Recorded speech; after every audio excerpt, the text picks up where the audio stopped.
The Secret Garden by Frances Hodgson Burnett. Chapter 1. There is no one left. When Mary Lennox was sent to Misselthwaite Manor to live with her uncle, everybody said she was the most disagreeable-looking child ever seen. It was true, too.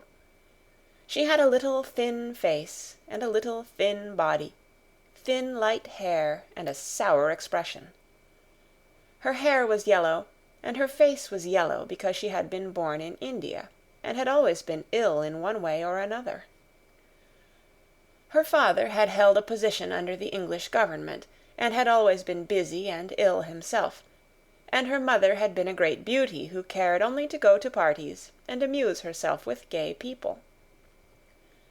She had not wanted a little girl at all, and when Mary was born she handed her over to the care of an ayah, who was made to understand that if she wished to please the Mem Sahib, she must keep the child out of sight as much as possible. So when she was a sickly, fretful, ugly little baby, she was kept out of the way, and when she became a sickly, fretful, toddling thing, she was kept out of the way also.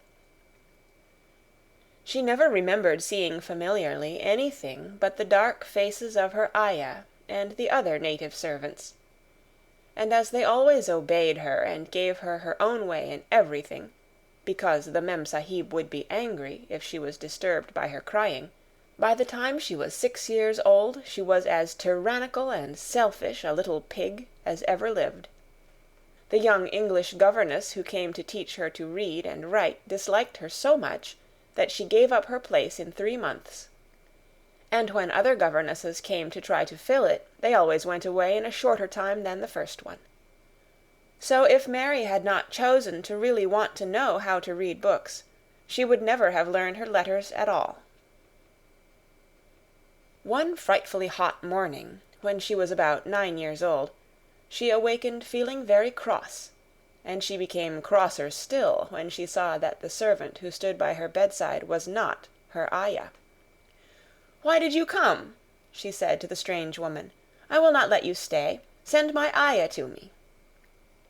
The woman looked frightened, but she only stammered that the ayah could not come, and when Mary threw herself into a passion and beat and kicked her, she looked only more frightened, and repeated that it was not possible for the ayah to come to Missy Sahib. There was something mysterious in the air that morning. Nothing was done in its regular order, and several of the native servants seemed missing, while those whom Mary saw slunk or hurried about with ashy and scared faces. But no one would tell her anything, and her ayah did not come. She was actually left alone as the morning went on, and at last she wandered out into the garden and began to play by herself under a tree near the veranda.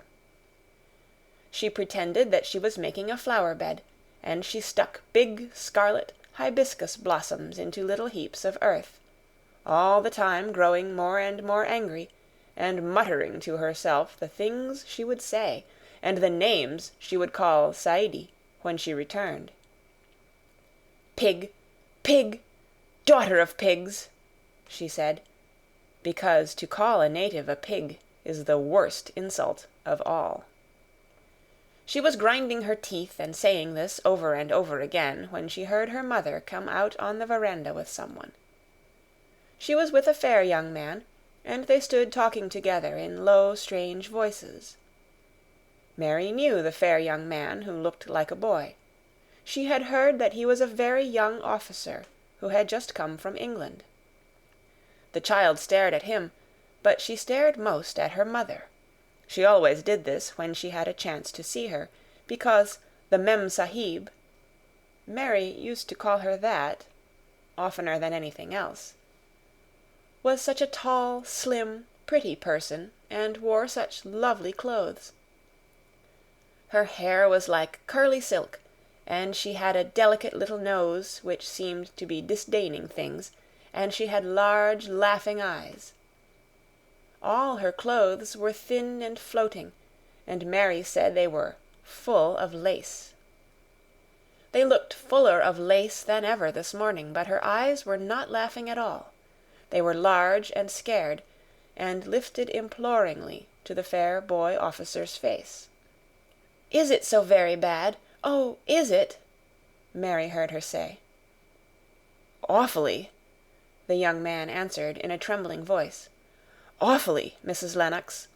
You ought to have gone to the hills 2 weeks ago." The Mem-Sahib wrung her hands.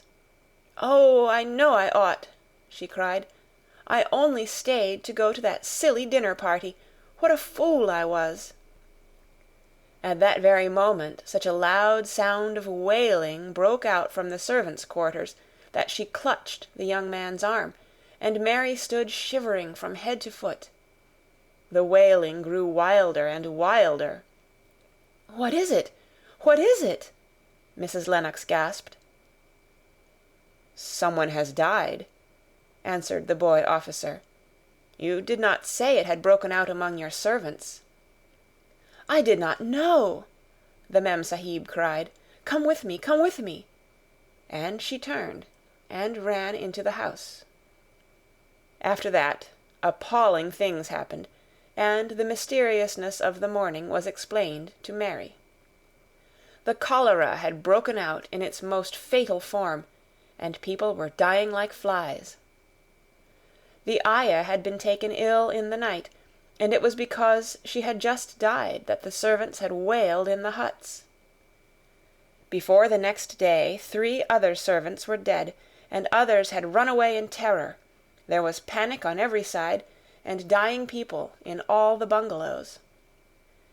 During the confusion and bewilderment of the second day, Mary hid herself in the nursery, and was forgotten by everyone. Nobody thought of her, nobody wanted her, and strange things happened of which she knew nothing. Mary alternately cried and slept through the hours. She only knew that people were ill, and that she heard mysterious and frightening sounds. Once she crept into the dining-room and found it empty, though a partly finished meal was on the table, and chairs and plates looked as if they had been hastily pushed back when the diners rose suddenly for some reason. The child ate some fruit and biscuits, and being thirsty she drank a glass of wine which stood nearly filled. It was sweet, and she did not know how strong it was.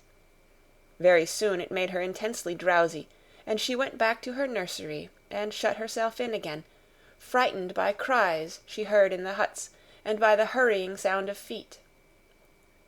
The wine made her so sleepy that she could scarcely keep her eyes open, and she lay down on her bed and knew nothing more for a long time. Many things happened during the hours in which she slept so heavily, but she was not disturbed by the wails and the sound of things being carried in and out of the bungalow. When she awakened, she lay and stared at the wall. The house was perfectly still. She had never known it to be so silent before. She heard neither voices nor footsteps, and wondered if everybody had got well of the cholera and all the trouble was over. She wondered also who would take care of her now her ayah was dead. There would be a new ayah, and perhaps she would know some new stories. Mary had been rather tired of the old ones. She did not cry because her nurse had died. She was not an affectionate child, and had never cared much for anyone. The noise and hurrying about and wailing over the cholera had frightened her, and she had been angry because no one seemed to remember that she was alive. Everyone was too panic-stricken to think of a little girl no one was fond of. When people had the cholera, it seemed that they remembered nothing but themselves. But if everyone had got well again, surely someone would remember and come to look for her. But no one came, and as she lay waiting, the house seemed to grow more and more silent. She heard something rustling on the matting, and when she looked down she saw a little snake gliding along and watching her with eyes like jewels. She was not frightened because he was a harmless little thing who would not hurt her, and he seemed in a hurry to get out of the room. He slipped under the door as she watched him. "How queer and quiet it is," she said. "It sounds as if there were no one in the bungalow but me and the snake." Almost the next minute she heard footsteps in the compound, and then on the veranda. They were men's footsteps, and the men entered the bungalow and talked in low voices. No one went to meet or speak to them, and they seemed to open doors and look into rooms. "What desolation!" she heard one voice say. "That pretty, pretty woman! I suppose the child, too. I heard there was a child, though no one ever saw her." Mary was standing in the middle of the nursery when they opened the door, a few minutes later. She looked an ugly, cross little thing, and was frowning because she was beginning to be hungry and feel disgracefully neglected.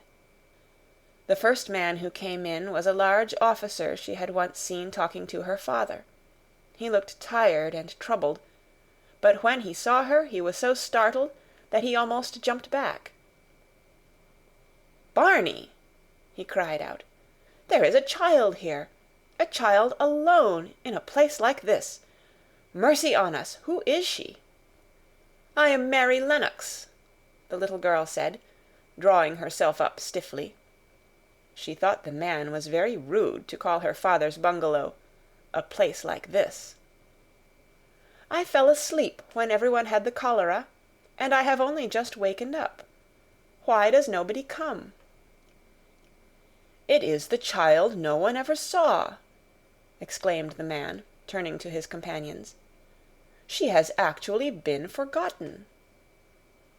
"Why was I forgotten?" Mary said, stamping her foot. "Why does nobody come?" The young man, whose name was Barney, looked at her very sadly. Mary even thought she saw him wink his eyes, as if to wink tears away. "Poor little kid," he said. "There is nobody left to come." It was in that strange and sudden way that Mary found out that she had neither father nor mother left, that they had died and been carried away in the night, and that the few native servants who had not died also had left the house as quickly as they could get out of it, none of them even remembering that there was a Missie Sahib. That was why the place was so quiet.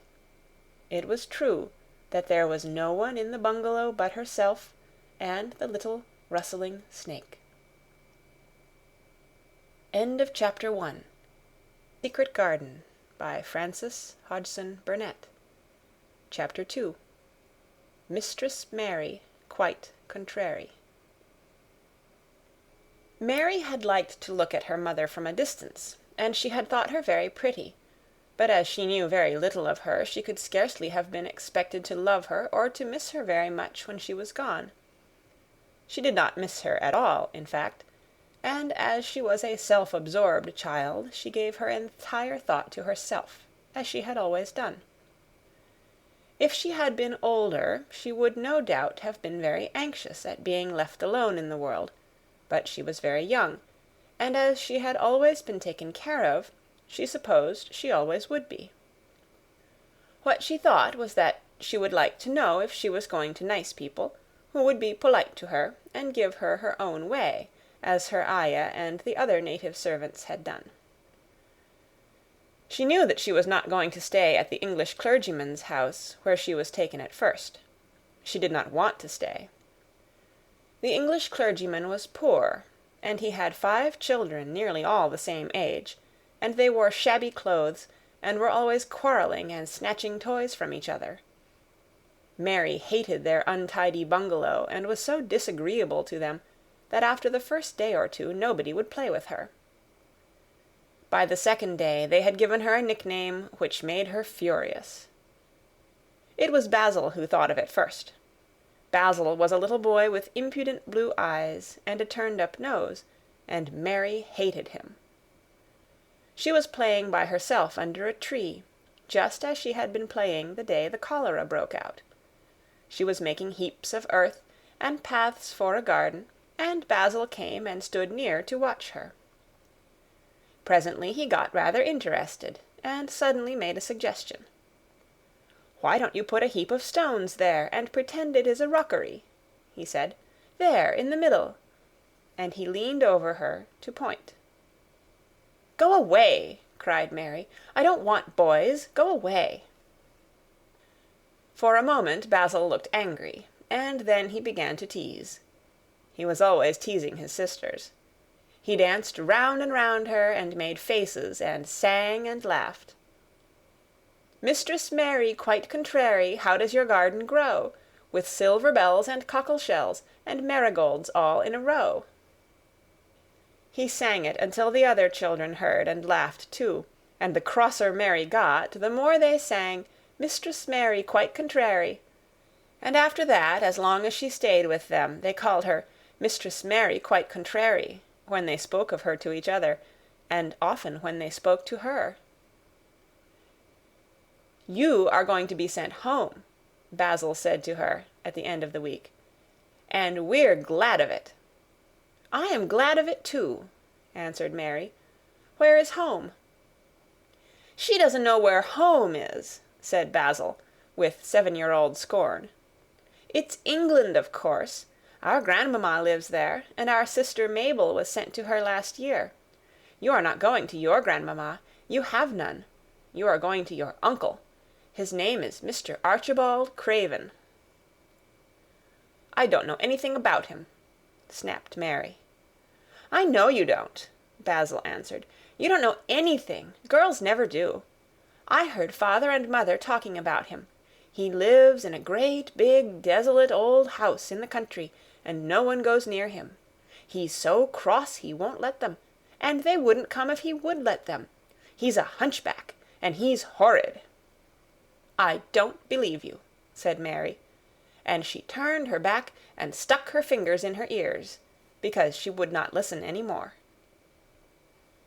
But she thought over it a great deal afterward, and when Mrs. Crawford told her that night that she was going to sail away to England in a few days and go to her uncle, Mr. Archibald Craven, who lived at Misselthwaite Manor, she looked so stony and stubbornly uninterested that they did not know what to think about her. They tried to be kind to her, but she only turned her face away when Mrs. Crawford attempted to kiss her, and held herself stiffly when Mr. Crawford patted her shoulder. "She is such a plain child," Mrs. Crawford said pityingly afterward. "And her mother was such a pretty creature. She had a very pretty manner, too, and Mary has the most unattractive ways I ever saw in a child. The children call her Mistress Mary quite contrary, and, though it's naughty of them, one can't help understanding it." Perhaps if her mother had carried her pretty face and her pretty manners oftener into the nursery, Mary might have learned some pretty ways too. It is very sad, now the poor beautiful thing is gone, to remember that many people never even knew that she had a child at all. "I believe she scarcely ever looked at her," sighed Mrs. Crawford. "When her ayah was dead, there was no one to give a thought to the little thing. Think of the servants running away and leaving her all alone in that deserted bungalow. Colonel McGrew said he nearly jumped out of his skin when he opened the door and found her standing by herself in the middle of the room." Mary made the long voyage to England under the care of an officer's wife, who was taking her children to leave them in a boarding school. She was very much absorbed in her own little boy and girl, and was rather glad to hand the child over to the woman Mr. Archibald Craven sent to meet her in London. The woman was his housekeeper at Misselthwaite Manor, and her name was Mrs. Medlock. She was a stout woman with very red cheeks and sharp black eyes. She wore a very purple dress, a black silk mantle with jet fringe on it, and a black bonnet with purple velvet flowers which stuck up and trembled when she moved her head. Mary did not like her at all, but as she very seldom liked people, there was nothing remarkable in that. Besides which, it was very evident Mrs. Medlock did not think much of her. "My word, she's a plain little piece of goods," she said. "And we'd heard that her mother was a beauty. She hasn't handed much of it down, has she, ma'am?" Perhaps she will improve as she grows older," the officer's wife said good-naturedly. "If she were not so sallow, and had a nicer expression, her features are rather good. Children alter so much." "She'll have to alter a good deal," answered Mrs. Medlock. "And there's nothing likely to improve children at Misselthwaite, if you ask me." They thought Mary was not listening, because she was standing a little apart from them at the window of the private hotel they had gone to. She was watching the passing buses and cabs and people, but she heard quite well, and was made very curious about her uncle and the place he lived in. What sort of a place was it, and what would he be like? What was a hunchback? She had never seen one. Perhaps there were none in India.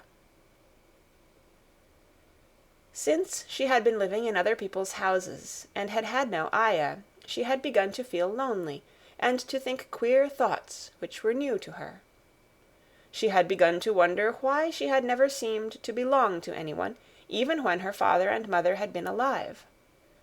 Other children seemed to belong to their fathers and mothers, but she had never seemed to really be anyone's little girl. She had had servants, and food and clothes, but no one had taken any notice of her. She did not know that this was because she was a disagreeable child, but then, of course, she did not know she was disagreeable. She often thought that other people were, but she did not know that she was so herself. She thought Mrs. Medlock the most disagreeable person she had ever seen, with her common, highly-coloured face and her common fine bonnet. When the next day they set out on their journey to Yorkshire, she walked through the station to the railway carriage with her head up and trying to keep as far away from her as she could, because she did not want to seem to belong to her. It would have made her angry to think people imagined she was her little girl. But Mrs. Medlock was not in the least disturbed by her and her thoughts. She was the kind of woman who would stand no nonsense from young ones. At least, that is what she would have said if she had been asked. She had not wanted to go to London just when her sister Maria's daughter was going to be married, but she had a comfortable, well-paid place as housekeeper at Misselthwaite Manor, and the only way in which she could keep it was to do at once what Mr. Archibald Craven told her to do. She never dared even to ask a question. "Captain Lennox and his wife died of the cholera," Mr. Craven had said in his short, cold way. "Captain Lennox was my wife's brother, and I am their daughter's guardian. The child is to be brought here. You must go to London and bring her yourself." So she packed her small trunk and made the journey. Mary sat in her corner of the railway carriage and looked plain and fretful. She had nothing to read or to look at, and she had folded her thin little black-gloved hands in her lap. Her black dress made her look yellower than ever, and her limp light hair straggled from under her black crape hat. "A more marred-looking young one I never saw in my life," Mrs. Medlock thought. Marred is a Yorkshire word, and means spoiled and pettish. She had never seen a child who sat so still without doing anything, and at last she got tired of watching her, and began to talk in a brisk, hard voice. "I suppose I may as well tell you something about where you are going to," she said. "Do you know anything about your uncle?" "No," said Mary. "Never heard your father and mother talk about him?" "No," said Mary, frowning. She frowned because she remembered that her father and mother had never talked to her about anything in particular. Certainly they had never told her things. "Humph!" muttered Mrs. Medlock, staring at her queer, unresponsive little face. She did not say any more for a few moments, and then she began again. "I suppose you might as well be told something, to prepare you. You are going to a queer place." Mary said nothing at all, and Mrs. Medlock looked rather discomfited by her apparent indifference. But, after taking a breath, she went on. "Not but that it's a grand big place in a gloomy way, and Mr. Craven's proud of it in his way, and that's gloomy enough too. The house is 600 years old, and it's on the edge of the moor, and there's near 100 rooms in it. though most of them shut up and locked. And there's pictures and fine old furniture and things that's been there for ages, and there's a big park round it, and gardens, and trees with branches trailing to the ground, some of them." She paused, and took another breath. "But there's nothing else," she ended suddenly. Mary had begun to listen in spite of herself. It all sounded so unlike India, and anything new rather attracted her. But she did not intend to look as if she were interested.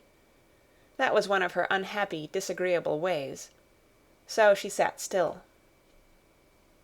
"Well," said Mrs. Medlock, "what do you think of it?"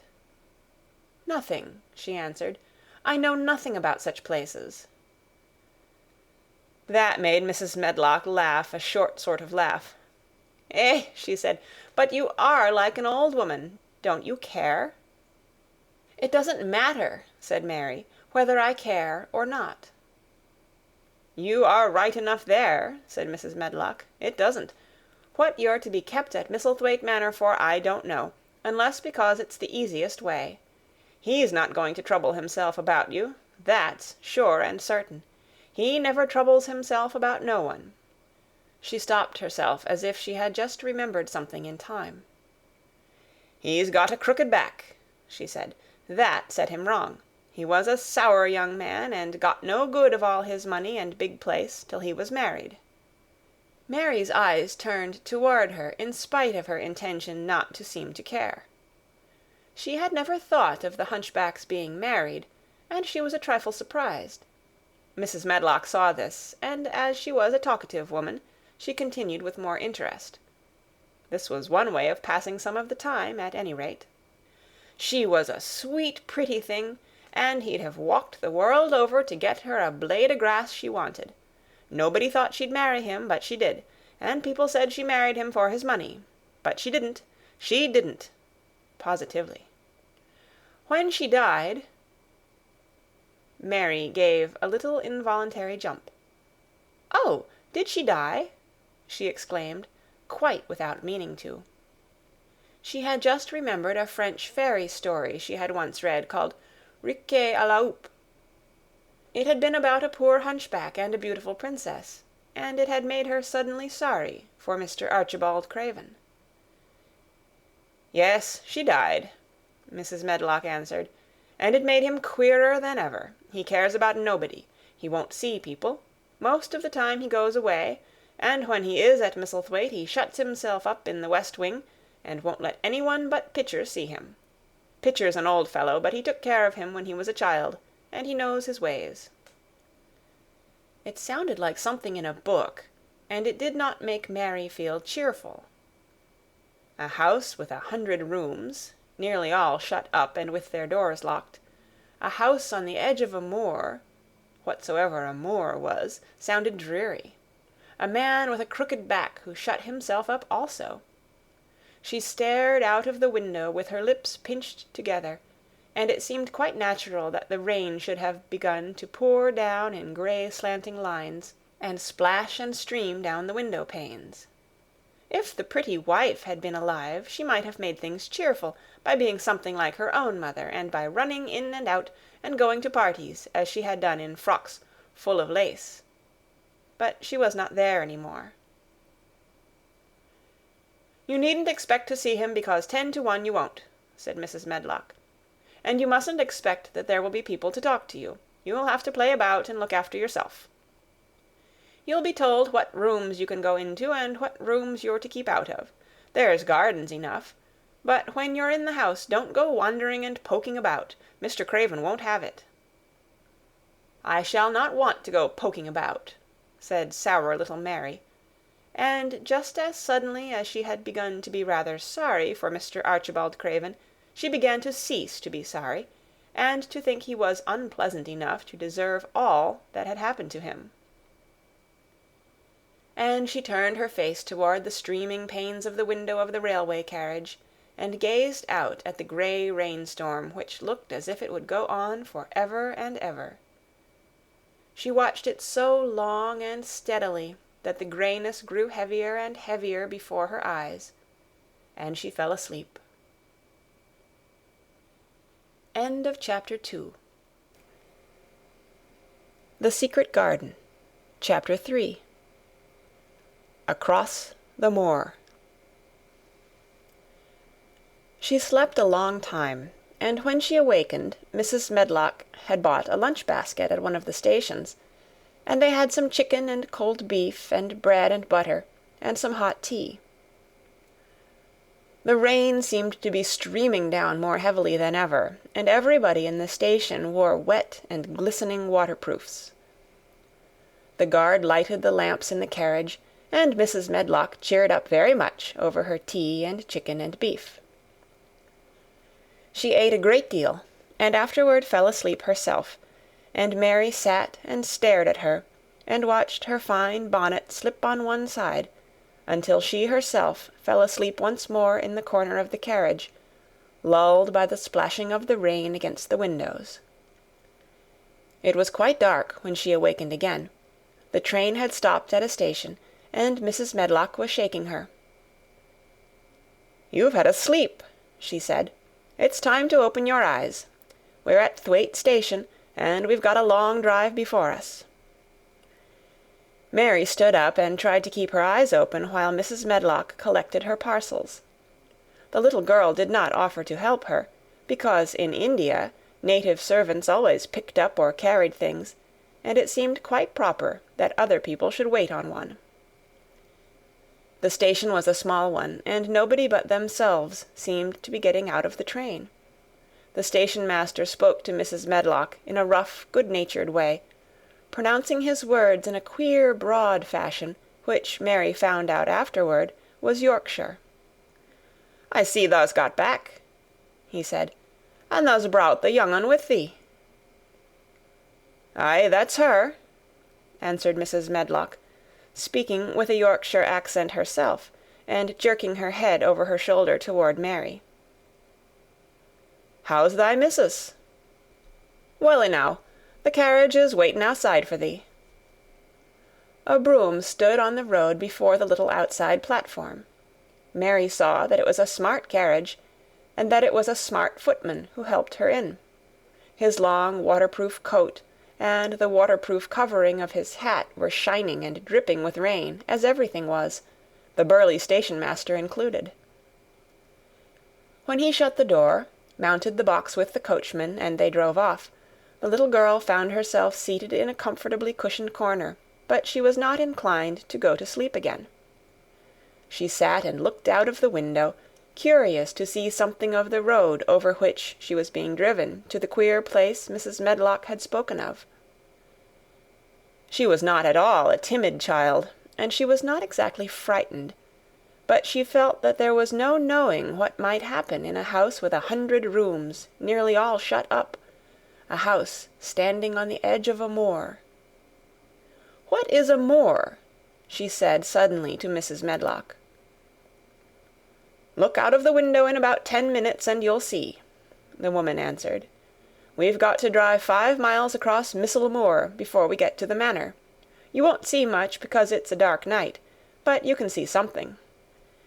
Mary asked no more questions, but waited in the darkness of her corner, keeping her eyes on the window.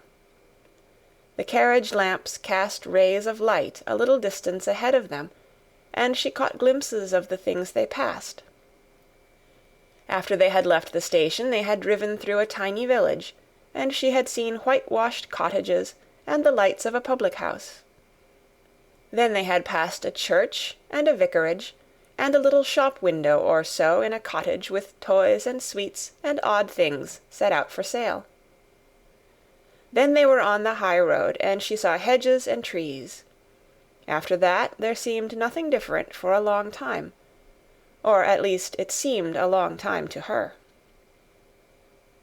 At last the horses began to go more slowly, as if they were climbing uphill, and presently there seemed to be no more hedges and no more trees. She could see nothing, in fact, but a dense darkness on either side. She leaned forward and pressed her face against the window just as the carriage gave a big jolt. "Eh, we're on the moor now, sure enough," said Mrs. Medlock.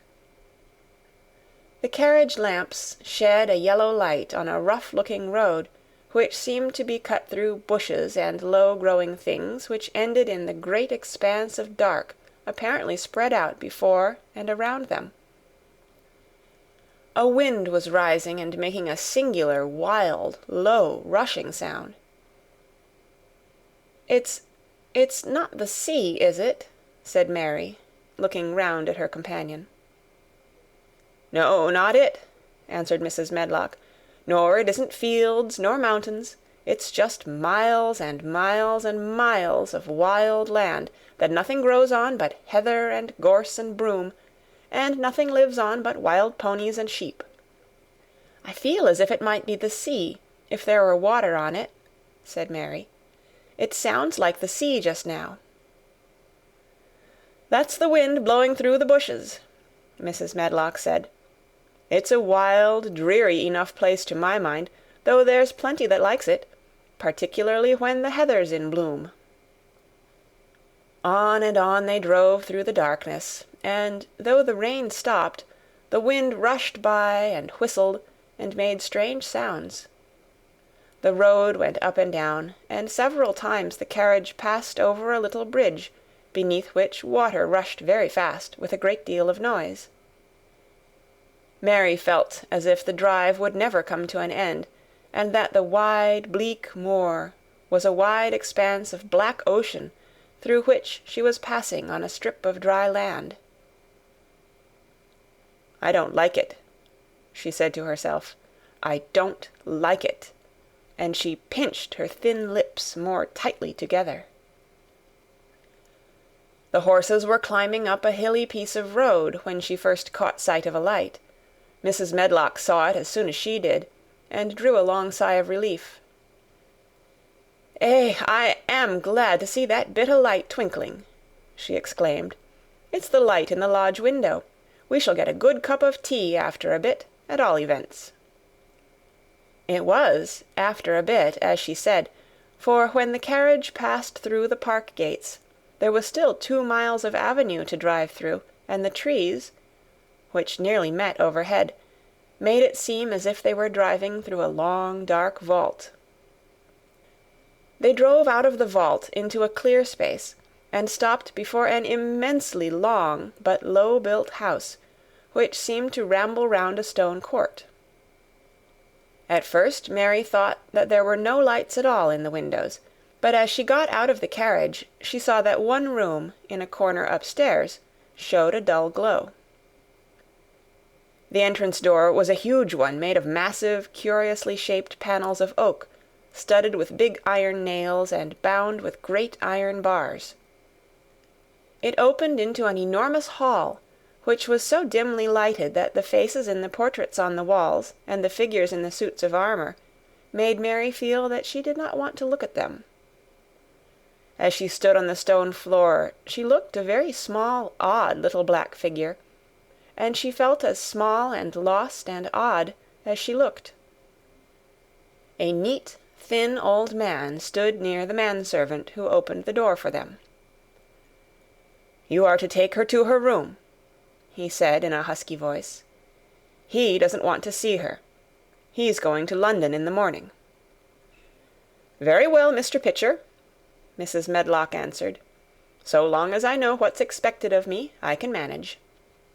"What's expected of you, Mrs. Medlock," Mr. Pitcher said, "is that you make sure that he's not disturbed, and that he doesn't see what he doesn't want to see." And then Mary Lennox was led up a broad staircase, and down a long corridor, and up a short flight of steps, and through another corridor, and another, until a door opened in a wall, and she found herself in a room with a fire in it, and a supper on a table. Mrs. Medlock said unceremoniously, "Well, here you are. This room and the next are where you'll live, and you must keep to them. Don't you forget that." It was in this way Mistress Mary arrived at Misselthwaite Manor, and she had perhaps never felt quite so contrary in all her life. End of Chapter 3. The Secret Garden by Frances Hodgson Burnett. Chapter 4. Martha. When she opened her eyes in the morning, it was because a young housemaid had come into her room to light the fire and was kneeling on the hearth-rug, raking out the cinders noisily. Mary lay and watched her for a few moments, and then began to look about the room. She had never seen a room at all like it, and thought it curious and gloomy. The walls were covered with tapestry, with a forest scene embroidered on it. There were fantastically dressed people under the trees, and in the distance there was a glimpse of the turrets of a castle. There were hunters and horses and dogs and ladies. Mary felt as if she were in the forest with them. Out of a deep window she could see a great climbing stretch of land, which seemed to have no trees on it, and to look rather like an endless, dull, purplish sea. "What is that?" she said, pointing out of the window. Martha, the young housemaid, who had just risen to her feet, looked and pointed also. "That there?" she said. "Yes." "That's the moor," with a good-natured grin. "Does thee like it?" "No," answered Mary. "I hate it." "That's because thou art not used to it," Martha said, going back to her hearth. "Thou thinks it's too big and bare now, but thou will like it." "Do you?" inquired Mary. "Aye, that I do," answered Martha, cheerfully polishing away at the grate. "I just love it. It's none bare. It's covered wi' growing things as smells sweet. It's fair lovely in spring and summer when the gorse and broom and heather's in flower. It smells o' honey, and there's such a lot of fresh air, and the sky looks so high, and the bees and skylarks make such a nice noise hummin' and singin'. I wouldn't live away from the moor for anythin'." Mary listened to her with a grave, puzzled expression. The native servants she had been used to in India were not in the least like this. They were obsequious and servile, and did not presume to talk to their masters as if they were their equals.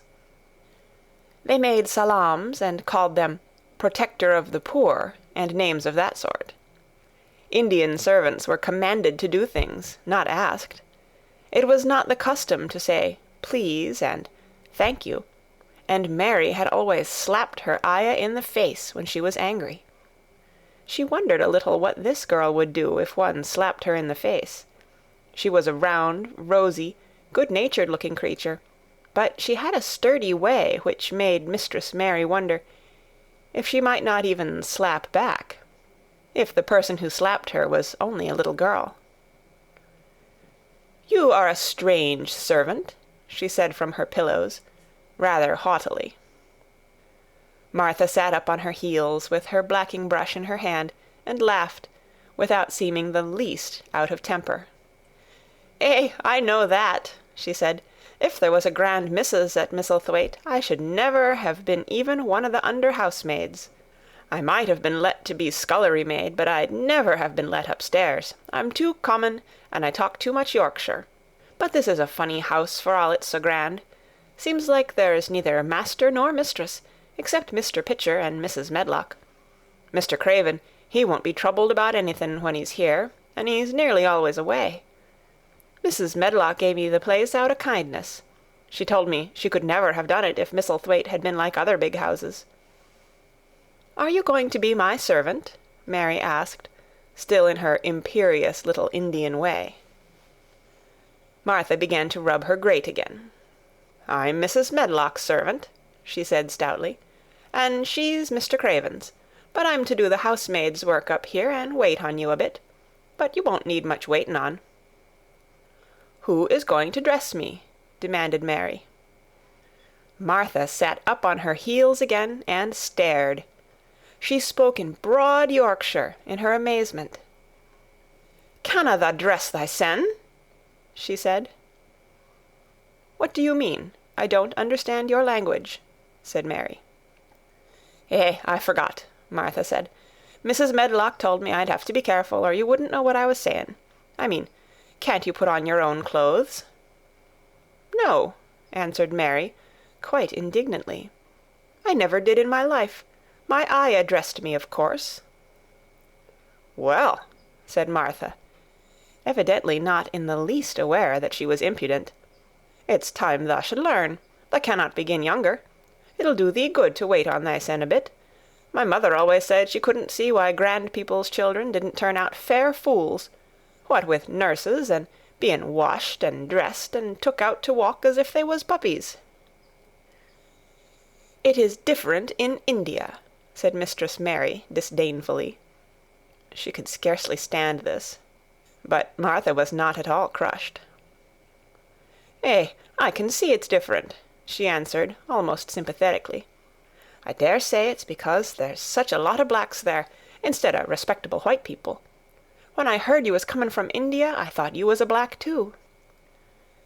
Mary sat up in bed, furious. "What?" she said. "What? You thought I was a native? You daughter of a pig!" Martha stared and looked hot. "Who are you calling names?" she said. "You needn't be so vexed. That's not the way for a young lady to talk. I've nothing against the blacks. When you read about 'em in tracts, they're always very religious. You always read as a black's a man and a brother. I've never seen a black, and I was fair pleased to think I was going to see one close. When I come in to light your fire this morning, I crep up to your bed and pulled the cover back careful to look at you. And there you was," disappointedly. "No more black than me, for all you're so yeller." Mary did not even try to control her rage and humiliation. "You thought I was a native? You dared? You don't know anything about natives. They're not people. They're servants who must salaam to you. You know nothing about India. You know nothing about anything." She was in such a rage, and felt so helpless before the girl's simple stare, and somehow she suddenly felt so horribly lonely and far away from everything she understood, and which understood her, that she threw herself face downward on the pillows and burst into passionate sobbing. Martha was a little frightened, and quite sorry for her. She went to the bed and bent over her. You mustn't cry like that there," she begged. "You mustn't for sure. I didn't know you'd be vexed. I don't know anything about anything, just like you said. I beg your pardon, miss. Do stop crying." There was something comforting and really friendly in her queer Yorkshire speech and sturdy way, which had a good effect on Mary. She gradually ceased crying and became quiet. Martha looked relieved.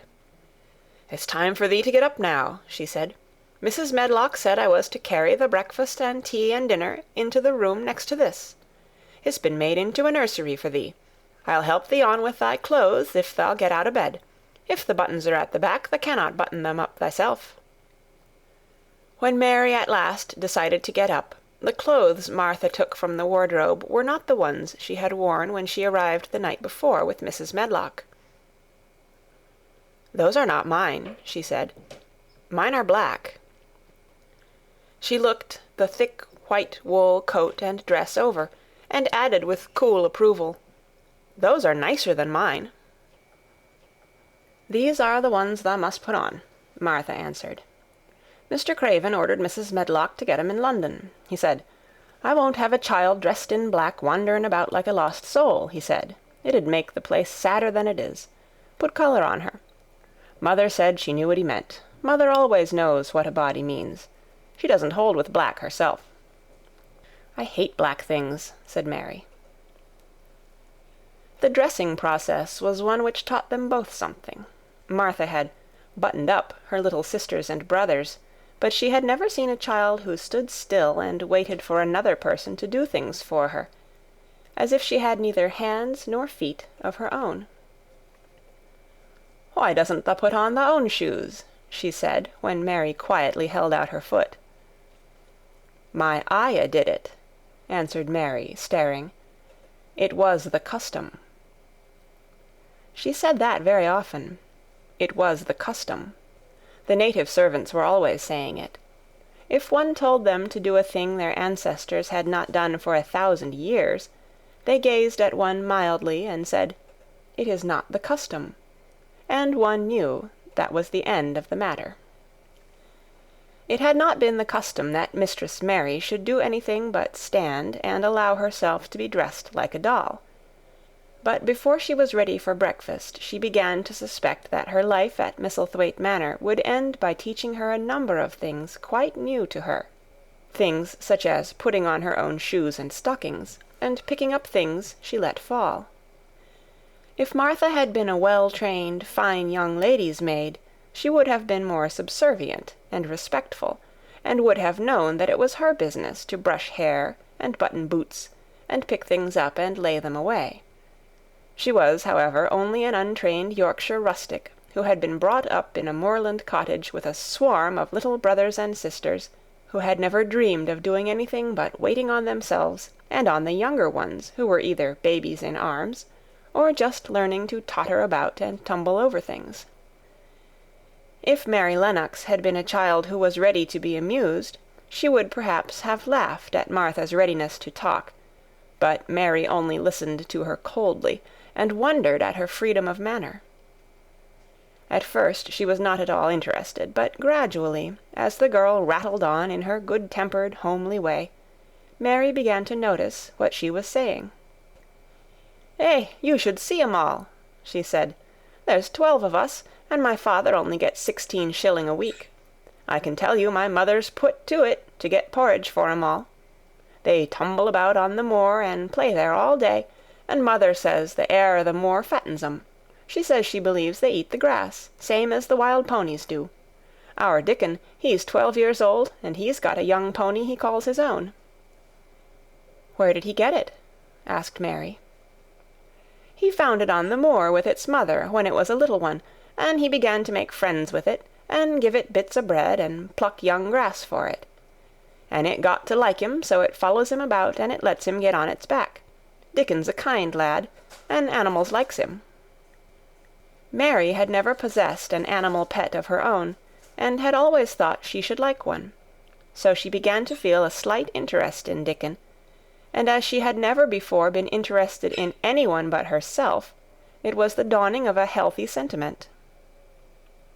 When she went into the room which had been made into a nursery for her, she found that it was rather like the one she had slept in. It was not a child's room, but a grown-up person's room, with gloomy old pictures on the walls, and heavy old oak chairs. A table in the centre was set with a good substantial breakfast. But she had always had a very small appetite, and she looked with something more than indifference at the first plate Martha set before her. "I don't want it," she said. "Thou doesn't want thy porridge?" Martha exclaimed incredulously. "No." "Thou doesn't know how good it is. Put a bit of treacle on it, or a bit of sugar." "I don't want it," repeated Mary. "Eh," said Martha, "I can't abide to see good victuals go to waste. If our children was at this table, they'd clean it bare in 5 minutes." "Why?" said Mary coldly. "Why?" echoed Martha. "Because they scarce ever had their stomachs full in their lives. They're as hungry as young hawks and foxes." "I don't know what it is to be hungry," said Mary, with the indifference of ignorance. Martha looked indignant. "Well, it would do thee good to try it. I can see that plain enough," she said outspokenly. "I've no patience with folk as sits and just stares at good bread and meat. My word, don't I wish Dickon and Phil and Jane and the rest of 'em had what's here under their pinafores." "Why don't you take it to them?" suggested Mary. "It's not mine," answered Martha stoutly, "and this isn't my day out. I get my day out once a month, same as the rest. Then I go home and clean up for mother and give her a day's rest."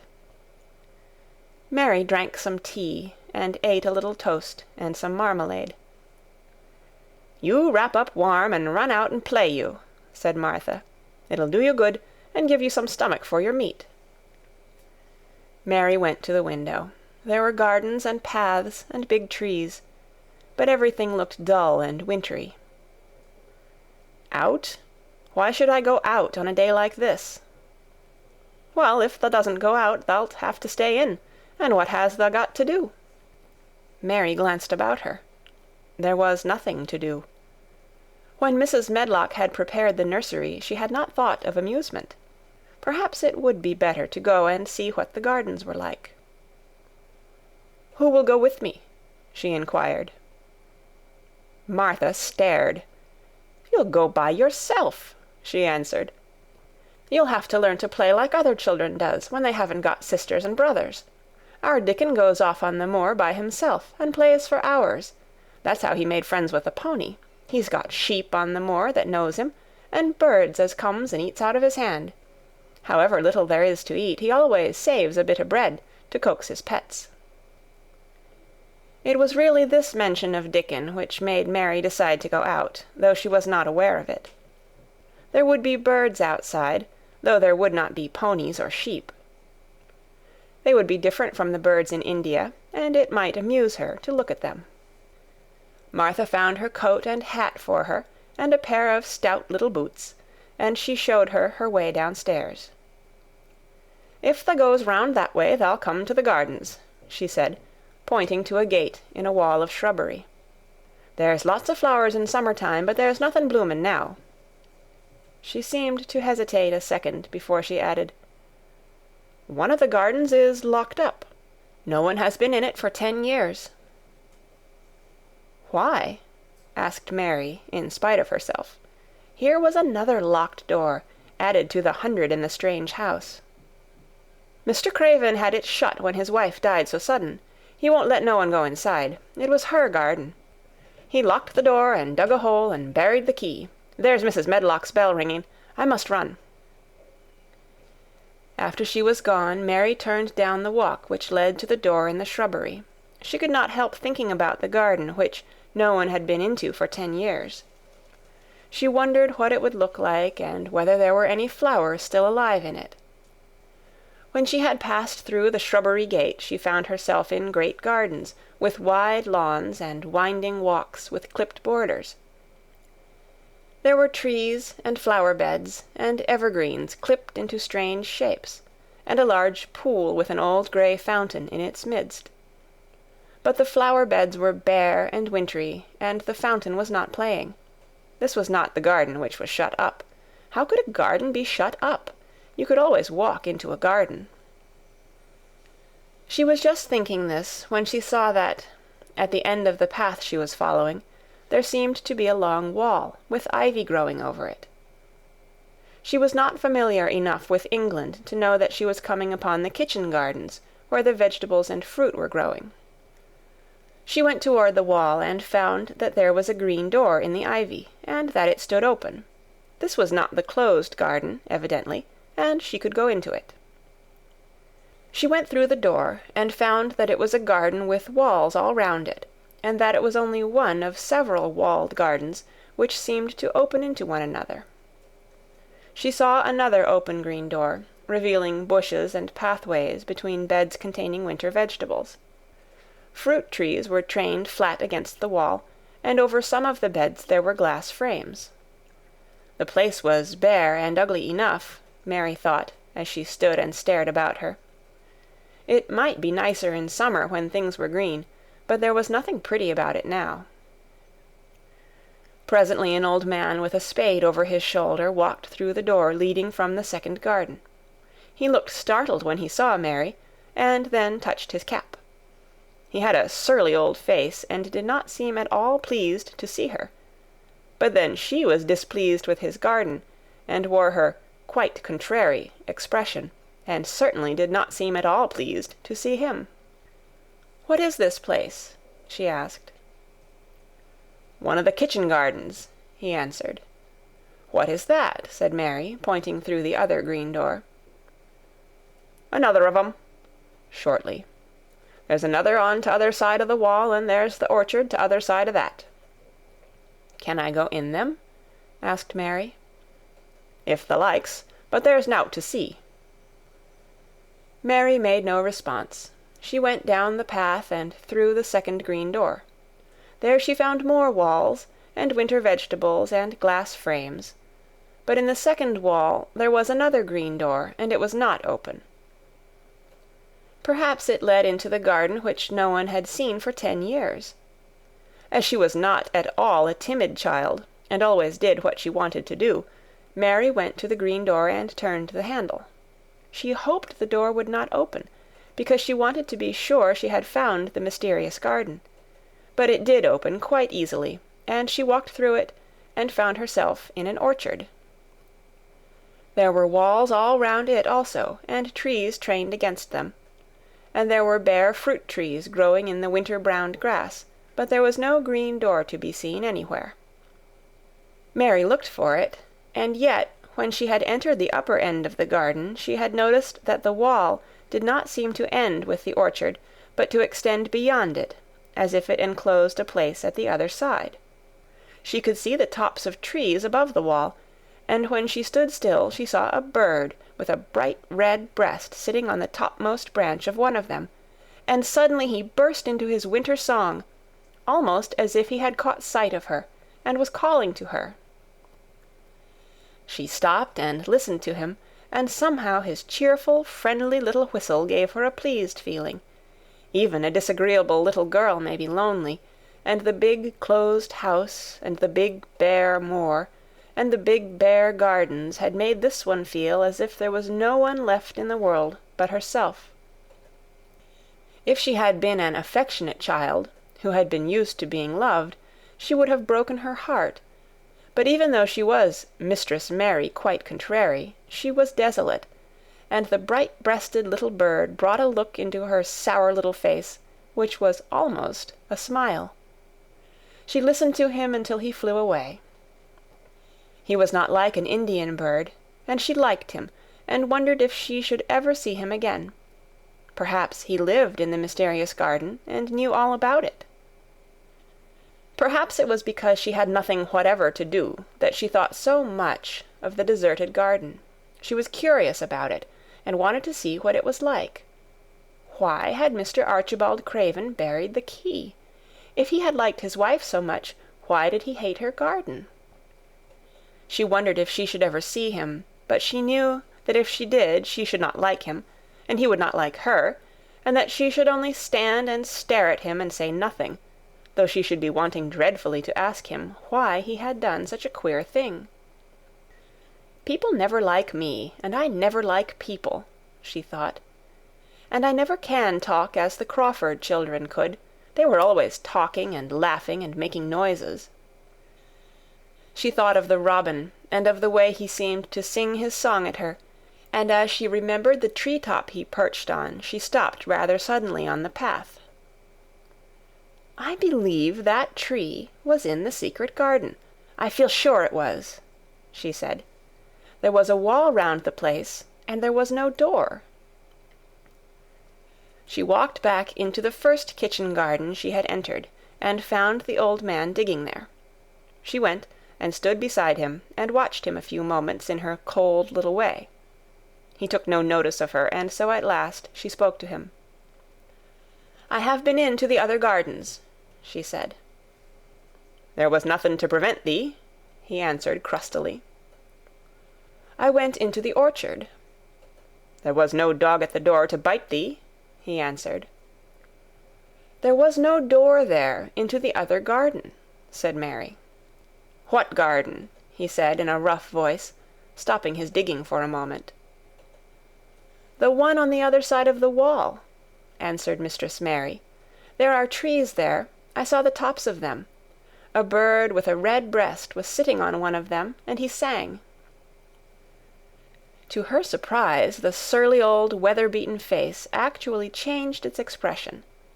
A slow smile spread over it, and the gardener looked quite different. It made her think that it was curious how much nicer a person looked when he smiled. She had not thought of it before. He turned about to the orchard side of his garden and began to whistle, a low, soft whistle. She could not understand how such a surly man could make such a coaxing sound. Almost the next moment a wonderful thing happened. She heard a soft little rushing flight through the air, and it was the bird with the red breast flying to them, and he actually alighted on the big clod of earth quite near to the gardener's foot.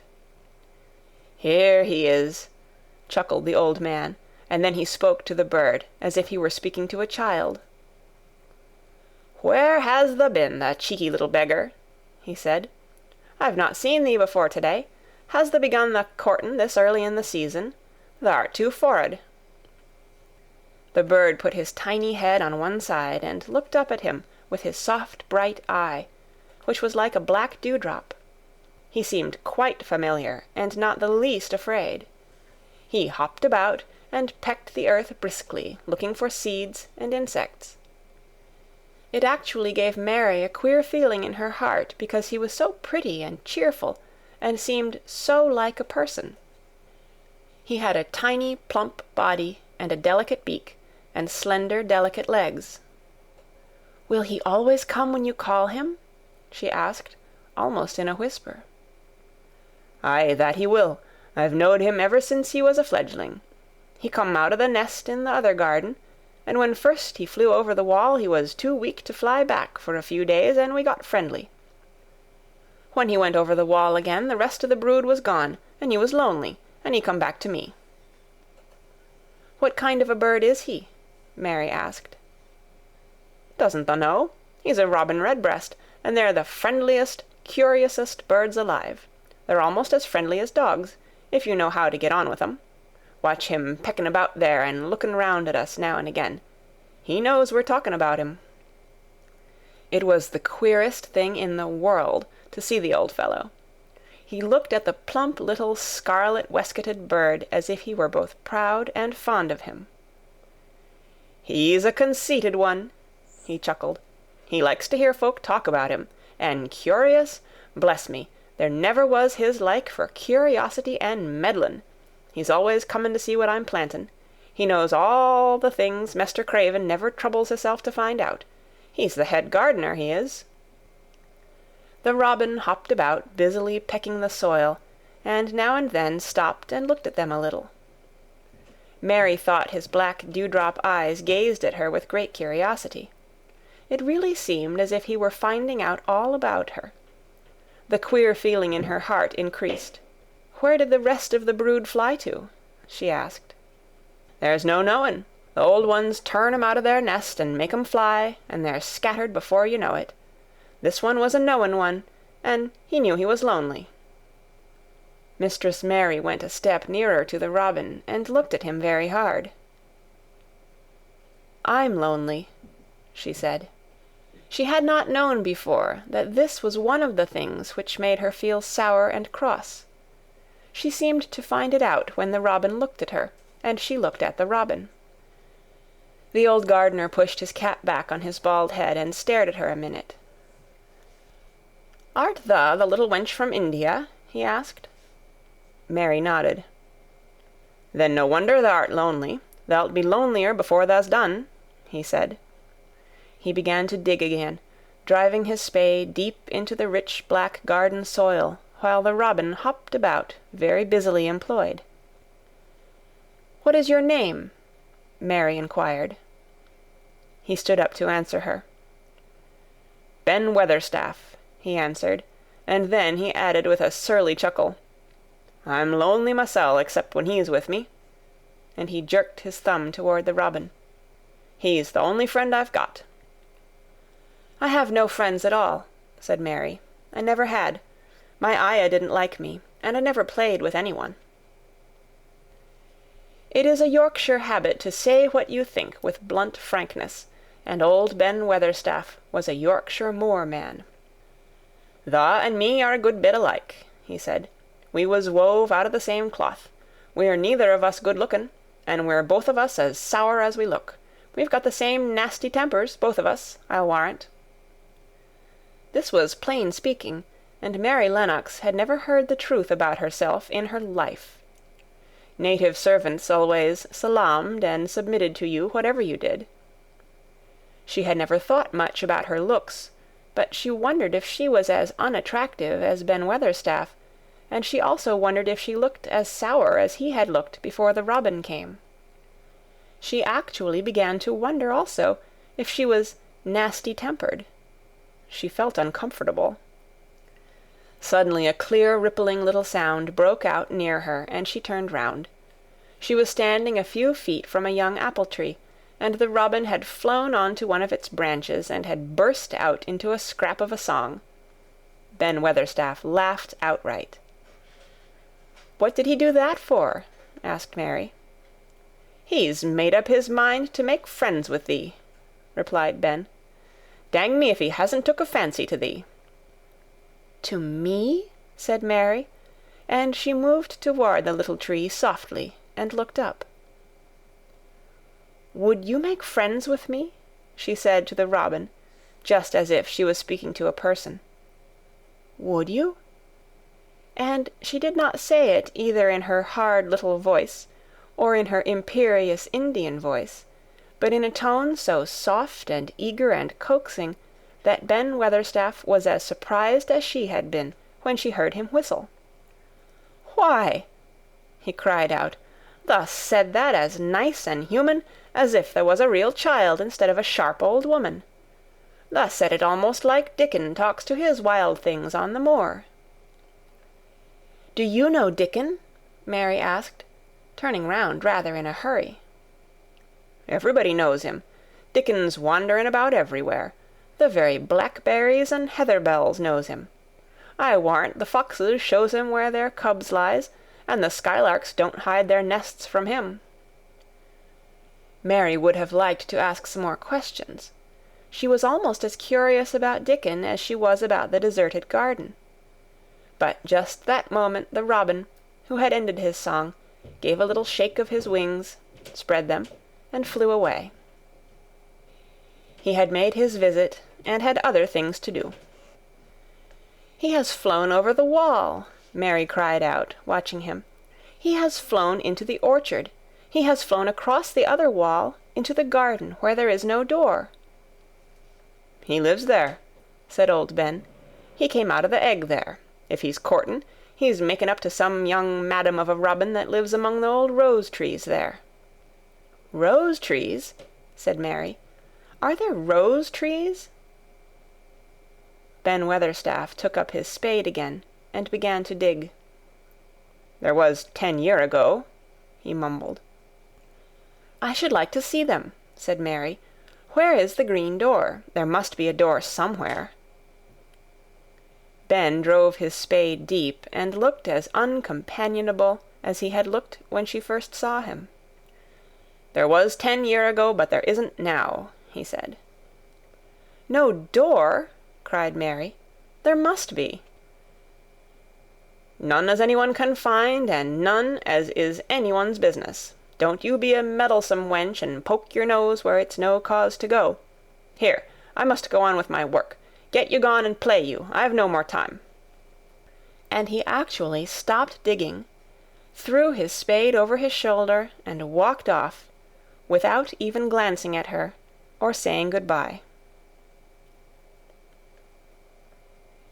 End of Chapter 4. The Secret Garden, Chapter 5. The Cry in the Corridor. At first, each day which passed by for Mary Lennox was exactly like the others. Every morning she awoke in her tapestried room and found Martha kneeling upon the hearth building her fire. Every morning she ate her breakfast in the nursery, which had nothing amusing in it, and after each breakfast she gazed out of the window across to the huge moor which seemed to spread out on all sides and climb up to the sky, and after she had stared for a while she realized that if she did not go out she would have to stay in and do nothing, and so she went out. She did not know that this was the best thing she could have done, and she did not know that, when she began to walk quickly or even run along the paths and down the avenue, she was stirring her slow blood and making herself stronger by fighting with the wind which swept down from the moor. She ran only to make herself warm, and she hated the wind which rushed at her face and roared and held her back as if it were some giant she could not see. But the big breaths of rough fresh air blown over the heather filled her lungs with something which was good for her whole thin body, and whipped some red color into her cheeks and brightened her dull eyes when she did not know anything about it. But after a few days spent almost entirely out of doors, she wakened one morning knowing what it was to be hungry, and when she sat down to her breakfast she did not glance disdainfully at her porridge and push it away, but took up her spoon and began to eat it, and went on eating it until her bowl was empty. "Tha got on well enough with that this morning, didn't tha?" said Martha. "It tastes nice today," said Mary, feeling a little surprised herself. "It's the air of the moor that's given thee stomach for the victuals," answered Martha. "It's lucky for thee that thou's got victuals as well as appetite. There's been 12 in our cottage as had the stomach and nothing to put in it. You go on playing you out o' doors every day, and you'll get some flesh on your bones, and you won't be so yeller." "I don't play," said Mary. "I have nothing to play with." "Nothing to play with!" exclaimed Martha. "Our children plays with sticks and stones. They just runs about and shouts and looks at things." Mary did not shout, but she looked at things. There was nothing else to do. She walked round and round the gardens and wandered about the paths in the park. Sometimes she looked for Ben Weatherstaff, but though several times she saw him at work, he was too busy to look at her, or was too surly. Once when she was walking toward him, he picked up his spade and turned away, as if he did it on purpose. One place she went to oftener than to any other. It was the long walk outside the gardens, with the walls round them. There were bare flower beds on either side of it, and against the walls ivy grew thickly. There was one part of the wall where the creeping dark green leaves were more bushy than elsewhere. It seemed as if for a long time that part had been neglected. The rest of it had been clipped and made to look neat, but at this lower end of the walk it had not been trimmed at all. A few days after she had talked to Ben Weatherstaff, Mary stopped to notice this, and wondered why it was so. She had just paused, and was looking up at a long spray of ivy swinging in the wind, when she saw a gleam of scarlet and heard a brilliant chirp, and there on the top of the wall perched Ben Weatherstaff's robin redbreast, tilting forward to look at her with his small head on one side. "Oh!" she cried out. "Is it you? Is it you?" And it did not seem at all queer to her that she spoke to him, as if she were sure that he would understand and answer her. He did answer. He twittered and chirped and hopped along the wall as if he were telling her all sorts of things. It seemed to Mistress Mary as if she understood him too, though he was not speaking in words. It was as if he said, "Good morning. Isn't the wind nice? Isn't the sun nice? Isn't everything nice? Let us both chirp and hop and twitter. Come on, come on." Mary began to laugh, and as he hopped and took little flights along the wall, she ran after him. Poor little thin, sallow, ugly Mary! She actually looked almost pretty for a moment. "I like you, I like you," she cried out, pattering down the walk, and she chirped and tried to whistle, which last she did not know how to do in the least. But the robin seemed to be quite satisfied, and chirped and whistled back at her. At last he spread his wings and made a darting flight to the top of a tree, where he perched and sang loudly. That reminded Mary of the first time she had seen him. He had been swinging on a tree-top then, and she had been standing in the orchard.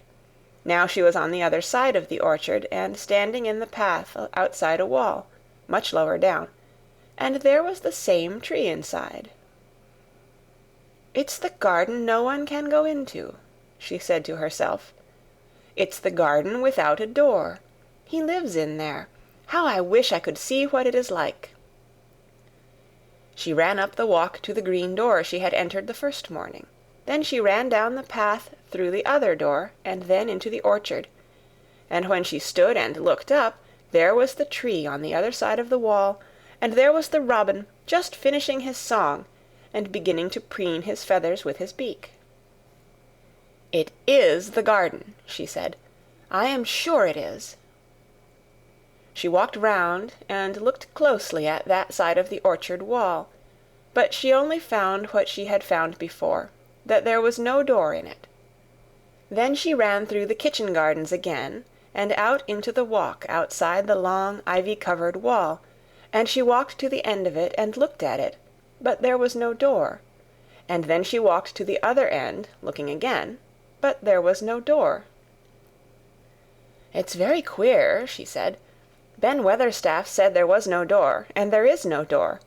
But there must have been one 10 years ago, because Mr. Craven buried the key." This gave her so much to think of that she began to be quite interested, and feel that she was not sorry that she had come to Misselthwaite Manor.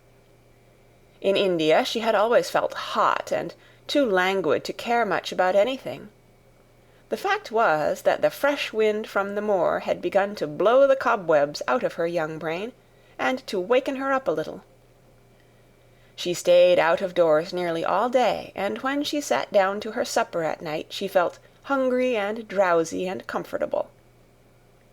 She did not feel cross when Martha chattered away.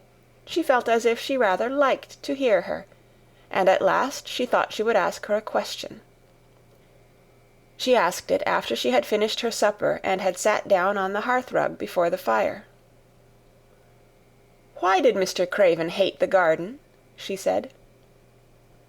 She had made Martha stay with her, and Martha had not objected at all. She was very young, and used to a crowded cottage full of brothers and sisters, and she found it dull in the great servants' hall downstairs, where the footmen and upper housemaids made fun of her Yorkshire speech, and looked upon her as a common little thing, and sat and whispered among themselves. Martha liked to talk, and the strange child who had lived in India, and been waited upon by blacks, was novelty enough to attract her. She sat down on the hearth herself without waiting to be asked. "Art tha thinking about that garden yet?"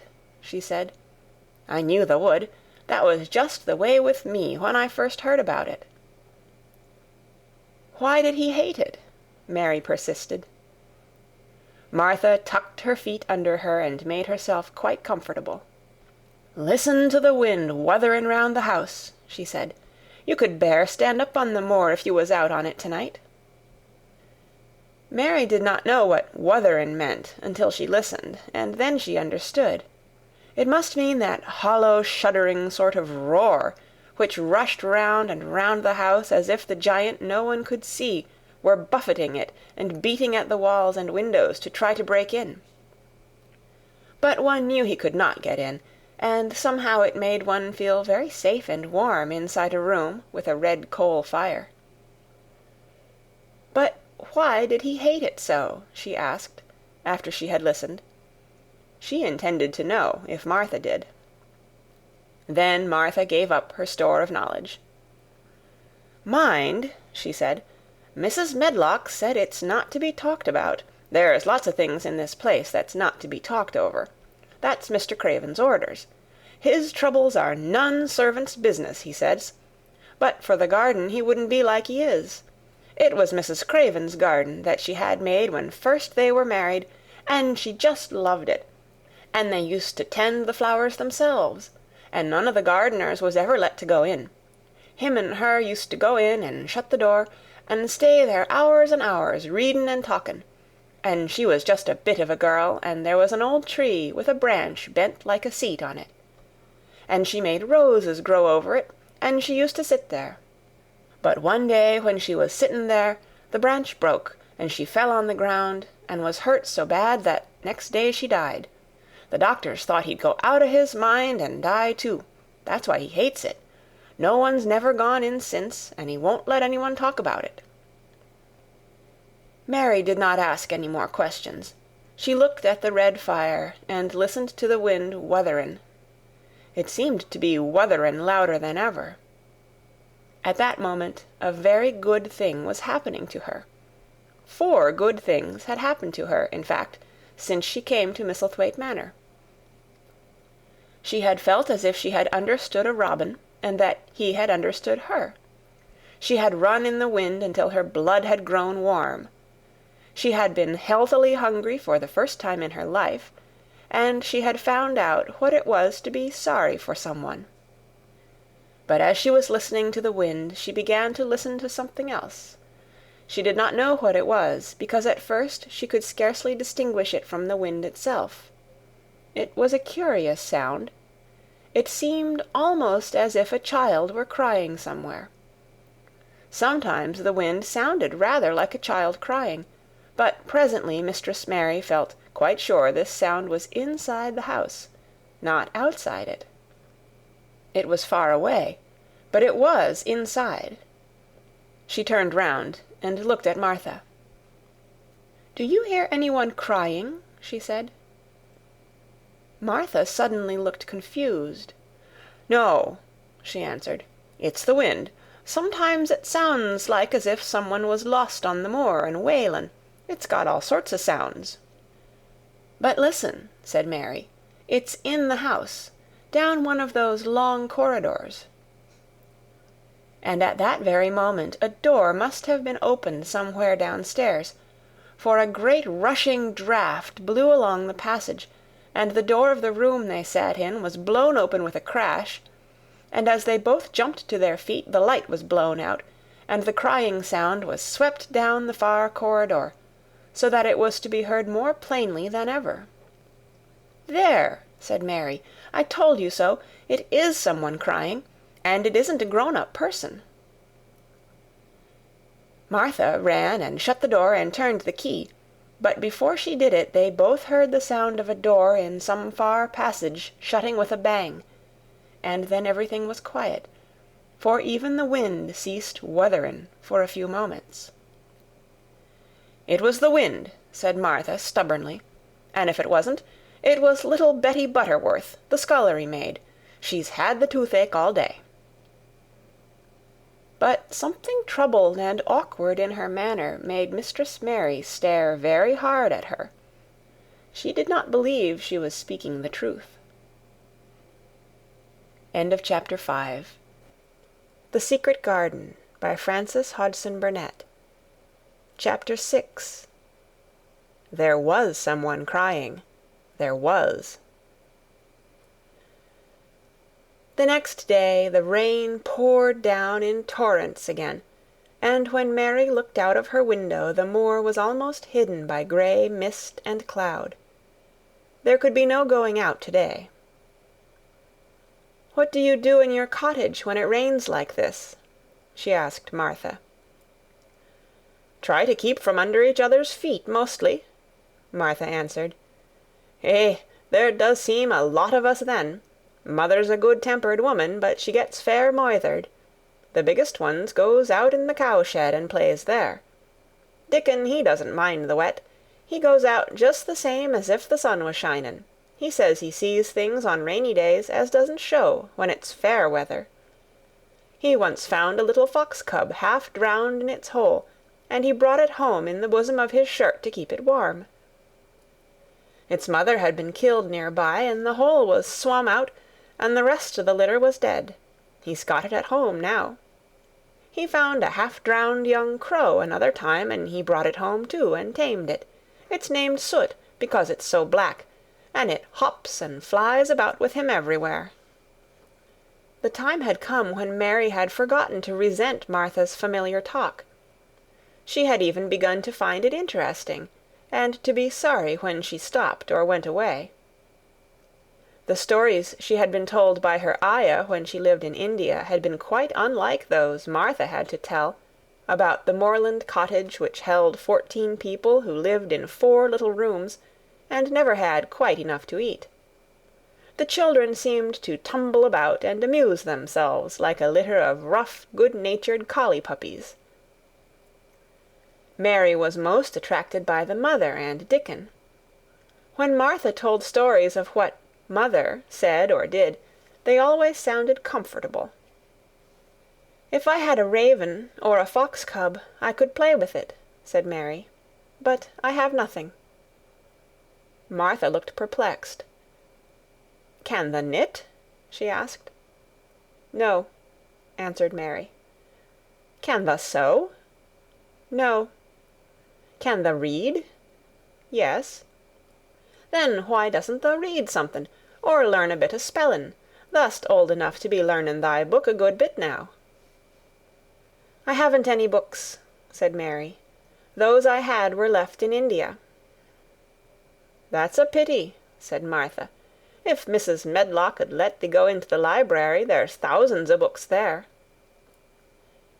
Mary did not ask where the library was, because she was suddenly inspired by a new idea. She made up her mind to go and find it herself. She was not troubled about Mrs. Medlock. Mrs. Medlock seemed always to be in her comfortable housekeeper's sitting-room downstairs. In this queer place one scarcely ever saw any one at all.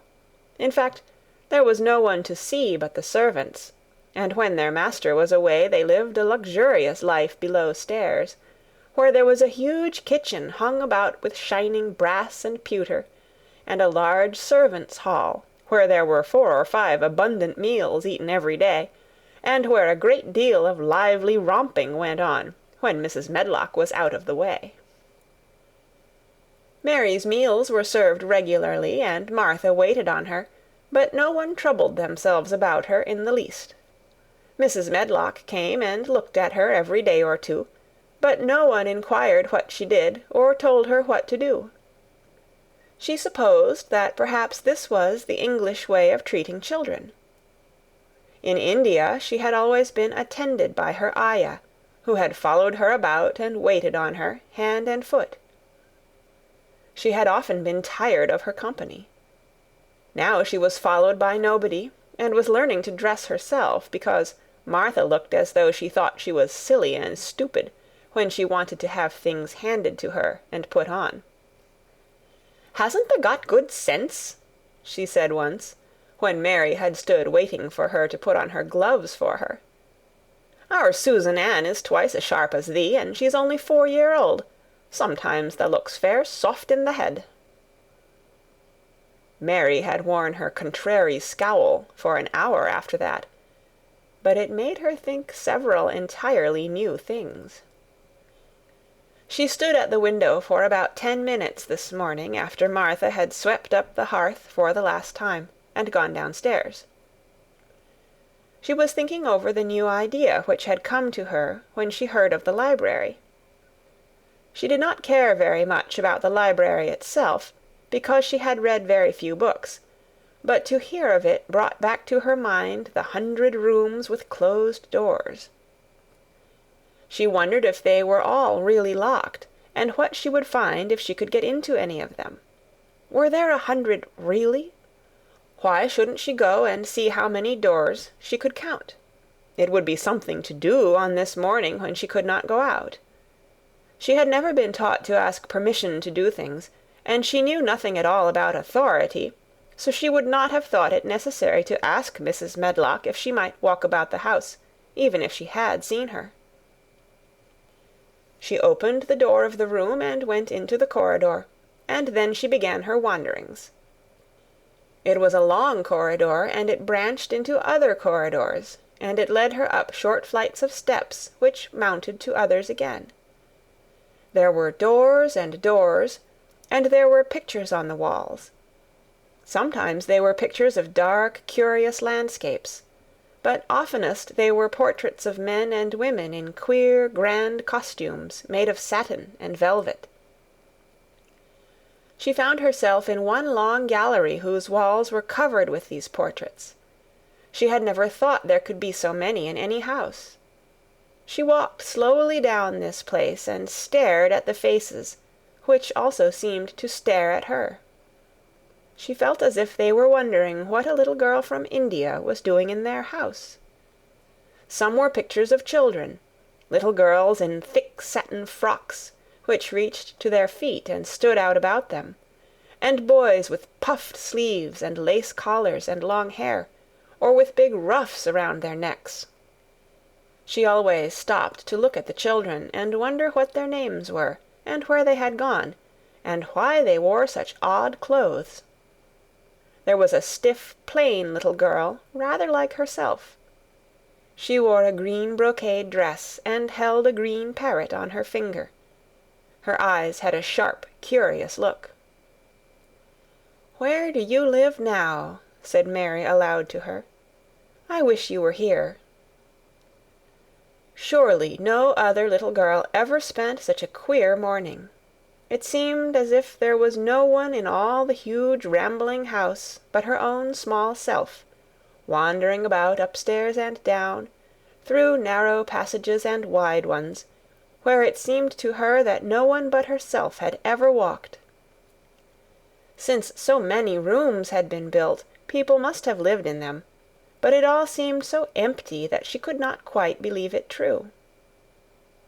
It was not until she climbed to the second floor that she thought of turning the handle of a door. All the doors were shut, as Mrs. Medlock had said they were, but at last she put her hand on the handle of one of them and turned it. She was almost frightened for a moment when she felt that it turned without difficulty, and that when she pushed upon the door itself it slowly and heavily opened. It was a massive door, and opened into a big bedroom. There were embroidered hangings on the wall, and inlaid furniture such as she had seen in India stood about the room. A broad window with leaded panes looked out upon the moor, and over the mantel was another portrait of the stiff, plain little girl, who seemed to stare at her more curiously than ever. "Perhaps she slept here once," said Mary. "She stares at me so that she makes me feel queer." After that she opened more doors and more. She saw so many rooms that she became quite tired, and began to think that there must be 100, though she had not counted them. In all of them there were old pictures or old tapestry with strange scenes worked on them. There were curious pieces of furniture and curious ornaments in nearly all of them. In one room, which looked like a lady's sitting-room, the hangings were all embroidered velvet, and in a cabinet were about 100 little elephants made of ivory. They were of different sizes, and some had their mahouts or palanquins on their backs.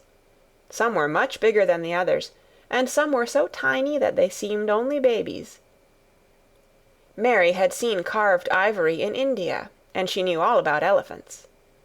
She opened the door of the cabinet and stood on a footstool and played with these for quite a long time. When she got tired, she set the elephants in order and shut the door of the cabinet. In all her wanderings through the long corridors and the empty rooms, she had seen nothing alive, but in this room she saw something. Just after she had closed the cabinet door, she heard a tiny rustling sound. It made her jump and look around at the sofa by the fireplace, from which it seemed to come. In the corner of the sofa there was a cushion, and in the velvet which covered it there was a hole, and out of the hole peeped a tiny head, with a pair of frightened eyes in it. Mary crept softly across the room to look.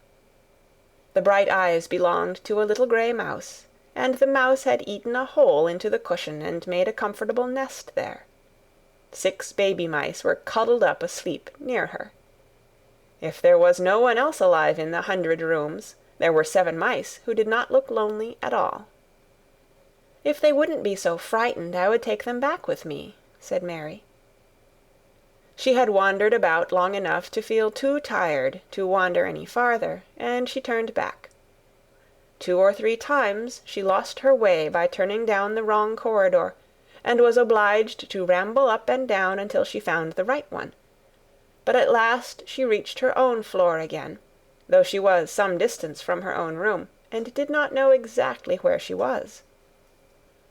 "I believe I have taken a wrong turning again," she said, standing still at what seemed the end of a short passage with tapestry on the wall.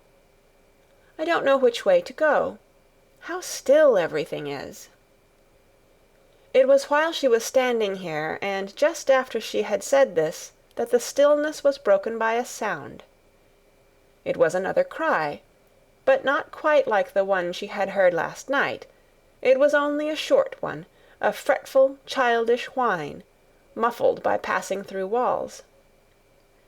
"It's nearer than it was," said Mary, her heart beating rather faster, "and it is crying." She put her hand accidentally upon the tapestry near her, and then sprang back, feeling quite startled.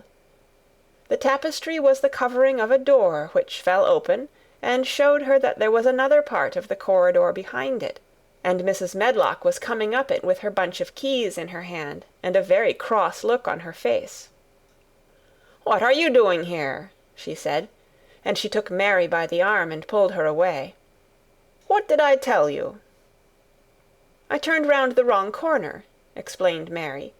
"I didn't know which way to go, and I heard someone crying." She quite hated Mrs. Medlock at the moment, but she hated her more the next. "You didn't hear anything of the sort," said the housekeeper. "You come along back to your own nursery, or I'll box your ears." And she took her by the arm and half pushed, half pulled her up one passage and down another, until she pushed her in at the door of her own room. "Now," she said, "you stay where you're told to stay, or you'll find yourself locked up. The master had better get you a governess, same as he said he would. You're one that needs some one to look sharp after you. I've got enough to do." She went out of the room and slammed the door after her, and Mary went and sat on the hearth-rug, pale with rage. She did not cry, but ground her teeth. "There was someone crying, there was, she said to herself. She had heard it twice now, and sometime she would find out. She had found out a great deal this morning. She felt as if she had been on a long journey, and at any rate she had had something to amuse her all the time, and she had played with the ivory elephants, and had seen the grey mouse and its babies in their nest in the velvet cushion. End of Chapter 6. The Secret Garden by Frances Hodgson Burnett. Chapter 7. The Key to the Garden. 2 days after this, when Mary opened her eyes, she sat upright in bed immediately and called to Martha. "Look at the moor! Look at the moor!" The rainstorm had ended, and the grey mist and clouds had been swept away in the night by the wind. The wind itself had ceased, and a brilliant deep blue sky arched high over the moorland. Never, never had Mary dreamed of a sky so blue. In India, skies were hot and blazing. This was of a deep, cool blue, which almost seemed to sparkle like the waters of some lovely, bottomless lake. And here and there, high, high in the arched blueness, floated small clouds of snow-white fleece. The far-reaching world of the moor itself looked softly blue instead of gloomy purple-black or awful dreary grey. "Aye," said Martha, with a cheerful grin. "The storm's over for a bit. It does like this at this time o' the year. It goes off in a night like it was pretendin' it had never been here and never meant to come again. That's because the springtime's on its way. It's a long way off yet, but it's comin'." "I thought perhaps it always rained or looked dark in England," Mary said.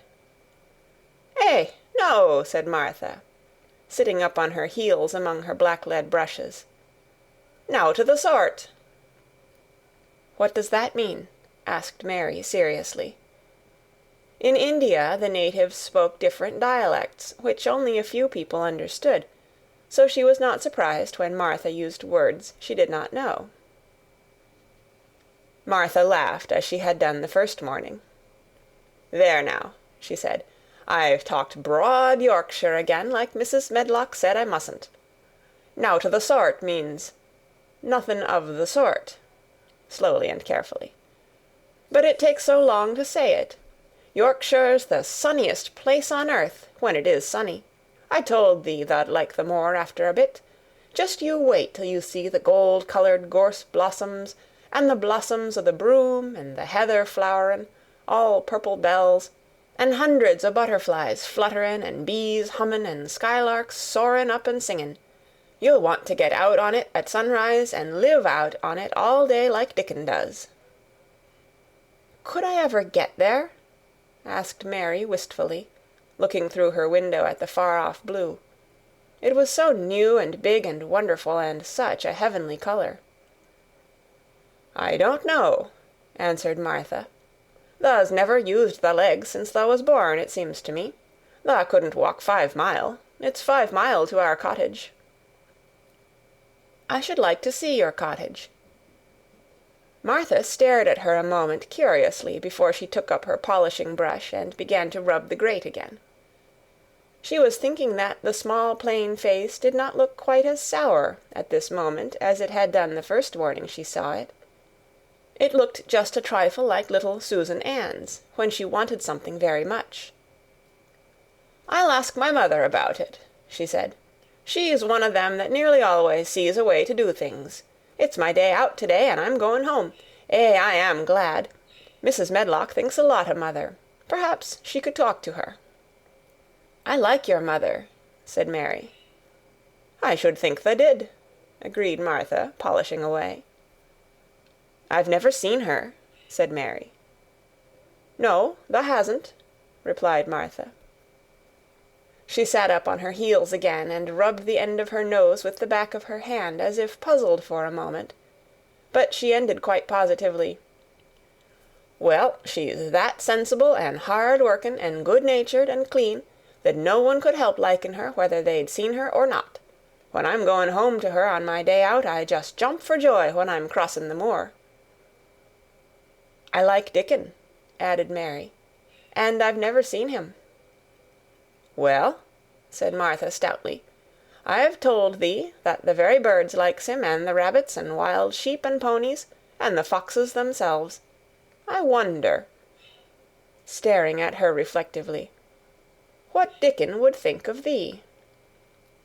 "He wouldn't like me," said Mary in her stiff, cold little way. "No one does." Martha looked reflective again. "How does thou like thysel'?" she inquired, really quite as if she were curious to know. Mary hesitated a moment and thought it over. "Not at all, really," she answered. "But I never thought of that before." Martha grinned a little, as if at some homely recollection. "Mother said that to me once," she said. "She was at her wash-tub, and I was in a bad temper and talking ill of folk, and she turns round on me and says, 'The young vixen, tha! There tha stands, saying tha doesn't like this one and tha doesn't like that one. How does tha like thysel'?' It made me laugh, and it brought me to my senses in a minute." She went away in high spirits as soon as she had given Mary her breakfast. She was going to walk 5 miles across the moor to the cottage, and she was going to help her mother with the washing and do the week's baking, and enjoy herself thoroughly.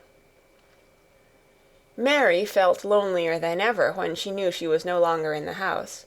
She went out into the garden as quickly as possible, and the first thing she did was to run round and round the fountain flower garden 10 times. She counted the times carefully, and when she had finished, she felt in better spirits. The sunshine made the whole place look different. The high, deep blue sky arched over Misselthwaite as well as over the moor, and she kept lifting her face and looking up into it, trying to imagine what it would be like to lie down on one of the little snow-white clouds and float about. She went into the first kitchen garden and found Ben Weatherstaff working there with 2 other gardeners. The change in the weather seemed to have done him good. He spoke to her of his own accord. "Springtime's comin'," he said. "Cannot thou smell it?" Mary sniffed and thought she could. "I smell something nice and fresh and damp," she said. "That's the good rich earth," he answered, digging away. "It's in a good humour making ready to grow things. It's glad when plantin' time comes. It's dull in the winter when it's got nowt to do. In the flower gardens out there things will be stirring down below in the dark. The sun's warming 'em. You'll see bits o' green spikes sticking out of the black earth after a bit." "What will they be?" asked Mary. "Crocuses and snowdrops and daffydowndillies. Has thou never seen them?" "No, everything is hot and wet and green after the rains in India," said Mary, "and I think things grow up in a night." "These won't grow up in a night," said Weatherstaff. "Thou'll have to wait for 'em. They'll poke up a bit higher here, an' push out a spike more there, an' uncurl a leaf this day an' another that. You watch 'em." "I am going to," answered Mary. Very soon she heard the soft rustling flight of wings again, and she knew at once that the robin had come again. He was very pert and lively, and hopped about so close to her feet, and put his head on one side and looked at her so slyly, that she asked Ben Weatherstaff a question. "Do you think he remembers me?" she said. "Remembers thee?" said Weatherstaff indignantly. "He knows every cabbage stump in the gardens, let alone the people. He's never seen a little wench here before, and he's bent on finding out all about thee. Tha's no need to try to hide anything from him." "Are things stirring down below in the dark in that garden where he lives?" Mary inquired. "What garden?" grunted Weatherstaff, becoming surly again. "The one where the old rose trees are." She could not help asking, because she wanted so much to know. "Are all the flowers dead, or do some of them come again in the summer? Are there ever any roses?" "Ask him," said Ben Weatherstaff, hunching his shoulders toward the robin. "He's the only one as knows. No one else has seen inside it for 10 year." 10 years was a long time, Mary thought. She had been born 10 years ago. She walked away, slowly thinking. She had begun to like the garden, just as she had begun to like the robin, and Dickon, and Martha's mother. She was beginning to like Martha, too. That seemed a good many people to like, when you were not used to liking. She thought of the robin as one of the people. She went to her walk outside the long ivy-covered wall over which she could see the tree-tops, and the second time she walked up and down the most interesting and exciting thing happened to her, and it was all through Ben Weatherstaff's robin. She heard a chirp and a twitter, and when she looked at the bare flower-bed at her left side, there he was, hopping about, and pretending to peck things out of the earth, to persuade her that he had not followed her. But she knew he had followed her, and the surprise so filled her with delight that she almost trembled a little. "You do remember me," she cried out. "You do! You are prettier than anything else in the world." She chirped and talked and coaxed, and he hopped and flirted his tail and twittered. It was as if he were talking. His red waistcoat was like satin, and he puffed his tiny breast out and was so fine and so grand and so pretty that it was really as if he were showing her how important and like a human person a robin could be. Mistress Mary forgot that she had ever been contrary in her life when he allowed her to draw closer and closer to him, and bend down and talk and try to make something like robin sounds. Oh, to think that he should actually let her come as near to him as that! He knew nothing in the world would make her put out her hand toward him, or startle him in the least tiniest way. He knew it because he was a real person, only nicer than any other person in the world. She was so happy that she scarcely dared to breathe. The flower-bed was not quite bare. It was bare of flowers because the perennial plants had been cut down for their winter rest, but there were tall shrubs and low ones which grew together at the back of the bed, and as the robin hopped about under them she saw him hop over a small pile of freshly turned-up earth. He stopped on it to look for a worm. The earth had been turned up because a dog had been trying to dig up a mole, and he had scratched quite a deep hole. Mary looked at it, not really knowing why the hole was there, and as she looked she saw something almost buried in the newly turned soil. It was something like a ring of rusty iron or brass, and when the robin flew up into a tree near by, she put out her hand and picked the ring up. It was more than a ring, however. It was an old key, which looked as if it had been buried a long time. Mistress Mary stood up and looked at it with an almost frightened face as it hung from her finger. "Perhaps it has been buried for 10 years," she said in a whisper. "Perhaps it is the key to the garden." End of Chapter 7. The Secret Garden by Frances Hodgson Burnett. Chapter 8. The Robin Who Showed the Way. She looked at the key quite a long time. She turned it over and thought about it. As I have said before, she was not a child who had been trained to ask permission or consult her elders about things. All she thought about the key was that if it was the key to the closed garden, and she could find out where the door was, she could perhaps open it and see what was inside the walls, and what had happened to the old rose trees. It was because it had been shut up so long that she wanted to see it. It seemed as if it must be different from other places, and that something strange must have happened to it during 10 years. Besides that, if she liked it, she could go into it every day and shut the door behind her. And she could make up some play of her own and play it quite alone, because nobody would ever know where she was, but would think the door was still locked and the key buried in the earth. The thought of that pleased her very much. Living, as it were, all by herself in a house with 100 mysteriously closed rooms, and having nothing whatever to do to amuse herself, had set her inactive brain to working, and was actually awakening her imagination.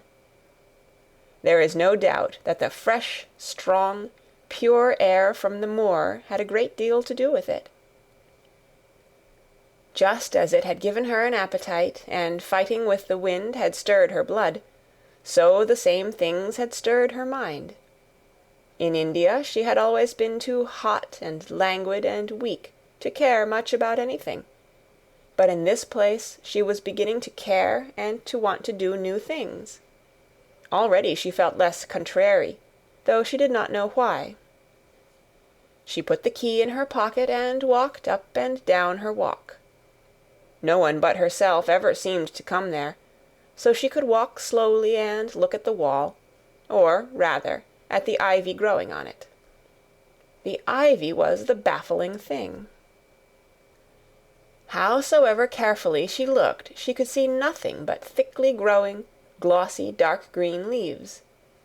She was very much disappointed. Something of her contrariness came back to her as she paced the walk and looked over it at the tree-tops inside. It seemed so silly, she said to herself, to be near it and not be able to get in. She took the key in her pocket when she went back to the house, and she made up her mind that she would always carry it with her when she went out, so that if she ever should find the hidden door, she would be ready. Mrs. Medlock had allowed Martha to sleep all night at the cottage, but she was back at her work in the morning with cheeks redder than ever and in the best of spirits. "I got up at 4 o'clock," she said. It was pretty on the moor with the birds getting up and the rabbits scampering about and the sun rising. I didn't walk all the way. A man gave me a ride in his cart, and I did enjoy myself." She was full of stories of the delights of her day out. Her mother had been glad to see her, and they had got the baking and washing all out of the way. She had even made each of the children a dough cake with a bit of brown sugar in it.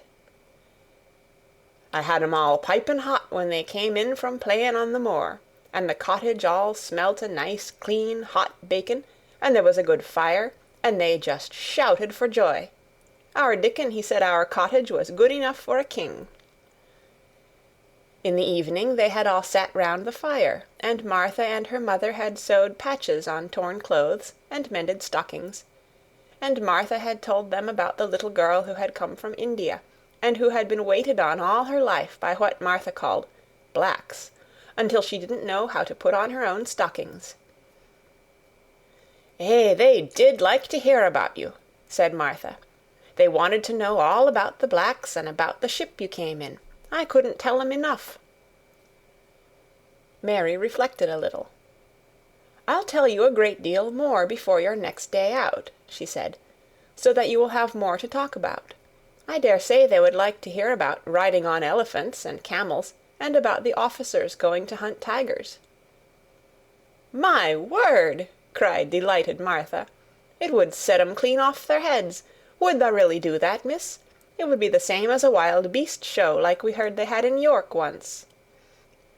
"India is quite different from Yorkshire," Mary said slowly, as she thought the matter over.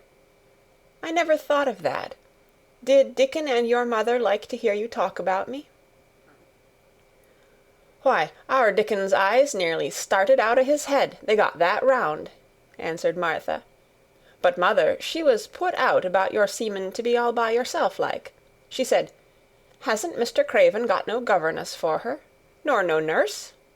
And I said, 'No, he hasn't, though Mrs. Medlock says he will when he thinks of it, but she says he mayn't think of it for 2 or 3 years.' "I don't want a governess," said Mary sharply. "But mother says you ought to be learnin' your book by this time, and you ought to have a woman to look after you, and she says, 'Now, Martha, you just think about how you'd feel yourself, in a big place like that, wanderin' about all alone, and no mother. You do your best to cheer her up,' she says, and I said I would." Mary gave her a long, steady look. "You do cheer me up," she said. "I like to hear you talk." Presently Martha went out of the room and came back with something held in her hands under her apron. "What does thee think?" she said, with a cheerful grin. "I've brought thee a present." "A present?" exclaimed Mistress Mary. "How could a cottage full of 14 hungry people give anyone a present?"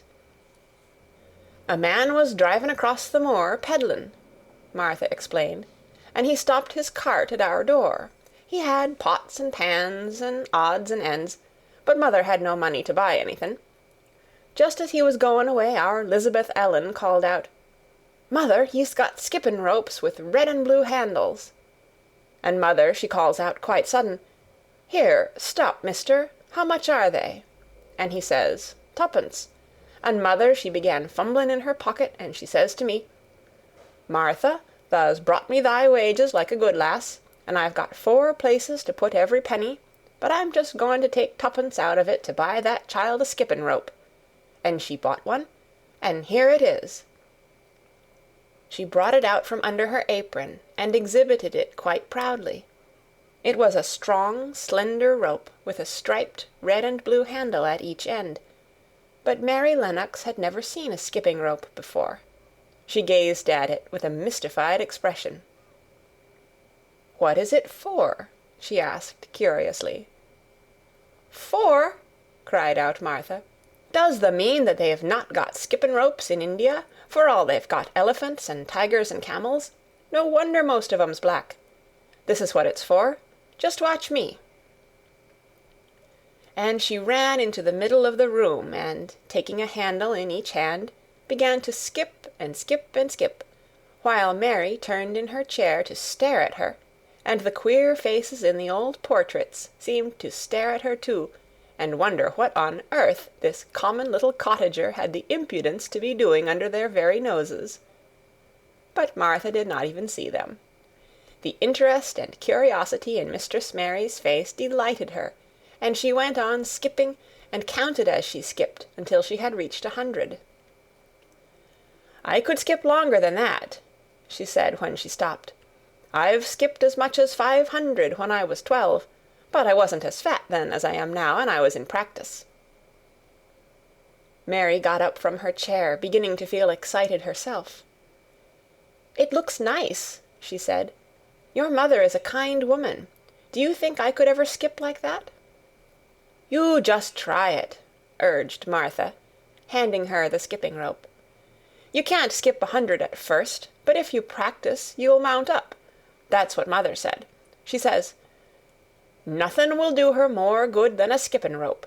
It's the sensiblest toy a child can have. Let her play out in the fresh air skippin', and it'll stretch her legs and arms and give her some strength in 'em.'" It was plain that there was not a great deal of strength in Mistress Mary's arms and legs when she first began to skip. She was not very clever at it, but she liked it so much that she did not want to stop. "Put on the things and run and skip out-a-doors," said Martha. "Mother said I must tell you to keep out-a-doors as much as you could, even when it rains a bit, so as the wrap-up warm." Mary put on her coat and hat and took her skipping rope over her arm. She opened the door to go out, and then suddenly thought of something and turned back rather slowly. "Martha," she said, "they were your wages. It was your twopence, really. Thank you." She said it stiffly because she was not used to thanking people or noticing that they did things for her. "Thank you," she said, and held out her hand because she did not know what else to do. Martha gave her hand a clumsy little shake, as if she was not accustomed to this sort of thing either. Then she laughed. "Eh, thou'rt a queer old womanish thing," she said. "If tha'd been our Elizabeth Ellen, tha'd have given me a kiss." Mary looked stiffer than ever. "Do you want me to kiss you?" Martha laughed again. "Nay, not me," she answered. "If tha was different, p'raps tha'd want to thysel', but tha isn't. Run off outside and play with thy rope." Mistress Mary felt a little awkward as she went out of the room. Yorkshire people seemed strange, and Martha was always rather a puzzle to her. At first she had disliked her very much, but now she did not. The skipping rope was a wonderful thing. She counted and skipped and counted, until her cheeks were quite red, and she was more interested than she had ever been since she was born. The sun was shining, and a little wind was blowing, not a rough wind, but one which came in delightful little gusts, and brought a fresh scent of newly turned earth with it. She skipped round the fountain garden, and up one walk and down another. She skipped at last into the kitchen garden, and saw Ben Weatherstaff digging and talking to his robin, which was hopping about him. She skipped down the walk toward him, and he lifted his head and looked at her with a curious expression. She had wondered if he would notice her. She wanted him to see her skip. "Well," he exclaimed, "upon my word, p'raps tha'rt a young un after all, and p'raps tha's got child's blood in thy veins instead of sour buttermilk. Tha's skipped red into thy cheeks as sure as my name's Ben Weatherstaff. I wouldn't have believed tha could do it." "I never skipped before," Mary said. "I'm just beginning. I can only go up to 20. "Tha keep on," said Ben. "Tha shapes well enough at it for a young un that's lived with heathen. Just see how he's watching thee," jerking his head toward the robin. "He followed after thee yesterday. He'll be at it again to-day. He'll be bound to find out what the skipping rope is. He's never seen one. Eh," shaking his head at the bird, "the curiosity will be the death of thee sometime if thou doesn't look sharp." Mary skipped round all the gardens and round the orchard, resting every few minutes. At length she went to her own special walk, and made up her mind to try if she could skip the whole length of it. It was a good long skip, and she began slowly, but before she had gone halfway down the path she was so hot and breathless that she was obliged to stop. She did not mind much, because she had already counted up to 30. She stopped with a little laugh of pleasure, and there, lo and behold, was the robin swaying on a long branch of ivy. He had followed her, and he greeted her with a chirp. As Mary had skipped toward him, she felt something heavy in her pocket strike against her at each jump, and when she saw the robin she laughed again. "You showed me where the key was yesterday," she said. "You ought to show me the door to-day, but I don't believe you know." The robin flew from his swinging spray of ivy onto the top of the wall, and he opened his beak and sang a loud, lovely trill, merely to show off. Nothing in the world is quite as adorably lovely as a robin when he shows off, and they are nearly always doing it.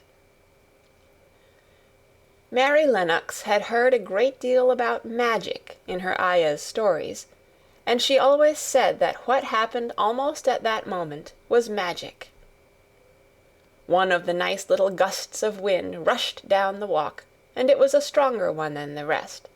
It was strong enough to wave the branches of the trees, and it was more than strong enough to sway the trailing sprays of untrimmed ivy hanging from the wall. Mary had stepped close to the robin, and suddenly the gust of wind swung aside some loose ivy trails, and more suddenly still she jumped toward it and caught it in her hand. This she did because she had seen something under it, a round knob which had been covered by the leaves hanging over it. It was the knob of a door. She put her hands under the leaves and began to pull and push them aside. Thick as the ivy hung, it nearly all was a loose and swinging curtain, though some had crept over wood and iron. Mary's heart began to thump, and her hands to shake a little in her delight and excitement. The robin kept singing and twittering away, and tilting his head on one side as if he were as excited as she was. What was this under her hands, which was square and made of iron, and which her fingers found a hole in? It was the lock of the door which had been closed 10 years, and she put her hand in her pocket, drew out the key, and found it fitted the keyhole. She put the key in and turned it. It took 2 hands to do it, but it did turn. And then she took a long breath and looked behind her up the long walk to see if anyone was coming. No one was coming. No one ever did come, it seemed, and she took another long breath, because she could not help it, and she held back the swinging curtain of ivy and pushed back the door, which opened slowly, slowly. Then she slipped through it and shut it behind her, and stood with her back against it, looking about her and breathing quite fast with excitement and wonder and delight. She was standing inside the secret garden. End of Chapter 8. The Secret Garden by Frances Hodgson Burnett. Chapter 9. The Strangest House Anyone Ever Lived in. It was the sweetest, most mysterious-looking place anyone could imagine. The high walls which shut it in were covered with the leafless stems of climbing roses, which were so thick that they were matted together. Mary Lennox knew they were roses because she had seen a great many roses in India. All the ground was covered with grass of a wintry brown, and out of it grew clumps of bushes, which were surely rose bushes if they were alive. There were numbers of standard roses which had so spread their branches that they were like little trees. There were other trees in the garden, and one of the things which made the place look strangest and loveliest was that climbing roses had run all over them and swung down long tendrils, which made light swaying curtains, and here and there they had caught at each other or at a far-reaching branch and had crept from one tree to another, and made lovely bridges of themselves. There were neither leaves nor roses on them now, and Mary did not know whether they were dead or alive, but their thin gray or brown branches and sprays looked like a sort of hazy mantle spreading over everything, walls and trees, and even brown grass, where they had fallen from their fastenings and run along the ground. It was this hazy tangle from tree to tree which made it all look so mysterious. Mary had thought it must be different from other gardens which had not been left all by themselves so long, and indeed it was different from any other place she had ever seen in her life. "How still it is," she whispered. "How still." Then she waited a moment and listened at the stillness. The robin, who had flown to his tree-top, was still as all the rest. He did not even flutter his wings. He sat without stirring, and looked at Mary. No wonder it is still," she whispered again. "I am the first person who has spoken in here for 10 years." She moved away from the door, stepping as softly as if she were afraid of awakening someone. She was glad that there was grass under her feet, and that her steps made no sounds. She walked under one of the fairy-like gray arches between the trees, and looked up at the sprays and tendrils which formed them. "I wonder if they are all quite dead," she said. "Is it all a quite dead garden? I wish it wasn't." If she had been Ben Weatherstaff, she could have told whether the wood was alive by looking at it. But she could only see that there were only gray or brown sprays and branches, and none showed any signs of even a tiny leaf-bud anywhere. But she was inside the wonderful garden, and she could come through the door under the ivy any time, and she felt as if she had found a world all her own. The sun was shining inside the 4 walls, and the high arch of blue sky over this particular piece of Misselthwaite seemed even more brilliant and soft than it was over the moor. The robin flew down from his tree-top and hopped about or flew after her from one bush to another. He chirped a good deal, and had a very busy air, as if he were showing her things. Everything was strange and silent, and she seemed to be hundreds of miles away from anyone, but somehow she did not feel lonely at all. All that troubled her was her wish that she knew whether all the roses were dead, or if perhaps some of them had lived and might put out leaves and buds as the weather got warmer. She did not want it to be a quite dead garden. If it were a quite alive garden, how wonderful it would be, and what thousands of roses would grow on every side.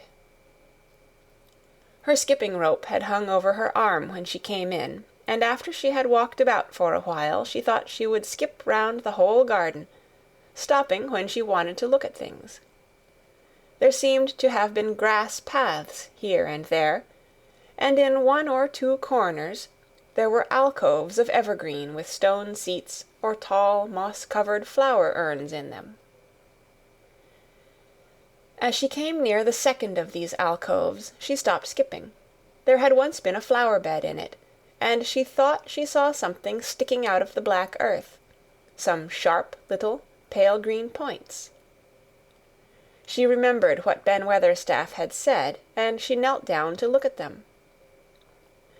"Yes, they are tiny growing things, and they might be crocuses or snowdrops or daffodils," she whispered.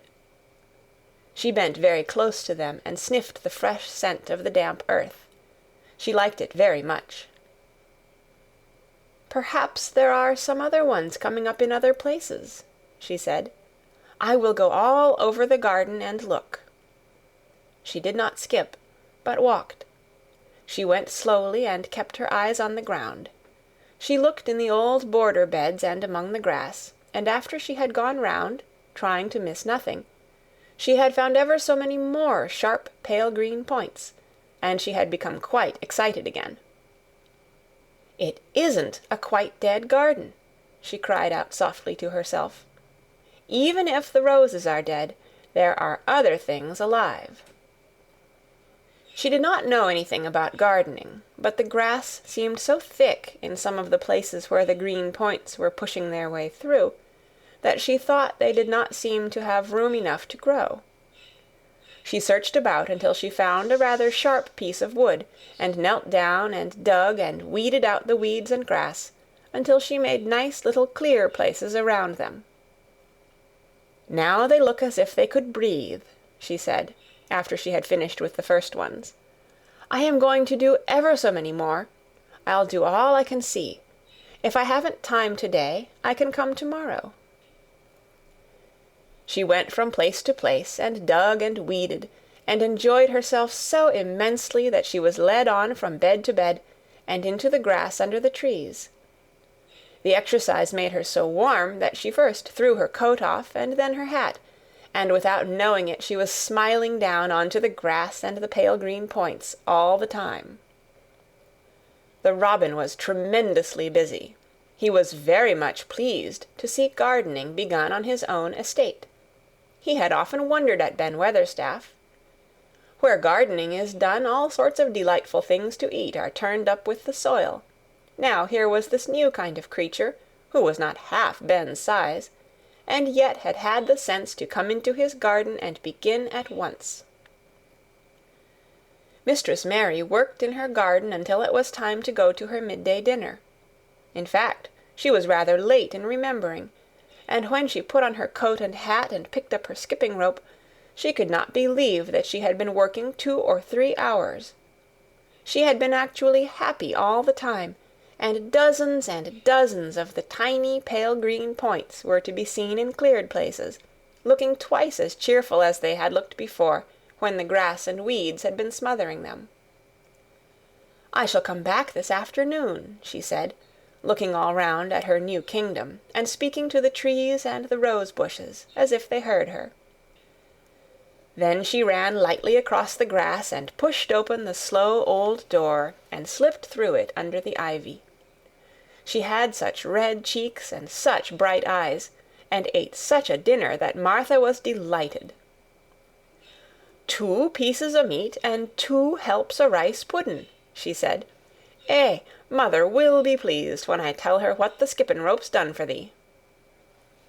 In the course of her digging with her pointed stick, Mistress Mary had found herself digging up a sort of white root, rather like an onion.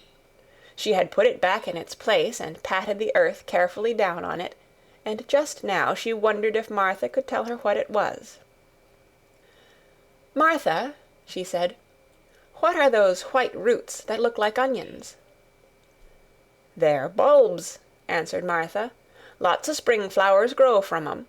The very little ones are snowdrops and crocuses, and the big ones are narcissuses and jonquils and daffydowndillys. The biggest of all is lilies and purple flags. Eh, they are nice. Dickon's got a whole lot of 'em planted in our bit o' garden." "Does Dickon know all about them?" asked Mary, a new idea taking possession of her. "Our Dickon can make a flower grow out of a brick walk. Mother says he just whispers things out o' the ground." "Do bulbs live a long time? Would they live years and years if no one helped them?" inquired Mary anxiously. "They're things as helps themselves," said Martha. "That's why poor folk can afford to have 'em. If you don't trouble 'em, most of 'em'll work away underground for a lifetime, and spread out and have little uns. There's a place in the park woods here where there's snowdrops by thousands. They're the prettiest sight in Yorkshire when the spring comes. No one knows when they was first planted." "I wish the spring was here now," said Mary. "I want to see all the things that grow in England." She had finished her dinner and gone to her favorite seat on the hearthrug. I wish I had a little spade," she said. "Whatever does thou want a spade for?" asked Martha, laughing. "Art thou goin' to take to diggin'? I must tell mother that, too." Mary looked at the fire and pondered a little.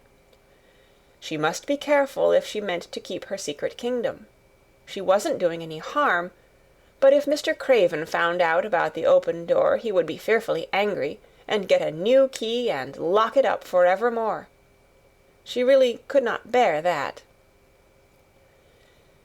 "This is such a big, lonely place," she said slowly, as if she were turning matters over in her mind. "The house is lonely, and the park is lonely, and the gardens are lonely. So many places seem shut up. I never did many things in India, but there were more people to look at, natives and soldiers marching by, and sometimes bands playing, and my ayah told me stories. There is no one to talk to here except you and Ben Weatherstaff, and you have to do your work, and Ben Weatherstaff won't speak to me often. I thought if I had a little spade, I could dig somewhere as he does, and I might make a little garden, if he would give me some seeds." Martha's face quite lighted up. "There now!" she exclaimed. "If that wasn't one of the things mother said! She says, 'There's such a lot of room in that big place. Why don't they give her a bit for herself, even if she doesn't plant nothin' but parsley and radishes? She'd dig and rake away and be right down happy over it.' Them was the very words she said." "Were they?" said Mary. "How many things she knows, doesn't she?" "Eh," said Martha, "it's like she says. A woman as brings up 12 children learns something besides her ABC. Children's as good as 'rithmetic to set you finding out things." "How much would a spade cost, a little one?" Mary asked. "Well," was Martha's reflective answer, "at Thwaite village there's a shop or so, and I saw little garden sets, with a spade and a rake and a fork all tied together, for 2 shillings, and they was stout enough to work with, too." "I've got more than that in my purse," said Mary. "Mrs. Morrison gave me 5 shillings, and Mrs. Medlock gave me some money from Mr. Craven." "Did he remember thee that much?" exclaimed Martha.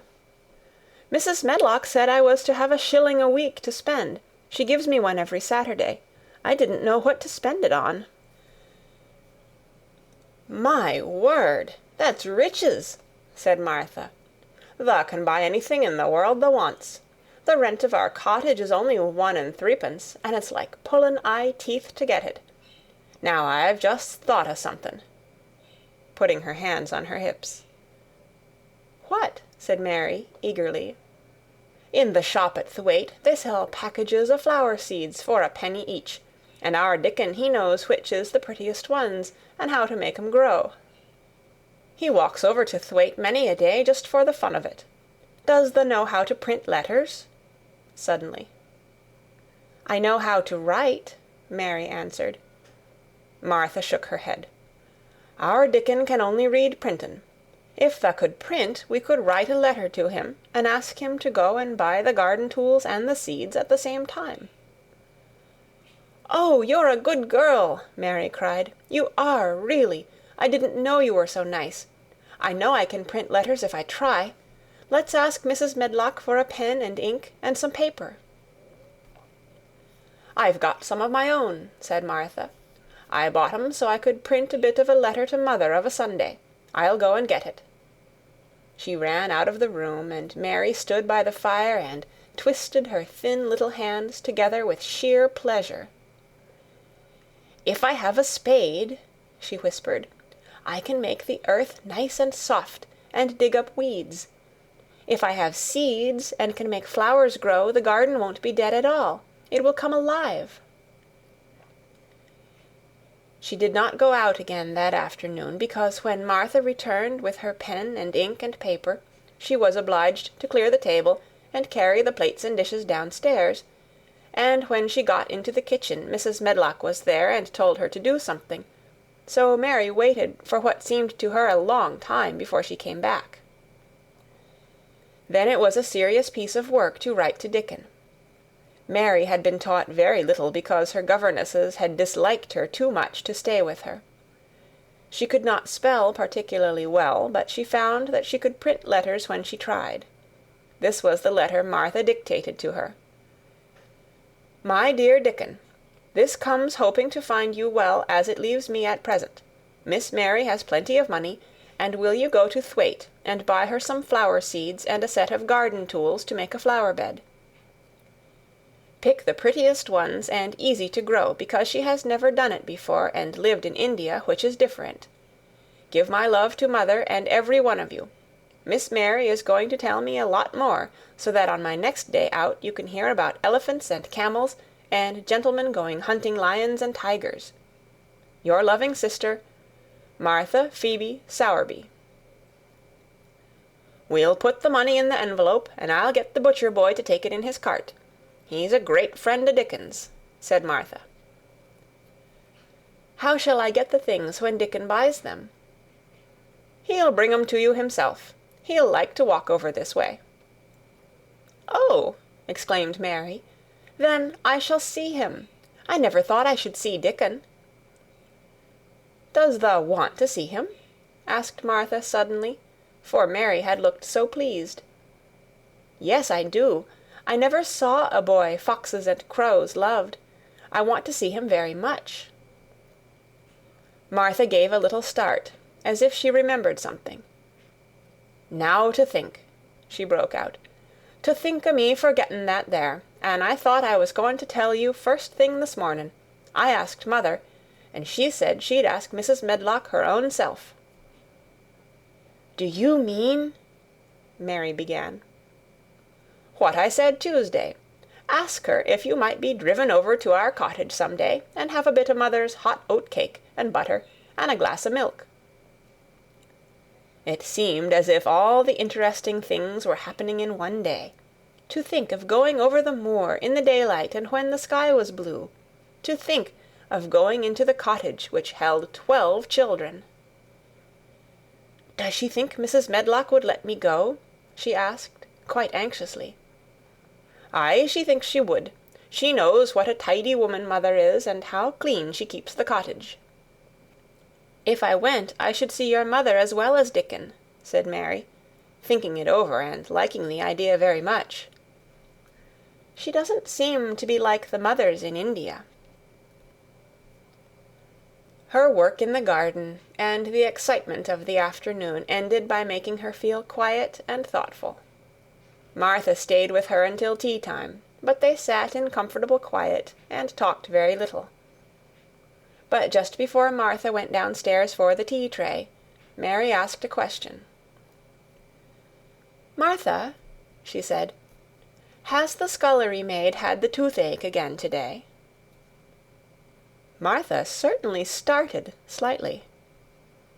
"What makes thee ask that?" she said. "Because when I waited so long for you to come back, I opened the door and walked down the corridor to see if you were coming. And I heard that far-off crying again, just as we heard it the other night. There isn't a wind to-day, so you see it couldn't have been the wind." "Eh," said Martha restlessly, "thou mustn't go walking about in corridors and listening. Mr. Craven would be that there angry, there's no knowing what he'd do." "I wasn't listening," said Mary. "I was just waiting for you, and I heard it. That's 3 times." "My word, there's Mrs. Medlock's bell," said Martha, and she almost ran out of the room. "It's the strangest house anyone ever lived in," said Mary drowsily, as she dropped her head on the cushioned seat of the armchair near her. Fresh air, and digging, and skipping rope had made her feel so comfortably tired that she fell asleep. End of Chapter 9. The Secret Garden by Frances Hodgson Burnett. Chapter 10. Dickon. The sun shone down for nearly a week on the secret garden. The secret garden was what Mary called it when she was thinking of it. She liked the name, and she liked still more the feeling that when its beautiful old walls shut her in, no one knew where she was.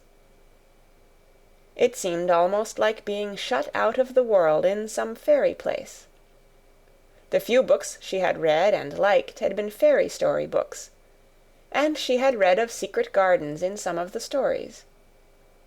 Sometimes people went to sleep in them for 100 years, which she had thought must be rather stupid. She had no intention of going to sleep, and in fact she was becoming wider awake every day which passed at Misselthwaite. She was beginning to like to be out of doors. She no longer hated the wind, but enjoyed it. She could run faster and longer, and she could skip up to 100. The bulbs in the secret garden must have been much astonished. Such nice, clear places were made round them, that they had all the breathing space they wanted, and really, if Mistress Mary had known it, they began to cheer up under the dark earth and work tremendously. The sun could get at them and warm them, and when the rain came down it could reach them at once, so they began to feel very much alive. Mary was an odd, determined little person. and, now she had something interesting to be determined about, she was very much absorbed indeed. She worked and dug and pulled up weeds steadily, only becoming more pleased with her work every hour instead of tiring of it. It seemed to her like a fascinating sort of play.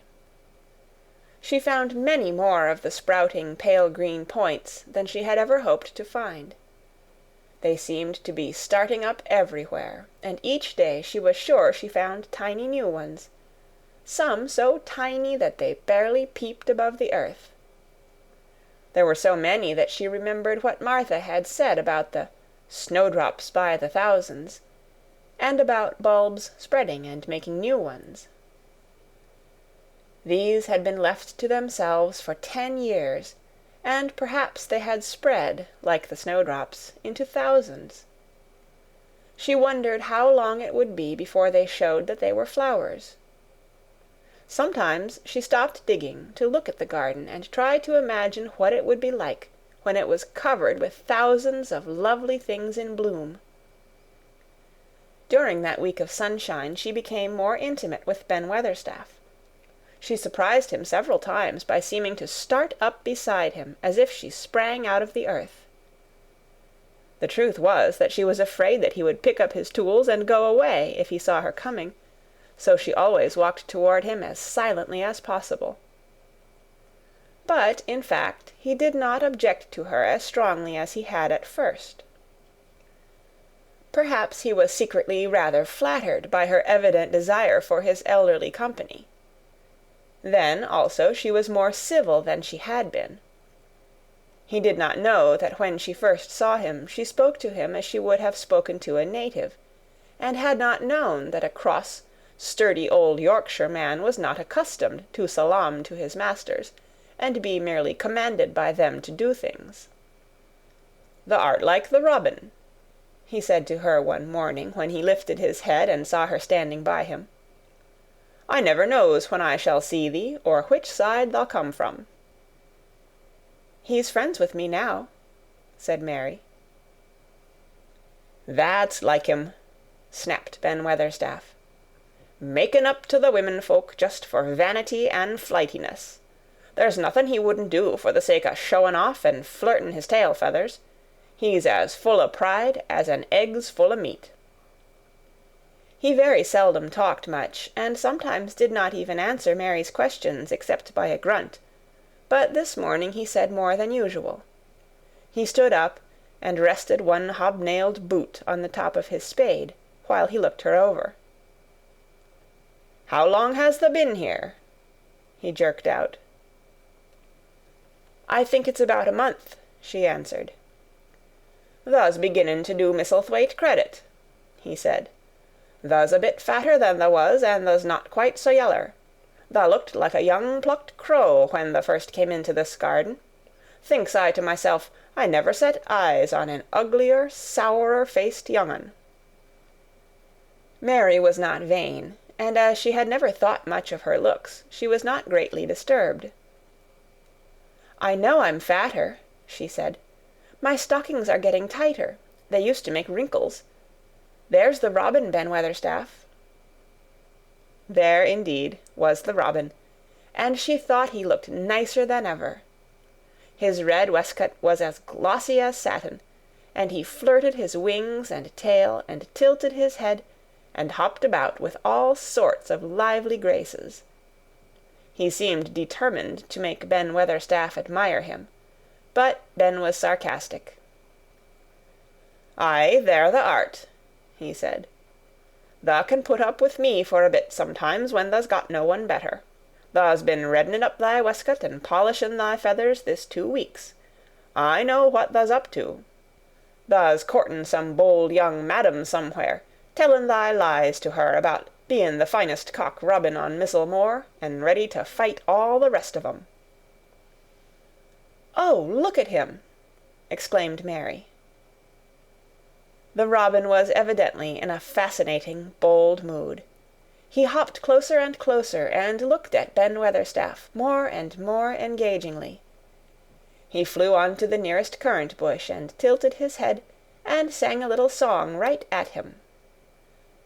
"Thou think'st thou'll get over me by doing that," said Ben, wrinkling his face up in such a way that Mary felt sure he was trying not to look pleased. "Thou think'st no one can stand out against thee, that's what thou think'st." The robin spread his wings. Mary could scarcely believe her eyes. He flew right up to the handle of Ben Weatherstaff's spade, and alighted on the top of it. Then the old man's face wrinkled itself slowly into a new expression. He stood still, as if he were afraid to breathe, as if he would not have stirred for the world, lest his robin should start away. He spoke quite in a whisper. "Well, I'm danged," he said, as softly as if he were saying something quite different.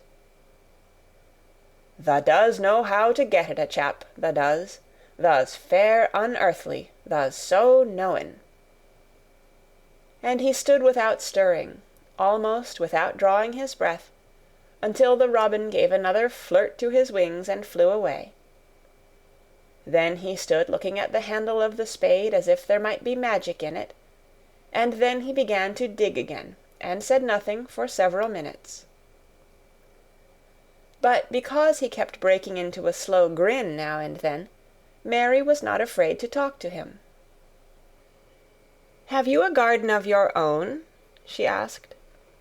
"No, I'm bachelor, and lodge with Martin at the gate."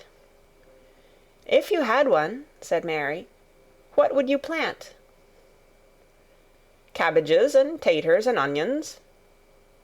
"But if you wanted to make a flower garden," persisted Mary, "what would you plant?" "Bulbs and sweet-smellin' things, but mostly roses." Mary's face lighted up. "Do you like roses?" she said. Ben Weatherstaff rooted up a weed and threw it aside before he answered.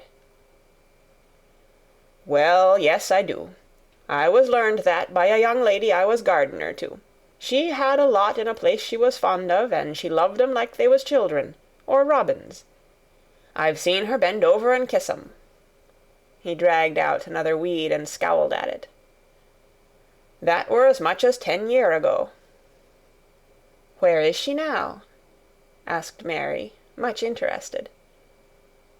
"Heaven," he answered, and drove his spade deep into the soil. "'Cording to what parson says." "What happened to the roses?" Mary asked again, more interested than ever. "They was left to themselves." Mary was becoming quite excited. "Did they quite die? Do roses quite die when they are left to themselves?" she ventured. "Well, I'd got to like 'em, and I liked her, and she liked 'em," Ben Weatherstaff admitted reluctantly. "Once or twice a year I'd go and work at 'em a bit, prune 'em and dig about the roots. They run wild, but they was in rich soil, so some of 'em lived." "When they have no leaves, and look gray and brown and dry, how can you tell whether they are dead or alive?" inquired Mary. "Wait till the spring gets at 'em. Wait till the sun shines on the rain, and the rain falls on the sunshine, and then thou'll find out." "How? How?" cried Mary, forgetting to be careful. "Look along the twigs and branches, and if thou see a bit of a brown lump swellin' here and there, watch it after the warm rain, and see what happens." He stopped suddenly, and looked curiously at her eager face. "Why does thou care so much about roses and such, all of a sudden?" he demanded. Mistress Mary felt her face grow red. She was almost afraid to answer. I want to play that I have a garden of my own," she stammered. There is nothing for me to do. I have nothing, and no one." "Well," said Ben Weatherstaff slowly, as he watched her, "that's true, thou hasn't." He said it in such an odd way that Mary wondered if he was actually a little sorry for her. She had never felt sorry for herself. She had only felt tired and cross, because she disliked people and things so much. But now the world seemed to be changing and getting nicer. If no one found out about the secret garden, she should enjoy herself always. She stayed with him for 10 or 15 minutes longer, and asked him as many questions as she dared. He answered every one of them in his queer, grunting way, and he did not seem really cross, and did not pick up his spade and leave her. He said something about roses just as she was going away, and it reminded her of the ones he had said he had been fond of. "Do you go and see those other roses now?" she asked. "Not been this year. My rheumatics has made me too stiff in the joints." He said it in his grumbling voice, and then quite suddenly he seemed to get angry with her, though she did not see why he should. "Now look here," he said sharply, "don't thou ask so many questions. Thou art the worst wench for asking questions I've ever come across. Get thee gone and play thee. I've done talking for to-day." And he said it so crossly that she knew there was not the least use in staying another minute.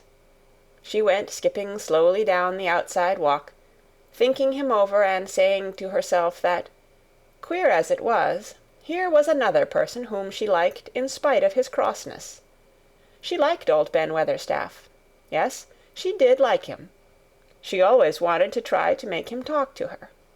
Also, she began to believe that he knew everything in the world about flowers. There was a laurel-hedged walk which curved round the secret garden and ended at a gate which opened into a wood in the park.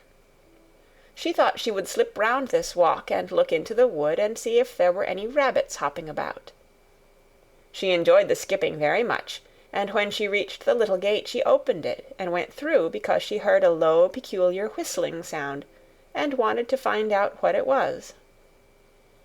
It was a very strange thing indeed. She quite caught her breath as she stopped to look at it. A boy was sitting under a tree, with his back against it, playing on a rough wooden pipe.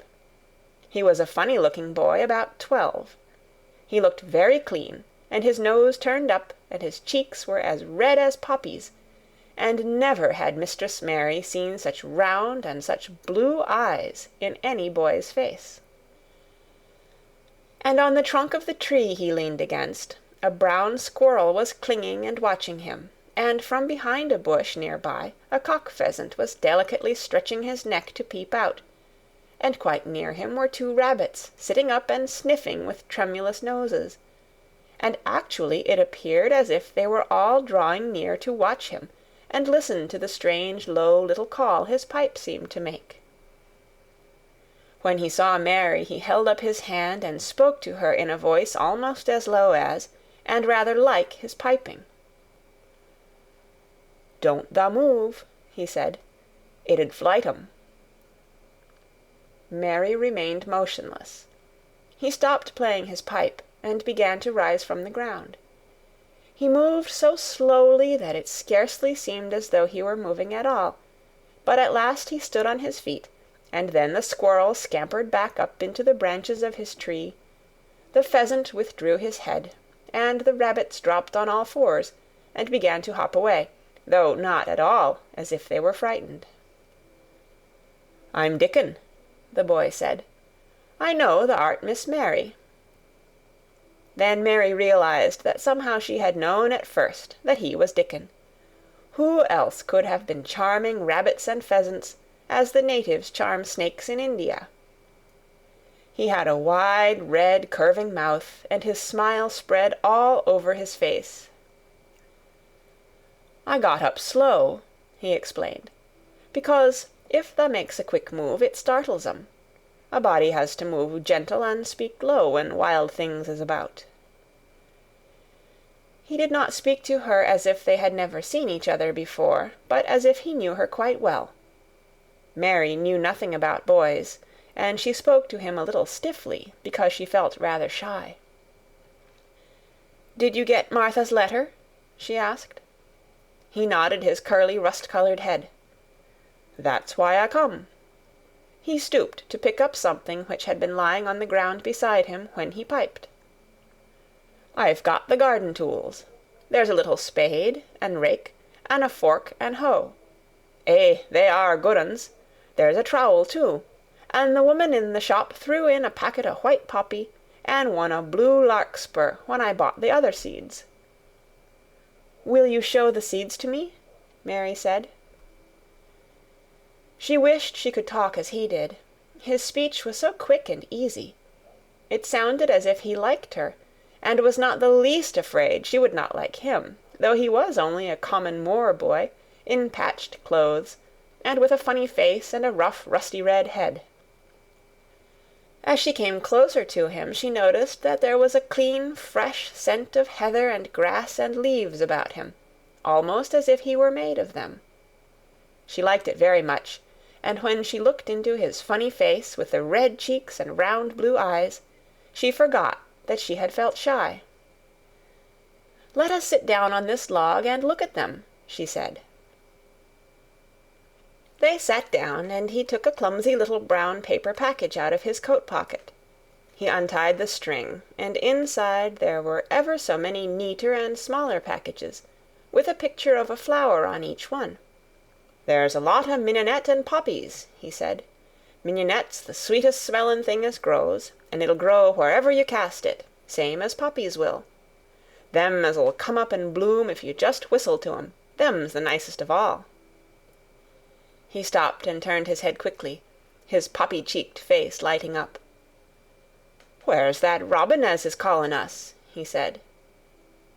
The chirp came from a thick holly bush, bright with scarlet berries, and Mary thought she knew whose it was. "Is it really calling us?" she asked. "Aye," said Dickon, as if it was the most natural thing in the world. "He's callin' some one he's friends with. That's same as sayin', 'Here I am. Look at me. I wants a bit of a chat.' There he is in the bush. Whose is he?"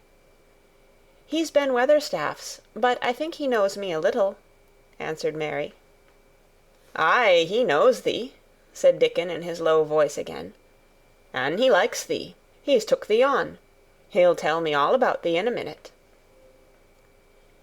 He moved quite close to the bush with the slow movement Mary had noticed before, and then he made a sound almost like the robin's own twitter.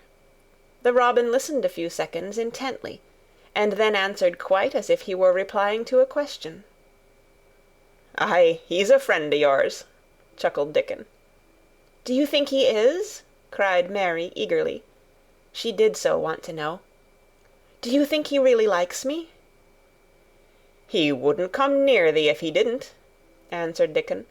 "Birds is rare choosers, and a robin can flout a body worse than a man. See, he's making up to thee now. Cannot thou see a chap? He's saying." And it really seemed as if it must be true. He so sidled and twittered and tilted as he hopped on his bush. "Do you understand everything birds say?" said Mary. Dickon's grin spread until he seemed all wide, red, curving mouth, and he rubbed his rough head. "I think I do, and they think I do," he said. "I've lived on the moor with 'em so long. I've watched 'em break shell, and come out, and fledge, and learn to fly, and begin to sing, till I think I'm one of 'em. Sometimes I think p'raps I'm a bird, or a fox, or a rabbit, or a squirrel, or even a beetle, and I don't know it." He laughed and came back to the log and began to talk about the flower seeds again. He told her what they looked like when they were flowers. He told her how to plant them, and watch them, and feed and water them. "See here," he said suddenly, turning round to look at her. "I'll plant them for thee myself. Where is the garden?" Mary's thin hands clutched each other as they lay on her lap. She did not know what to say, so for a whole minute she said nothing. She had never thought of this. She felt miserable, and she felt as if she went red and then pale. "Tha's got a bit o' garden, hasn't tha?" Dickon said. It was true that she had turned red and then pale. Dickon saw her do it, and as she still said nothing, he began to be puzzled. "Wouldn't they give thee a bit?" he asked. "Hasn't thee got any yet?" She held her hands tighter and turned her eyes toward him. "I don't know anything about boys," she said slowly. "Could you keep a secret, if I told you one? It's a great secret. I don't know what I should do if anyone found it out. I believe I should die." She said the last sentence quite fiercely. Dickon looked more puzzled than ever, and even rubbed his hand over his rough head again, but he answered quite good-humouredly. "I'm keepin' secrets all the time," he said. "If I couldn't keep secrets from the other lads, secrets about foxes' cubs and birds' nests and wild things' holes, there'd be nought safe on the moor. Aye, I can keep secrets." Mistress Mary did not mean to put out her hand and clutch his sleeve, but she did it. "I've stolen a garden," she said very fast. "It isn't mine. It isn't anybody's. Nobody wants it. Nobody cares for it. Nobody ever goes into it. Perhaps everything is dead in it already. I don't know." She began to feel hot and as contrary as she had ever felt in her life. "I don't care. I don't care. Nobody has any right to take it from me when I care about it and they don't. They're letting it die, all shut in by itself," she ended passionately, and she threw her arms over her face and burst out crying. Poor little Mistress Mary. Dickon's curious blue eyes grew rounder and rounder. "Eh," he said, drawing his exclamation out slowly, and the way he did it meant both wonder and sympathy. "I've nothing to do," said Mary. "Nothing belongs to me. I found it myself, and I got into it myself. I was only just like the robin, and they wouldn't take it from the robin." "Where is it?" asked Dickon in a dropped voice. Mistress Mary got up from the log at once. She knew she felt contrary again, and obstinate, and she did not care at all. She was imperious and Indian, and at the same time hot and sorrowful. "Come with me and I'll show you," she said. She led him round the laurel path and to the walk where the ivy grew so thickly. Dickon followed her with a queer, almost pitying look on his face. He felt as if he were being led to look at some strange bird's nest, and must move softly. When she stepped to the wall and lifted the hanging ivy, he started. There was a door, and Mary pushed it slowly open, and they passed in together, and then Mary stood and waved her hand round defiantly. "It's this," she said. "It's a secret garden, and I'm the only one in the world who wants it to be alive." Dickon looked round and round about it, and round again. "Eh," he almost whispered, "it is a queer, pretty place. It's like as if a body was in a dream." End of chapter 10. The Secret Garden by Frances Hodgson Burnett. Chapter 11. The Nest of the MISSEL Thrush. For 2 or 3 minutes he stood looking round him, while Mary watched him, and then he began to walk about softly, even more lightly than Mary had walked the first time she had found herself inside the 4 walls.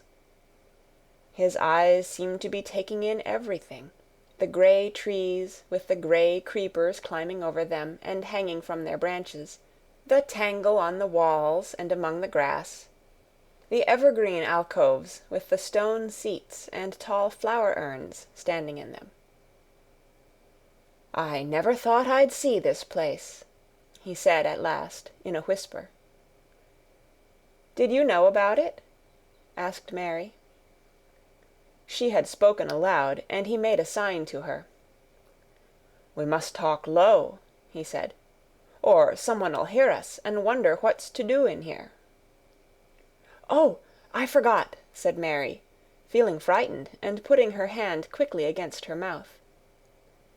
"Did you know about the garden?" she asked again, when she had recovered herself. Dickon nodded. "Martha told me there was one as no one ever went inside," he answered. "Us used to wonder what it was like." He stopped and looked round at the lovely grey tangle about him, and his round eyes looked queerly happy. "Eh, the nests as'll be here come springtime," he said. "It 'ud be the safest nestin' place in England. No one never comin' near, and tangles o' trees and roses to build in. I wonder all the birds on the moor don't build here." Mistress Mary put her hand on his arm again, without knowing it. "Will there be roses?" she whispered. "Can you tell? I thought perhaps they were all dead." "Eh, no, not them, not all of 'em," he answered. "Look here." He stepped over to the nearest tree, an old, old one, with grey lichen all over its bark, but upholding a curtain of tangled sprays and branches. He took a thick knife out of his pocket and opened one of its blades. "There's lots o' dead wood as ought to be cut out," he said. "An' there's a lot o' old wood, but it made some new last year. This here's a new bit." And he touched a shoot which looked brownish-green instead of hard, dry grey. Mary touched it herself in an eager, reverent way. "That one," she said. "Is that one quite alive, quite?" Dickon curved his wide, smiling mouth. "It's as wick as you or me," he said, and Mary remembered that Martha had told her that wick meant alive or lively. "I'm glad it's wick," she cried out in her whisper. "I want them all to be wick. Let us go round the garden and count how many wick ones there are." She quite panted with eagerness, and Dickon was as eager as she was. They went from tree to tree, and from bush to bush. Dickon carried his knife in his hand, and showed her things which she thought wonderful. "They've run wild," he said, "but the strongest ones has fair thrived on it. The delicatest ones has died out, but the others has growed and spread, till they's a wonder. See here." And he pulled down a thick, grey, dry-looking branch. "A body might think this was dead wood, but I don't believe it is, down to the root. I'll cut it low down and see." He knelt, and with his knife cut the lifeless-looking branch through, not far above the earth. "There," he said exultantly. "I told thee so. There's green in that wood yet. Look at it." Mary was down on her knees before he spoke, gazing with all her might. "When it looks a bit greenish and juicy like that, it's wick," he explained.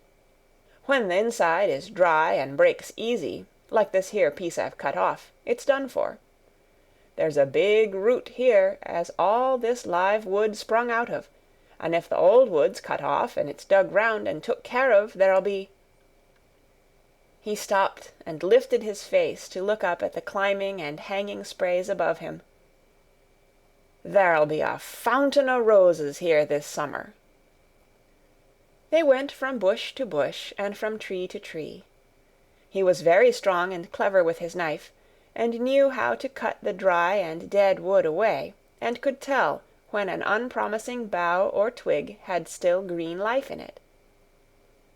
In the course of half an hour Mary thought she could tell too, and when he cut through a lifeless-looking branch, she would cry out joyfully under her breath when she caught sight of the least shade of moist green.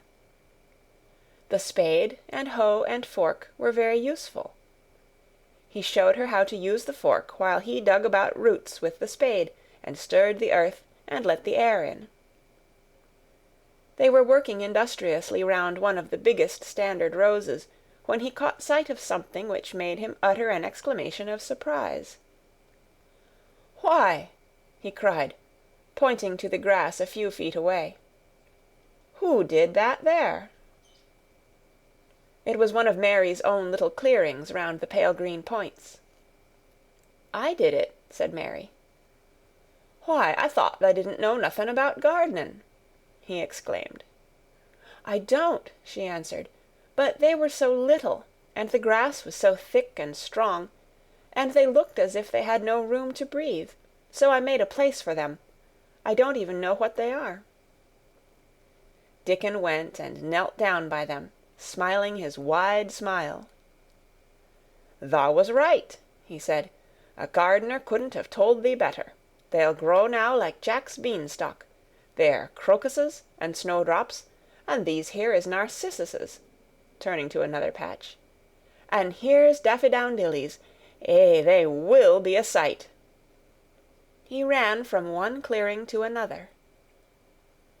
"Thou has done a lot o' work for such a little wench," he said, looking her over. "I'm growing fatter," said Mary, "and I'm growing stronger. I used always to be tired. When I dig, I'm not tired at all. I like to smell the earth when it's turned up." "It's rare good for thee," he said, nodding his head wisely. "There's nought as nice as the smell o' good clean earth, except the smell o' fresh growin' things when the rain falls on 'em. I get out on the moor many a day when it's rainin', and I lie under a bush and listen to the soft swish o' drops on the heather, and I just sniff and sniff. My nose end fair quivers like a rabbit's, mother says." "Do you never catch cold?" inquired Mary, gazing at him wonderingly. She had never seen such a funny boy, or such a nice one. "Not me," he said, grinning. "I never catched cold since I was born.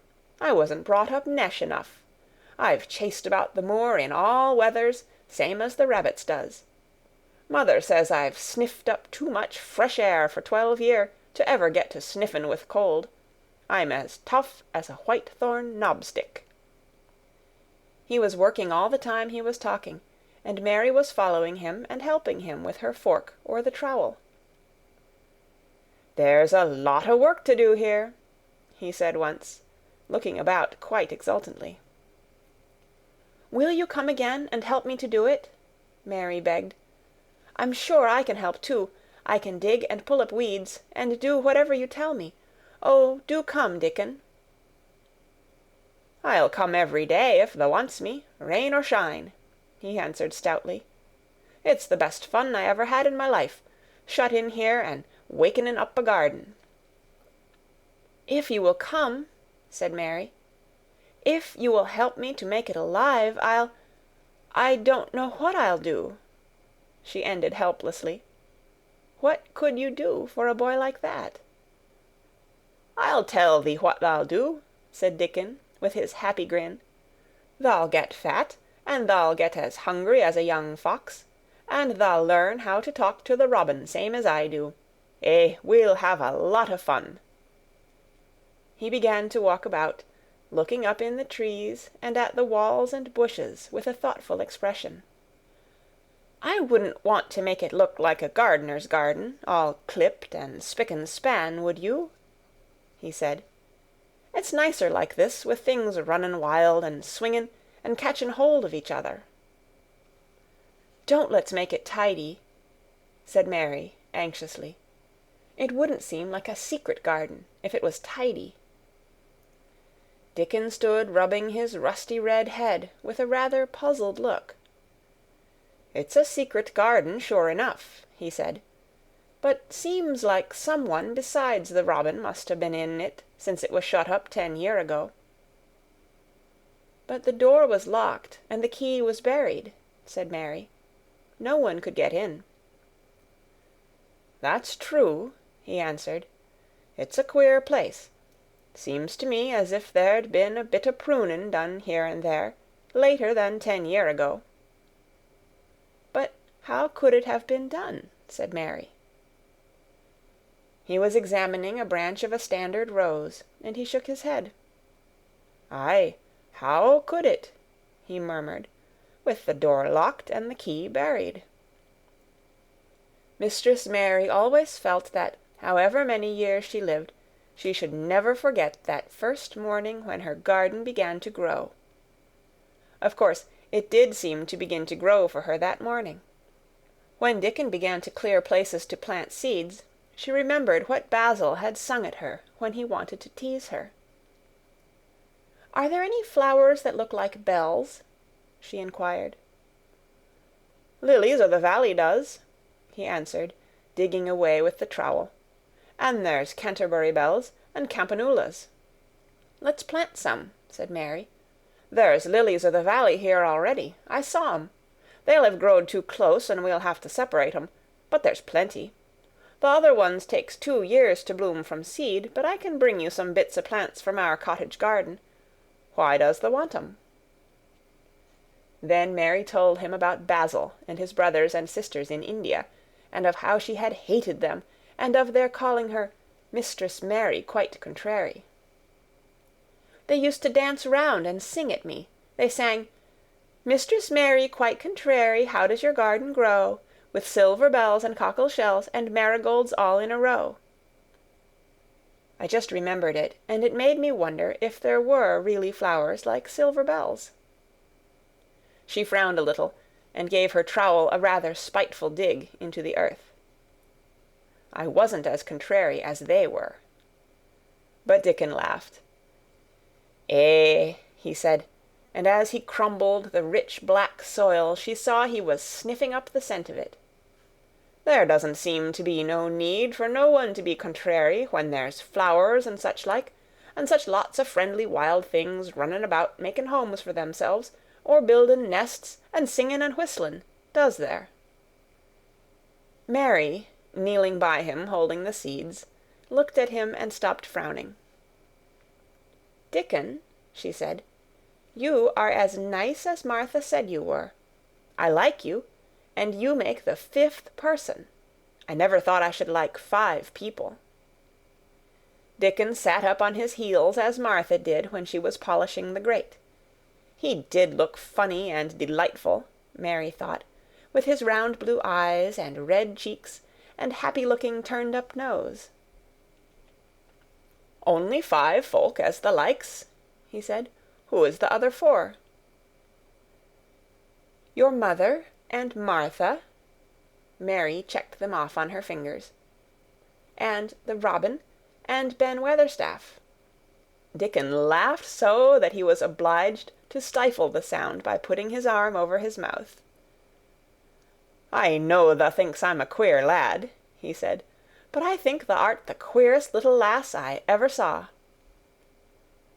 Then Mary did a strange thing. She leaned forward and asked him a question she had never dreamed of asking any one before. And she tried to ask it in Yorkshire, because that was his language, and in India a native was always pleased if you knew his speech. "Does thou like me?" she said.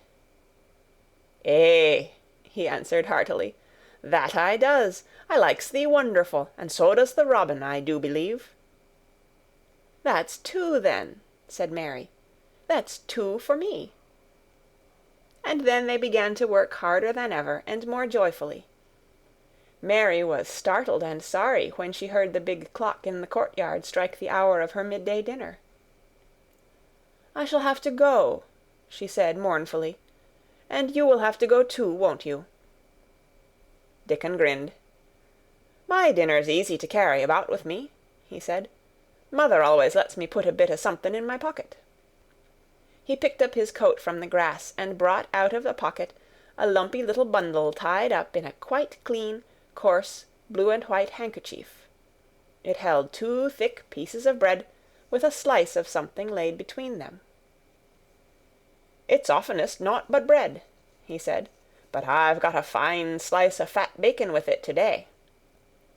Mary thought it looked a queer dinner, but he seemed ready to enjoy it. "Run on and get thy victuals," he said. "I'll be done with mine first. I'll get some more work done before I start back home." He sat down with his back against a tree. "I'll call the robin up," he said, "and give him the rind o' the bacon to peck at. They likes a bit of fat wonderful." Mary could scarcely bear to leave him. Suddenly it seemed as if he might be a sort of wood fairy, who might be gone when she came into the garden again. He seemed too good to be true. She went slowly half-way to the door in the wall, and then she stopped and went back. "Whatever happens, you never would tell," she said. His poppy-colored cheeks were distended with his first big bite of bread and bacon, but he managed to smile encouragingly. "If thou was a missel thrush, and showed me where thy nest was, does thou think I'd tell anyone? Not me," he said. "Th'art as safe as a missel thrush." And she was quite sure she was. End of chapter 11. The Secret Garden by Frances Hodgson Burnett. Chapter 12. Might I have a bit of earth? Mary ran so fast that she was rather out of breath when she reached her room.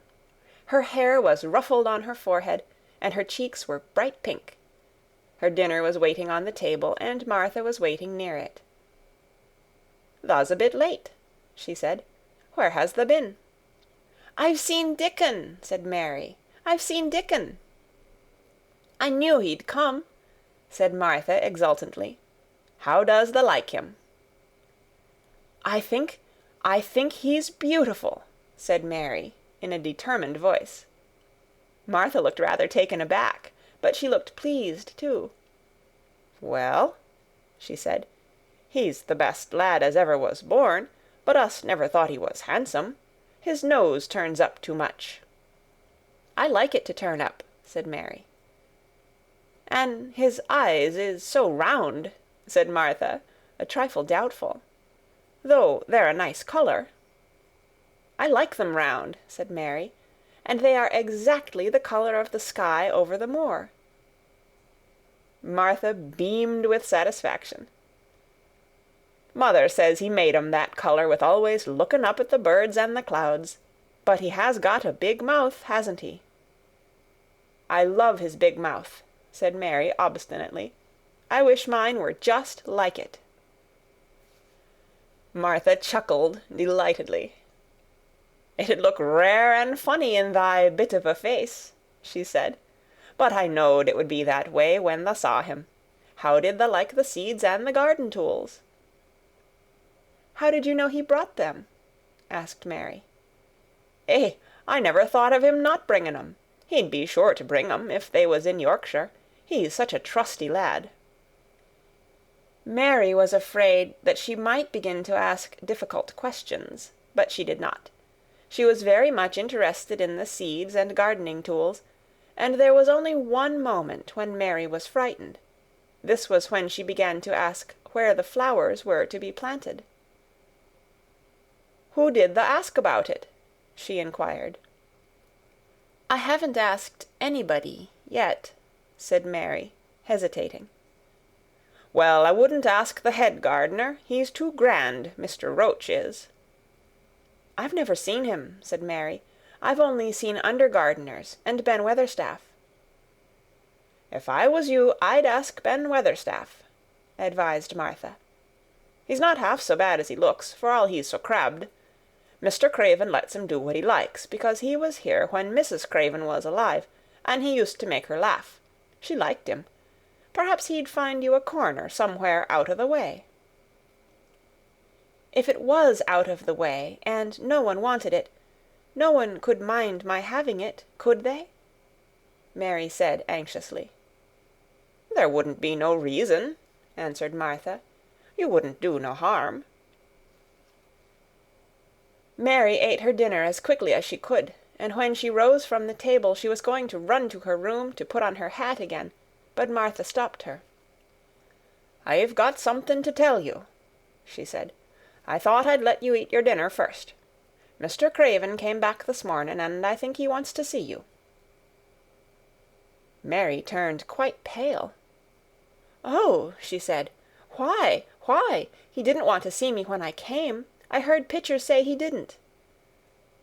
"Well," explained Martha, "Mrs. Medlock says it's because o' mother. She was walking to Thwaite village, and she met him. She'd never spoke to him before, but Mrs. Craven had been to our cottage 2 or 3 times. He'd forgot, but mother hadn't, and she made bold to stop him. I don't know what she said to him about you, but she said something as put him in the mind to see you before he goes away again tomorrow." "Oh," cried Mary, "is he going away tomorrow? I am so glad." "He's going for a long time. He mayn't come back till autumn or winter. He's going to travel in foreign places. He's always doing it." "Oh, I'm so glad, said Mary thankfully. If he did not come back until winter, or even autumn, there would be time to watch the secret garden come alive. Even if he found out then and took it away from her, she would have had that much, at least. "When do you think he will want to see—" She did not finish the sentence because the door opened, and Mrs. Medlock walked in. She had on her best black dress and cap, and her collar was fastened with a large brooch with a picture of a man's face on it.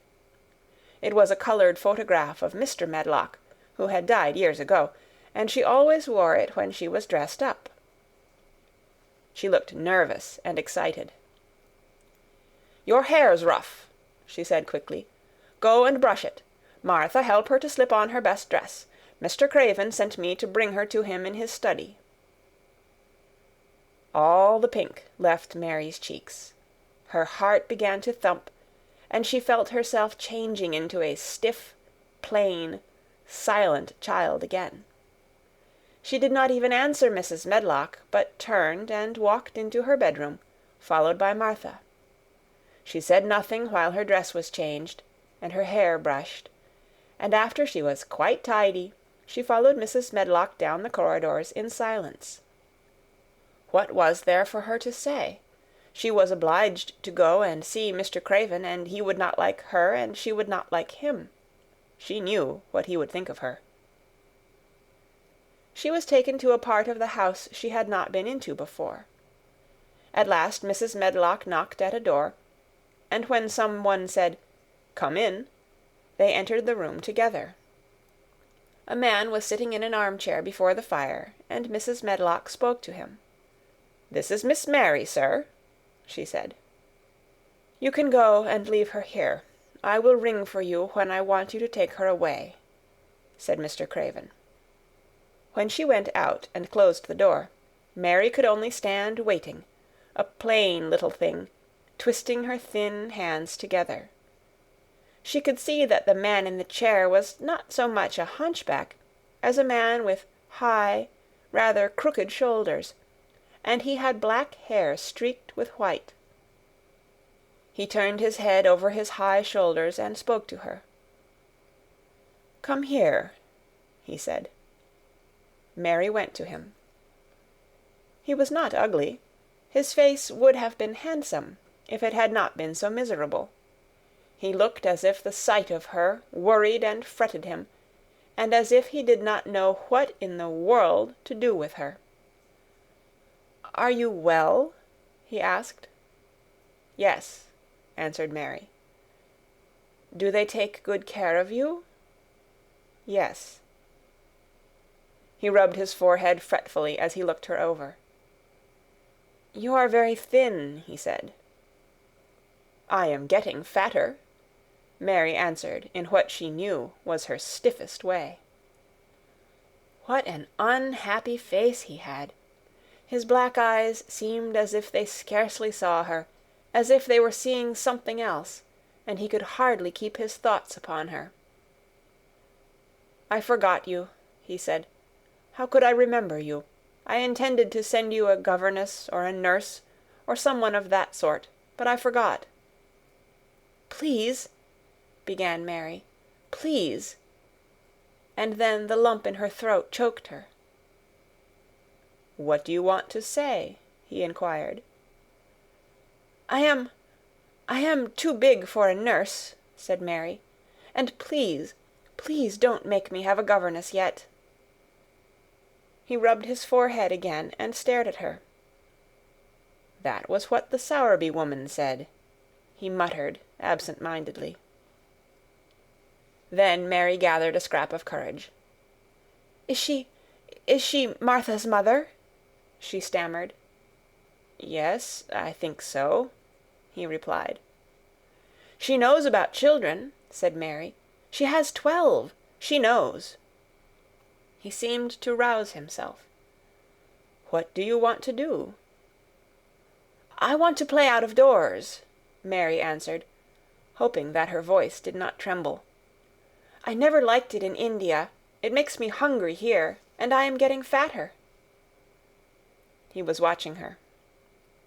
"Mrs. Sowerby said it would do you good. Perhaps it will," he said. "She thought you had better get stronger before you had a governess." "It makes me feel strong when I play, and the wind comes over the moor," argued Mary. "Where do you play?" he asked next. "Everywhere," gasped Mary. "Martha's mother sent me a skipping rope. I skip and run, and I look about to see if things are beginning to stick up out of the earth. I don't do any harm." "Don't look so frightened," he said in a worried voice. "You could not do any harm, a child like you. You may do what you like." Mary put her hand up to her throat, because she was afraid he might see the excited lump which she felt jump into it. She came a step nearer to him. "May I?" she said tremulously. Her anxious little face seemed to worry him more than ever. "Don't look so frightened," he exclaimed. "Of course you may. I am your guardian, though I am a poor one for any child. I cannot give you time or attention. I am too ill and wretched and distracted, but I wish you to be happy and comfortable.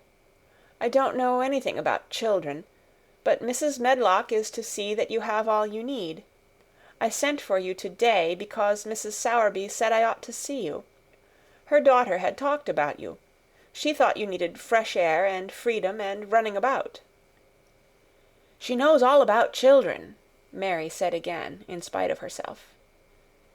"She ought to," said Mr. Craven.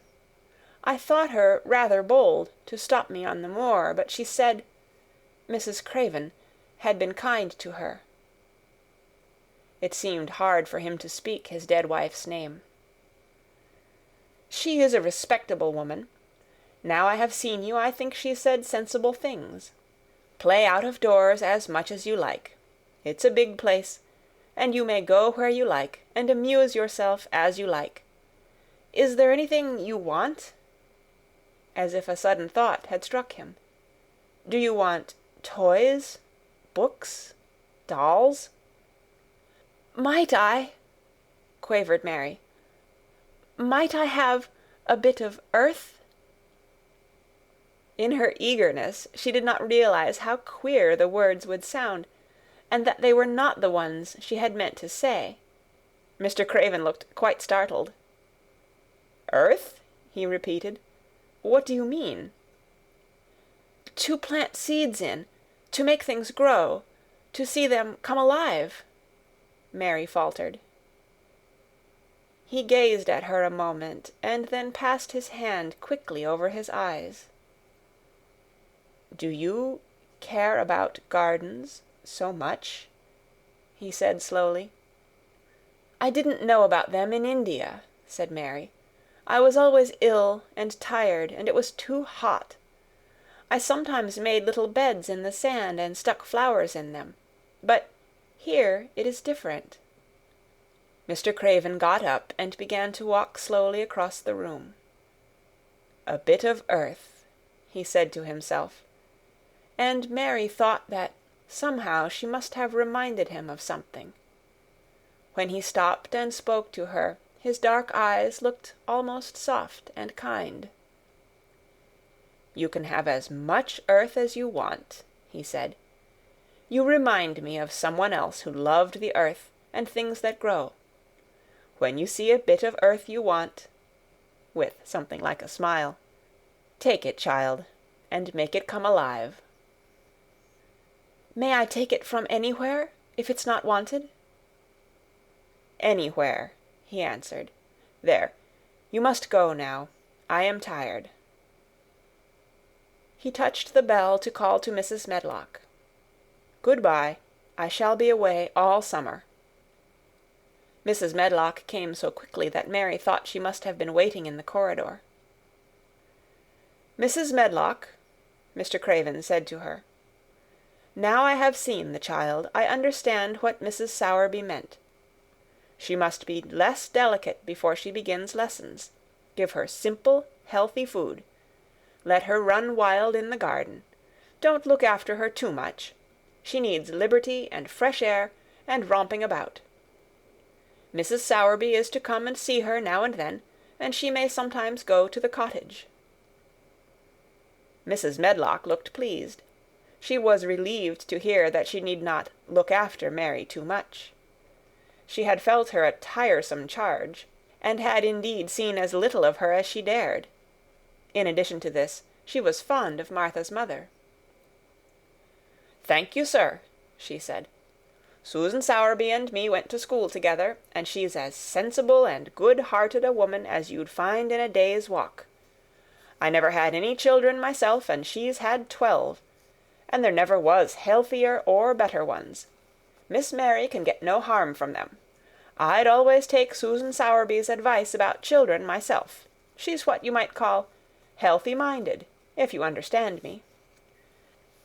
"I understand," Mr. Craven answered. "Take Miss Mary away now, and send Pitcher to me." When Mrs. Medlock left her at the end of her own corridor, Mary flew back to her room. She found Martha waiting there. Martha had, in fact, hurried back, after she had removed the dinner service.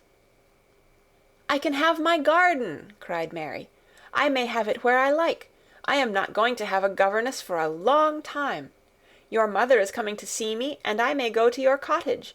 He says a little girl like me could not do any harm, and I may do what I like, anywhere." "Eh," said Martha delightedly. "That was nice of him, wasn't it?" "Martha," said Mary solemnly, "he is really a nice man, only his face is so miserable, and his forehead is all drawn together." She ran as quickly as she could to the garden. She had been away so much longer than she had thought she should, and she knew Dickon would have to set out early on his 5-mile walk. When she slipped through the door under the ivy, she saw he was not working where she had left him. The gardening tools were laid together under a tree. She ran to them, looking all round the place, but there was no Dickon to be seen. He had gone away, and the secret garden was empty, except for the robin, who had just flown across the wall, and sat on a standard rose-bush watching her. "He's gone," she said woefully. "Oh, was he only a wood fairy?" Something white fastened to the standard rose-bush caught her eye. It was a piece of paper. In fact, it was a piece of the letter she had printed for Martha to send to Dickon. It was fastened on the bush with a long thorn, and in a minute she knew Dickon had left it there. There were some roughly printed letters on it, and a sort of picture. At first she could not tell what it was. Then she saw it was meant for a nest, with a bird sitting on it. Underneath were the printed letters, and they said, "I will come back." End of chapter 12.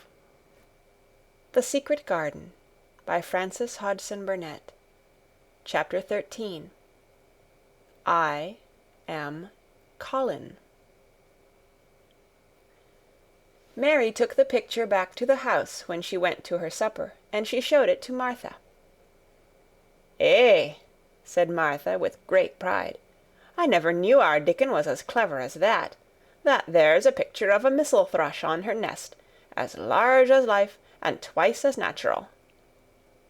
Then Mary knew Dickon had meant the picture to be a message. He had meant that she might be sure he would keep her secret.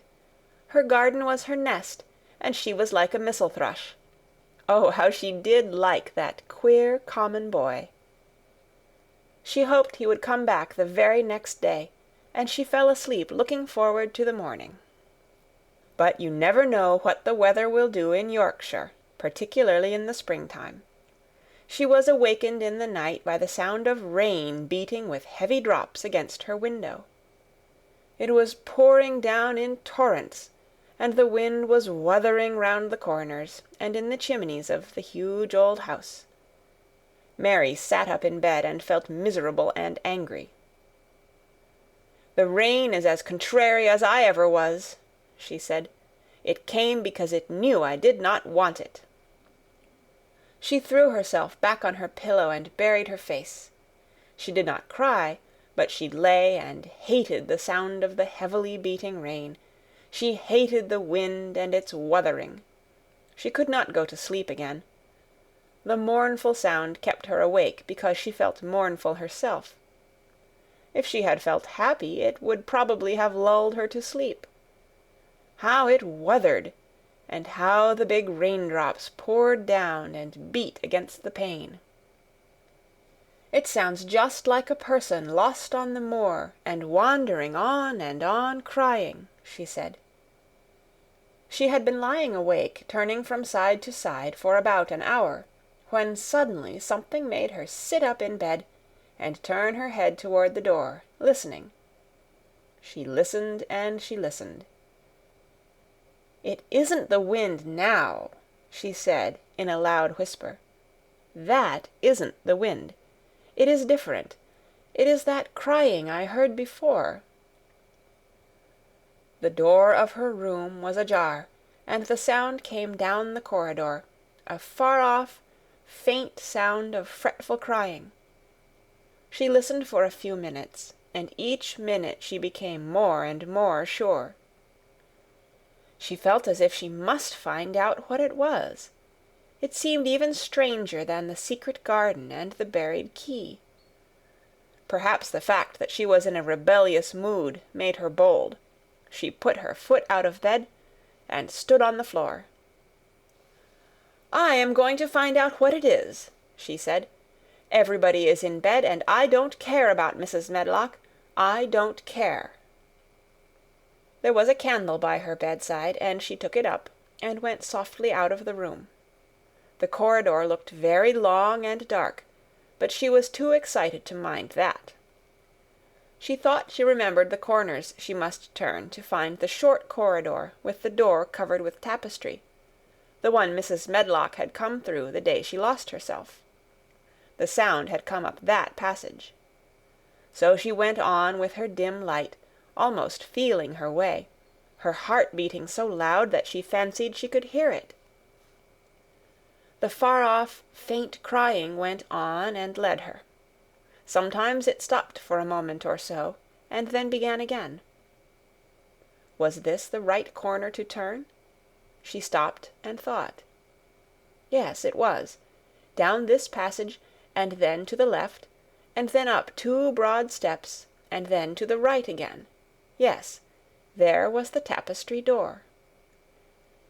She pushed it open very gently and closed it behind her, and she stood in the corridor and could hear the crying quite plainly, though it was not loud. It was on the other side of the wall at her left, and a few yards farther on there was a door. She could see a glimmer of light coming from beneath it. The someone was crying in that room, and it was quite a young someone. So she walked to the door and pushed it open, and there she was, standing in the room. It was a big room, with ancient, handsome furniture on it.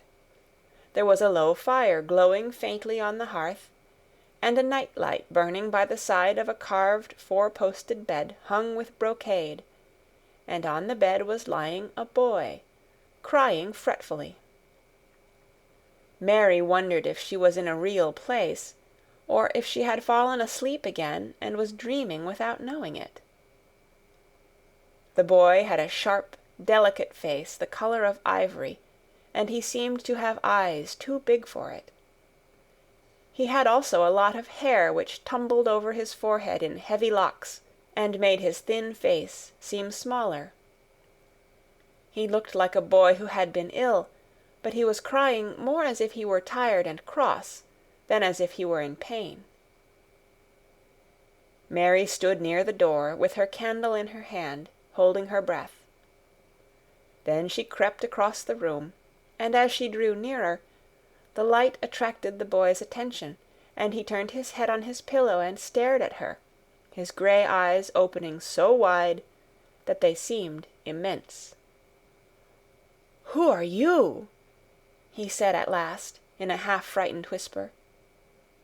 "Are you a ghost?" "No, I am not," Mary answered, her own whisper sounding half-frightened. "Are you one?" He stared and stared and stared. Mary could not help noticing what strange eyes he had. They were agate grey, and they looked too big for his face, because they had black lashes all round them. "No," he replied, after waiting a moment or so. "I am Colin." "Who is Colin?" she faltered. "I am Colin Craven. Who are you?" "I am Mary Lennox. Mr. Craven is my uncle." "He is my father," said the boy. "Your father?" gasped Mary. "No one ever told me he had a boy. Why didn't they?" "Come here," he said, still keeping his strange eyes fixed on her with an anxious expression. She came close to the bed, and he put out his hand and touched her.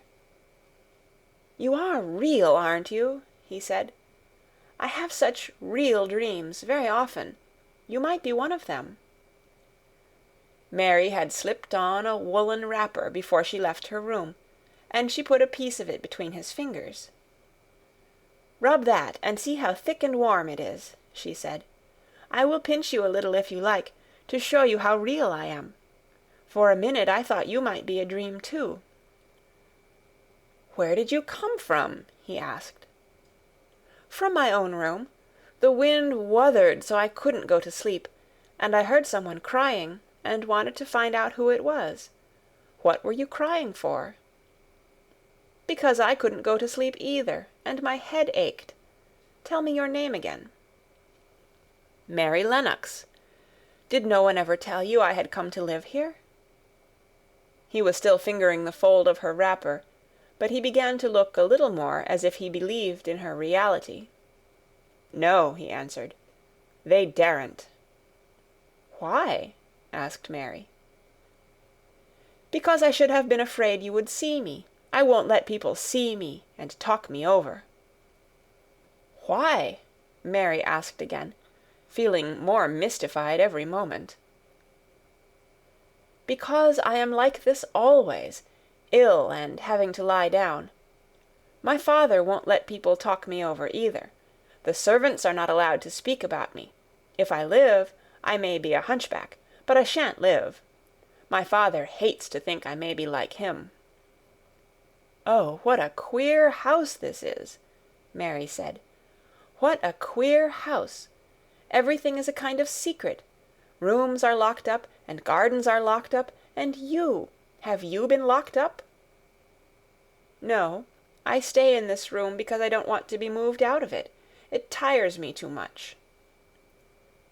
"Does your father come and see you?" Mary ventured. "Sometimes. Generally when I am asleep. He doesn't want to see me." "Why?" Mary could not help asking again. A sort of angry shadow passed over the boy's face. "My mother died when I was born, and it makes him wretched to look at me. He thinks I don't know, but I've heard people talking. He almost hates me." "He hates the garden because she died," said Mary, half speaking to herself. "What garden?" the boy asked. "Oh, just a garden she used to like," Mary stammered. "Have you been here always?" "Nearly always. Sometimes I have been taken to places at the seaside, but I won't stay because people stare at me. I used to wear an iron thing to keep my back straight, but a grand doctor came from London to see me, and said it was stupid. He told them to take it off and keep me out in the fresh air. I hate fresh air, and I don't want to go out." "I didn't when first I came here," said Mary. "Why do you keep looking at me like that?" "Because of the dreams that are so real," he answered rather fretfully. "Sometimes, when I open my eyes, I don't believe I'm awake." "We're both awake," said Mary. She glanced round the room with its high ceiling and shadowy corners and dim firelight. "It looks quite like a dream, and it's the middle of the night, and everybody in the house is asleep. Everybody but us. We are wide awake." "I don't want it to be a dream," the boy said restlessly. Mary thought of something all at once. "If you don't like people to see you," she began, "do you want me to go away?" He still held the fold of her wrapper, and he gave it a little pull. "No," he said. "I should be sure you were a dream if you went. If you are real, sit down on that big footstool and talk. I want to hear about you."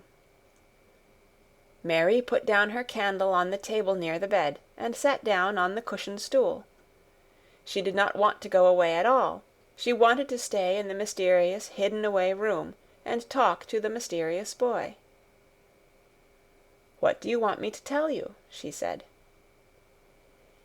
He wanted to know how long she had been at Misselthwaite. He wanted to know which corridor her room was on. He wanted to know what she had been doing, if she disliked the moor as he disliked it, where she had lived before she came to Yorkshire. She answered all these questions and many more, and he lay back on his pillow and listened. He made her tell him a great deal about India and about her voyage across the ocean. She found out that because he had been an invalid, he had not learned things as other children had. One of his nurses had taught him to read when he was quite little, and he was always reading and looking at pictures in splendid books. Though his father rarely saw him when he was awake, he was given all sorts of wonderful things to amuse himself with. He never seemed to have been amused, however. He could have anything he asked for, and was never made to do anything he did not like to do. "Everyone is obliged to do what pleases me," he said indifferently. "It makes me ill to be angry. No one believes I shall live to grow up." He said it as if he was so accustomed to the idea that it had ceased to matter to him at all. He seemed to like the sound of Mary's voice. As she went on talking, he listened in a drowsy, interested way. Once or twice she wondered if he were not gradually falling into a doze.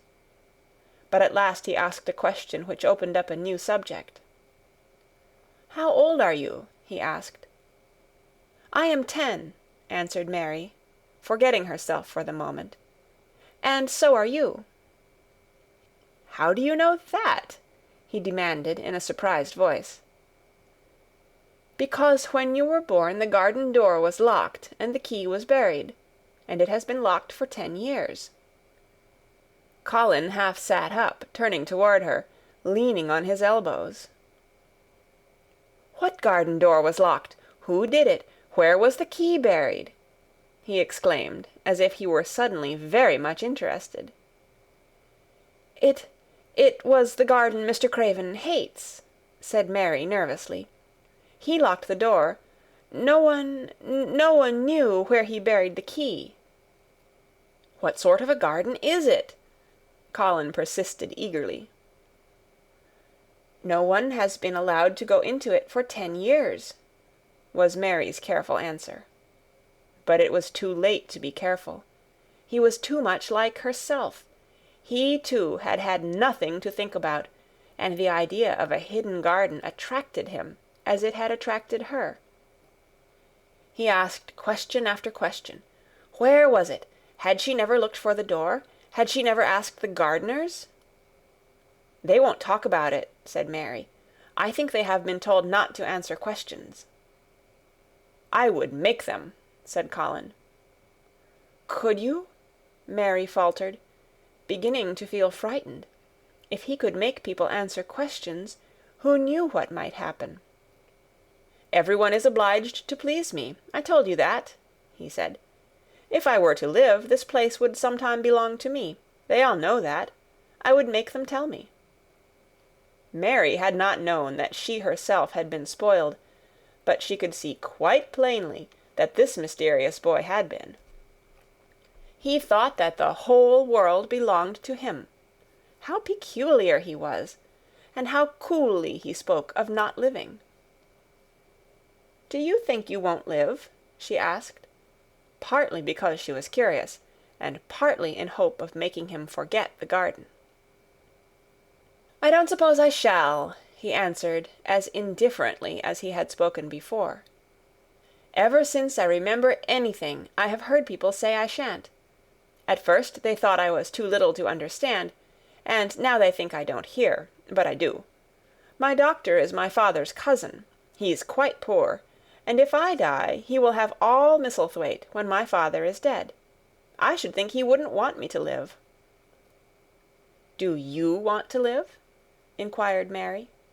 "No," he answered, in a cross, tired fashion. "But I don't want to die.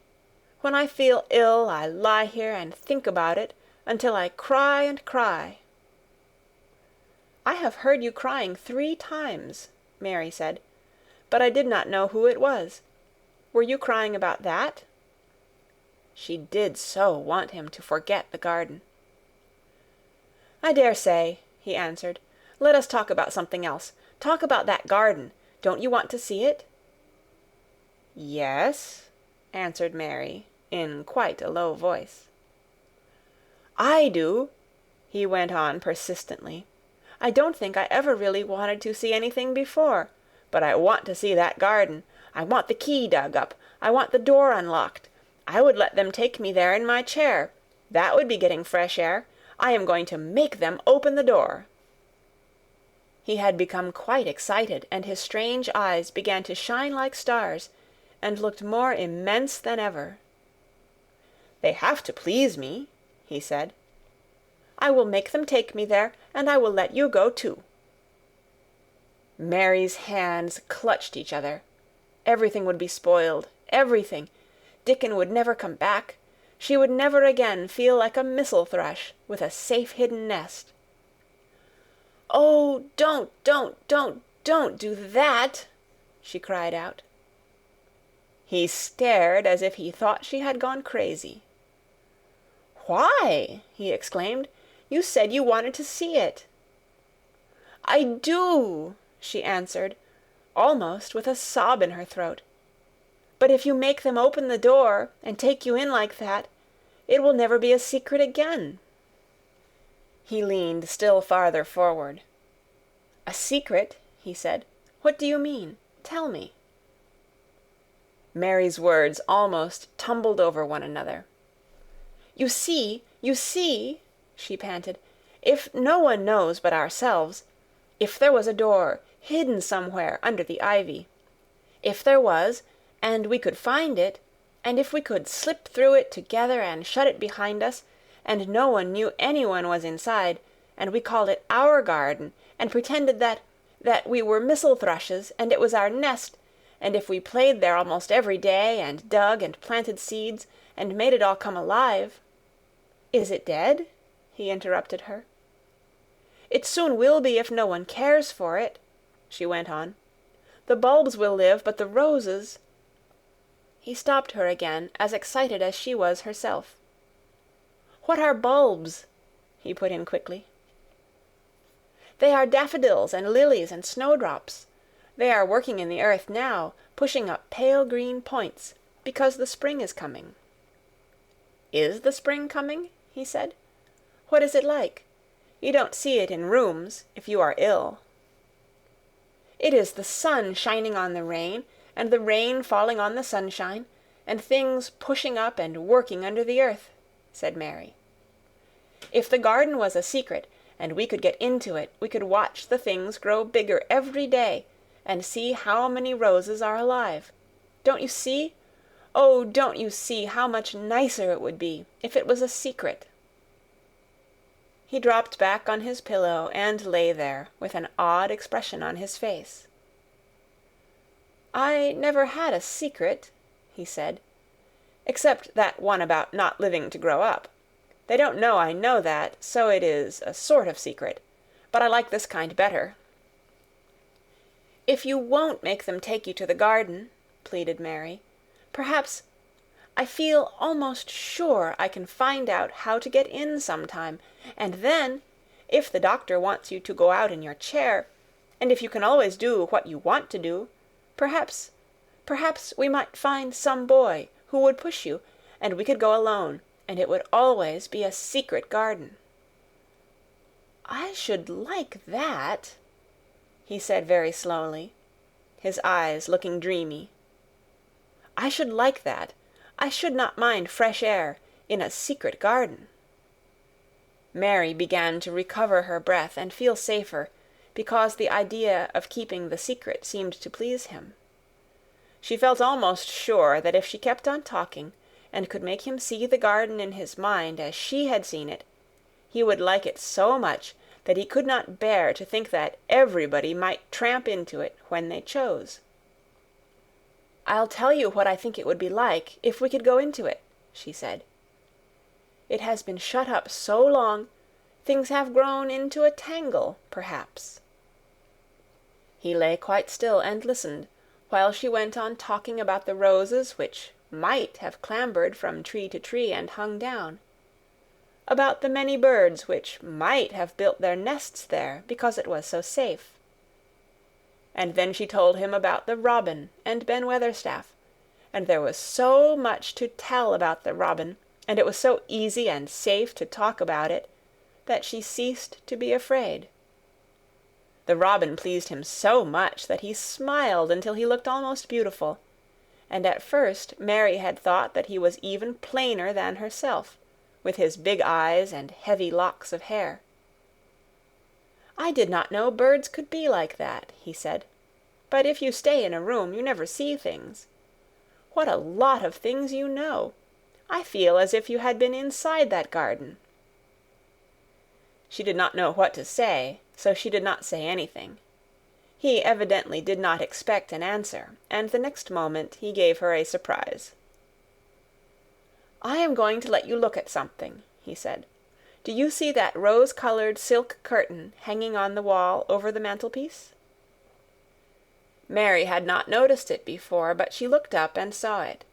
It was a curtain of soft silk, hanging over what seemed to be some picture.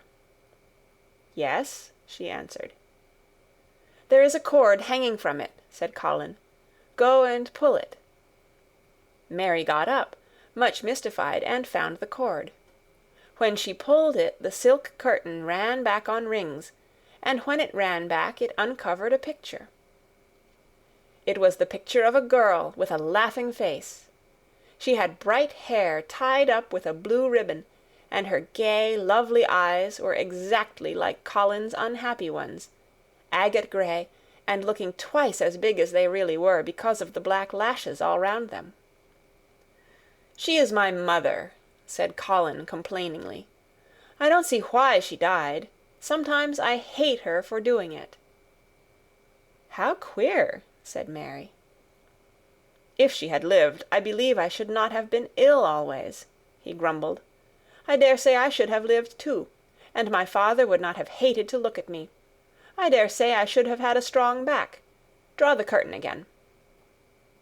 Mary did as she was told, and returned to her footstool. "She is much prettier than you," she said, "but her eyes are just like yours. At least they are the same shape and color. Why is the curtain drawn over her?" He moved uncomfortably. "I made them do it," he said. "Sometimes I don't like to see her looking at me. She smiles too much when I am ill and miserable. Besides, she is mine, and I don't want everyone to see her." There were a few moments of silence, and then Mary spoke. "What would Mrs. Medlock do if she found out that I had been here?" she inquired. "She would do as I told her to do," he answered, "and I should tell her that I wanted you to come here and talk to me every day. I am glad you came." "So am I," said Mary. "I will come as often as I can, but—" She hesitated. "I shall have to look every day for the garden door." "Yes, you must," said Colin, "and you can tell me about it afterward." He lay thinking a few minutes, as he had done before, and then he spoke again. "I think you shall be a secret too," he said. "I will not tell them until they find out. I can always send the nurse out of the room and say that I want to be by myself. Do you know Martha?" "Yes, I know her very well," said Mary. "She waits on me." He nodded his head toward the outer corridor. "She is the one who is asleep in the other room. The nurse went away yesterday to stay all night with her sister, and she always makes Martha attend to me when she wants to go out. Martha shall tell you when to come here." Then Mary understood Martha's troubled look when she had asked questions about the crying. "Martha knew about you all the time?" she said. "Yes, she often attends to me. The nurse likes to get away from me, and then Martha comes." "I have been here a long time," said Mary. "Shall I go away now? Your eyes look sleepy." "I wish I could go to sleep before you leave me," he said rather shyly. "Shut your eyes," said Mary, drawing her footstool closer, "and I will do what my Ayah used to do in India. I will pat your hand and stroke it, and sing something quite low." "I should like that, perhaps," he said drowsily.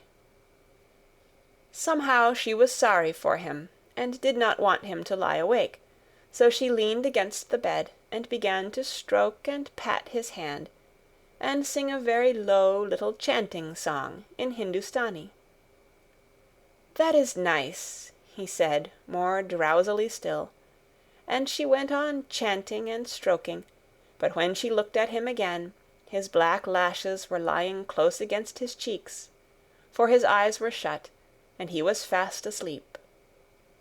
So she got up softly, took her candle, and crept away without making a sound.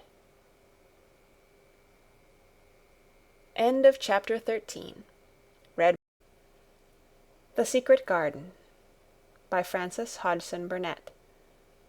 Chapter 14. A Young Rajah. The moor was hidden in mist when the morning came, and the rain had not stopped pouring down. There could be no going out of doors. Martha was so busy that Mary had no opportunity of talking to her, but in the afternoon she asked her to come and sit with her in the nursery. She came bringing the stocking she was always knitting when she was doing nothing else. "What's the matter with thee?" she asked as soon as they sat down. "Thou looks as if tha'd something to say." I have found out what the crying was," said Mary. Martha let her knitting drop on her knee and gazed at her with startled eyes. "Thou hasn't!" she exclaimed. "Never!" "I heard it in the night," Mary went on, "and I got up and went to see where it came from. It was Colin. I found him." Martha's face became red with fright. "Eh, Miss Mary," she said, half crying. "Thou shouldn't have done it. Thou shouldn't. Thou'll get me in trouble. I never told thee nothing about him, but thou'll get me in trouble. I shall lose my place, and what'll mother do?" "You won't lose your place," said Mary. "He was glad I came. We talked and talked, and he said he was glad I came." "Was he?" cried Martha. "Art thou sure? Thou doesn't know what he's like when anything vexes him. He's a big lad to cry like a baby, but when he's in a passion he'll fair scream just to frighten us. He knows us daren't call our souls our own." "He wasn't vexed," said Mary. "I asked him if I should go away, and he made me stay. He asked me questions, and I sat on a big footstool and talked to him about India and about the Robin and Gardens. He wouldn't let me go. He let me see his mother's picture. Before I left him, I sang him to sleep." Martha fairly gasped with amazement. "I can scarcely believe thee," she protested. "It's as if thou'd walked straight into a lion's den. If he'd been like he is most times, he'd have throwed himself into one of his tantrums and roused the house. He won't let strangers look at him."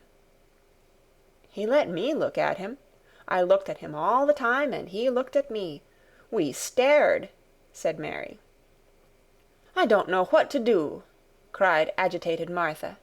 "If Mrs. Medlock finds out, she'll think I broke orders and told thee, and I shall be packed back to mother." "He is not going to tell Mrs. Medlock anything about it yet. It's to be a sort of secret just at first," said Mary firmly. "And he says everybody is obliged to do as he pleases." "Aye, that's true enough, the bad lad," sighed Martha, wiping her forehead with her apron. "He says Mrs. Medlock must, and he wants me to come and talk to him every day, and you are to tell me when he wants me." "Me?" said Martha. "I shall lose my place. I shall, for sure." "You can't if you are doing what he wants you to do, and everybody is ordered to obey him," Mary argued. "Does thou mean to say," cried Martha with wide-open eyes, "that he was nice to thee?" "I think he almost liked me," Mary answered. "Then thou must have bewitched him," decided Martha, drawing a long breath. "Do you mean magic?" inquired Mary. "I've heard about magic in India, but I can't make it. I just went into his room, and I was so surprised to see him I stood and stared. And then he turned round and stared at me, and he thought I was a ghost or a dream, and I thought perhaps he was. And it was so queer being there alone together in the middle of the night and not knowing about each other. And we began to ask each other questions. And when I asked him if I must go away, he said I must not." "The world's comin' to an end," gasped Martha. "What is the matter with him?" asked Mary. "Nobody knows for sure and certain," said Martha. "Mr. Craven went off his head like when he was born. The doctors thought he'd have to be put in asylum. It was because Mrs. Craven died, like I told you. He wouldn't set eyes on the baby. He just raved and said it'd be another hunchback like him, and it'd better die." "Is Colin a hunchback?" Mary asked. "He didn't look like one." "He isn't yet," said Martha, "but he began all wrong. Mother said that there was enough trouble and raging in the house to set any child wrong. They was afraid his back was weak, and they've always been taking care of it, keeping him lying down and not letting him walk. Once they made him wear a brace, but he fretted so he was downright ill. Then a big doctor came to see him and made them take it off. He talked to the other doctor quite rough, in a polite way. He said there'd been too much medicine and too much letting him have his own way." "I think he's a very spoiled boy," said Mary. "He's the worst young nowt as ever was," said Martha. "I won't say as he hasn't been ill a good bit. He's had coughs and colds that's nearly killed him 2 or 3 times. Once he had rheumatic fever, and once he had typhoid. Mrs. Medlock did get a fright then. He'd been out of his head, and she was talking to the nurse, thinking he didn't know nothing, and she said, 'He'll die this time sure enough, and best thing for him and for everybody.' And she looked at him, and there he was with his big eyes open, staring at her as sensible as she was herself. She didn't know what'd happen, but he just stared at her and says, 'You give me some water and stop talking.'" "Do you think he will die?" asked Mary. "Mother says there's no reason why any child should live that gets no fresh air and doesn't do nothing but lie on his back and read picture books and take medicine. He's weak and hates the trouble of being taken out of doors, and he gets cold so easy he says it makes him ill." Mary sat and looked at the fire. "I wonder," she said slowly, "if it would not do him good to go out into a garden and watch things growing. It did me good." "One of the worst fits he ever had," said Martha, "was one time they took him out where the roses is by the fountain. He'd been reading in a paper about people getting something he called rose cold, and he began to sneeze and said he'd got it, and then a new gardener as didn't know the rules passed by and looked at him curious. He threw himself into a passion and said he'd looked at him because he was going to be a hunchback. He cried himself into a fever and was ill all night." "If he ever gets angry at me, I'll never go and see him again," said Mary. "He'll have thee if he wants thee," said Martha. "Thou may as well know that at the start." Very soon afterward a bell rang, and she rolled up her knitting. "I dare say the nurse wants me to stay with him a bit," she said. "I hope he's in a good temper." She was out of the room about 10 minutes, and then she came back with a puzzled expression. "Well, thou has bewitched him," she said.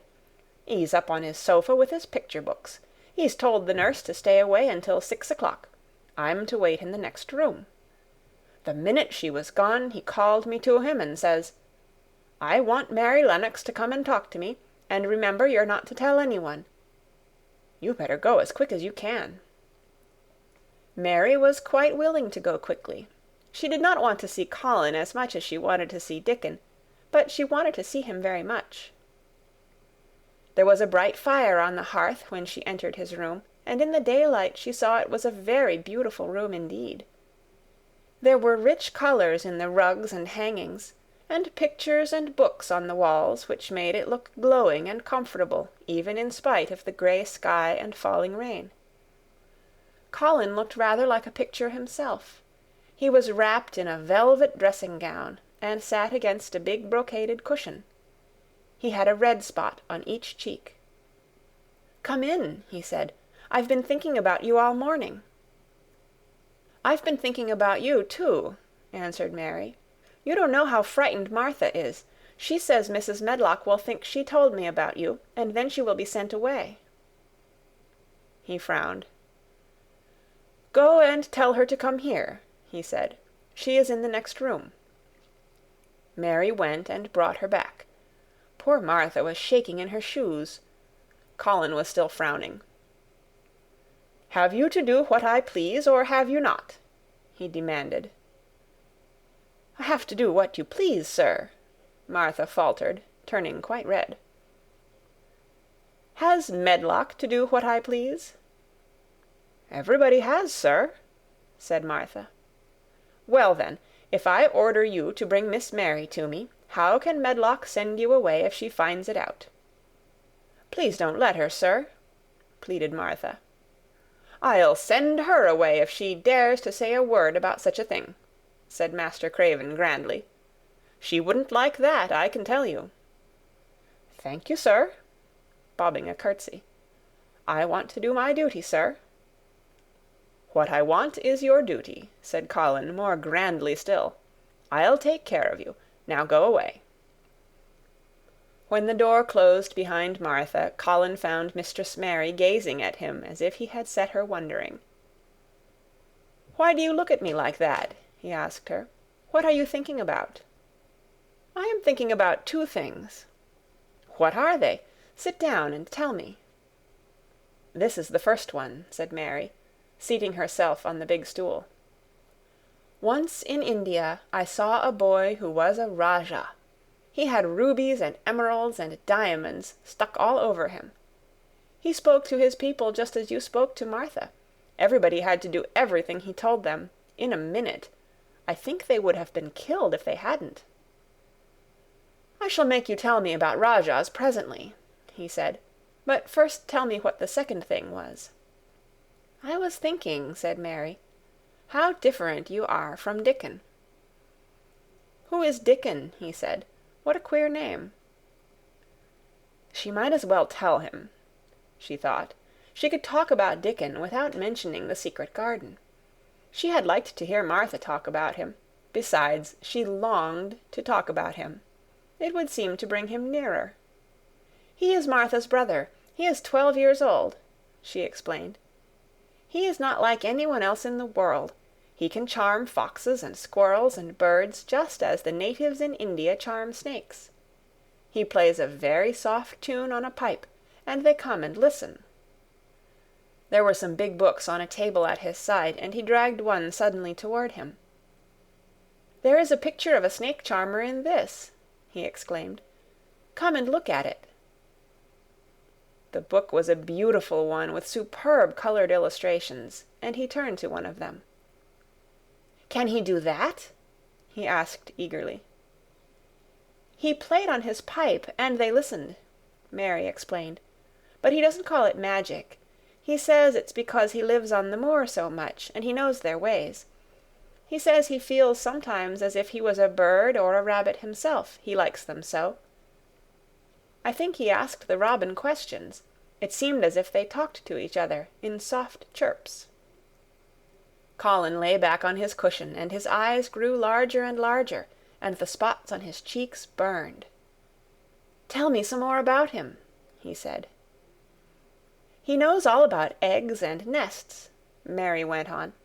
"And he knows where foxes and badgers and otters live. He keeps them secret so that other boys won't find their holes and frighten them. He knows about everything that grows or lives on the moor." "Does he like the moor?" said Colin. "How can he when it's such a great, bare, dreary place?" "It's the most beautiful place," protested Mary. "Thousands of lovely things grow on it, and there are thousands of little creatures all busy building nests and making holes and burrows, and chippering or singing or squeaking to each other. They are so busy and having such fun under the earth or in the trees or heather. It's their world." "How do you know all that?" said Colin, turning on his elbow to look at her. "I have never been there once, really," said Mary, suddenly remembering. "I only drove over it in the dark. I thought it was hideous. Martha told me about it first, and then Dickon. When Dickon talks about it, you feel as if you saw things and heard them, and as if you were standing in the heather with the sun shining, and the gorse smelling like honey, and all full of bees and butterflies." "You never see anything if you are ill," said Colin restlessly. He looked like a person listening to a new sound in the distance and wondering what it was. "You can't if you stay in a room," said Mary. "I couldn't go on the moor," he said in a resentful tone. Mary was silent for a minute, and then she said something bold. "You might, sometime." He moved as if he were startled. "Go on the moor? How could I? I am going to die." "How do you know?" said Mary unsympathetically. She didn't like the way he had of talking about dying. She did not feel very sympathetic. She felt rather as if he almost boasted about it. "Oh, I've heard it ever since I remember," he answered crossly. "They are always whispering about it and thinking I don't notice. They wish I would, too." Mistress Mary felt quite contrary. She pinched her lips together. "If they wished I would," she said, "I wouldn't. Who wishes you would?" "The servants, and of course Dr. Craven, because he would get Misselthwaite and be rich instead of poor. He daren't say so, but he always looks cheerful when I am worse. When I had typhoid fever his face got quite fat. I think my father wishes it too." "I don't believe he does," said Mary quite obstinately. That made Colin turn and look at her again. "Don't you?" he said. And then he lay back on his cushion and was still, as if he were thinking. And there was quite a long silence. Perhaps they were both of them thinking strange things children do not usually think. "I like the grand doctor from London because he made them take the iron thing off," said Mary at last. "Did he say you were going to die?" "No." "What did he say?" "He didn't whisper," Colin answered. "Perhaps he knew I hated whispering. I heard him say one thing quite aloud. He said, 'The lad might live if he would make up his mind to it. Put him in the humour.' It sounded as if he was in a temper." "I'll tell you who would put you in the humour, perhaps," said Mary, reflecting. She felt as if she would like this thing to be settled one way or the other. "I believe Dickon would. He's always talking about live things. He never talks about dead things or things that are ill. He's always looking up in the sky to watch birds flying, or looking down at the earth to see something growing.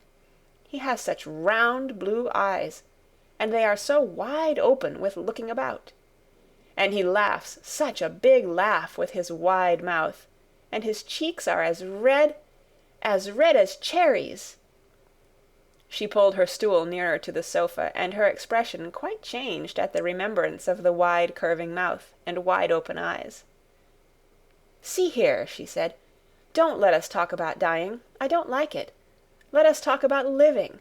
Let us talk and talk about Dickon. And then we will look at your pictures."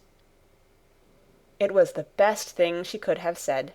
To talk about Dickon meant to talk about the moor, and about the cottage and the 14 people who lived in it on 16 shillings a week, and the children who got fat on the moor grass like the wild ponies, and about Dickon's mother, and the skipping rope, and the moor with the sun on it, and about pale green points sticking up out of the black sod. And it was all so alive that Mary talked more than she had ever talked before, and Colin both talked and listened as he had never done either before. And they both began to laugh over nothings, as children will when they are happy together. And they laughed so that in the end they were making as much noise as if they had been two ordinary, healthy, natural 10-year-old creatures, instead of a hard little unloving girl, and a sickly boy who believed that he was going to die. They enjoyed themselves so much that they forgot the pictures and they forgot about the time. They had been laughing quite loudly over Ben Weatherstaff and his robin, and Colin was actually sitting up as if he had forgotten about his weak back, when he suddenly remembered something. "Do you know, there is one thing we have never once thought of," he said. "We are cousins." It seemed so queer that they had talked so much and never remembered this simple thing that they laughed more than ever, because they had got into the humour to laugh at anything. And in the midst of the fun the door opened, and in walked Dr. Craven and Mrs. Medlock. Dr. Craven started in actual alarm, and Mrs. Medlock almost fell back because he had accidentally bumped against her. "Good Lord!" exclaimed poor Mrs. Medlock, with her eyes almost starting out of her head. "Good Lord!" "What is this?" said Dr. Craven, coming forward. "What does it mean?" Then Mary was reminded of the boy Rajah again. Colin answered as if neither the doctor's alarm nor Mrs. Medlock's terror were of the slightest consequence. He was as little disturbed or frightened as if an elderly cat and dog had walked into the room. "This is my cousin, Mary Lennox," he said. "I asked her to come and talk to me. I like her. She must come and talk to me whenever I send for her." Dr. Craven turned reproachfully to Mrs. Medlock. "Oh, sir," she panted, "I don't know how it's happened. There's not a servant on the place that dare to talk. They all have their orders." "Nobody told her anything," said Colin. "She heard me crying and found me herself. I am glad she came. Don't be silly, Medlock." Mary saw that Dr. Craven did not look pleased, but it was quite plain that he dare not oppose his patient. He sat down by Colin and felt his pulse.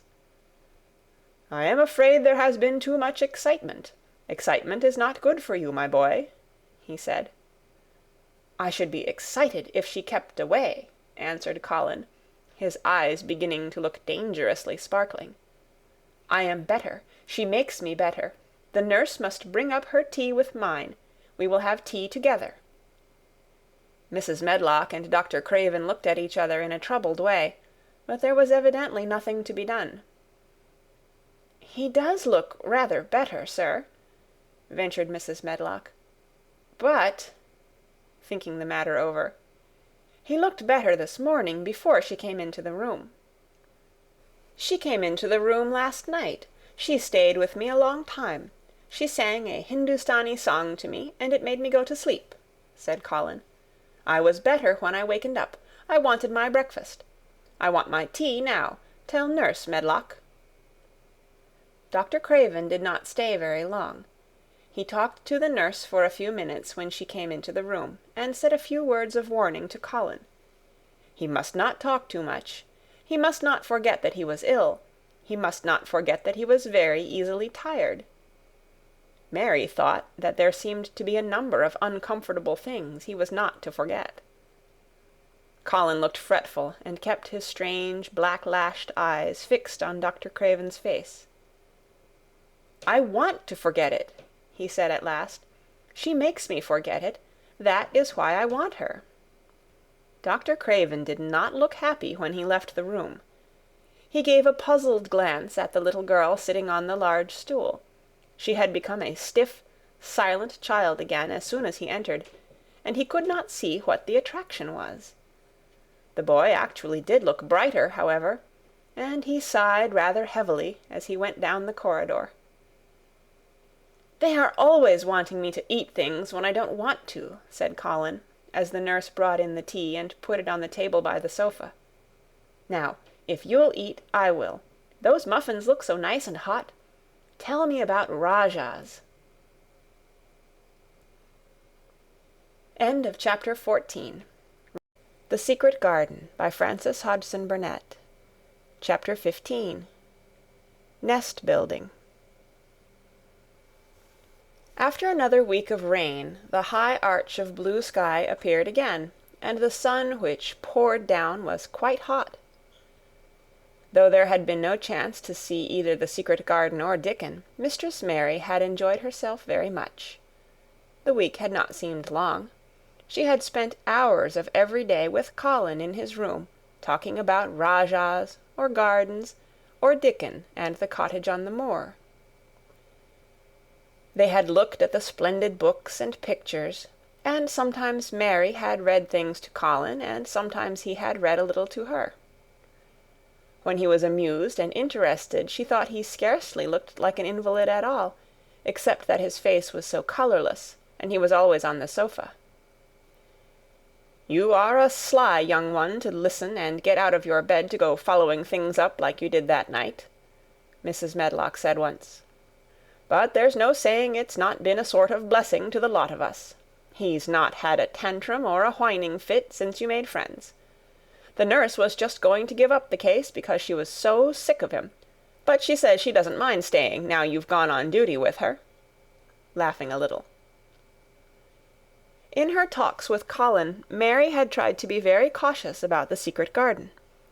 There were certain things she wanted to find out from him, but she felt that she must find them out without asking him direct questions. In the first place, as she began to like to be with him, she wanted to discover whether he was the kind of boy you could tell a secret to. He was not in the least like Dickon, but he was evidently so pleased with the idea of a garden no one knew anything about that she thought perhaps he could be trusted. But she had not known him long enough to be sure. The second thing she wanted to find out was this: if he could be trusted, if he really could, wouldn't it be possible to take him to the garden without having anyone find it out? The grand doctor had said that he must have fresh air, and Colin had said that he would not mind fresh air in a secret garden. Perhaps if he had a great deal of fresh air, and knew Dickon and the robin, and saw things growing, he might not think so much about dying. Mary had seen herself in the glass sometimes lately when she had realized that she looked quite a different creature from the child she had seen when she arrived from India. This child looked nicer. Even Martha had seen a change in her. "The air from the moor has done thee good already," she had said. "Thou'rt not nigh so yeller, and thou'rt not nigh so scrawny. Even the hair doesn't slamp down on the head so flat. It's got some life in it, so as it sticks out a bit." "It's like me," said Mary. "It's growing stronger and fatter. I'm sure there's more of it." "It looks it for sure," said Martha, ruffling it up a little round her face. "Thou'rt not half so ugly when it's that way, and there's a bit of red in the cheeks." If gardens and fresh air had been good for her, perhaps they would be good for Colin. But then, if he hated people to look at him, perhaps he would not like to see Dickon. "Why does it make you angry when you are looked at?" she inquired one day. "I always hated it," he answered, "even when I was very little. Then when they took me to the seaside, and I used to lie in my carriage, everybody used to stare, and ladies would stop and talk to my nurse, and then they would begin to whisper, and I knew then they were saying I shouldn't live to grow up. Then sometimes the ladies would pat my cheeks and say, "Poor child!" Once when a lady did that, I screamed out loud and bit her hand. She was so frightened she ran away. "She thought you had gone mad like a dog," said Mary, not at all admiringly. "I don't care what she thought," said Colin, frowning. "I wonder why you didn't scream and bite me when I came into your room," said Mary. Then she began to smile slowly. "I thought you were a ghost or a dream," he said. "You can't bite a ghost or a dream, and if you scream they don't care." "Would you hate it if a boy looked at you?" Mary asked uncertainly. He lay back on his cushion and paused thoughtfully. "There's one boy," he said quite slowly, as if he were thinking over every word. "There's one boy I believe I shouldn't mind. It's that boy who knows where the foxes live. Dickon." "I'm sure you wouldn't mind him," said Mary. "The birds don't, and other animals," he said, still thinking it over. "Perhaps that's why I shouldn't. He's a sort of animal charmer, and I am a boy animal." Then he laughed, and she laughed too. In fact, it ended in their both laughing a great deal and finding the idea of a boy animal hiding in his hole very funny indeed. What Mary felt afterward was that she need not fear about Dickon. On that first morning when the sky was blue again, Mary wakened very early. The sun was pouring in slanting rays through the blinds, and there was something so joyous in the sight of it that she jumped out of bed and ran to the window. She drew up the blinds and opened the window itself, and a great waft of fresh, scented air blew in upon her. The moor was blue, and the whole world looked as if something magic had happened to it. There were tender little fluting sounds here and there and everywhere, as if scores of birds were beginning to tune up for a concert. Mary put her hand out of the window and held it in the sun. "It's warm, warm," she said. "It will make the green points push up and up and up, and it will make the bulbs and roots work and struggle with all their might under the earth." She kneeled down and leaned out of the window as far as she could, breathing big breaths and sniffing the air until she laughed because she remembered what Dickon's mother had said about the end of his nose quivering like a rabbit's. "It must be very early," she said. "The little clouds are all pink, and I've never seen the sky look like this. No one is up.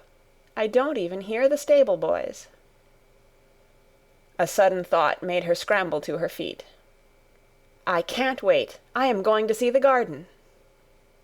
She had learned to dress herself by this time, and she put on her clothes in 5 minutes. She knew a small side door which she could unbolt herself, and she flew downstairs in her stocking feet and put on her shoes in the hall.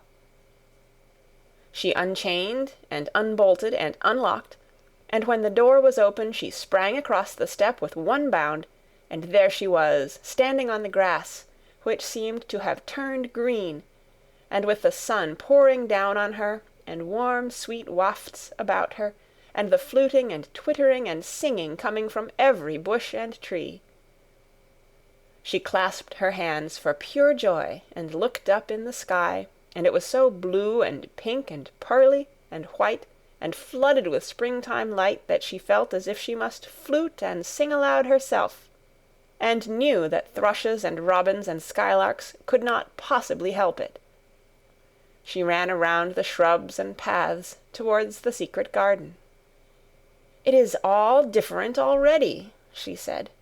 "The grass is greener, and things are sticking up everywhere, and things are uncurling, and green buds of leaves are showing.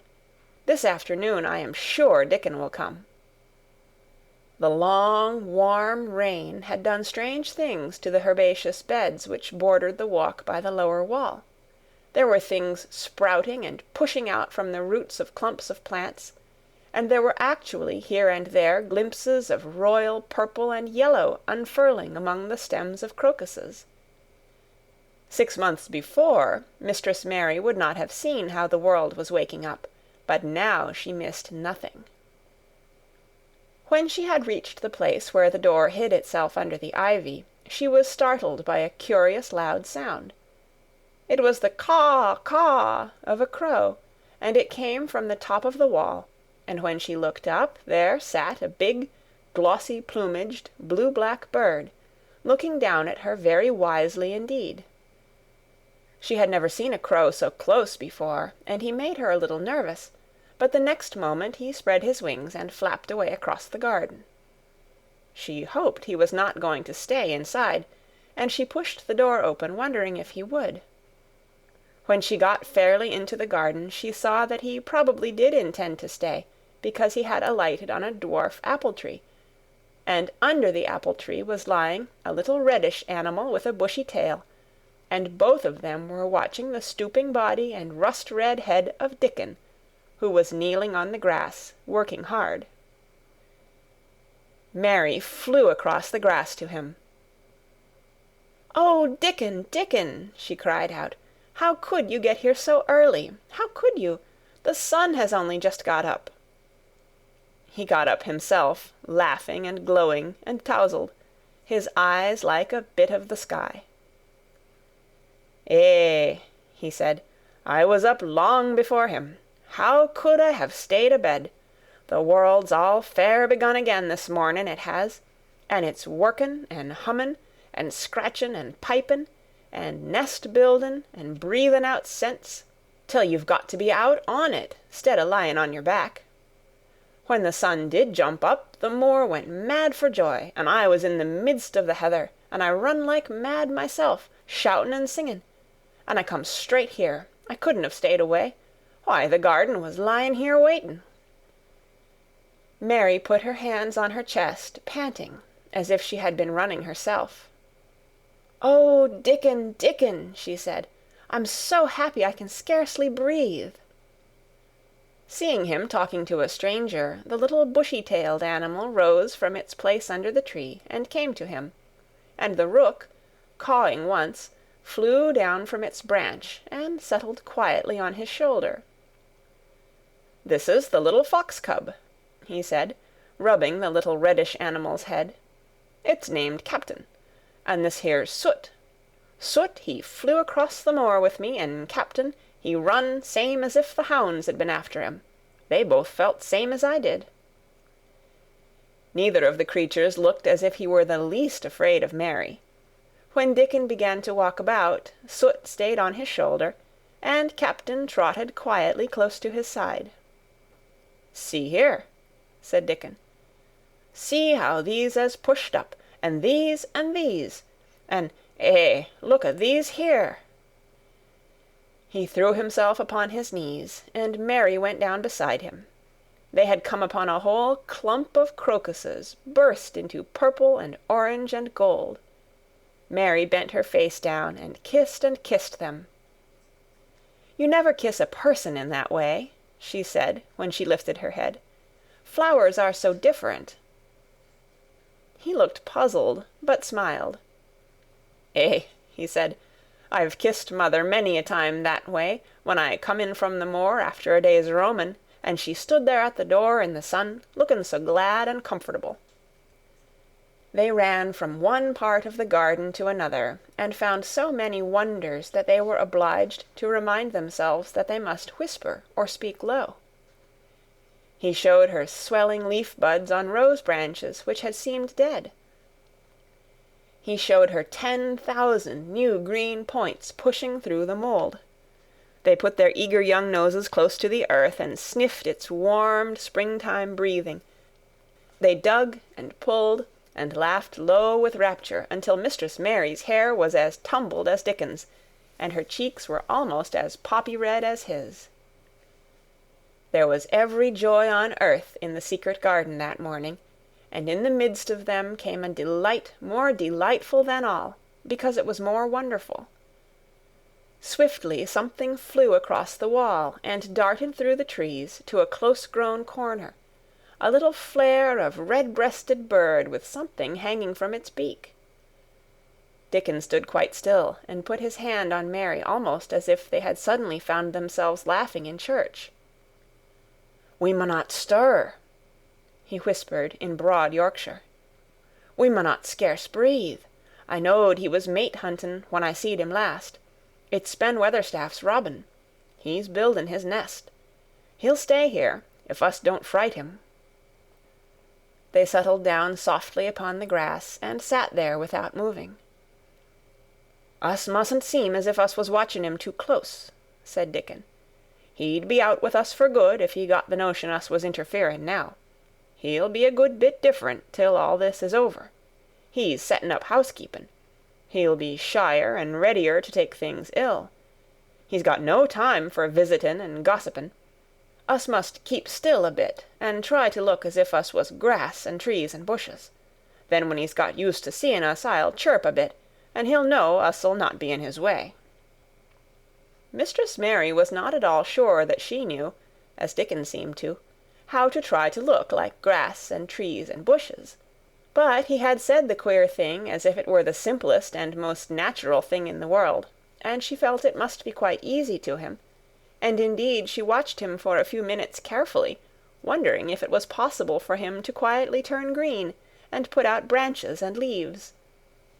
But he only sat wonderfully still, and when he spoke dropped his voice to such a softness that it was curious that she could hear him, but she could. "It's part o' the springtime, this nest-buildin' is," he said. "I warrant it's been goin' on in the same way every year since the world was begun. They've got their way o' thinkin' and doin' things, and a body had better not meddle. You can lose a friend in springtime easier than any other season, if you're too curious." "If we talk about him, I can't help looking at him," Mary said as softly as possible. "We must talk of something else. There is something I want to tell you." "He'll like it better if us talks o' something else," said Dickon. "What is it thou's got to tell me?" "Well, do you know about Colin?" she whispered. He turned his head to look at her. "What does thou know about him?" he asked. "I've seen him. I have been to talk to him every day this week. He wants me to come. He says I'm making him forget about being ill and dying," answered Mary. Dickon looked actually relieved as soon as the surprise died away from his round face. "I am glad o' that," he exclaimed. "I'm right down glad. It makes me easier. I knowed I must say nothing about him, and I don't like having to hide things." "Don't you like hiding the garden?" said Mary. "I'll never tell about it," he answered. "But I says to mother, 'Mother,' I says, 'I got a secret to keep. It's not a bad un, thou knows that. It's no worse than hiding where a bird's nest is. Thou doesn't mind it, does thou?'" Mary always wanted to hear about mother. "What did she say?" she asked, not at all afraid to hear. Dickon grinned sweet-temperedly. "It was just like her, what she said," he answered. "She give my head a bit of a rub and laughed, and she says, 'Eh, lad, thou can have all the secrets thou likes. I've knowed thee 12 year.'" "How did you know about Colin?" asked Mary. "Everybody as knowed about Mester Craven knowed there was a little lad as was like to be a cripple, and they knowed Mester Craven didn't like him to be talked about. Folks is sorry for Mester Craven because Mrs. Craven was such a pretty young lady, and they was so fond of each other. Mrs. Medlock stops in our cottage whenever she goes to Thwaite, and she doesn't mind talking to mother before us children, because she knows us has been brought up to be trusty. How did thou find out about him? Martha was in a fine trouble the last time she came home. She said tha'd heard him frettin', and thou was asking questions, and she didn't know what to say."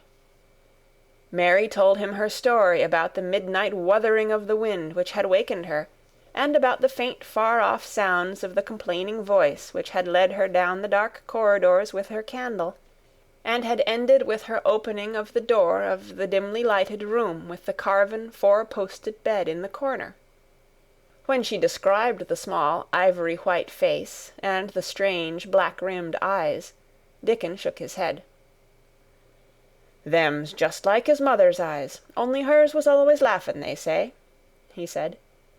"They say as Mr. Craven can't bear to see him when he's awake, and it's because his eyes is so like his mother's, and yet looks so different in his miserable bit of a face." "Do you think he wants to die?" whispered Mary. "No, but he wishes he'd never been born. Mother, she says that's the worst thing on earth for a child. Them as is not wanted scarce ever thrives. Mr. Craven, he'd buy anything as money could buy for the poor lad, but he'd like to forget as he's on earth. For one thing, he's afraid he'll look at him some day and find he's growed hunchback." "Colin's so afraid of it himself that he won't sit up," said Mary. "He says he's always thinking that if he should feel a lump coming, he should go crazy and scream himself to death." He oughtn't to lie there thinking things like that," said Dickon. "No lad could get well as thought them sort of things." The fox was lying on the grass close by him, looking up to ask for a pat now and then, and Dickon bent down and rubbed his neck softly, and thought a few minutes in silence. Presently he lifted his head and looked round the garden. "When first we got in here," he said, "it seemed like everything was grey. Look round now and tell me if thou doesn't see a difference." Mary looked and caught her breath a little. "Why," she cried, "the grey wall is changing. It is as if a green mist were creeping over it. It's almost like a green gauze veil." "Aye," said Dickon, "and it'll be greener and greener till the grey's all gone. Can thou guess what I was thinking?" "I know it was something nice," said Mary eagerly. "I believe it was something about Colin." "I was thinking that if he was out here, he wouldn't be watching for lumps to grow on his back. He'd be watching for buds to break on the rose bushes, and he'd likely be healthier," explained Dickon. "I was wondering if us could ever get him in the humour to come out here and lie under the trees in his carriage." "I've been wondering that myself. I've thought of it almost every time I've talked to him," said Mary. "I've wondered if he could keep a secret, and I've wondered if we could bring him here without anyone seeing us. I thought perhaps you could push his carriage. The doctor said he must have fresh air, and if he wants us to take him out, no one dare disobey him. He won't go out for other people, and perhaps they will be glad if he will go out with us. He could order the gardeners to keep away, so they wouldn't find out." Dickon was thinking very hard as he scratched Captain's back. "It'd be good for him, I'll warrant," he said. "Us'd not be thinking he'd better never been born. Us'd be just two children watching a garden grow, and he'd be another. Two lads and a little lass just looking on at the springtime. I warrant it'd be better than doctor's stuff." "He's been lying in his room so long, and he's always been so afraid of his back, that it has made him queer," said Mary. "He knows a good many things out of books, but he doesn't know anything else. He says he has been too ill to notice things, and he hates going out of doors, and hates gardens and gardeners.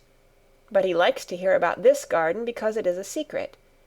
I daren't tell him much, but he said he wanted to see it." "Us'll have him out here some time for sure," said Dickon. "I could push his carriage well enough. Has thou noticed how the robin and his mate has been working while we've been sitting here? Look at him perched on that branch, wondering where it'd be best to put that twig he's got in his beak." He made one of his low whistling calls, and the robin turned his head and looked at him inquiringly, still holding his twig. Dickon spoke to him as Ben Weatherstaff did, but Dickon's tone was one of friendly advice. "Wheresoever thou puts it," he said, "it'll be all right. Thou knew how to build the nest before thou came out of the egg. Get on with thee, lad. Thou'st got no time to lose." "Oh, I do like to hear you talk to him," Mary said, laughing delightedly.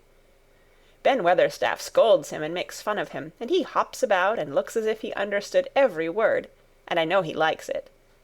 Ben Weatherstaff says he is so conceited he would rather have stones thrown at him than not be noticed." Dickon laughed too and went on talking. "Thou knows us won't trouble thee," he said to the robin. "Us is near being wild things ourselves.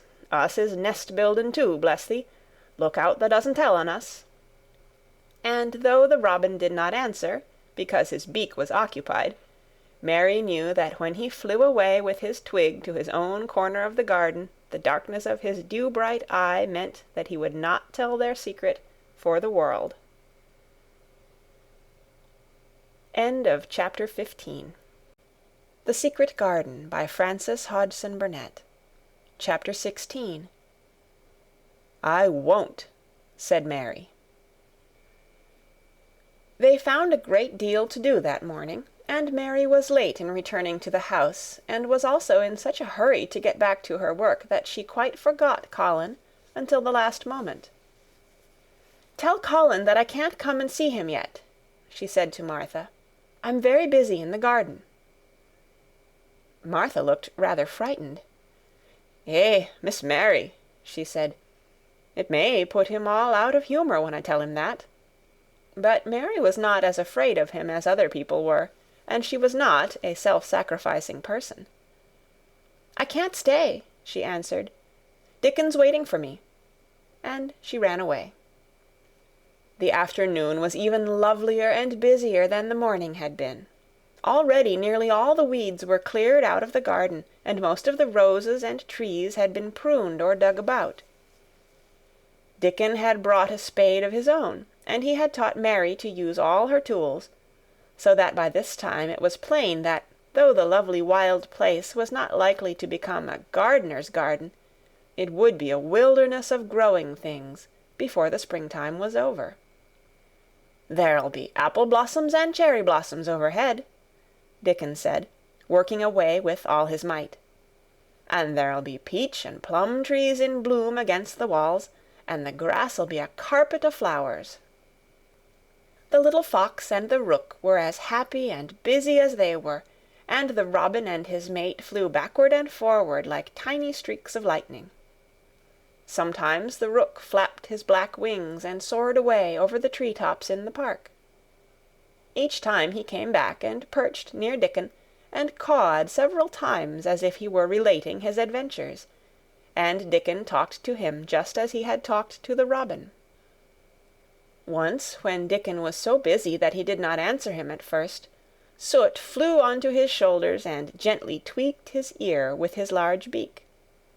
When Mary wanted to rest a little, Dickon sat down with her under a tree, and once he took his pipe out of his pocket, and played the soft, strange little notes, and two squirrels appeared on the wall, and looked, and listened.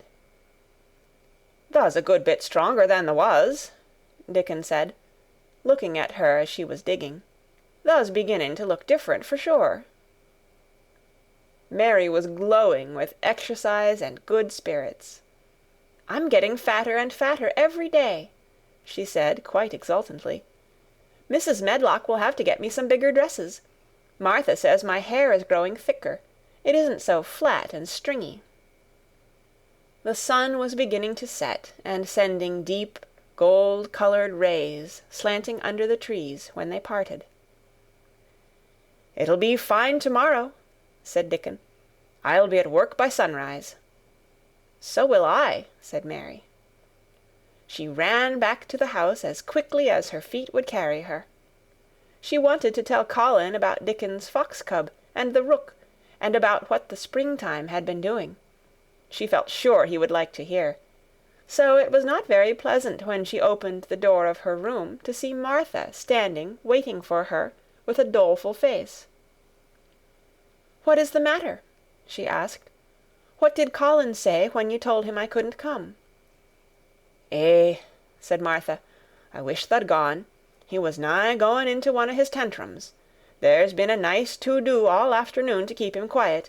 He would watch the clock all the time." Mary's lips pinched themselves together. She was no more used to considering other people than Colin was, and she saw no reason why an ill-tempered boy should interfere with the thing she liked best. She knew nothing about the pitifulness of people who had been ill and nervous, and who did not know that they could control their tempers, and need not make other people ill and nervous too. When she had had a headache in India, she had done her best to see that everybody else also had a headache or something quite as bad. And she felt she was quite right. But of course now she felt that Colin was quite wrong. He was not on his sofa when she went into his room.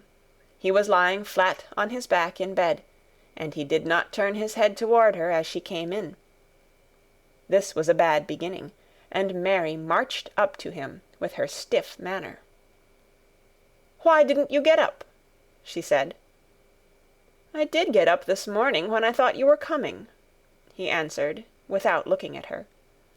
"I made them put me back in bed this afternoon. My back ached, and my head ached, and I was tired. Why didn't you come?" "I was working in the garden with Dickon," said Mary. Colin frowned and condescended to look at her.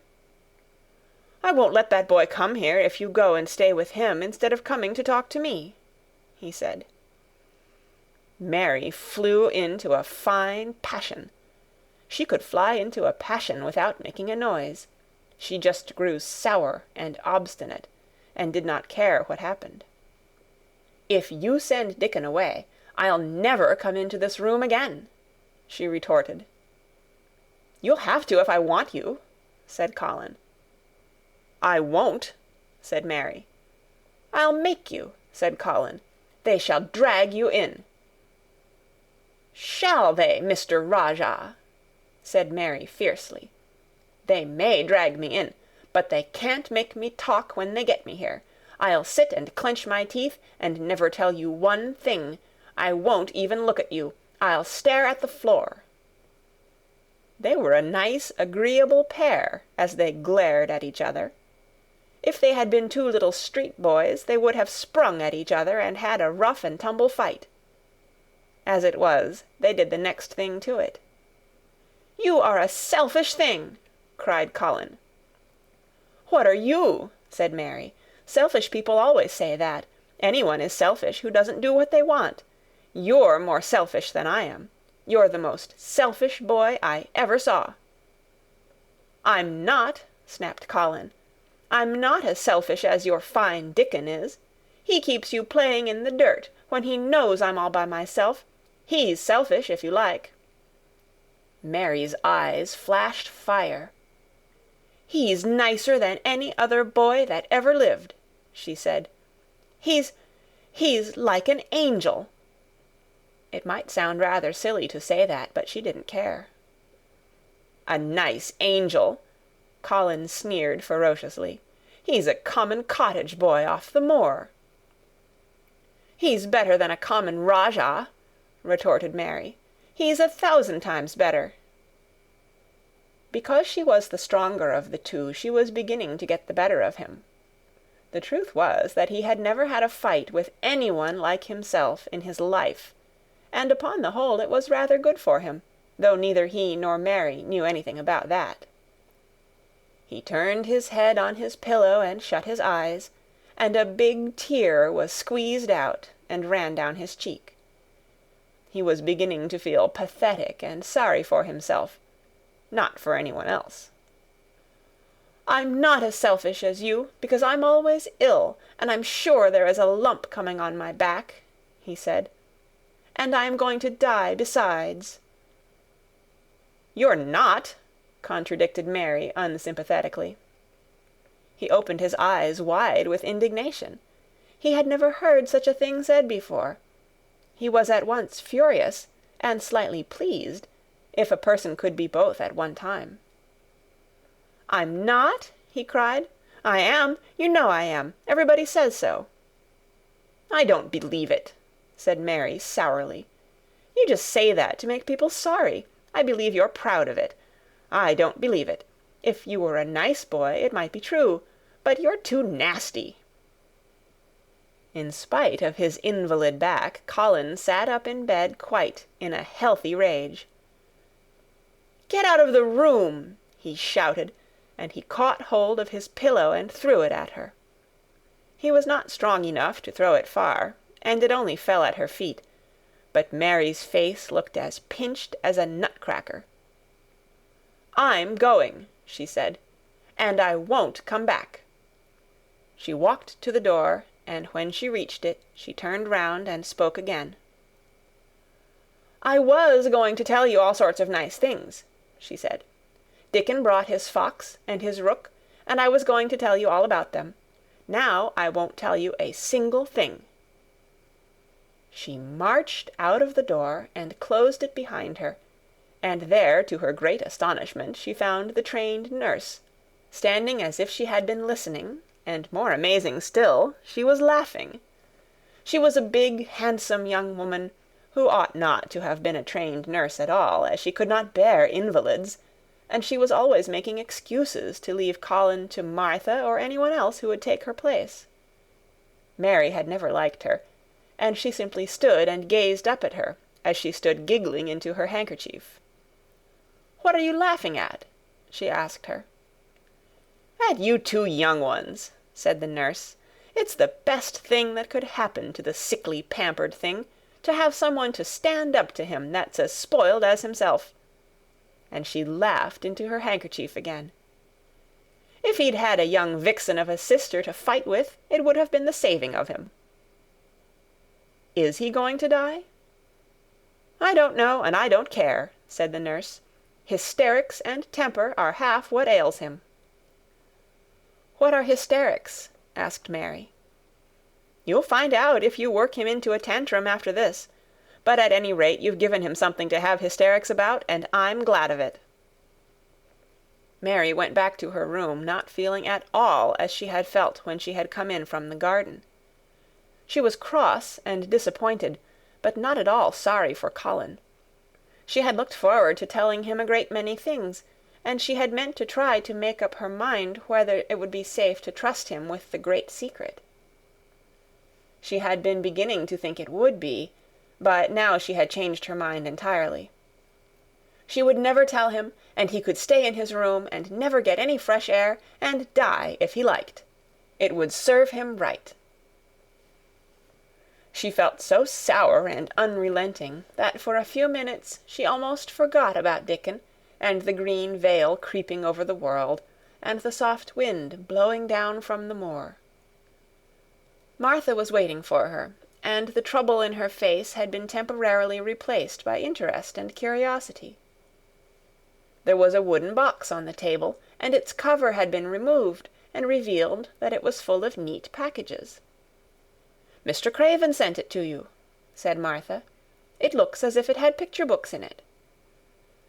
Mary remembered what he had asked her the day she had gone to his room. "Do you want anything? Dolls, toys, books?" She opened the package, wondering if he had sent a doll, and also wondering what she should do with it if he had. But he had not sent one.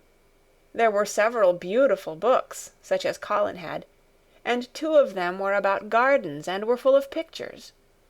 There were 2 or 3 games, and there was a beautiful little writing case with a gold monogram on it, and a gold pen and inkstand. Everything was so nice that her pleasure began to crowd her anger out of her mind. She had not expected him to remember her at all, and her hard little heart grew quite warm. "I can write better than I can print," she said, "and the first thing I shall write with that pen will be a letter to tell him I am much obliged."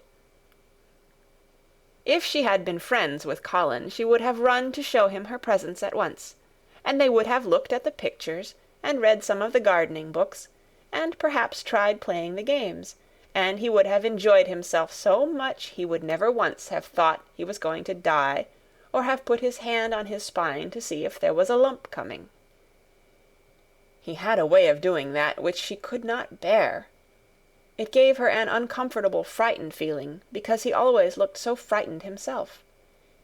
He said that if he felt even quite a little lump some day, he should know his hunch had begun to grow. Something he had heard Mrs. Medlock whispering to the nurse had given him the idea, and he had thought over it in secret until it was quite firmly fixed in his mind.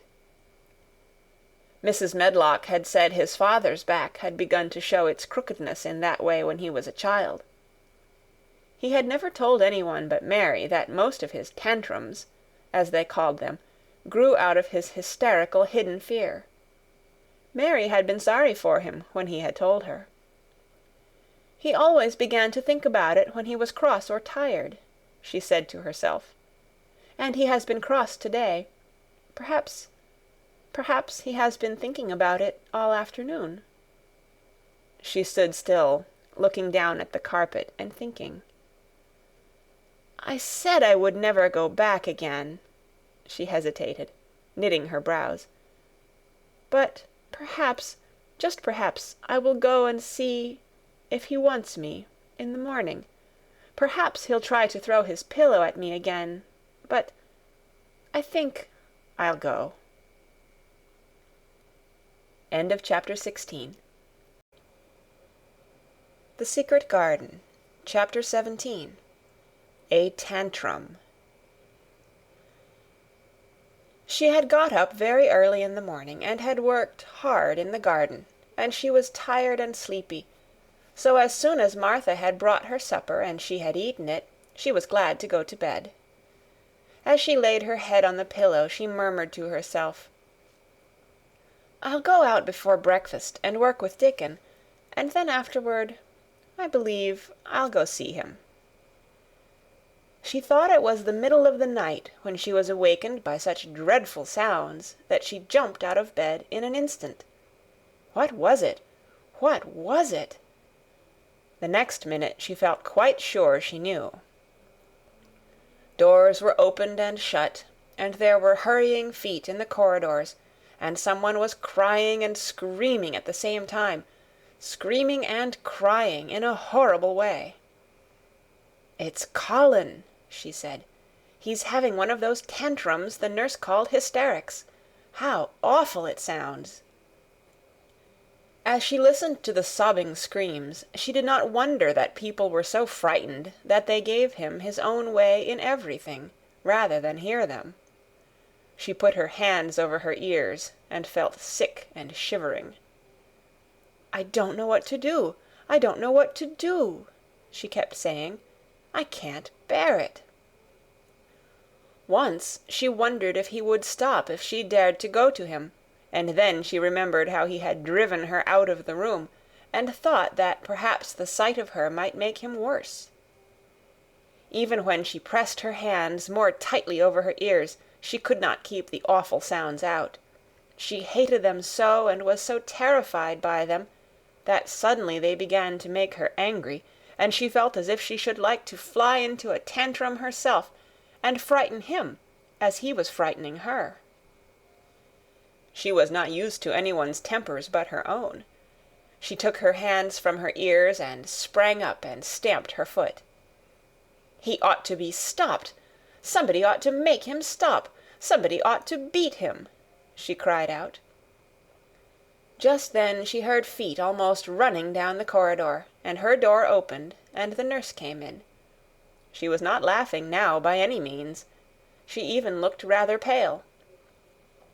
He's worked himself into hysterics, she said in a great hurry. He'll do himself harm. No one can do anything with him. You come and try, like a good child. He likes you. He turned me out of the room this morning, said Mary, stamping her foot with excitement. The stamp rather pleased the nurse. The truth was that she had been afraid she might find Mary crying and hiding her head under the bedclothes. That's right, she said. You're in the right humour. You go and scold him. Give him something new to think of. Do go, child, as quick as ever you can. It was not until afterward that Mary realized that the thing had been funny as well as dreadful, that it was funny that all the grown-up people were so frightened that they came to a little girl just because they guessed she was almost as bad as Colin himself. She flew along the corridor, and the nearer she got to the screams, the higher her temper mounted. She felt quite wicked by the time she reached the door. She slapped it open with her hand and ran across the room to the four-posted bed.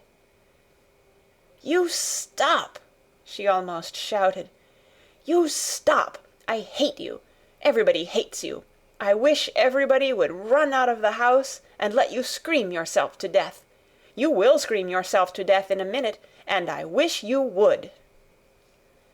A nice, sympathetic child could neither have thought nor said such things, but it just happened that the shock of hearing them was the best possible thing for this hysterical boy whom no one had ever dared to restrain or contradict. He had been lying on his face, beating his pillow with his hands, and he actually almost jumped around, he turned so quickly at the sound of the furious little voice. His face looked dreadful, white and red and swollen, and he was gasping and choking, but savage little Mary did not care an atom. "If you scream another scream," she said, "I'll scream too, and I can scream louder than you can, and I'll frighten you, I'll frighten you." He actually had stopped screaming because she had startled him so. The scream which had been coming almost choked him. The tears were streaming down his face, and he shook all over. "I can't stop," he gasped and sobbed. "I can't! I can't!" "You can!" shouted Mary. "Half that ails you is hysterics and temper. Just hysterics, hysterics, hysterics." And she stamped each time she said it. "I felt the lump! I felt it!" choked out Colin. "I knew I should. I shall have a hunch on my back, and then I shall die." And he began to writhe again, and turned on his face and sobbed and wailed, but he didn't scream. "You didn't feel a lump," contradicted Mary fiercely.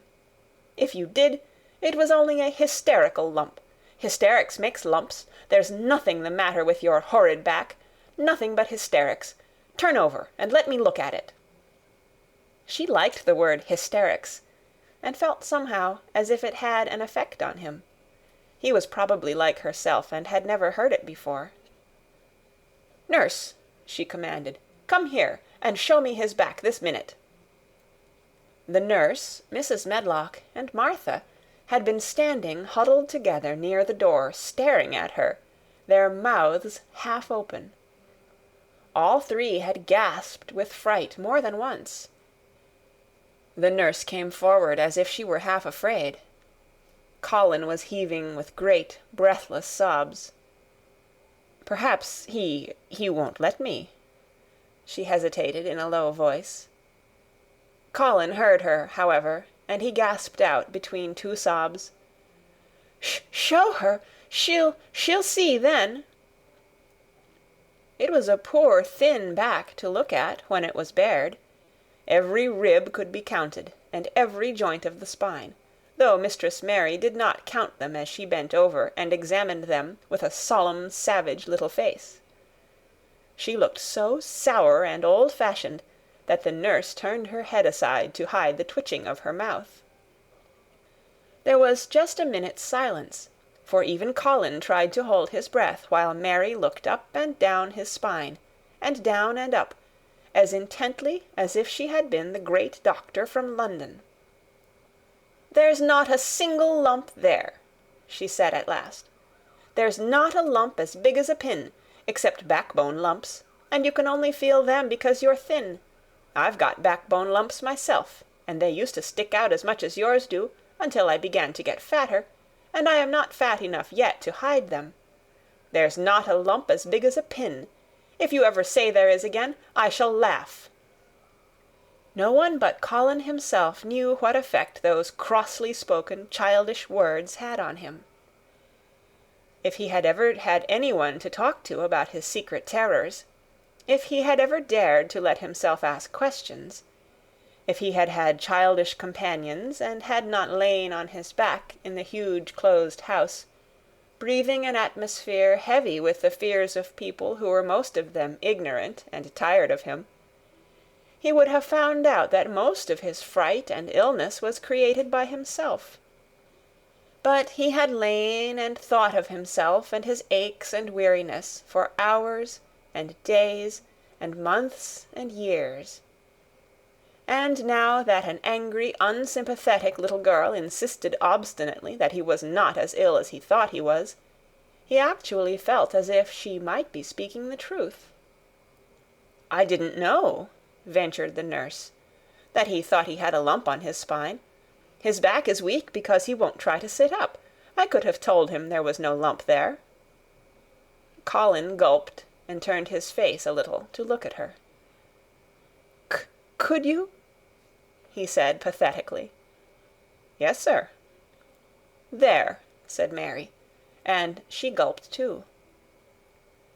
Colin turned on his face again, and but for his long-drawn broken breaths, which were the dying down of his storm of sobbing, he lay still for a minute, though great tears streamed down his face and wet the pillow.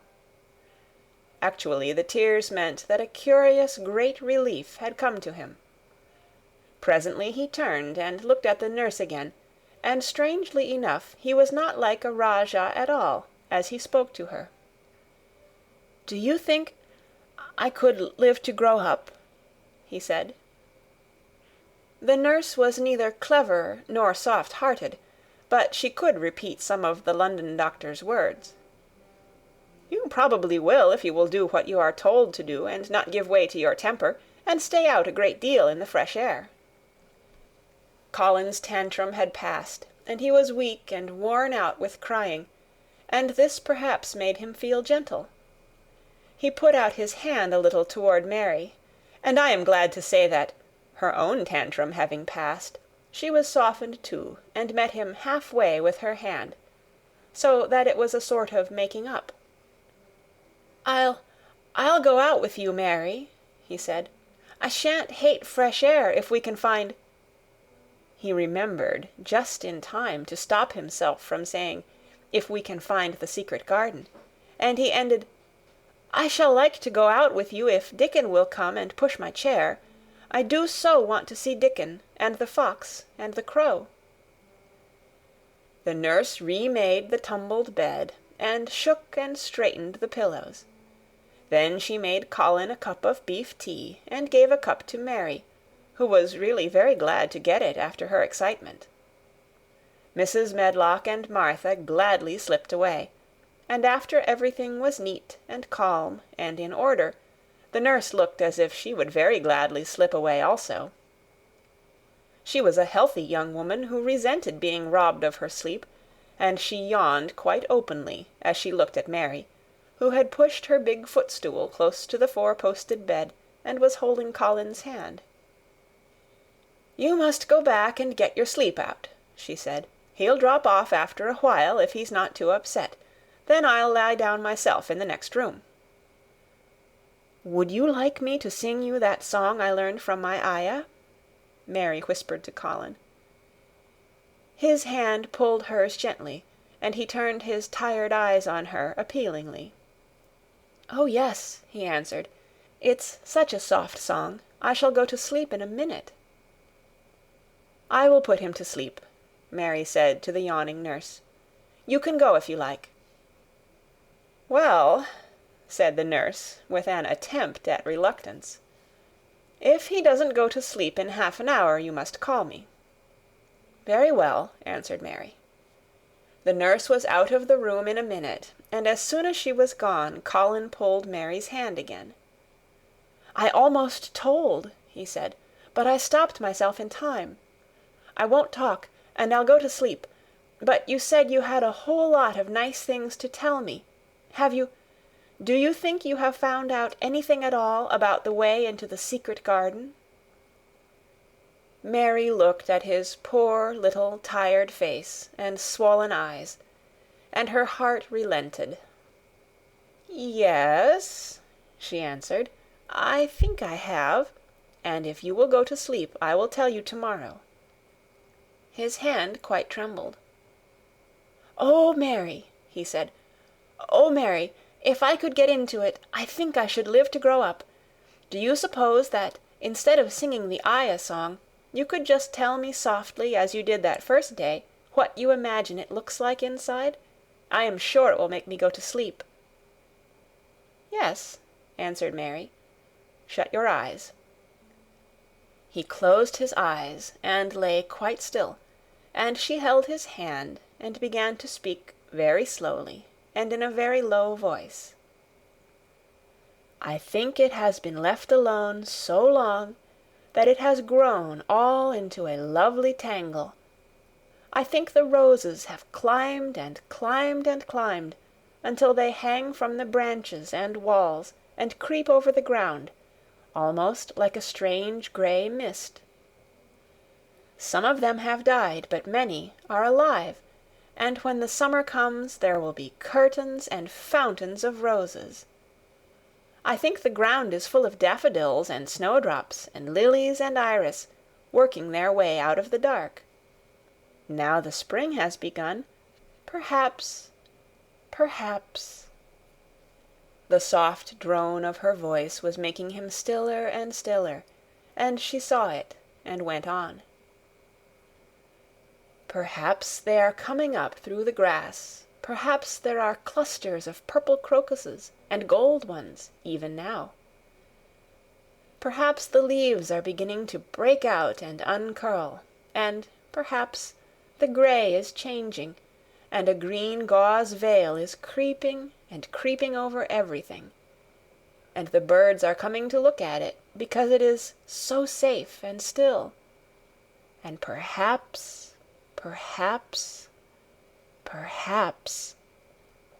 very softly and slowly indeed, the robin has found a mate, and is building a nest. And Colin was asleep. End of chapter 17. The Secret Garden by Frances Hodgson Burnett. Chapter 18. The MUNNOT Waste No Time. Of course, Mary did not waken early the next morning.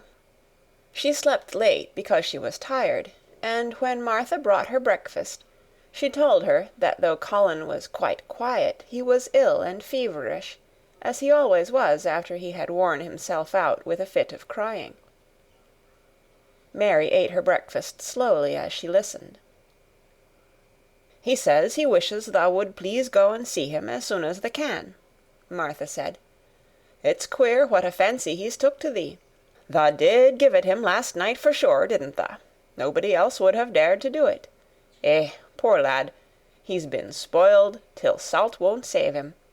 Mother says as the two worst things as can happen to a child is never to have his own way, or always to have it. She doesn't know which is the worst. Thou was in a fine temper thyself, too, but he says to me when I went into his room, 'Please ask Miss Mary if she'll please come and talk to me.' Think o' him saying please. Will you go, miss?" "I'll run and see Dickon first," said Mary. "No, I'll go and see Colin first, and tell him... I know what I'll tell him," with a sudden inspiration. She had her hat on when she appeared in Colin's room, and for a second he looked disappointed. He was in bed. His face was pitifully white, and there were dark circles round his eyes. "I'm glad you came," he said. "My head aches, and I ache all over because I'm so tired. Are you going somewhere?" Mary went and leaned against his bed. "I won't be long," she said.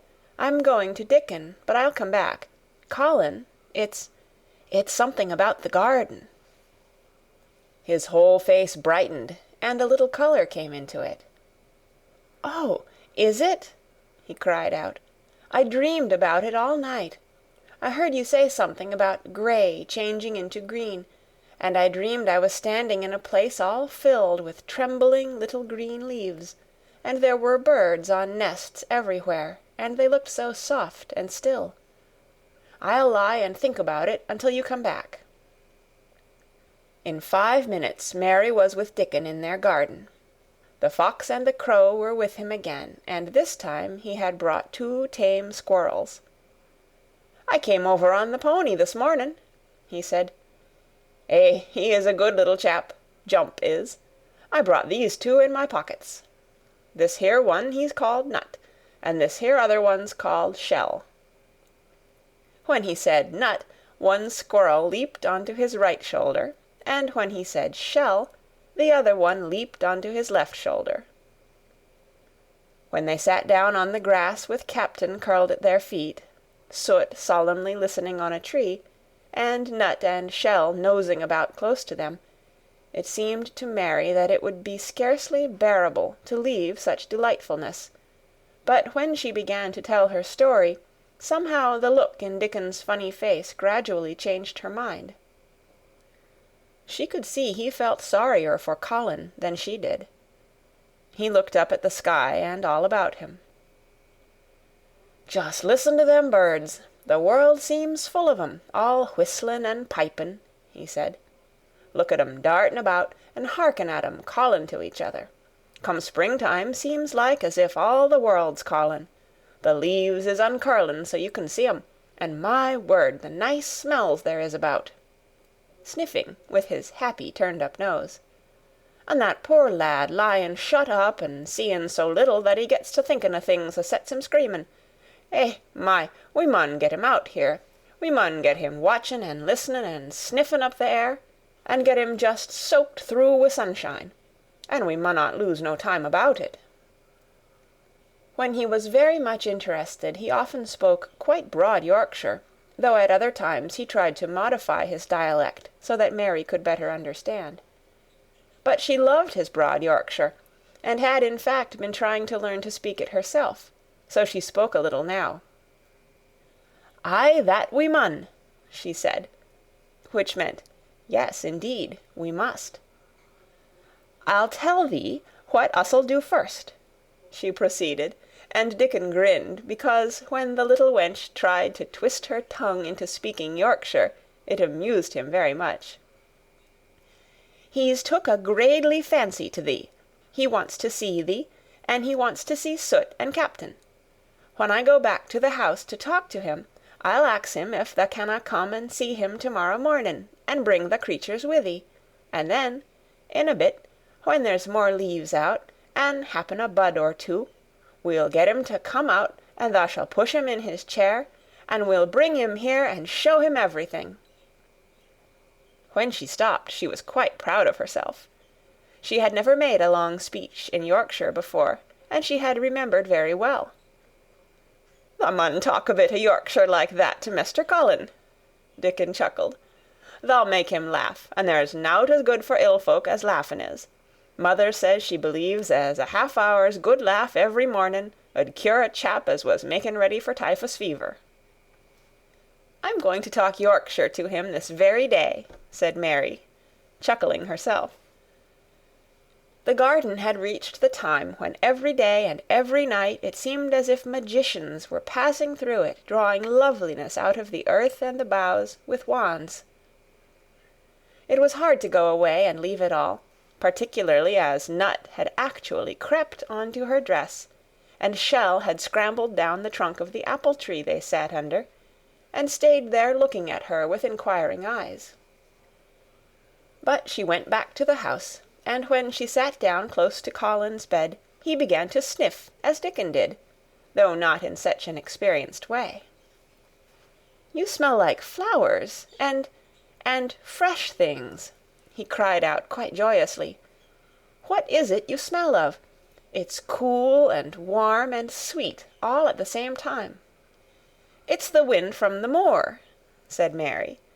"It comes a-sittin' on the grass under a tree wi' Dickon and wi' Captain and Soot and Nut and Shell. It's the springtime and out-o'-doors and sunshine, as smells so gradely." She said it as broadly as she could, and you do not know how broadly Yorkshire sounds until you have heard someone speak it. Colin began to laugh. "What are you doing?" he said. "I never heard you talk like that before. How funny it sounds." "I'm givin' thee a bit o' Yorkshire," answered Mary triumphantly. "I canna talk as gradely as Dickon and Martha can, but tha sees I can shape a bit. Doesn't tha understand a bit o' Yorkshire when tha hears it? And tha a Yorkshire lad thysel, bred and born. I wonder tha'rt not ashamed o' thy face." And then she began to laugh too, and they both laughed until they could not stop themselves, and they laughed until the room echoed, and Mrs. Medlock, opening the door to come in, drew back into the corridor, and stood listening, amazed. "Well, upon my word," she said, speaking rather broad Yorkshire herself, because there was no one to hear her. and she was so astonished. "Who ever heard the like? Who ever on earth would ha' thought it?" There was so much to talk about. It seemed as if Colin could never hear enough of Dickon and Captain and Soot and Nut and Shell and the pony whose name was Jump. Mary had run round into the wood with Dickon to see Jump. He was a tiny little shaggy moor pony, with thick locks hanging over his eyes, and with a pretty face and a nuzzling velvet nose. He was rather thin with living on moor grass, but he was as tough and wiry as if the muscle in his little legs had been made of steel springs. He had lifted his head and whinnied softly the moment he saw Dickon, and he had trotted up to him and put his head across his shoulder, and then Dickon had talked into his ear, and Jump had talked back in odd little whinnies and puffs and snorts. Dickon had made him give Mary his small front hoof and kiss her on the cheek with his velvet muzzle. "Does he really understand everything Dickon says?" Colin asked. "It seems as if he does," answered Mary. "Dickon says anything will understand if you're friends with it for sure, but you have to be friends for sure." Colin lay quiet a little while, and his strange grey eyes seemed to be staring at the wall, but Mary saw he was thinking. "I wish I was friends with things," he said at last, "but I'm not. I never had anything to be friends with, and I can't bear people." "Can't you bear me?"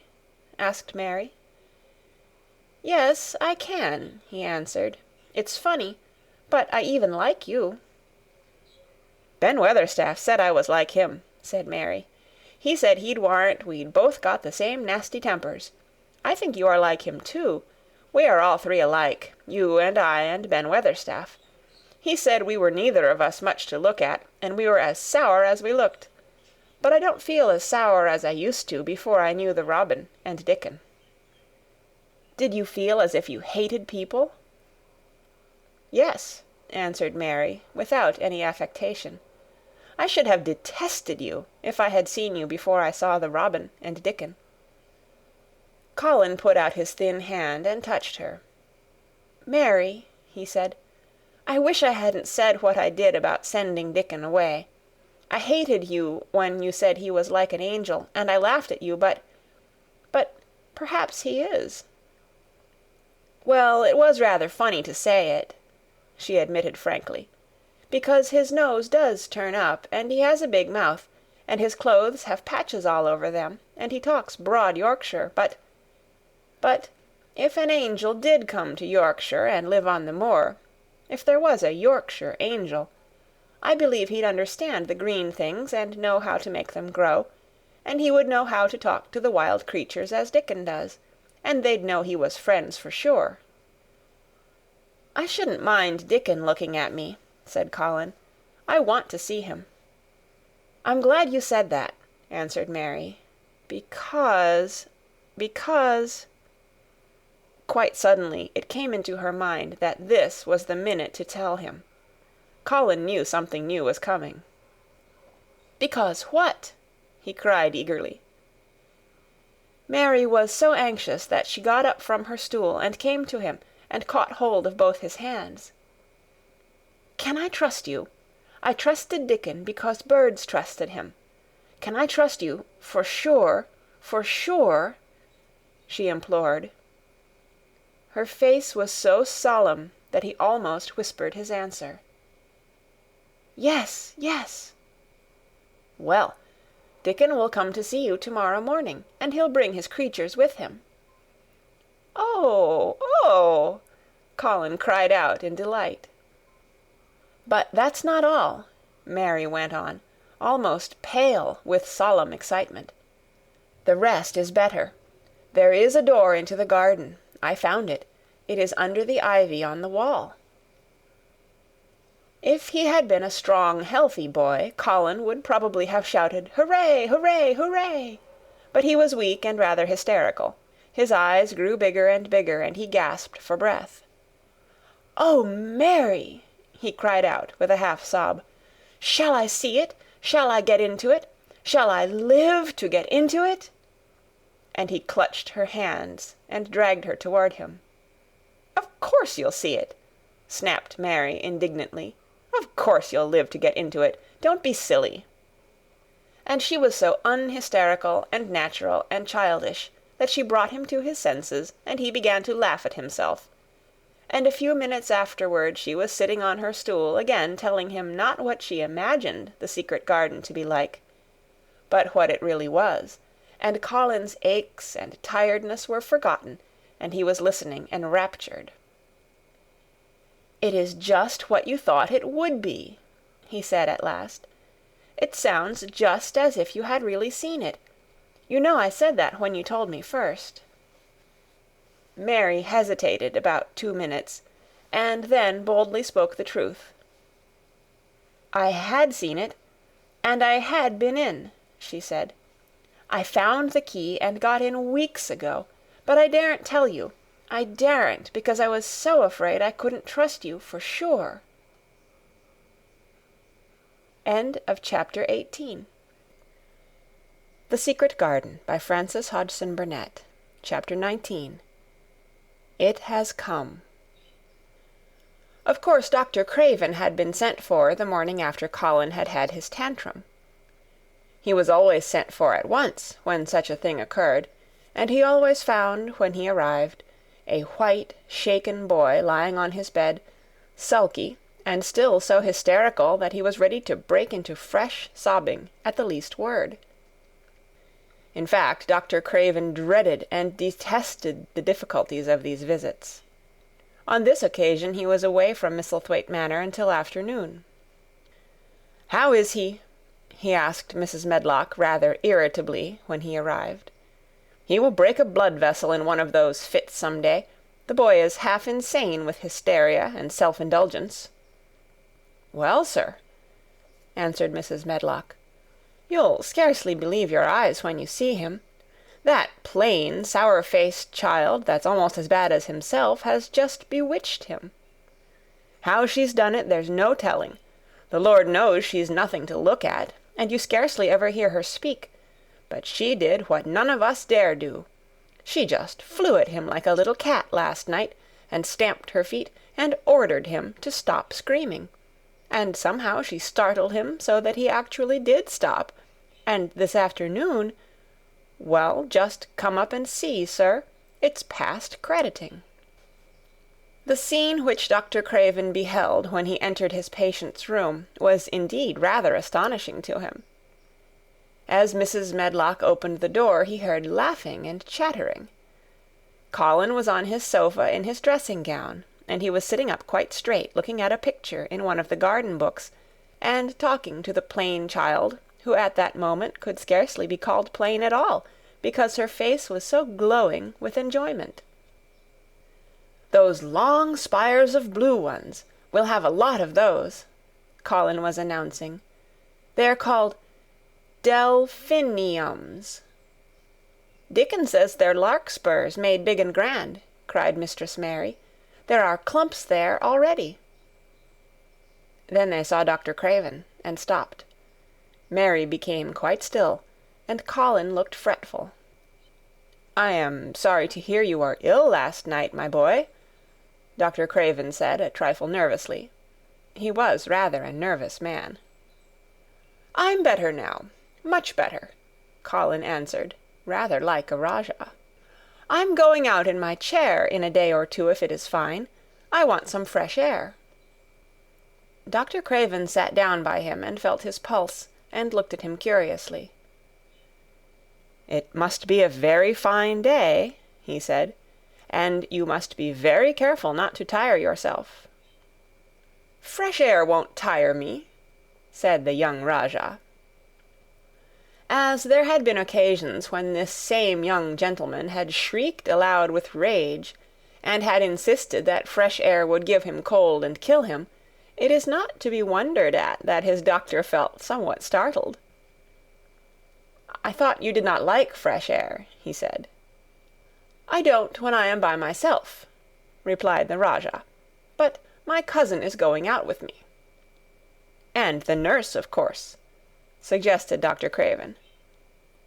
No, I will not have the nurse," so magnificently that Mary could not help remembering how the young native prince had looked, with his diamonds and rubies and pearls stuck all over him, and the great rubies on the small dark hand he had waved to command his servants to approach with salams and receive his orders.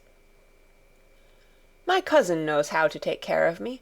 I am always better when she is with me. She made me better last night. A very strong boy, I know, will push my carriage."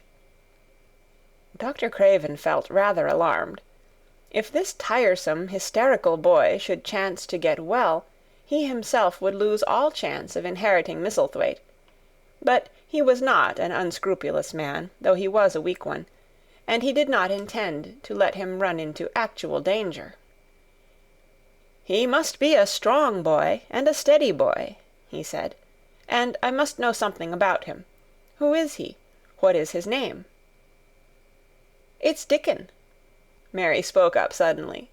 She felt somehow that everybody who knew the Moor must know Dickon. And she was right, too. She saw that in a moment Dr. Craven's serious face relaxed into a relieved smile. "Oh, Dickon," he said. "If it is Dickon, you will be safe enough. He's as strong as a Moor pony, is Dickon." "And he's trusty," said Mary.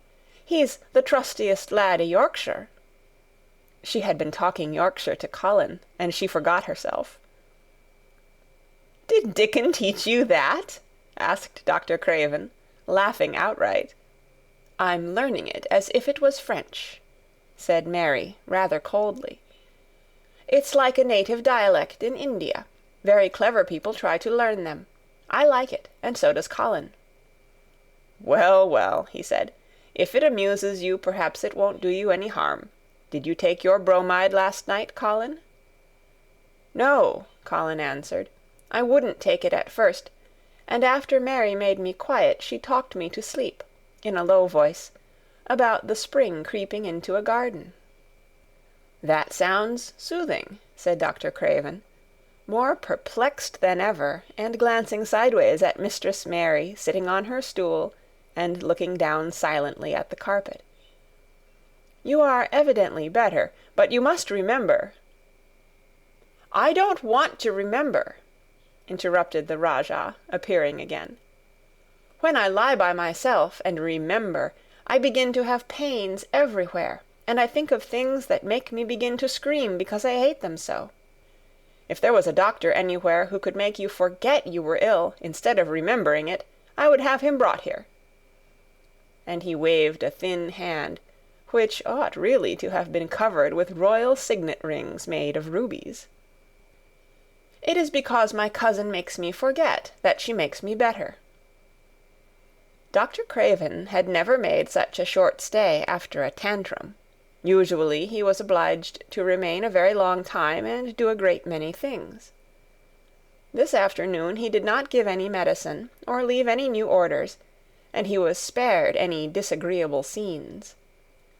When he went downstairs he looked very thoughtful, and when he talked to Mrs. Medlock in the library she felt that he was a much puzzled man.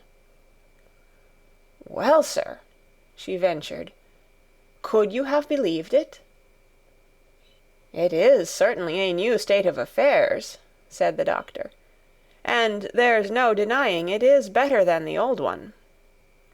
"I believe Susan Sowerby's right, I do that," said Mrs. Medlock.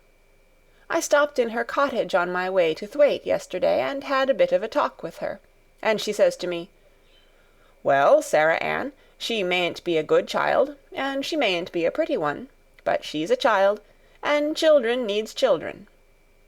We went to school together, Susan Sowerby and me." "She's the best sick nurse I know," said Dr. Craven. "When I find her in a cottage, I know the chances are that I shall save my patient." Mrs. Medlock smiled. She was fond of Susan Sowerby.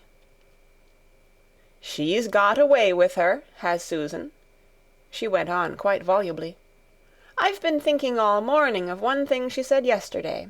She says, 'Once when I was giving the children a bit of a preach after they'd been fightin', I says to 'em all, When I was at school, my geography told as the world was shaped like an orange, and I found out before I was 10 that the whole orange doesn't belong to nobody. No one owns more than his bit of a quarter, and there's times it seems like there's not enow quarters to go round. But don't you, none of you, think as you own the whole orange, or you'll find out you're mistaken, and you won't find it out without hard knocks. What children learns from children, she says, is that there's no sense in grabbing at the whole orange, peel and all. If you do, you'll likely not get even the pips, and them's too bitter to eat. She's a shrewd woman, said Dr. Craven, putting on his coat. Well, she's got a way of saying things, ended Mrs. Medlock, much pleased. Sometimes I've said to her, Susan, if you was a different woman and didn't talk such broad Yorkshire, I've seen the times when I should have said you was clever.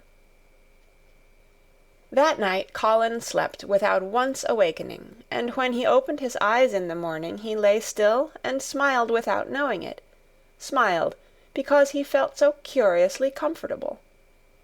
It was actually nice to be awake, and he turned over and stretched his limbs luxuriously. He felt as if tight strings which had held him had loosened themselves and let him go.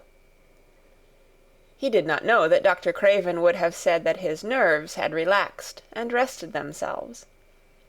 Instead of lying and staring at the wall and wishing he had not awakened, his mind was full of the plans he and Mary had made yesterday, of pictures of the garden and of Dickon and his wild creatures. It was so nice to have things to think about. And he had not been awake more than 10 minutes when he heard feet running along the corridor, and Mary was at the door. The next minute she was in the room and had run across to his bed, bringing with her a waft of fresh air full of the scent of the morning. "You've been out! You've been out! There's that nice smell of leaves!" he cried. She had been running, and her hair was loose and blown, and she was bright with the air and pink-cheeked, though he could not see it. "It's so beautiful," she said, a little breathless with her speed. "You never saw anything so beautiful. It has come. I thought it had come that other morning, but it was only coming. It is here now. It has come, the spring. Dickon says so." "Has it?" cried Colin, and though he really knew nothing about it, he felt his heart beat. He actually sat up in bed. "Open the window," he added, laughing half with joyful excitement and half at his own fancy. "Perhaps we may hear golden trumpets." And though he laughed, Mary was at the window in a moment, and in a moment more it was opened wide, and freshness and softness and scents and birds' songs were pouring through. "That's fresh air," she said. "Lie on your back and draw in long breaths of it. That's what Dickon does when he's lying on the moor. He says he feels it in his veins, and it makes him strong, and he feels as if he could live for ever and ever. Breathe it and breathe it." She was only repeating what Dickon had told her, but she caught Colin's fancy. "For ever and ever, does it make him feel like that?" he said, and he did as she told him, drawing in long, deep breaths over and over again, until he felt that something quite new and delightful was happening to him. Mary was at his bedside again. "Things are crowding up out of the earth," she ran on in a hurry, "and there are flowers uncurling, and buds on everything, and the green veil has covered nearly all the gray, and the birds are in such a hurry about their nests for fear they may be too late, that some of them are even fighting for places in the secret garden. And the rose bushes look as wick can be, and there are primroses in the lanes and woods, and the seeds we planted are up, and Dickon has brought the fox and the crow and the squirrels, and a newborn lamb." And then she paused for breath. The newborn lamb Dickon had found 3 days before lying by its dead mother among the gorse bushes on the moor. It was not the first motherless lamb he had found, and he knew what to do with it. He had taken it to the cottage wrapped in his jacket, and he had let it lie near the fire, and had fed it with warm milk. It was a soft thing with a darling silly baby face, and legs rather long for its body. Dickon had carried it over the moor in his arms, and its feeding bottle was in his pocket with a squirrel, and when Mary had sat under a tree with its limp warmness huddled on her lap, she had felt as if she were too full of strange joy to speak. A lamb! A lamb! A living lamb who lay on your lap like a baby! She was describing it with great joy, and Colin was listening and drawing in long breaths of air when the nurse entered. She started a little at the sight of the open window. She had sat stifling in the room many a warm day because her patient was sure that open windows gave people cold. "Are you sure you are not chilly, Master Colin?" she inquired. "No," was the answer. "I am breathing long breaths of fresh air. It makes you strong. I am going to get up to the sofa for breakfast. My cousin will have breakfast with me." The nurse went away, concealing a smile, to give the order for 2 breakfasts. She found the servants' hall a more amusing place than the invalid's chamber, and just now everybody wanted to hear the news from upstairs. There was a great deal of joking about the unpopular young recluse who, as the cook said, had found his master, and good for him. The servants' hall had been very tired of the tantrums, and the butler, who was a man with a family, had more than once expressed his opinion that the invalid would be all the better for a good hiding. When Colin was on his sofa, and the breakfast for 2 was put upon the table, he made an announcement to the nurse in his most Rajah-like manner. "A boy, and a fox, and a crow, and 2 squirrels, and a new-born lamb are coming to see me this morning. I want them brought upstairs as soon as they come," he said. "You are not to begin playing with the animals in the servants' hall and keep them there. I want them here." The nurse gave a slight gasp, and tried to conceal it with a cough. "Yes, sir," she answered. "I'll tell you what you can do," added Colin, waving his hand. "You can tell Martha to bring them here. The boy is Martha's brother. His name is Dickon, and he is an animal charmer." "I hope the animals won't bite, Master Colin," said the nurse. "I told you he was a charmer," said Colin austerely. "Charmers' animals never bite." "There are snake charmers in India," said Mary, "and they can put their snakes' heads in their mouths." "Goodness!" shuddered the nurse. They ate their breakfast with the morning air pouring in upon them. Colin's breakfast was a very good one, and Mary watched him with serious interest. "You will begin to get fatter just as I did," she said. "I never wanted my breakfast when I was in India, and now I always want it." "I wanted mine this morning," said Colin. "Perhaps it was the fresh air. When do you think Dickon will come?" He was not long in coming. In about 10 minutes Mary held up her hand. "Listen," she said. "Did you hear a caw?"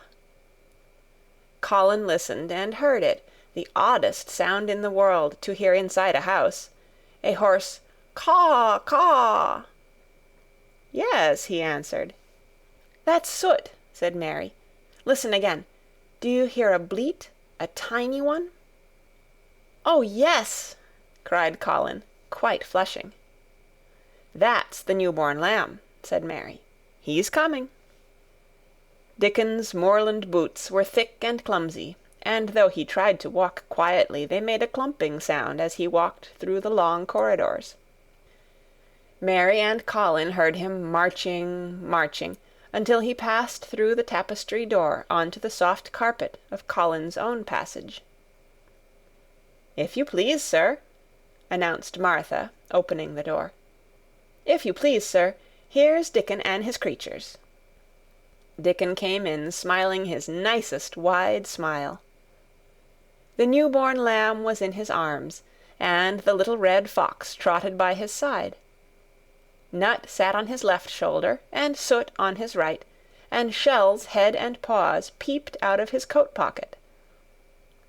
Colin slowly sat up and stared, as he had stared when he first saw Mary, but this was a stare of wonder and delight. The truth was that in spite of all he had heard, he had not in the least understood what this boy would be like, and that his fox and his crow and his squirrels and his lamb were so near to him and his friendliness that they seemed almost to be a part of himself. Colin had never talked to a boy in his life, and he was so overwhelmed by his own pleasure and curiosity that he did not even think of speaking. But Dickon did not feel the least shy or awkward. He had not felt embarrassed because the crow had not known his language, and had only stared and had not spoken to him the first time they met. Creatures were always like that until they found out about you. He walked over to Colin's sofa and put the new-born lamb quietly on his lap, and immediately the little creature turned to the warm velvet dressing-gown and began to nuzzle and nuzzle into its folds, and butt its tight-curled head with soft impatience against his side. Of course no boy could have helped speaking then. "What is it doing?" cried Colin. "What does it want?" "It wants its mother," said Dickon, smiling more and more. "I brought it to thee a bit hungry, because I knowed tha'd like to see it feed." He knelt down by the sofa, and took a feeding-bottle from his pocket. "Come on, little un," he said, turning the small woolly white head with a gentle brown hand.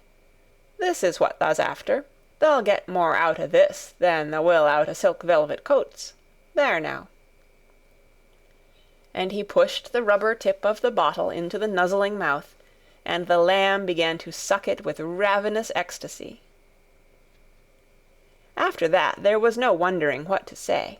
By the time the lamb fell asleep, questions poured forth, and Dickon answered them all. He told them how he had found the lamb just as the sun was rising 3 mornings ago. He had been standing on the moor listening to a skylark, and watching him swing higher and higher into the sky until he was only a speck in the heights of blue. "I'd almost lost him but for his song, and I was wonderin' how a chap could hear it when it seemed as if he'd get out of the world in a minute. And just then I heard something else far off among the gorse bushes. It was a weak bleatin', and I knowed it was the new lamb as was hungry, and I knowed it wouldn't be hungry if it hadn't lost its mother somehow. So I set off searchin'. I did have a look for it. I went in and out among the gorse bushes, and round, and I always seemed to take the wrong turnin'. But at last I seed a bit o' white by a rock on top o' the moor, and I climbed up, and found the little un half dead wi' cold and clemmin'." While he talked, Soot flew solemnly in and out of the open window, and cawed remarks about the scenery, while Nut and Shell made excursions into the big trees outside, and ran up and down trunks and explored branches. Captain curled up near Dickon, who sat on the hearth-rug from preference. They looked at the pictures in the gardening books, and Dickon knew all the flowers by their country names, and knew exactly which ones were already growing in the secret garden. "I couldna say that there name," he said, pointing to one under which was written Aquilegia. "But us calls that a columbine, and that there one it's a snapdragon, and they both grow wild in hedges, but these is garden ones, and they are bigger and grander. There's some big clumps o' columbine in the garden. They'll look like a bed o' blue and white butterflies flutterin' when they're out." "I'm going to see them," cried Colin. "I am going to see them." "Aye, that thou mun," said Mary, quite seriously. "And thou munnot lose no time about it." End of chapter 19. The Secret Garden, by Frances Hodgson Burnett. Chapter 20. I shall live for ever and ever and ever. But they were obliged to wait more than a week, because first there came some very windy days, and then Colin was threatened with a cold, which two things happening one after the other would no doubt have thrown him into a rage, but that there was so much careful and mysterious planning to do, and almost every day Dickon came in, if only for a few minutes, to talk about what was happening on the moor, and in the lanes and hedges, and on the borders of streams. The things he had to tell about otters and badgers and water-rats' houses, not to mention birds' nests and field mice and their burrows, were enough to make you almost tremble with excitement when you heard all the intimate details from an animal charmer, and realized with what thrilling eagerness and anxiety the whole busy underworld was working. "They're the same as us," said Dickon, "only they have to build their homes every year, and it keeps 'em so busy they fair scuffle to get 'em done." The most absorbing thing, however, was the preparations to be made before Colin could be transported with sufficient secrecy to the garden. No one must see the chair carriage, and Dickon and Mary, after they turned a certain corner of the shrubbery and entered upon the walk outside the ivied walls. As each day passed, Colin had become more and more fixed in his feeling that the mystery surrounding the garden was one of its greatest charms. Nothing must spoil that. No one must ever suspect that they had a secret.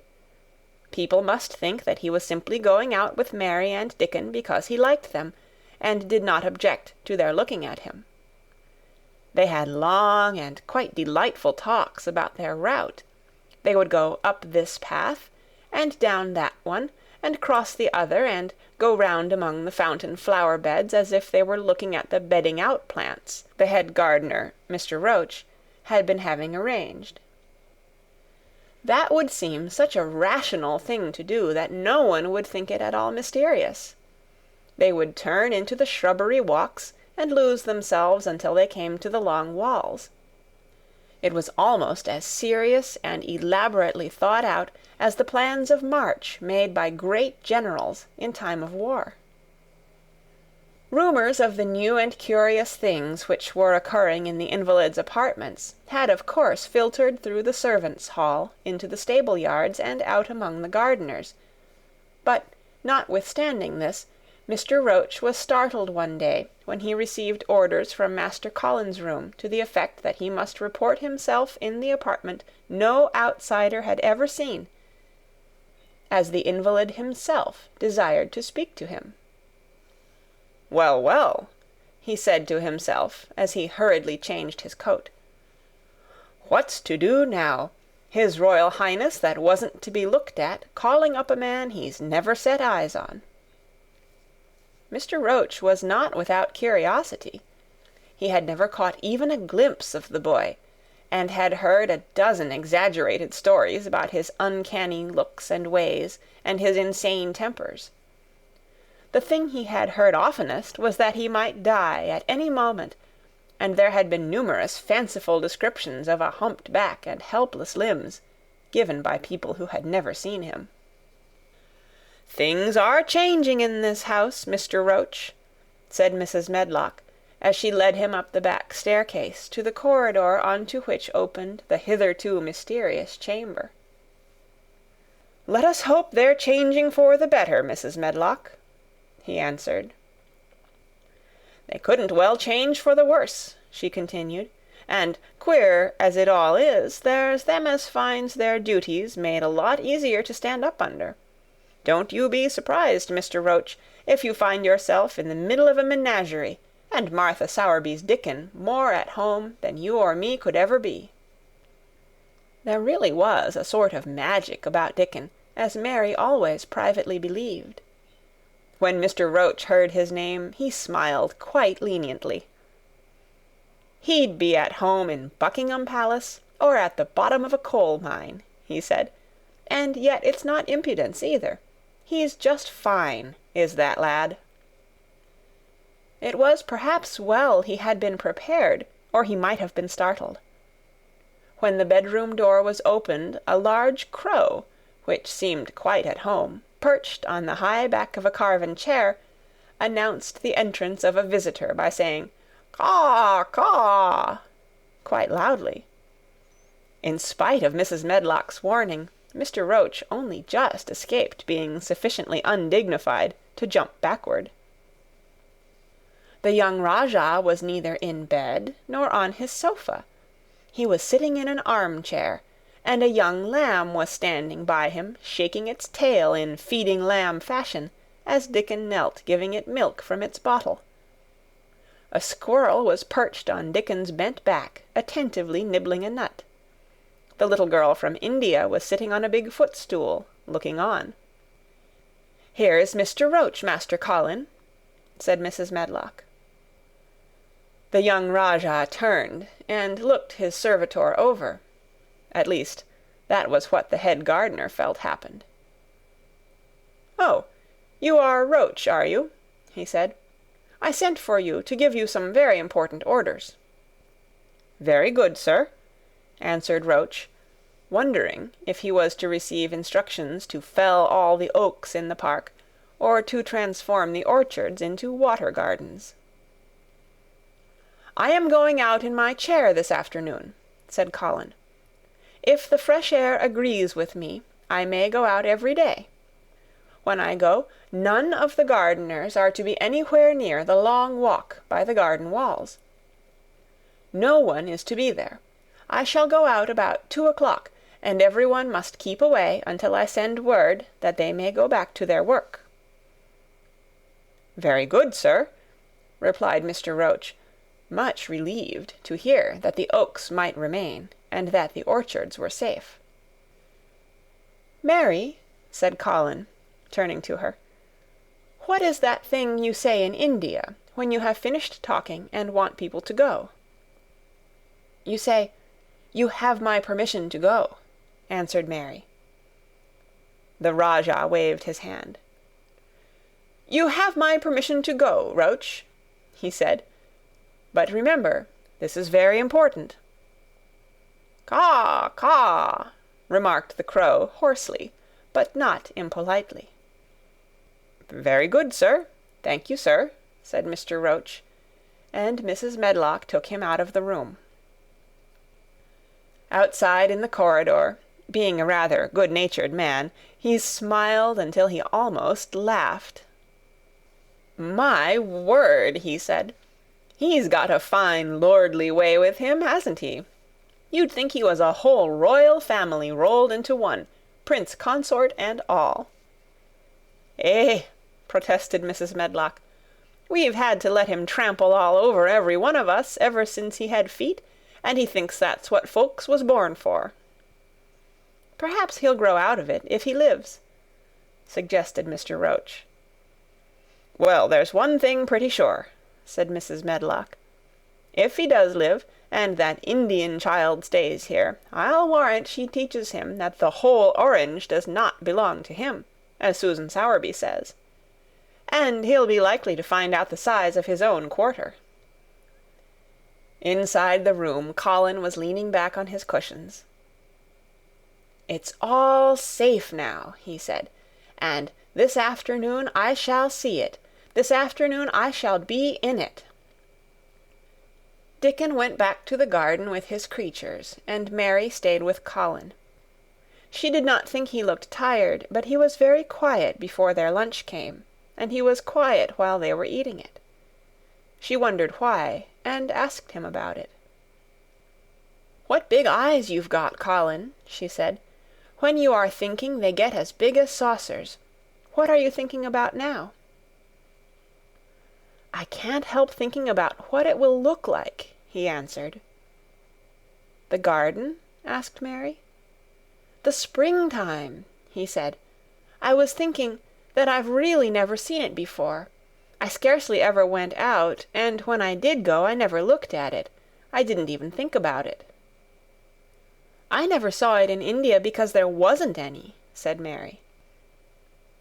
Shut in and morbid as his life had been, Colin had more imagination than she had, and at least he had spent a good deal of time looking at wonderful books and pictures. That morning when you ran in and said, 'It's come, it's come,' you made me feel quite queer. It sounded as if things were coming with a great procession and big bursts and wafts of music. I've a picture like it in one of my books, crowds of lovely people and children with garlands, and branches with blossoms on them, everyone laughing and dancing and crowding and playing on pipes. That was why I said, 'Perhaps we shall hear golden trumpets,' and told you to throw open the window." "How funny," said Mary. "That's really just what it feels like. And if all the flowers and leaves and green things and birds and wild creatures danced past at once, what a crowd it would be! I'm sure they'd dance and sing and flute, and that would be the wafts of music." They both laughed, but it was not because the idea was laughable, but because they both so liked it. A little later, the nurse made Colin ready. She noticed that instead of lying like a log while his clothes were put on, he sat up and made some efforts to help himself, and he talked and laughed with Mary all the time. "This is one of his good days, sir," she said to Dr. Craven, who dropped in to inspect him. "He's in such good spirits that it makes him stronger." "I'll call in again later in the afternoon, after he has come in," said Dr. Craven. "I must see how the going out agrees with him. I wish," in a very low voice, "that he would let you go with him." "I'd rather give up the case this moment, sir, than even stay here while it's suggested," answered the nurse with sudden firmness. "I hadn't really decided to suggest it," said the doctor, with his slight nervousness. "We'll try the experiment. Dickon's a lad I'd trust with a new-born child." The strongest footman in the house carried Colin downstairs and put him in his wheeled chair, near which Dickon waited outside. After the manservant had arranged his rugs and cushions, the Rajah waved his hand to him and to the nurse. "You have my permission to go," he said, and they both disappeared quickly, and, it must be confessed, giggled when they were safely inside the house. Dickon began to push the wheeled chair slowly and steadily. Mistress Mary walked beside it, and Colin leaned back and lifted his face to the sky. The arch of it looked very high, and the small snowy clouds seemed like white birds floating on outspread wings below its crystal blueness. The wind swept in soft big breaths down from the moor, and was strange with a wild, clear-scented sweetness. Colin kept lifting his thin chest to draw it in, and his big eyes looked as if it were they which were listening, instead of his ears. "There are so many sounds of singing and humming and calling out," he said. "What is that scent the puffs of wind bring?" "It's gorse on the moor that's opening out," answered Dickon. "Eh, the bees are at it wonderful to-day." Not a human creature was to be caught sight of in the paths they took. In fact, every gardener or gardener's lad had been witched away, but they wound in and out among the shrubbery and out and round the fountain beds, following their carefully planned route for the mere mysterious pleasure of it.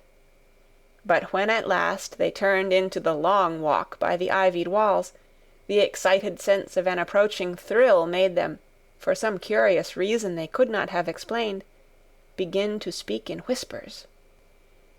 "This is it," breathed Mary. "This is where I used to walk up and down and wonder. "Is it?" cried Colin, and his eyes began to search the ivy with eager curiousness. "But I can see nothing," he whispered. "There is no door." "That's what I thought," said Mary.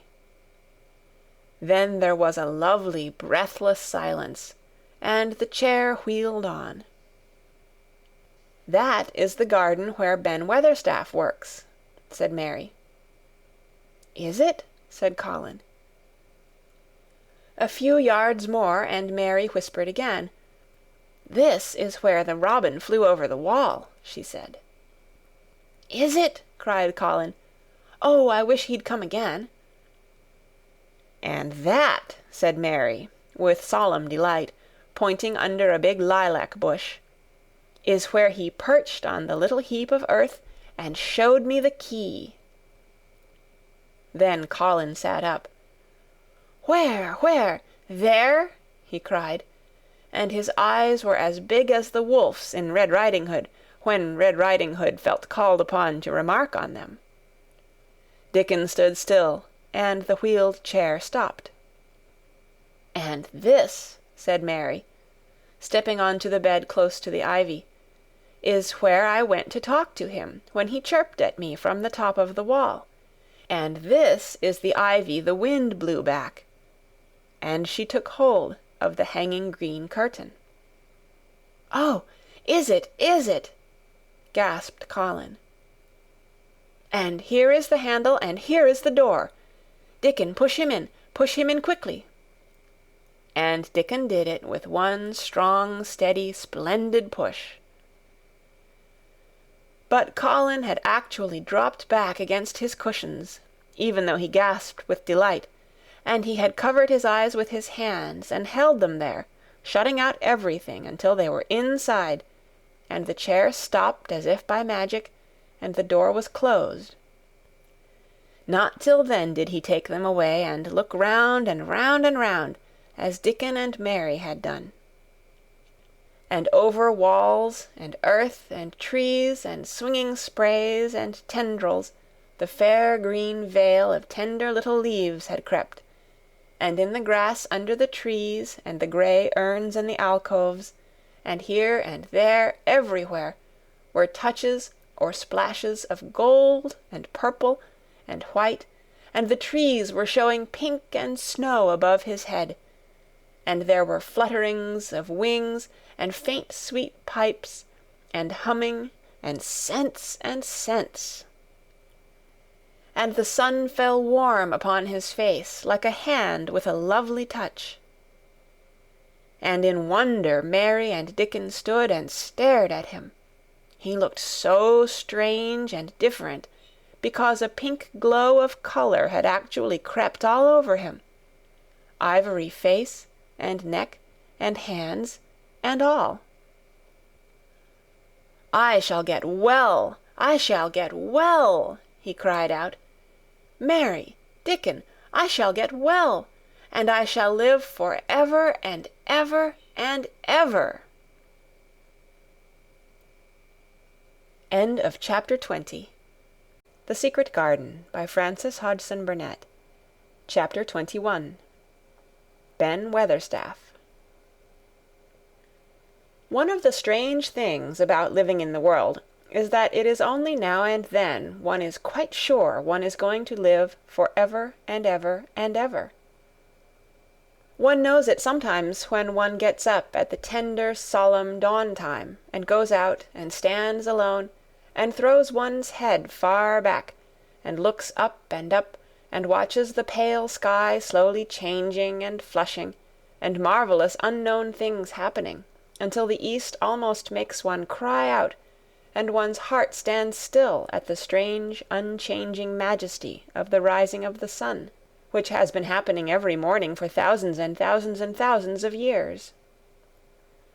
One knows it then for a moment or so, and one knows it some time when one stands by oneself in a wood at sunset, and the mysterious deep gold stillness slanting through and under the branches seems to be saying slowly again and again something one cannot quite hear, however much one tries. Then sometimes the immense quiet of the dark blue at night, with millions of stars waiting and watching, makes one sure, and sometimes a sound of far-off music makes it true, and sometimes a look in someone's eyes. And it was like that with Colin when he first saw and heard and felt the springtime inside the 4 high walls of a hidden garden. That afternoon the whole world seemed to devote itself to being perfect and radiantly beautiful and kind to one boy. Perhaps out of pure heavenly goodness the spring came and crowned everything it possibly could into that one place. More than once Dickon paused in what he was doing and stood still, with a sort of growing wonder in his eyes, shaking his head softly. "Eh, it is gradely," he said. "I'm 12 going on 13, and there's a lot o' afternoons in 13 years, but seems to me like I never seed one as gradely as this 'ere." "Aye, it is a gradely one," said Mary, and she sighed for mere joy. "I'll warrant it's the gradeliest one as ever was in this world."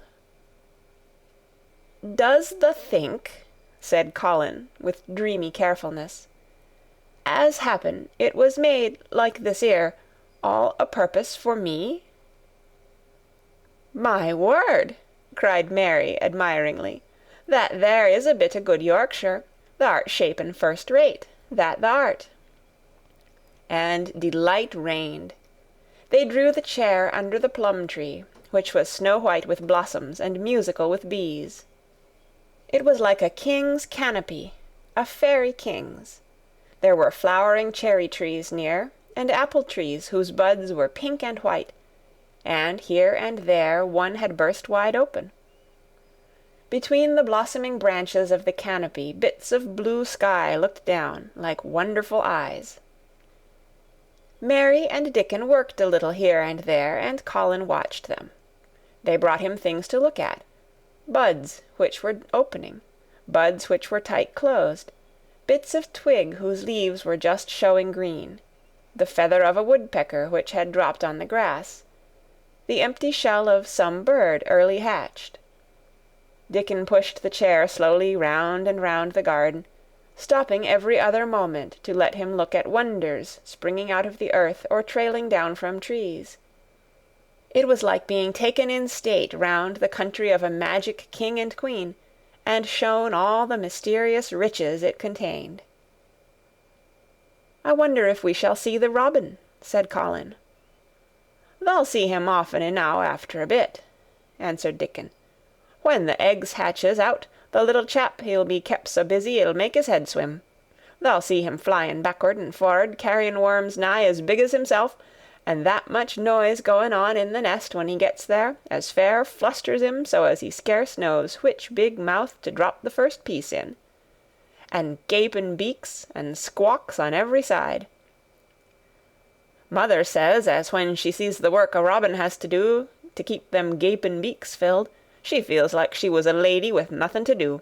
She says she's seen the little chaps when it seemed like the sweat must be dropping off 'em, though folk can't see it." This made them giggle so delightedly that they were obliged to cover their mouths with their hands, remembering that they must not be heard. Colin had been instructed as to the law of whispers and low voices several days before. He liked the mysteriousness of it and did his best, but in the midst of excited enjoyment it is rather difficult never to laugh above a whisper. Every moment of the afternoon was full of new things, and every hour the sunshine grew more golden. The wheeled chair had been drawn back under the canopy, and Dickon had sat down on the grass, and had just drawn out his pipe, when Colin saw something he had not had time to notice before. "That's a very old tree over there, isn't it?" he said. Dickon looked across the grass at the tree, and Mary looked, and there was a brief moment of stillness. "Yes," answered Dickon, after it, and his low voice had a very gentle sound. Mary gazed at the tree, and thought. "The branches are quite grey, and there's not a single leaf anywhere," Colin went on. "It's quite dead, isn't it?" "Aye," admitted Dickon, "but them roses as has climbed all over it will near hide every bit o' the dead wood when they're full o' leaves and flowers. It won't look dead then. It'll be the prettiest of all." Mary still gazed at the tree and thought. "It looks as if a big branch had been broken off," said Colin. "I wonder how it was done."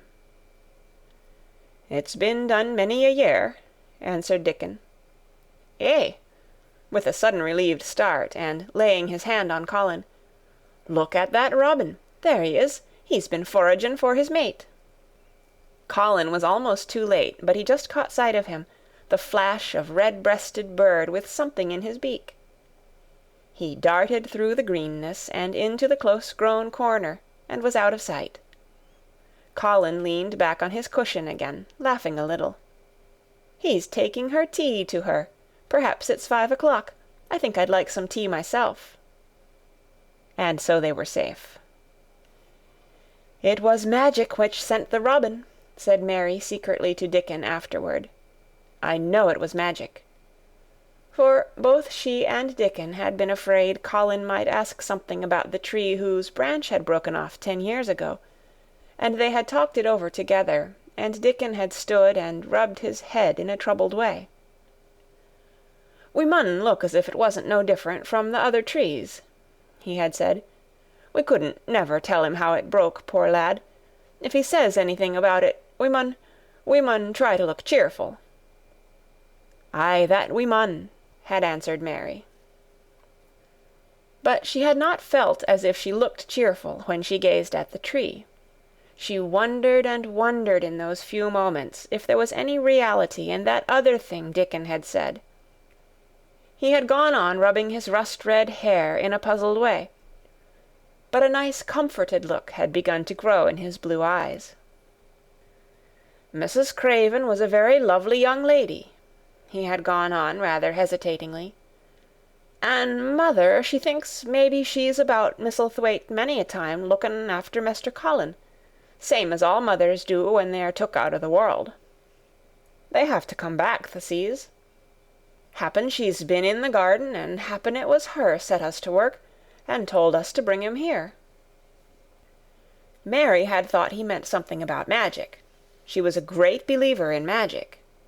Secretly she quite believed that Dickon worked magic, of course good magic, on everything near him, and that was why people liked him so much, and wild creatures knew he was their friend. She wondered indeed if it were not possible that his gift had brought the robin just at the right moment, when Colin asked that dangerous question. She felt that his magic was working all the afternoon and making Colin look like an entirely different boy. It did not seem possible that he could be the crazy creature who had screamed and beaten and bitten his pillow. Even his ivory whiteness seemed to change. The faint glow of color which had shone on his face and neck and hands when he first got inside the garden never really quite died away. He looked as if he were made of flesh instead of ivory or wax. They saw the robin carry food to his mate 2 or 3 times, and it was so suggestive of afternoon tea that Colin felt they must have some. "Go and make one of the men-servants bring some in a basket to the rhododendron walk," he said, "and then you and Dickon can bring it here." It was an agreeable idea, easily carried out, and when the white cloth was spread upon the grass, with hot tea and buttered toast and crumpets, a delightfully hungry meal was eaten, and several birds on domestic errands paused to inquire what was going on, and were led into investigating crumbs with great activity. Nut and Shell whisked up trees with pieces of cake, and Soot took the entire half of a buttered crumpet into a corner, and pecked at, and examined, and turned it over, and made hoarse remarks about it, until he decided to swallow it all joyfully in one gulp. The afternoon was dragging towards its mellow hour. The sun was deepening the gold of its lances, the bees were going home, and the birds were flying past less often. Dickon and Mary were sitting on the grass. The tea-basket was repacked, ready to be taken back to the house, and Colin was lying against his cushions with his heavy locks pushed back from his forehead, and his face looking quite a natural color. "I don't want this afternoon to go," he said, "but I shall come back tomorrow, and the day after, and the day after, and the day after." "You'll get plenty of fresh air, won't you?" said Mary. "I'm going to get nothing else," he answered. "I've seen the spring now, and I'm going to see the summer. I'm going to see everything grow here. I'm going to grow here myself." "That thou will," said Dickon. Us'll have thee walking about here and digging same as other folk afore long." Colin flushed tremendously. "Walk?" he said. "Dig? Shall I?" Dickon's glance at him was delicately cautious. Neither he nor Mary had ever asked if anything was the matter with his legs. "For sure tha will," he said stoutly. "Tha's got legs o' thine own, same as other folks." Mary was rather frightened until she heard Colin's answer. "Nothing really ails them," he said, "but they are so thin and weak, they shake so that I'm afraid to try to stand on them." Both Mary and Dickon drew a relieved breath. "When tha stops being afraid thou'lt stand on 'em," Dickon said with renewed cheer. "And thou'lt stop being afraid in a bit." "I shall?" said Colin, and he lay still as if he were wondering about things. They were really very quiet for a little while. The sun was dropping lower. It was that hour when everything stills itself, and they really had had a busy and exciting afternoon. Colin looked as if he were resting luxuriously. Even the creatures had ceased moving about, and had drawn together and were resting near them.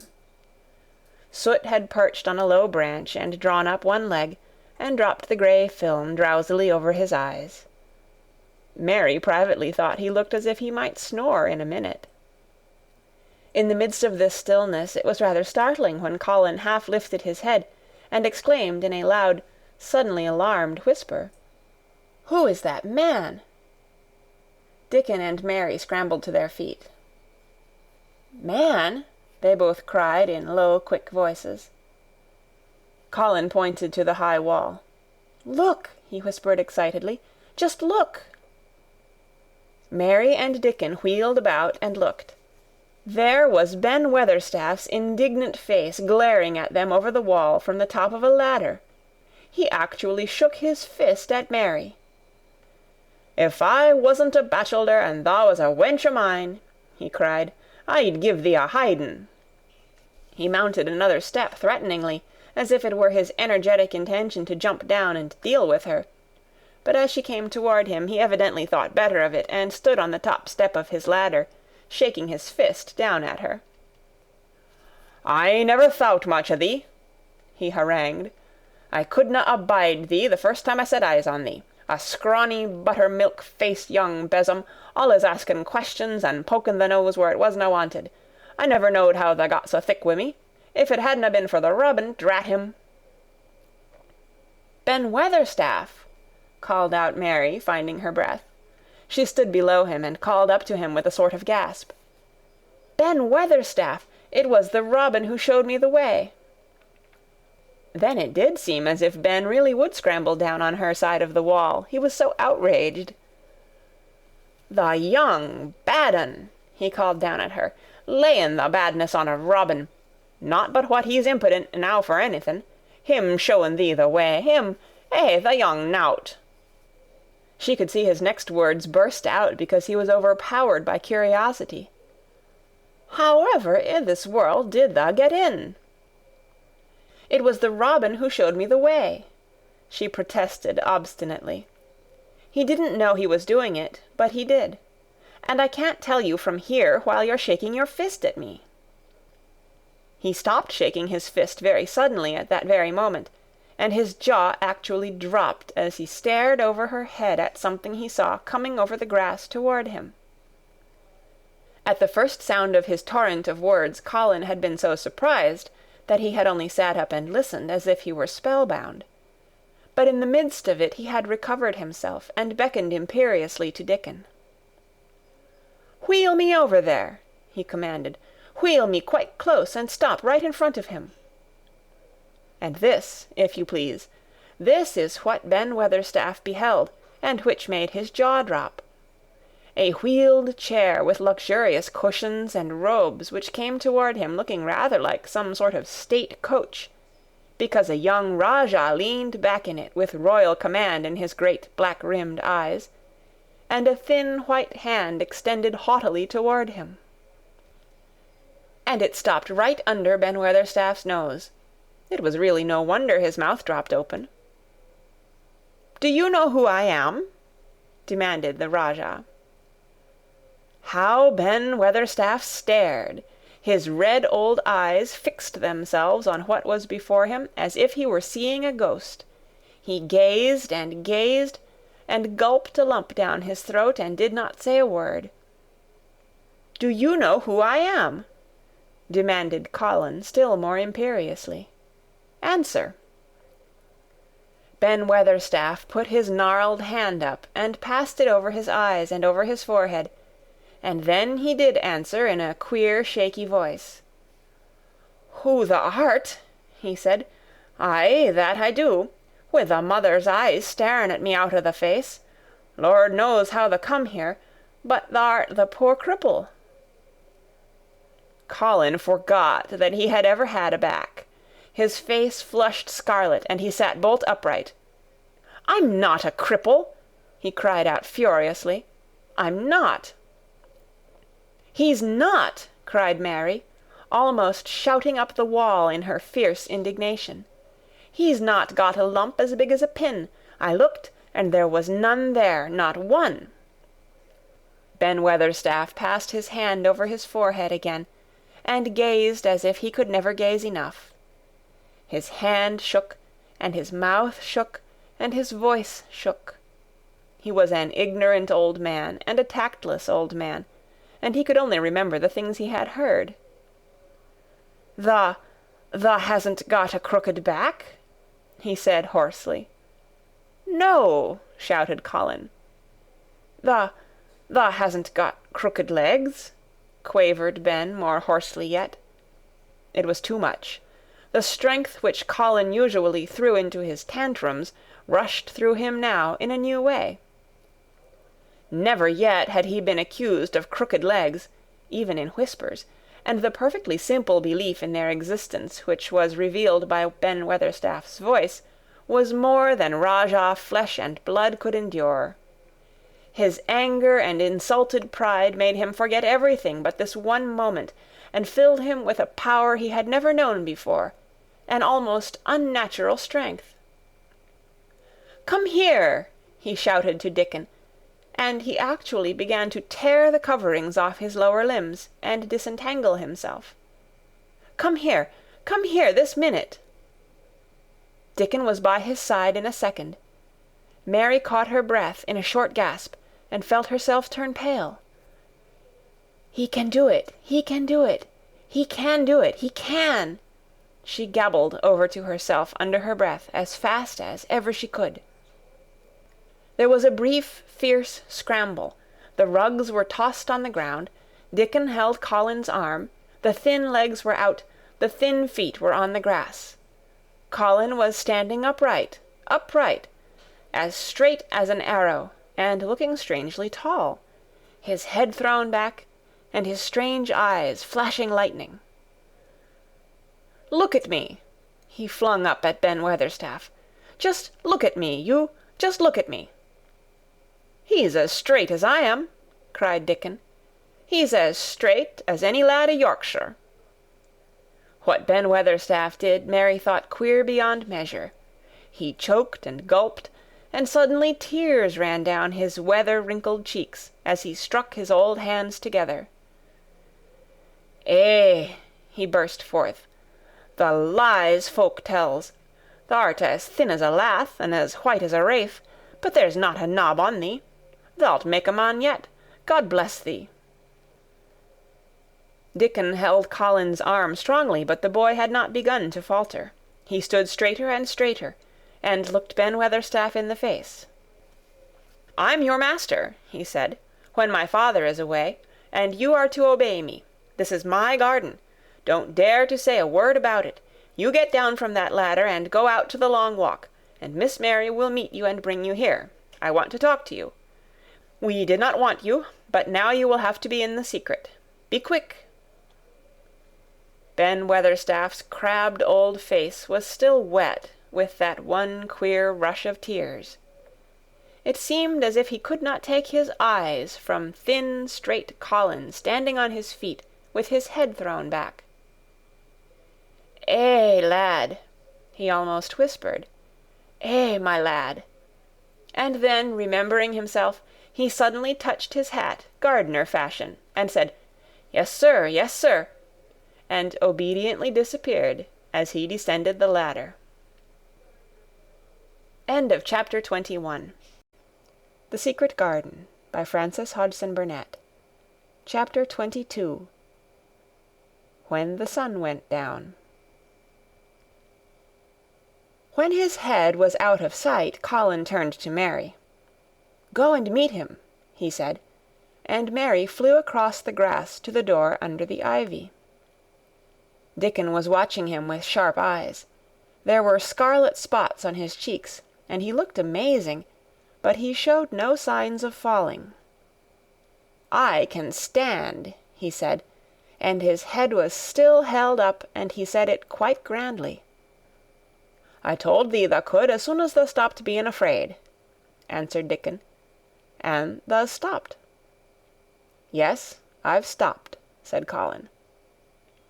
Then suddenly he remembered something Mary had said. "Are you making magic?" he asked sharply. Dickon's curly mouth spread in a cheerful grin. "Thou's doing magic thysel'," he said. "It's same magic as made these 'ere work out o' the earth." And he touched with his thick boot a clump of crocuses in the grass. Colin looked down at them. "Aye," he said slowly. "There couldna be bigger magic than that there. There couldna be." He drew himself up straighter than ever. "I'm going to walk to that tree," he said, pointing to one a few feet away from him. "I'm going to be standing when Weatherstaff comes here. I can rest against the tree if I like. When I want to sit down, I will sit down, but not before. Bring a rug from the chair." He walked to the tree, and though Dickon held his arm, he was wonderfully steady. When he stood against the tree trunk, it was not too plain that he supported himself against it, and he still held himself so straight that he looked tall. When Ben Weatherstaff came through the door in the wall, he saw him standing there, and he heard Mary muttering something under her breath. "What art saying?" he asked rather testily, because he did not want his attention distracted from the long, thin, straight boy figure and proud face. But she did not tell him. What she was saying was this: "You can do it. You can do it. I told you you could. You can do it. You can do it. You can." She was saying it to Colin because she wanted to make magic and keep him on his feet looking like that. She could not bear that he should give in before Ben Weatherstaff. He did not give in. She was uplifted by a sudden feeling that he looked quite beautiful in spite of his thinness. He fixed his eyes on Ben Weatherstaff in his funny, imperious way. "Look at me," he commanded. "Look at me all over. Am I a hunchback? Have I got crooked legs?" Ben Weatherstaff had not quite got over his emotion, but he had recovered a little, and answered almost in his usual way. "Not tha," he said. "Nowt o' the sort. What's tha been doing with thysel', hiding out o' sight and letting folk think tha was cripple and half-witted?" "Half-witted!" said Colin angrily. "Who thought that?" "Lots o' fools," said Ben. "The world's full o' jackasses brayin', and they never bray nowt but lies. What did tha shut thysel' up for?" "Everyone thought I was going to die," said Colin shortly. "I'm not." And he said it with such decision, Ben Weatherstaff looked him over, up and down and up. "Tha die?"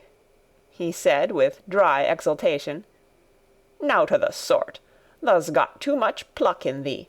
When I seed thee put thy legs on the ground in such a hurry, I knowed tha was all right. Sit thee down on the rug a bit, young mester, and gi' me thy orders." There was a queer mixture of crabbed tenderness and shrewd understanding in his manner.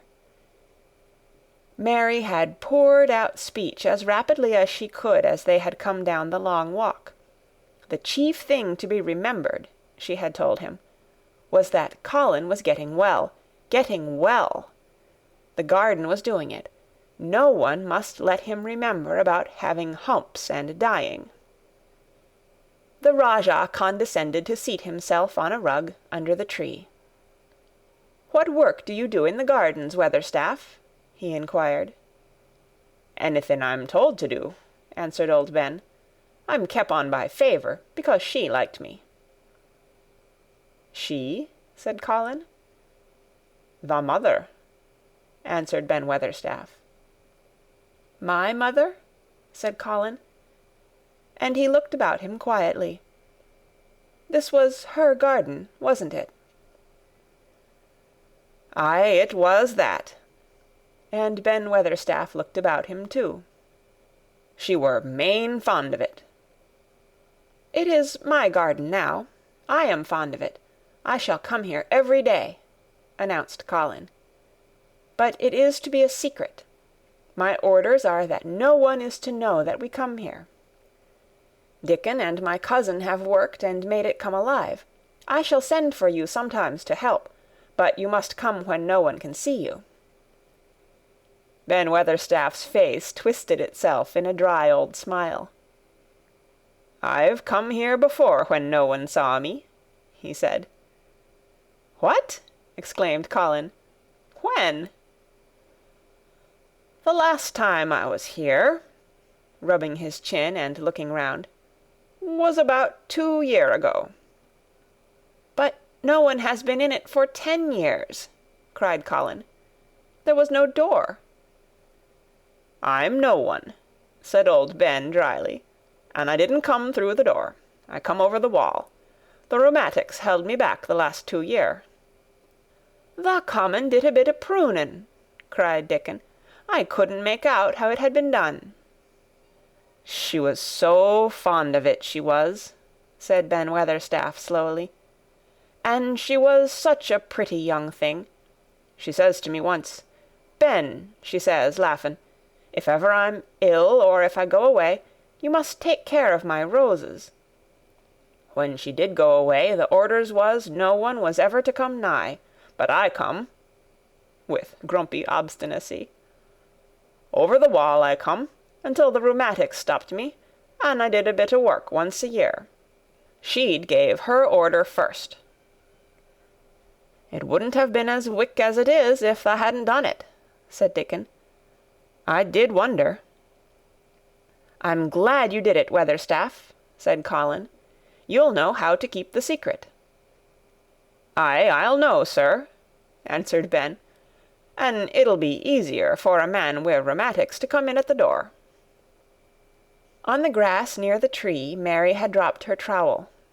Colin stretched out his hand and took it up. An odd expression came into his face, and he began to scratch at the earth. His thin hand was weak enough, but presently, as they watched him, Mary with quite breathless interest, he drove the end of the trowel into the soil and turned some over. "You can do it, you can do it," said Mary to herself. "I tell you, you can." Dickon's round eyes were full of eager curiousness, but he said not a word. Ben Weatherstaff looked on with interested face. Colin persevered. After he had turned a few trowelfuls of soil, he spoke exultantly to Dickon in his best Yorkshire. "Tha said as tha'd have me walking about here same as other folk, and tha said tha'd have me diggin'. I thought tha was just leein' to please me. This is only the first day, and I've walked, and here I am diggin'." Ben Weatherstaff's mouth fell open again when he heard him, but he ended by chuckling. "Eh," he said, "that sounds as if tha'd got wits enow. Tha'rt a Yorkshire lad for sure, and tha'rt diggin' too. How'd tha like to plant a bit o' something? I can get thee a rose in a pot." "Go and get it," said Colin, digging excitedly. "Quick, quick!"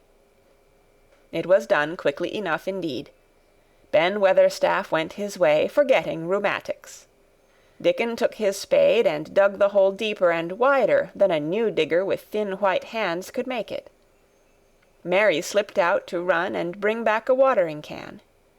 When Dickon had deepened the hole, Colin went on turning the soft earth over and over. He looked up at the sky, flushed and glowing with the strangely new exercise, slight as it was. "I want to do it before the sun goes quite down," he said. Mary thought that perhaps the sun held back a few minutes, just on purpose. Ben Weatherstaff brought the rose in its pot from the greenhouse. He hobbled over the grass as fast as he could. He had begun to be excited too. He knelt down by the hole and broke the pot from the mould. "Here, lad," he said, handing the plant to Colin. "Set it in the earth thysel, same as the king does when he goes to a new place." The thin white hands shook a little, and Colin's flush grew deeper as he set the rose in the mould and held it while old Ben made firm the earth. It was filled in and pressed down and made steady. Mary was leaning forward on her hands and knees. Soot had flown down and marched forward to see what was being done. Nut and Shell chattered about it from a cherry-tree. "It's planted," said Colin at last, "and the sun is only slipping over the edge. Help me up, Dickon. I want to be standing when it goes. That's part of the magic." And Dickon helped him, and the magic, or whatever it was, so gave him strength that when the sun did slip over the edge and end the strange, lovely afternoon for them, there he actually stood on his 2 feet, laughing. End of chapter 22. The Secret Garden by Frances Hodgson Burnett. Chapter 23. Magic. Dr. Craven had been waiting some time at the house when they returned to it. He had indeed begun to wonder if it might not be wise to send someone out to explore the garden paths. When Colin was brought back to his room, the poor man looked him over seriously. "You should not have stayed so long," he said. "You must not overexert yourself." "I am not tired at all," said Colin.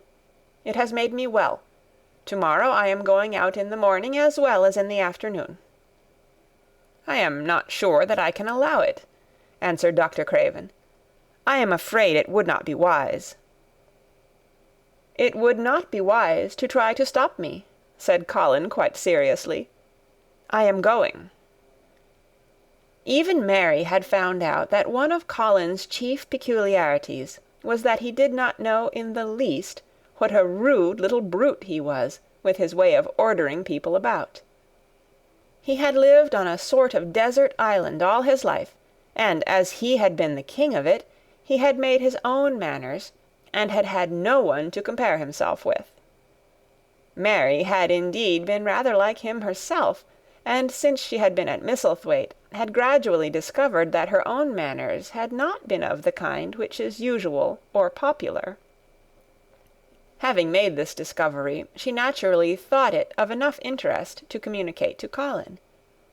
So she sat and looked at him curiously for a few minutes after Dr. Craven had gone. She wanted to make him ask her why she was doing it, and of course she did. "What are you looking at me for?" he said. "I'm thinking that I am rather sorry for Dr. Craven." "So am I," said Colin calmly, but not without an air of some satisfaction. "He won't get Misselthwaite at all, now I'm not going to die." "I'm sorry for him because of that, of course," said Mary. "But I was thinking just then that it must have been very horrid to have had to be polite for 10 years to a boy who was always rude. I would never have done it." "Am I rude?" Colin inquired undisturbedly. "If you had been his own boy, and he had been a slapping sort of man," said Mary, "he would have slapped you." "But he daren't," said Colin. "No, he daren't," answered Mistress Mary, thinking the thing out quite without prejudice. "Nobody ever dared to do anything you didn't like, because you were going to die and things like that. You were such a poor thing." "But," announced Colin stubbornly, "I am not going to be a poor thing. I won't let people think I'm one. I stood on my feet this afternoon." "It is always having your own way that has made you so queer," Mary went on, thinking aloud. Colin turned his head, frowning. "Am I queer?" he demanded. "Yes," answered Mary, "very. But you needn't be cross," she added impartially, "because so am I queer, and so is Ben Weatherstaff. But I am not as queer as I was before I began to like people, and before I found the garden." "I don't want to be queer," said Colin. "I am not going to be." And he frowned again with determination. He was a very proud boy. He lay thinking for a while, and then Mary saw his beautiful smile begin, and gradually change his whole face. "I shall stop being queer," he said, "if I go every day to the garden. There is magic in there, good magic, you know, Mary. I am sure there is." "So am I," said Mary. "Even if it isn't real magic," Colin said, "we can pretend it is. Something is there, something." "It's magic," said Mary, "but not black. It's as white as snow." They always called it magic. And indeed it seemed like it in the months that followed, the wonderful months, the radiant months, the amazing ones. Oh, the things which happened in that garden! If you have never had a garden, you cannot understand, and if you have had a garden, you will know that it would take a whole book to describe all that came to pass there.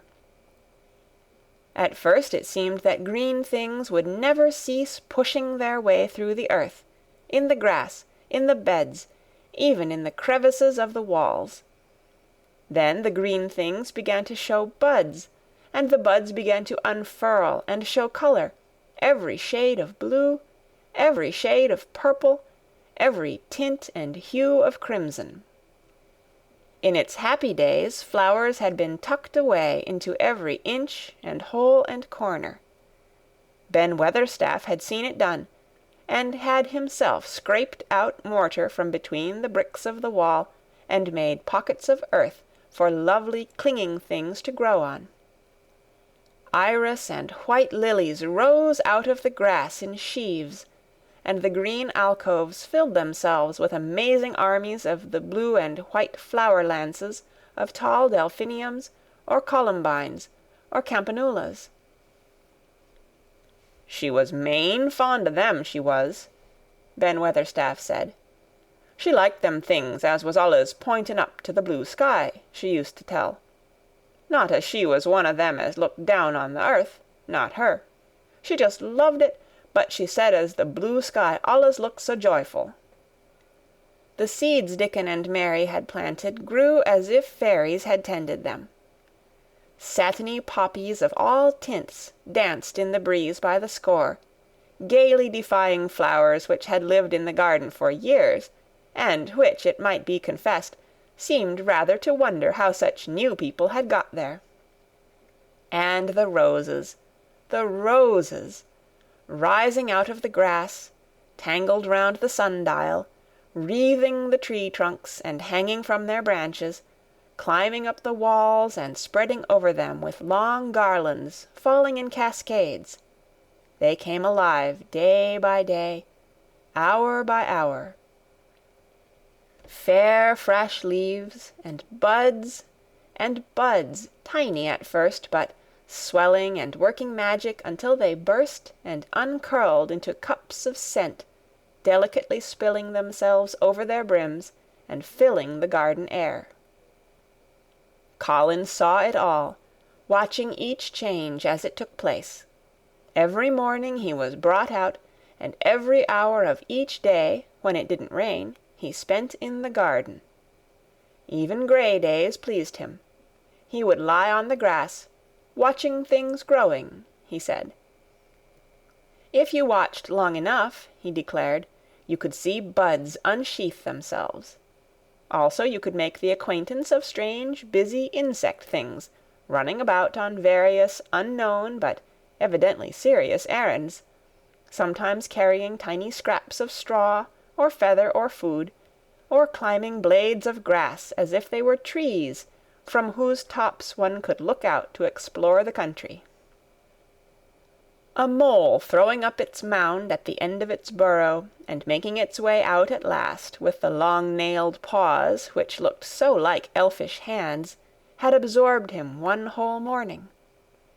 Ants' ways, beetles' ways, bees' ways, frogs' ways, birds' ways, plants' ways, gave him a new world to explore, and when Dickon revealed them all and added foxes' ways, otters' ways, ferrets' ways, squirrels' ways, and trout and water-rats and badgers' ways, there was no end of things to talk about and think over. And this was not the half of the magic. The fact that he had really once stood on his feet had set Colin thinking tremendously, and when Mary told him of the spell she had worked, he was excited, and approved of it greatly. He talked of it constantly. "Of course there must be lots of magic in the world," he said wisely one day. "But people don't know what it is like, or how to make it. Perhaps the beginning is just to say nice things are going to happen, until you make them happen. I am going to try and experiment." The next morning, when they went to the secret garden, he sent at once for Ben Weatherstaff. Ben came as quickly as he could, and found the Rajah standing on his feet under a tree, and looking very grand, but also very beautifully smiling. "Good morning, Ben Weatherstaff," he said. "I want you, and Dickon, and Miss Mary to stand in a row and listen to me, because I am going to tell you something very important." "Aye, aye, sir," answered Ben Weatherstaff, touching his forehead. One of the long-concealed charms of Ben Weatherstaff was that in his boyhood he had once run away to sea, and had made voyages. So he could reply like a sailor. "I am going to try a scientific experiment," explained the Rajah. "When I grow up, I am going to make great scientific discoveries, and I am going to begin now with this experiment." "Aye, aye, sir," said Ben Weatherstaff promptly, though this was the first time he had heard of great scientific discoveries.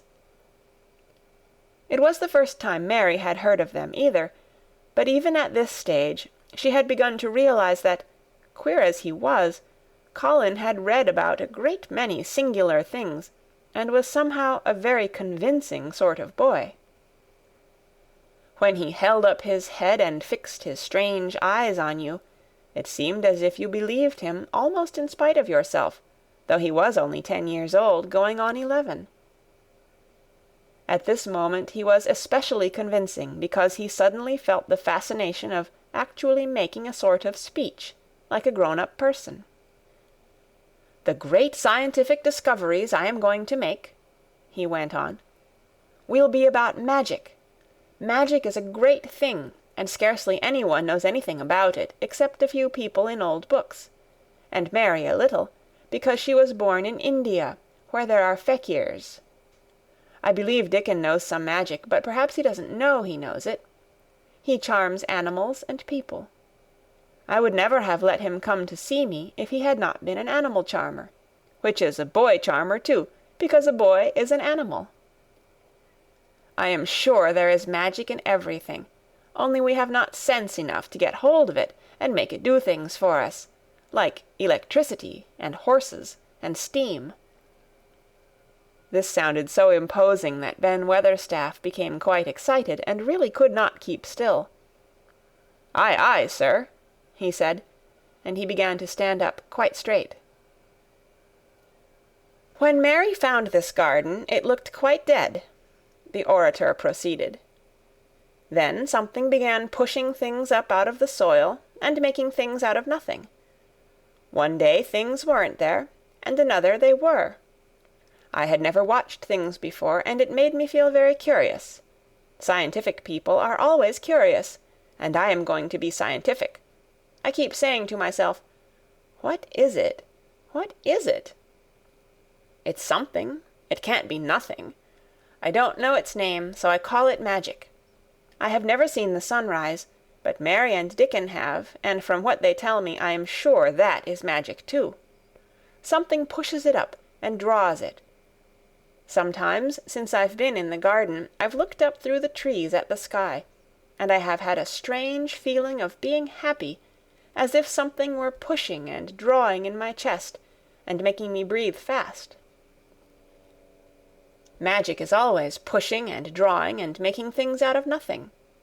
Everything is made out of magic, leaves and trees, flowers and birds, badgers and foxes and squirrels and people. So it must be all around us. In this garden, in all the places. The magic in this garden has made me stand up and know I am going to live to be a man. I am going to make the scientific experiment of trying to get some, and put it in myself, and make it push and draw me, and make me strong. I don't know how to do it, but I think that if you keep thinking about it, and calling it, perhaps it will come. Perhaps that is the first baby way to get it. When I was going to try to stand that first time, Mary kept saying to herself as fast as she could, "You can do it, you can do it." And I did. I had to try myself at the same time, of course, but her magic helped me, and so did Dickon's. Every morning and evening, and as often in the daytime as I can remember, I am going to say, "Magic is in me. Magic is making me well. I am going to be as strong as Dickon, as strong as Dickon. And you must all do it too. That is my experiment. Will you help, Ben Weatherstaff?" "Aye, aye, sir," said Ben Weatherstaff. "Aye, aye." If you keep doing it every day as regularly as soldiers go through drill, we shall see what will happen, and find out if the experiment succeeds. You learn things by saying them over and over, and thinking about them until they stay in your mind forever, and I think it will be the same with magic. If you keep calling it to come to you, and help you, it will get to be part of you, and it will stay and do things. I once heard an officer in India tell my mother that there were fakirs who said words over and over thousands of times, said Mary. "I've heard Jem Fettleworth's wife say the same thing over thousands of times, callin' Jem a drunken brute," said Ben Weatherstaff dryly. "Summat allus comes o' that, sure enough. He gave her a good hidin' and went to the Blue Lion and got as drunk as a lord." Colin drew his brows together and thought a few minutes. Then he cheered up. "Well," he said, "you see, something did come of it. She used the wrong magic until she made him beat her.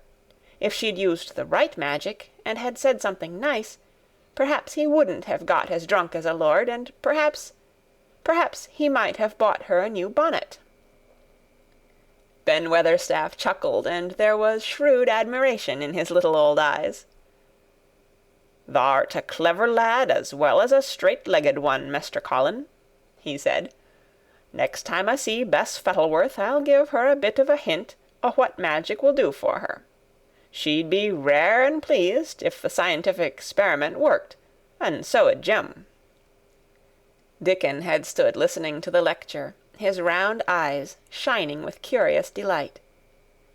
Nut and Shell were on his shoulders, and he held a long-eared white rabbit in his arm, and stroked it softly, while it laid its ears along its back, and enjoyed itself. "Do you think the experiment will work?" Colin asked him, wondering what he was thinking. He so often wondered what Dickon was thinking when he saw him looking at him or at one of his creatures with his happy wide smile. He smiled now, and his smile was wider than usual. "Aye," he answered, "that I do. It'll work same as the seeds do when the sun shines on 'em. 'Em. 'It'll work for sure. Shall us begin it now?" Colin was delighted, and so was Mary. Fired by recollections of fakirs and devotees in illustrations, Colin suggested that they should all sit cross-legged under the tree, which made a canopy. "It will be like sitting in a sort of temple," said Colin. "I'm rather tired, and I want to sit down." "Eh," said Dickon, "thou mustn't begin by saying thou'rt tired. Thou might spoil the magic." Colin turned and looked at him, into his innocent round eyes. "That's true," he said slowly. "I must only think of the magic." It all seemed most majestic and mysterious when they sat down in their circle. Ben Weatherstaff felt as if he had somehow been led into appearing at a prayer meeting.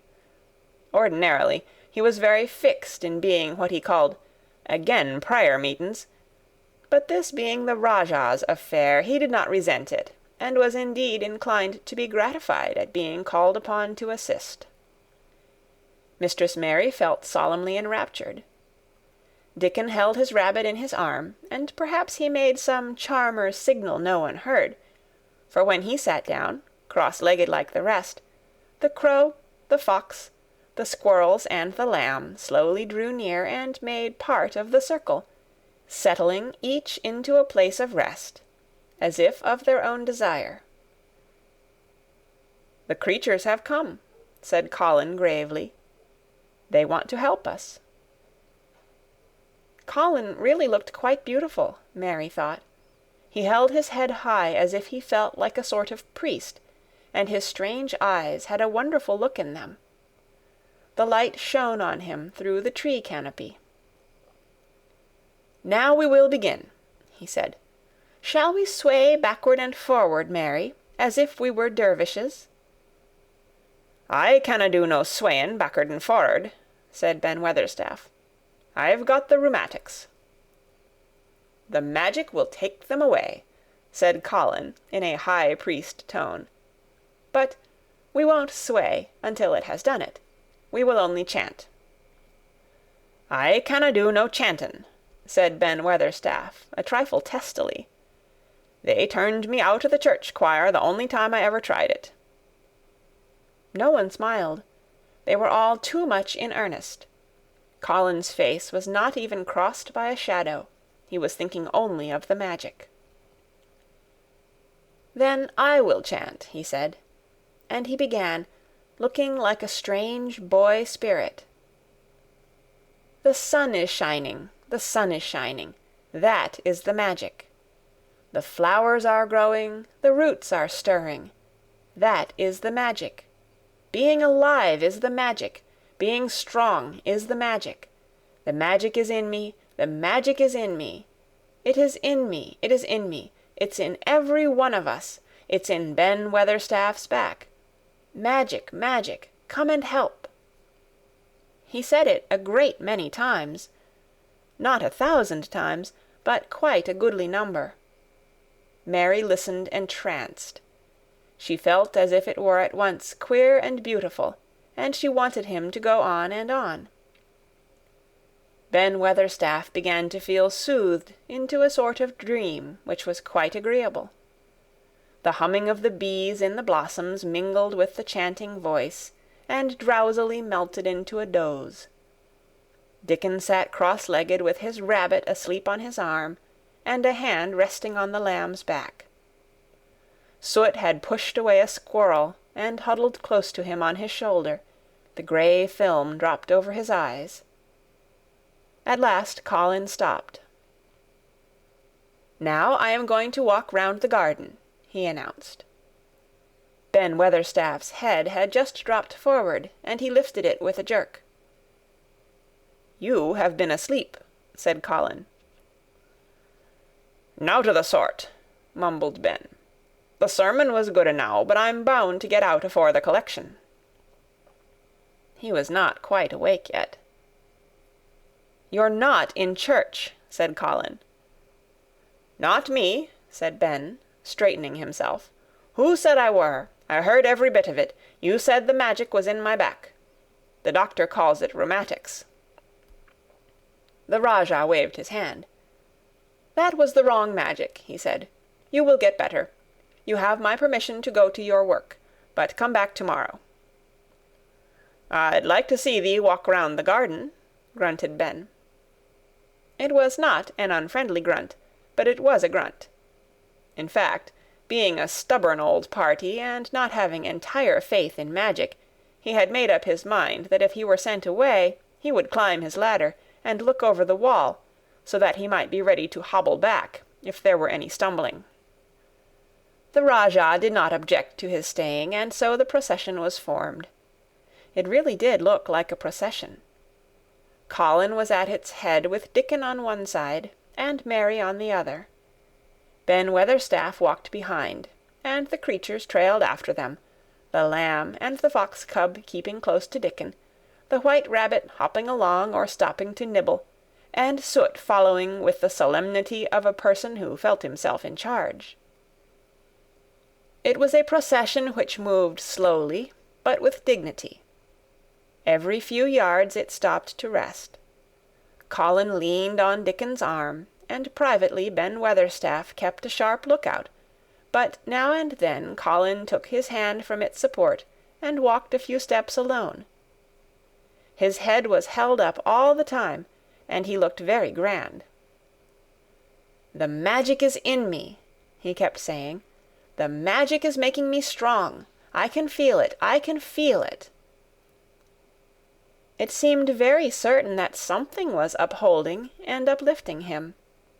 He sat on the seats in the alcoves, and once or twice he sat down on the grass, and several times he paused in the path and leaned on Dickon, but he would not give up until he had gone all round the garden. When he returned to the canopy tree, his cheeks were flushed, and he looked triumphant. "I did it! The magic worked!" he cried. "That is my first scientific discovery." "What will Dr. Craven say?" broke out Mary.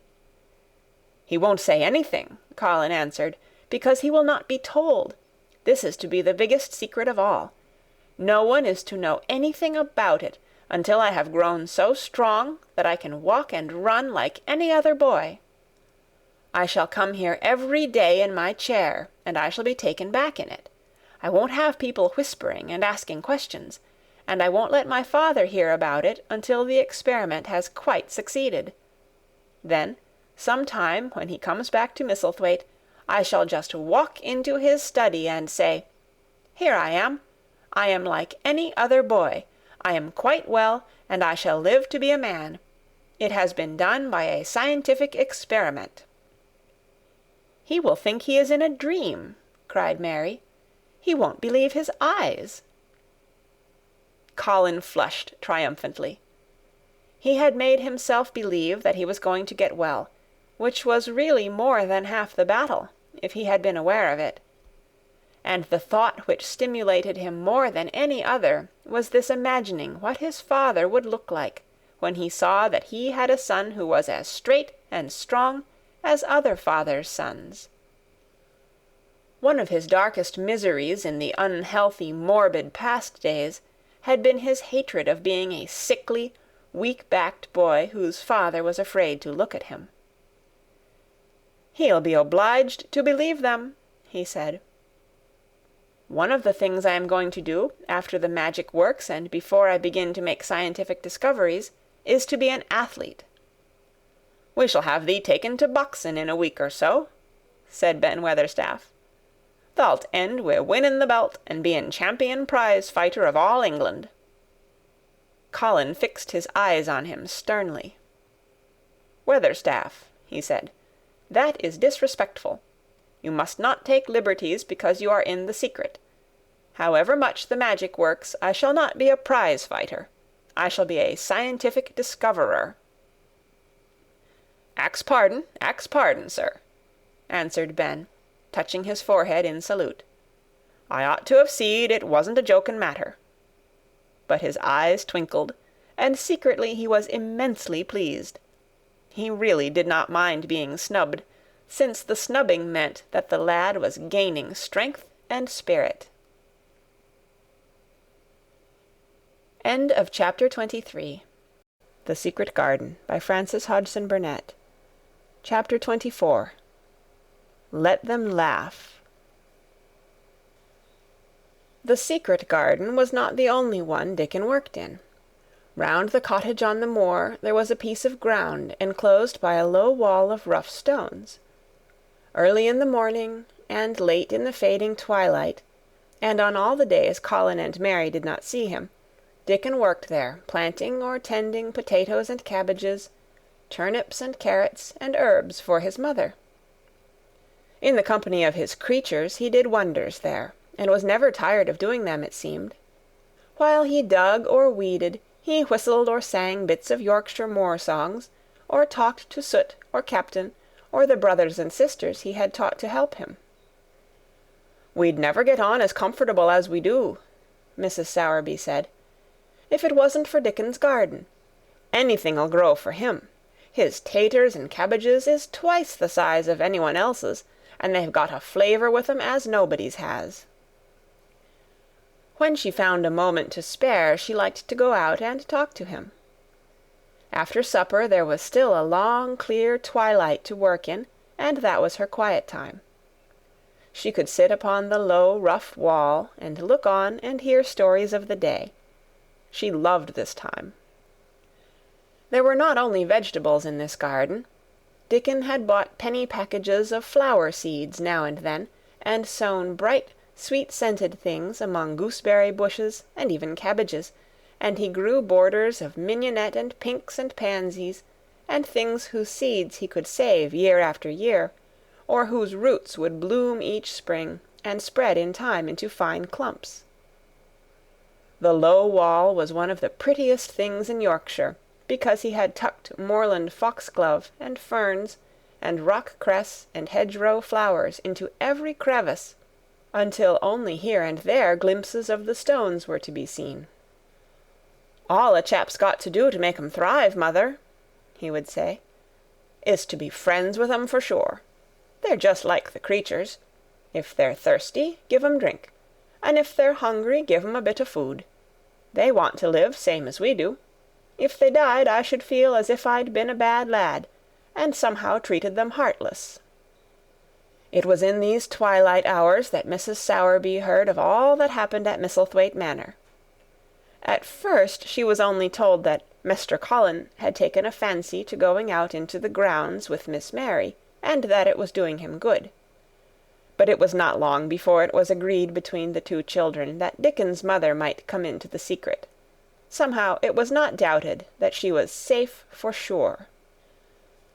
So one beautiful still evening Dickon told the whole story, with all the thrilling details of the buried key, and the robin, and the grey haze which had seemed like deadness, and the secret Miss Mary had planned never to reveal.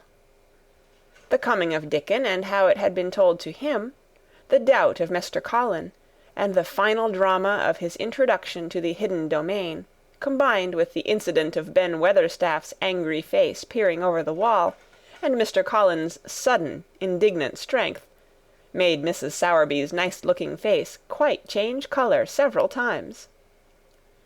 "My word," she said, "it was a good thing that little lass came to the manor. It's been the making o' her, and the saving o' him.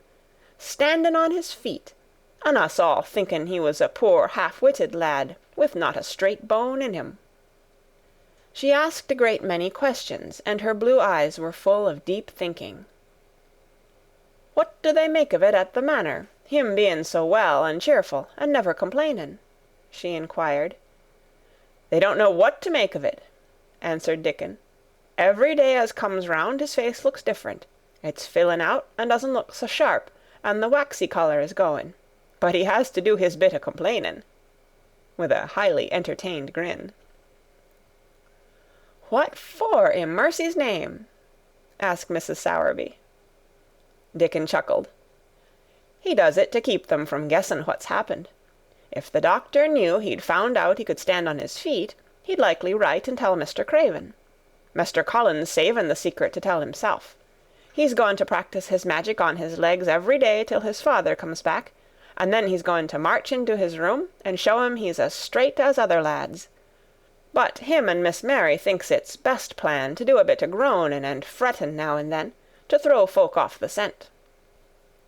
Mrs. Sowerby was laughing a low, comfortable laugh long before he had finished his last sentence. "Eh," she said, "that pair's enjoying theirselves, I'll warrant. They'll get a good bit o' acting out of it, and there's nothing children likes as much as play-acting. Let's hear what they do, Dickon lad." Dickon stopped weeding and sat up on his heels to tell her. His eyes were twinkling with fun. "Mr. Colin is carried down to his chair every time he goes out," he explained, "and he flies out at John, the footman, for not carrying him careful enough. He makes himself as helpless-looking as he can, and never lifts his head until we're out o' sight of the house. And he grunts and frets a good bit when he's being settled into his chair. Him and Miss Mary's both got to enjoying it, and when he groans and complains, she'll say, 'Poor Colin, does it hurt you so much? Are you so weak as that, poor Colin?' But the trouble is that sometimes they can scarce keep from bursting out laughing. When we get safe into the garden, they laugh till they've no breath left to laugh with, and they have to stuff their faces into Mester Colin's cushions to keep the gardeners from hearing, if any of 'em's about." "The more they laugh, the better for 'em," said Mrs. Sowerby, still laughing herself. "Good, healthy child laughing's better than pills any day o' the year. That pair'll plump up for sure." "They are plumping up," said Dickon. "They're that hungry they don't know how to get enough to eat without making talk. Mester Colin says if he keeps sending for more food, they won't believe he's an invalid at all. Miss Mary says she'll let him eat her share, but he says that if she goes hungry she'll get thin, and they mun both get fat at once." Mrs. Sowerby laughed so heartily at the revelation of this difficulty that she quite rocked backward and forward in her blue cloak, and Dickon laughed with her. "I'll tell thee what, lad," Mrs. Sowerby said, when she could speak. "I've thought of a way to help 'em. When thou goes to 'em in the mornings, thou shall take a pail o' good new milk, and I'll bake 'em a crusty cottage loaf, or some buns wi' currants in 'em, same as you children like. Nothing so good as fresh milk and bread. Then they could take the edge off o' their hunger while they were in their garden, and the fine food they get indoors 'ud polish off the corners." "Eh, mother," said Dickon admiringly, "what a wonder thou art! Thou always sees a way out o' things. They was quite in a pother yesterday. They didn't see how they was to manage without ordering up more food. They felt that empty inside." "They're two young uns growing fast, and health's coming back to both of 'em. Children like that feels like young wolves, and food's flesh and blood to 'em," said Mrs. Sowerby. Then she smiled Dickon's own curving smile. "Eh, but they're enjoying theirselves for sure," she said. She was quite right, the comfortable, wonderful mother creature, and she had never been more so than when she said their play-acting would be their joy. Colin and Mary found it one of their most thrilling sources of entertainment.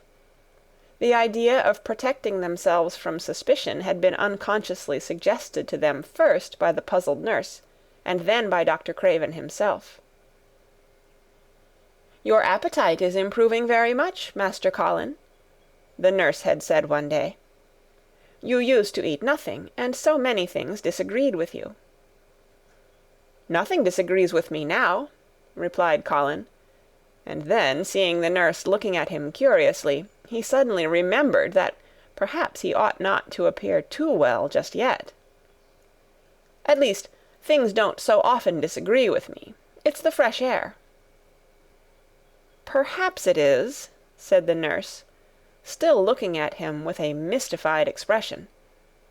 "But I must talk to Dr. Craven about it." "How she stared at you," said Mary, when she went away, "as if she thought there must be something to find out." "I won't have her finding out things," said Colin. "No one must begin to find out yet." When Dr. Craven came that morning, he seemed puzzled also. He asked a number of questions, to Colin's great annoyance. "You stay out in the garden a great deal," he suggested. "Where do you go?" Colin put on his favourite air of dignified indifference to opinion. "I will not let anyone know where I go," he answered. "I go to a place I like. Everyone has orders to keep out of the way. I won't be watched and stared at. You know that." "You seem to be out all day, but I do not think it has done you harm. I do not think so. The nurse says that you eat much more than you have ever done before." "Perhaps," said Colin, prompted by a sudden inspiration, "perhaps it is an unnatural appetite." "I do not think so, as your food seems to agree with you," said Dr. Craven. "You are gaining flesh rapidly, and your colour is better." Perhaps I am bloated and feverish," said Colin, assuming a discouraged air of gloom. "People who are not going to live are often different." Dr. Craven shook his head. He was holding Colin's wrist, and he pushed up his sleeve and felt his arm.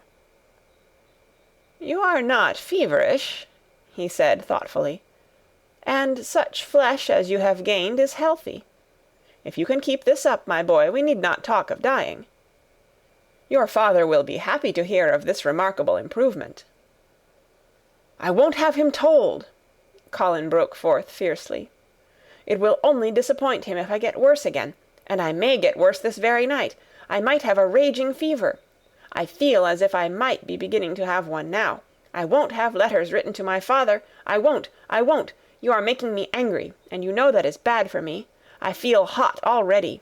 I hate being written about and being talked over as much as I hate being stared at." "Hush, my boy," Dr. Craven soothed him. "Nothing shall be written without your permission. You are too sensitive about things. You must not undo the good which has been done." He said no more about writing to Mr. Craven, and when he saw the nurse he privately warned her that such a possibility must not be mentioned to the patient. "The boy is extraordinarily better," he said. "His advance seems almost abnormal. But of course he is doing now of his own free will what we could not make him do before. Still, he excites himself very easily, and nothing must be said to irritate him." Mary and Colin were much alarmed, and talked together anxiously. From this time dated their plan of play-actin'. "I may be obliged to have a tantrum," said Colin regretfully. "I don't want to have one, and I'm not miserable enough now to work myself into a big one. Perhaps I couldn't have one at all. That lump doesn't come in my throat now, and I keep thinking of nice things instead of horrible ones. But if they talk about writing to my father, I shall have to do something." He made up his mind to eat less, but unfortunately it was not possible to carry out this brilliant idea when he wakened each morning with an amazing appetite, and the table near his sofa was set with a breakfast of home-made bread and fresh butter, snow-white eggs, raspberry jam, and clotted cream. Mary always breakfasted with him, and when they found themselves at the table, particularly if there were delicate slices of sizzling ham sending forth tempting odours from under a hot silver cover, they would look into each other's eyes in desperation. "I think we shall have to eat it all this morning, Mary," Colin always ended by saying. "We can send away some of the lunch, and a great deal of the dinner." But they never found they could send away anything, and the highly polished condition of the empty plates returned to the pantry awakened much comment. "I do wish," Colin would say also, "I do wish the slices of ham were thicker, and one muffin each is not enough for anyone." "It is enough for a person who is going to die," answered Mary when first she heard this. "But it's not enough for a person who is going to live. I sometimes feel as if I could eat 3 when those nice fresh heather and gorse smells from the moor come pouring in at the open window." The morning that Dickon, after they had been enjoying themselves in the garden for about 2 hours, went behind a big rose-bush and brought forth 2 tin pails, and revealed that one was full of rich new milk with cream on the top of it, and that the other held cottage-made currant buns, folded in a clean blue and white napkin, buns so carefully tucked in that they were still hot. There was a riot of surprised joyfulness. What a wonderful thing for Mrs. Sowerby to think of! What a kind, clever woman she must be! How good the buns were, and what delicious fresh milk! "Magic is in her just as it is in Dickon," said Colin. "It makes her think of ways to do things, nice things. She is a magic person. Tell her we are grateful, Dickon, extremely grateful." He was given to using rather grown-up phrases at times. He enjoyed them. He liked this so much that he improved upon it. "Tell her she has been most bounteous, and our gratitude is extreme." And then, forgetting his grandeur, he fell to and stuffed himself with buns, and drank milk out of the pail in copious draughts, in the manner of any hungry little boy who had been taking unusual exercise and breathing in moorland air, and whose breakfast was more than 2 hours behind him. This was the beginning of many agreeable incidents of the same kind. They actually awoke to the fact that, as Mrs. Sowerby had 14 people to provide food for, she might not have enough to satisfy 2 extra appetites every day. So they asked her to let them send some of their shillings to buy things. Dickon made the stimulating discovery that in the wood in the park outside the garden where Mary had first found him piping to the wild creatures, there was a deep little hollow where you could build a sort of tiny oven with stones, and roast potatoes and eggs in it. Roasted eggs were a previously unknown luxury, and very hot potatoes with salt and fresh butter in them were fit for a woodland king, besides being deliciously satisfying.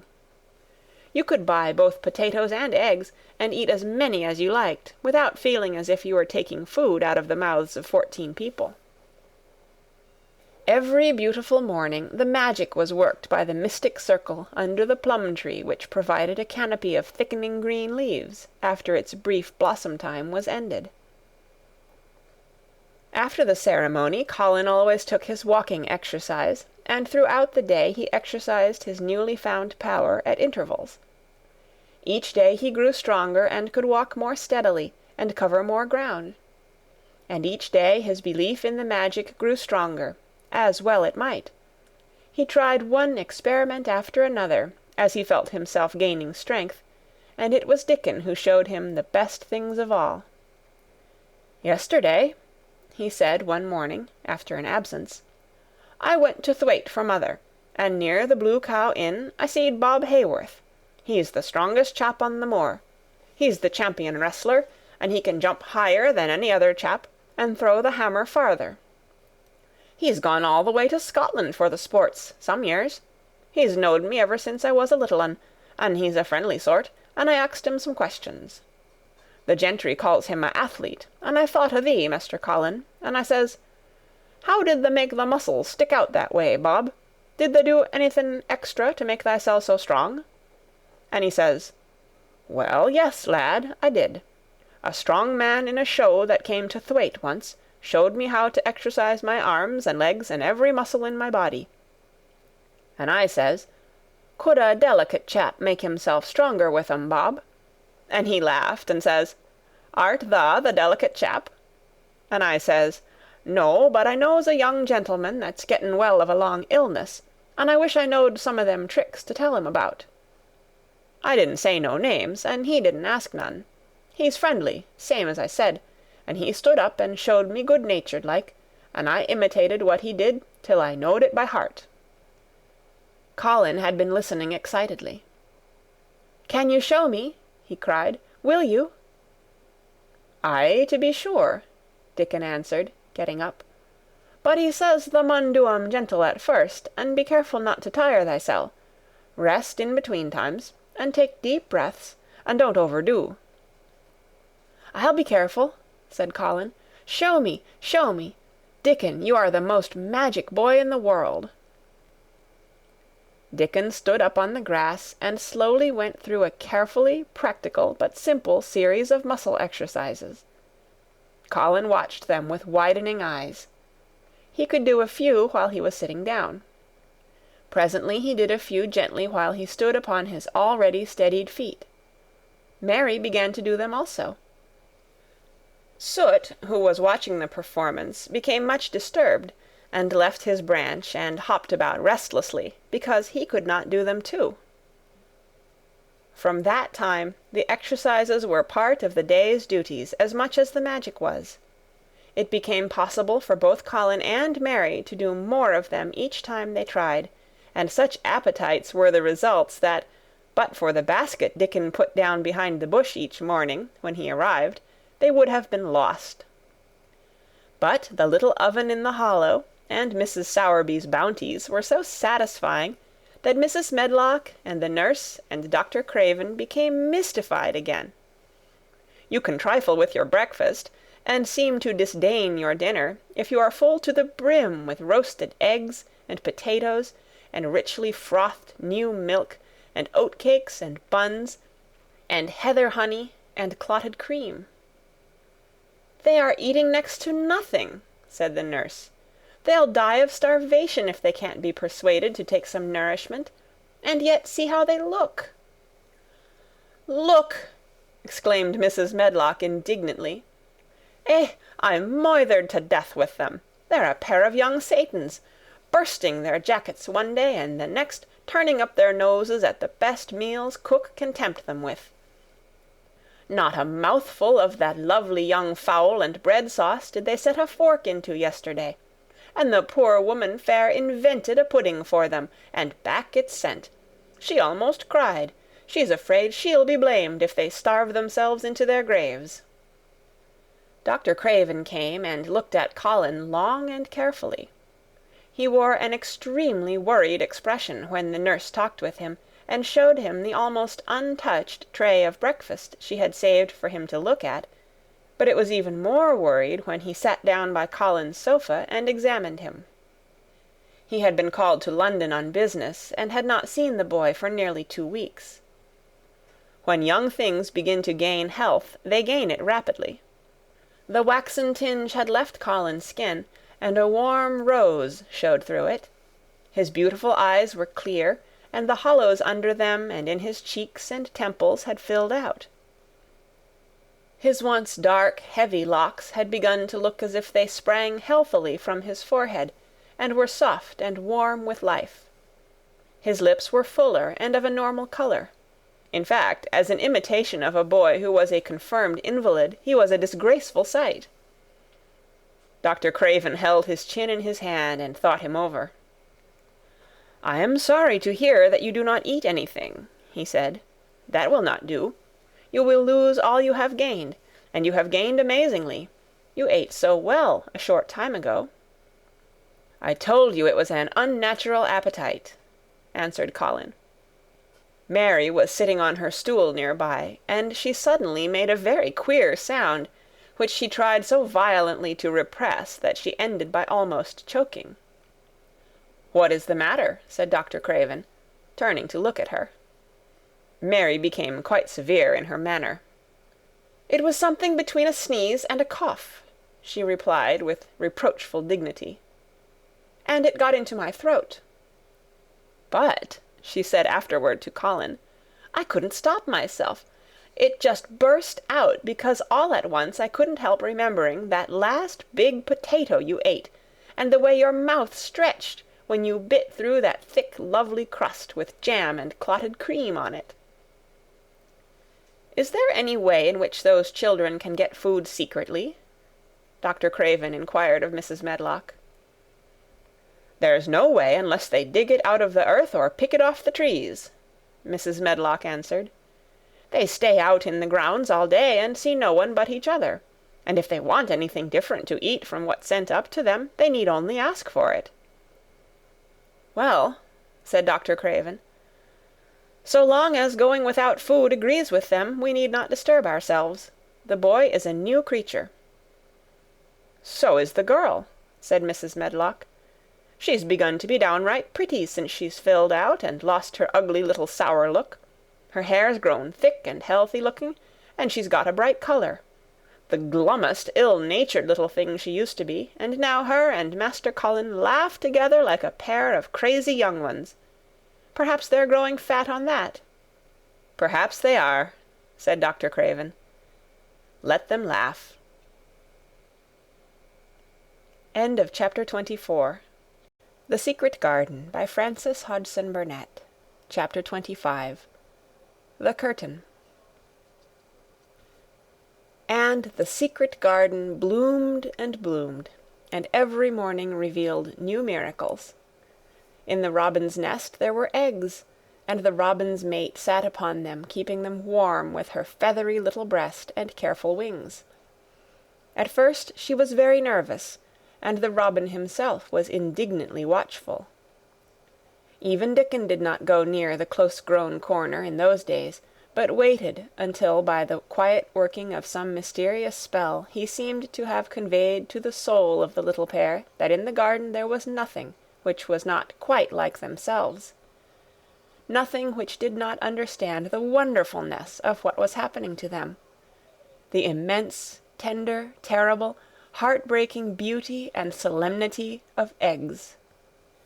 If there had been one person in that garden who had not known, through all his or her innermost being, that if an egg were taken away or hurt, the whole world would whirl round and crash through space and come to an end, if there had been even one who did not feel it and act accordingly, there could have been no happiness, even in that golden springtime air.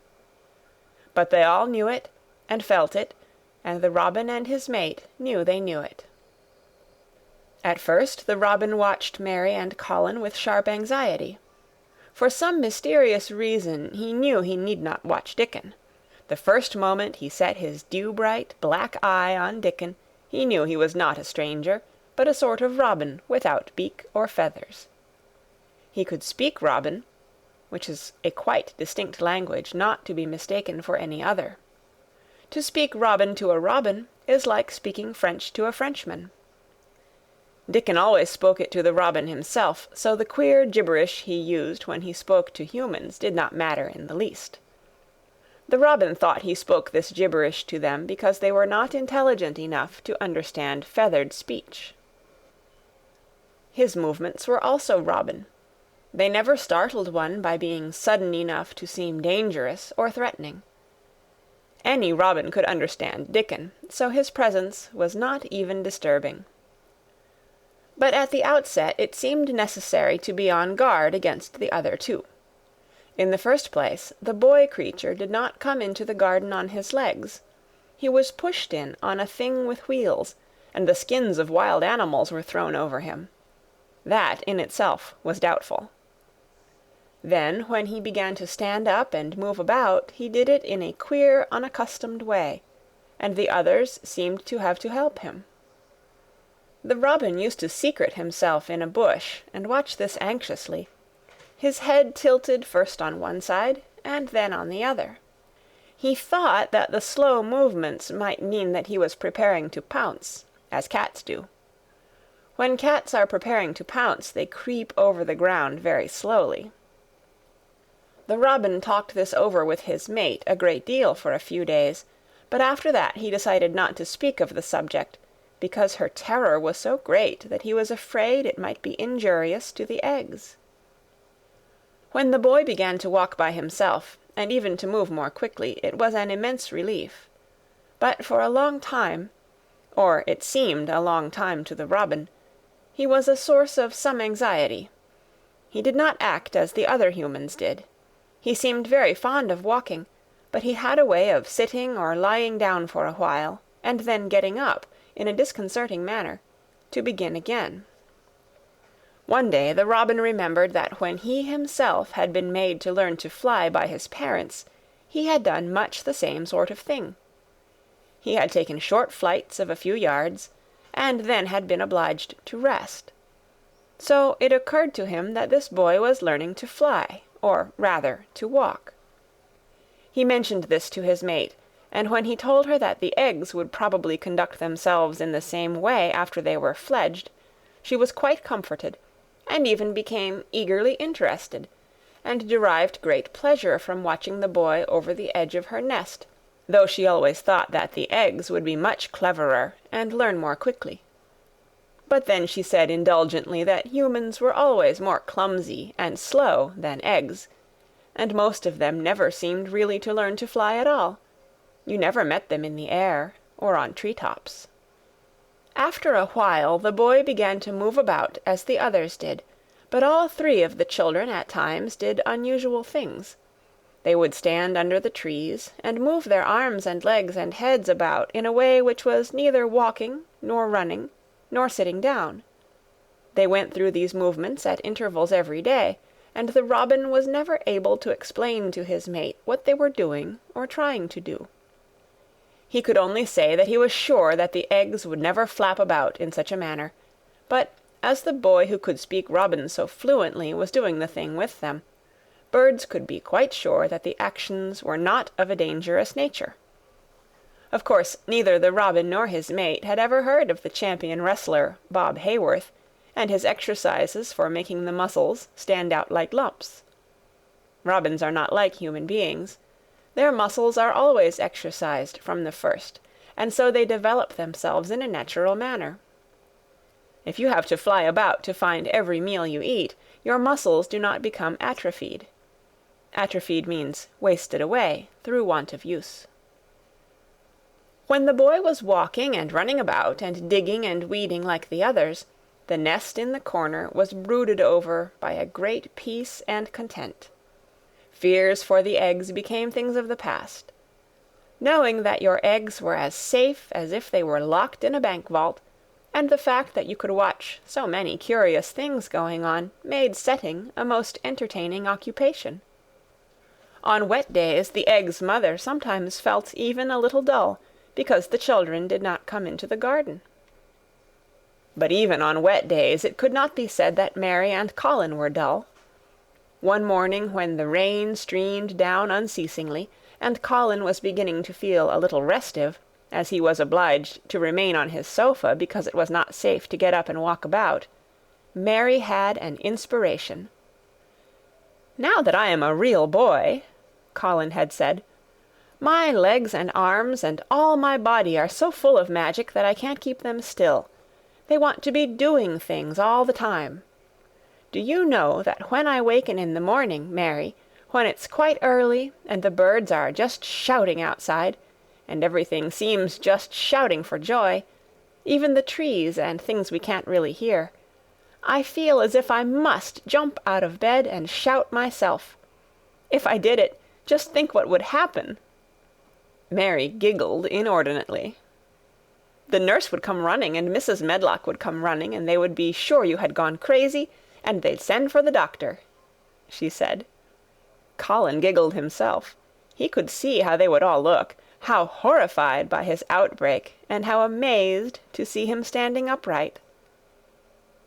"I wish my father would come home," he said. "I want to tell him myself. I'm always thinking about it. But we couldn't go on like this much longer. I can't stand lying still and pretending, and besides, I look too different. I wish it wasn't raining today." It was then Mistress Mary had her inspiration. "Colin," she began mysteriously, "do you know how many rooms there are in this house?" "About 1,000, I suppose," he answered. "There's about 100 no one ever goes into," said Mary. "And one rainy day I went and looked into ever so many of them. No one ever knew, though Mrs. Medlock nearly found me out.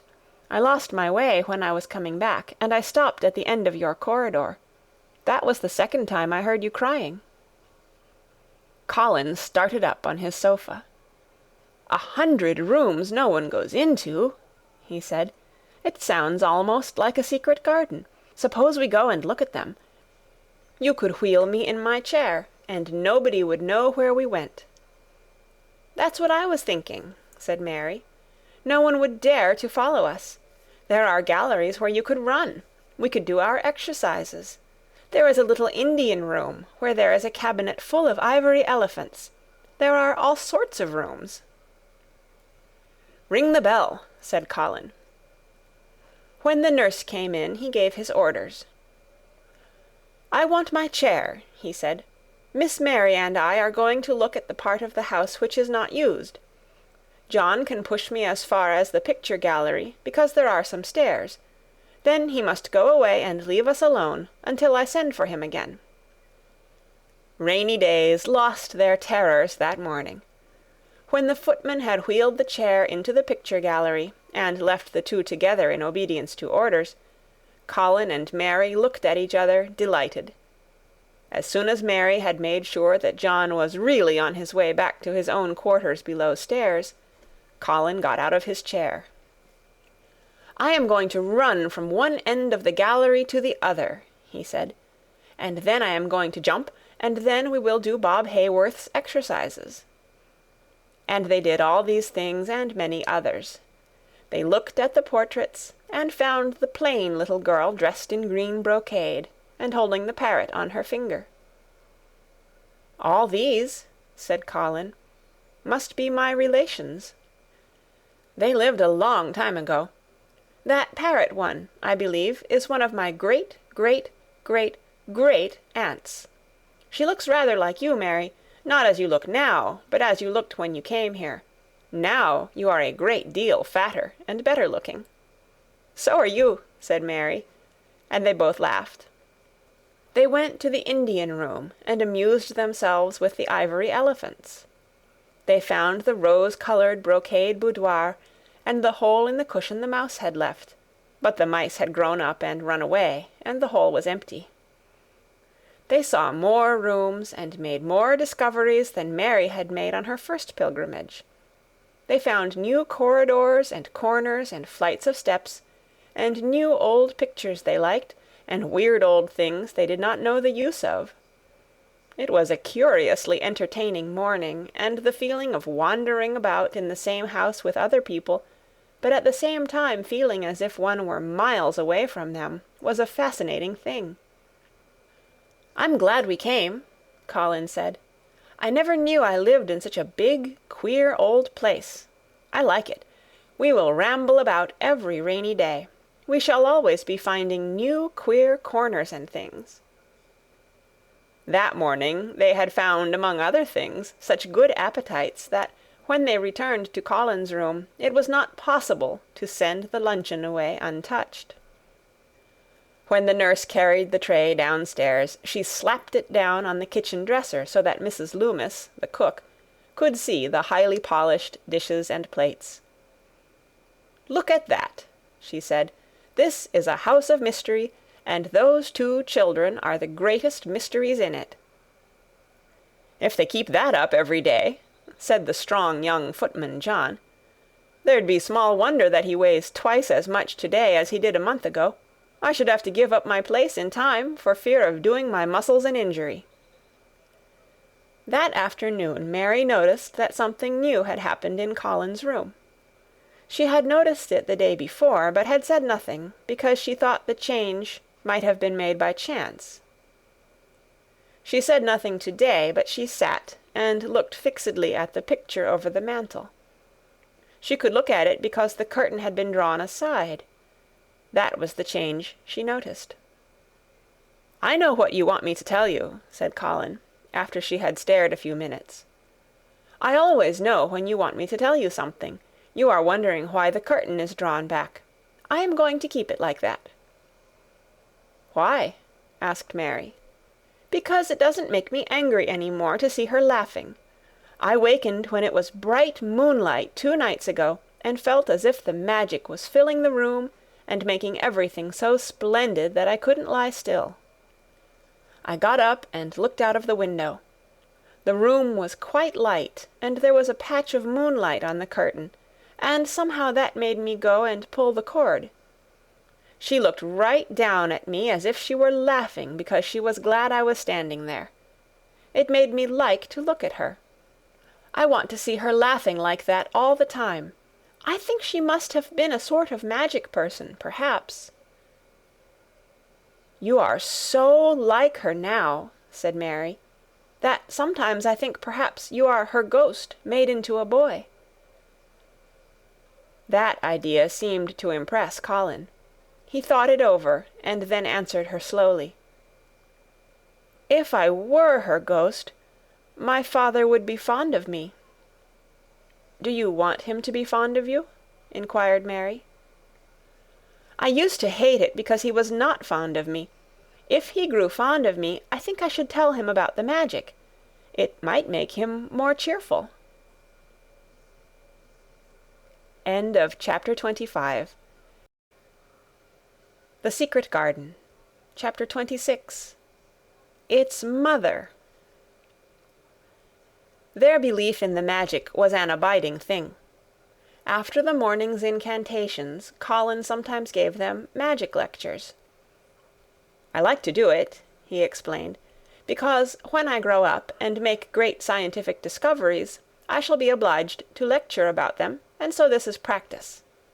I can only give short lectures now because I am very young, and besides, Ben Weatherstaff would feel as if he were in church, and he would go to sleep." "The best thing about lecturing," said Ben, "is that a chap can get up and say aught he pleases, and no other chap can answer him back. I wouldn't be again lecturing a bit mysel' sometimes." But when Colin held forth under his tree, old Ben fixed devouring eyes on him, and kept them there. He looked him over with critical affection. It was not so much the lecture which interested him, as the legs which looked straighter and stronger each day, the boyish head which held itself up so well, the once sharp chin and hollow cheeks, which had filled and rounded out, and the eyes which had begun to hold the light he remembered in another pair. Sometimes, when Colin felt Ben's earnest gaze meant that he was much impressed, he wondered what he was reflecting on, and once, when he had seemed quite entranced, he questioned him. "What are you thinking about, Ben Weatherstaff?" he asked. "I was thinking," answered Ben, "as I'd warrant tha's gone up 3 or 4 pound this week. I was looking at the calves and the shoulders. I'd like to get thee on a pair of scales." "It's the magic, and Mrs. Sowerby's buns and milk and things," said Colin. "You see, the scientific experiment has succeeded." That morning Dickon was too late to hear the lecture. When he came he was ruddy with running, and his funny face looked more twinkling than usual. As they had a good deal of weeding to do after the rains, they fell to work. They always had plenty to do after a warm, deep, sinking rain. The moisture which was good for the flowers was also good for the weeds which thrust up tiny blades of grass and points of leaves which must be pulled up before their roots took too firm hold. Colin was as good at weeding as anyone in these days, and he could lecture while he was doing it. "The magic works best when you work yourself," he said this morning. "You can feel it in your bones and muscles. I am going to read books about bones and muscles, but I am going to write a book about magic. I am making it up now. I keep finding out things." It was not very long after he had said this that he laid down his trowel and stood up on his feet. He had been silent for several minutes, and they had seen that he was thinking out lectures, as he often did.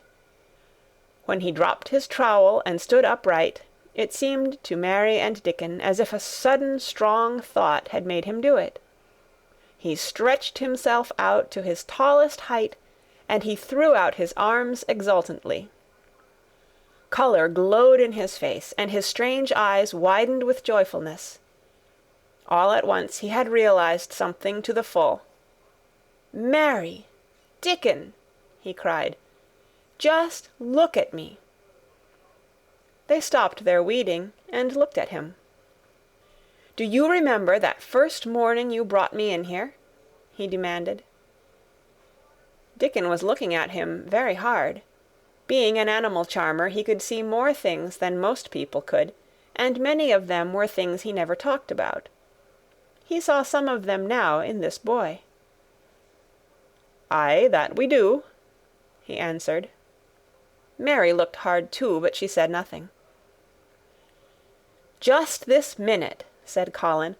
"All at once, I remembered it myself, when I looked at my hand digging with the trowel, and I had to stand up on my feet to see if it was real. And it is real. I'm well. I'm well." "Aye, that thou art," said Dickon. "I'm well. I'm well," said Colin again, and his face went quite red all over. He had known it before in a way. He had hoped it, and felt it, and thought about it, but just at that minute something had rushed all through him, a sort of rapturous belief and realization, and it had been so strong that he could not help calling out, "I shall live for ever and ever and ever," he cried grandly. "I shall find out thousands and thousands of things. I shall find out about people and creatures and everything that grows, like Dickon, and I shall never stop making magic. I'm well. I'm well. I feel as if I want to shout out something thankful, joyful." Ben Weatherstaff, who had been working near a rose bush, glanced round at him. "Thou might sing the doxology," he suggested in his driest grunt. He had no opinion of the doxology, and he did not make the suggestion with any particular reverence. But Colin was of an exploring mind, and he knew nothing about the doxology. "What is that?" he inquired. "Dickon can sing it for thee, I'll warrant," replied Ben Weatherstaff. Dickon answered with his all-perceiving animal charmer's smile. "They sing it i' church," he said. "Mother says she believes the skylarks sings it when they gets up in the morning." "If she says that, it must be a nice song," Colin answered. "I've never been in a church myself. I was always too ill. Sing it, Dickon. I want to hear it." Dickon was quite simple and unaffected about it. He understood what Colin felt better than Colin did himself. He understood by a sort of instinct so natural that he did not know it was understanding. He pulled off his cap and looked round, still smiling. "Thou must take off the cap," he said to Colin, "and so mun thou, Ben, and thou mun stand up, thou knows." Colin took off his cap, and the sun shone on and warmed his thick hair as he watched Dickon intently. Ben Weatherstaff scrambled up from his knees and bared his head too, with a sort of puzzled, half-resentful look on his old face, as if he didn't know exactly why he was doing this remarkable thing. Dickon stood out among the trees and rose bushes and began to sing in quite a simple, matter-of-fact way, and in a nice, strong, boy voice. "Praise God from whom all blessings flow. Praise him, all creatures here below. Praise him above, ye heavenly host. Praise Father, Son, and Holy Ghost. Amen."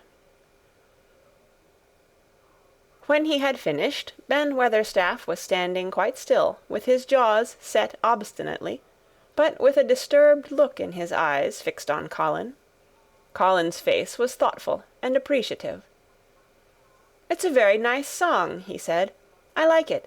Perhaps it means just what I mean when I want to shout out that I am thankful to the magic." He stopped and thought in a puzzled way. "Perhaps they are both the same thing. How can we know the exact names of everything?" "Sing it again, Dickon. Let us try, Mary. I want to sing it too. It's my song. How does it begin? Praise God from whom all blessings flow." And they sang it again, and Mary and Colin lifted their voices as musically as they could, and Dickon's swelled quite loud and beautiful. And at the second line Ben Weatherstaff raspingly cleared his throat, and at the third line he joined in with such vigour that it seemed almost savage, and when the "Amen" came to an end, Mary observed that the very same thing had happened to him which had happened when he found out that Colin was not a cripple. His chin was twitching, and he was staring and winking, and his leathery old cheeks were wet.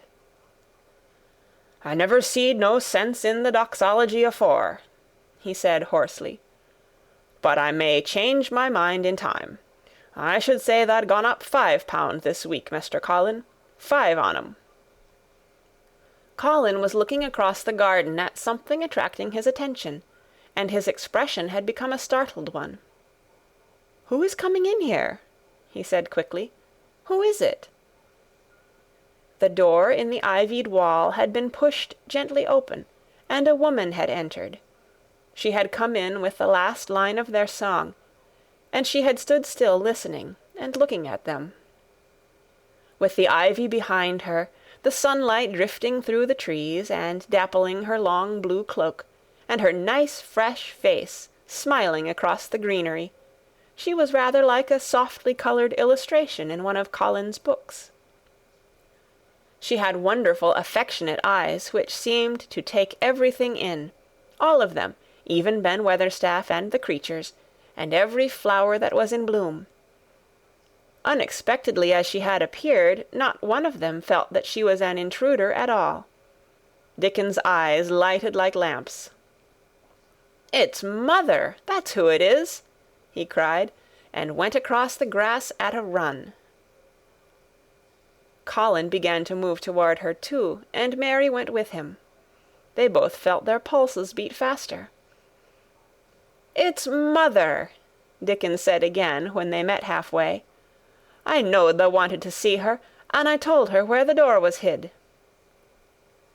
Colin held out his hand with a sort of flushed royal shyness, but his eyes quite devoured her face. "Even when I was ill I wanted to see you," he said. "You and Dickon and the secret garden. I'd never wanted to see anyone or anything before."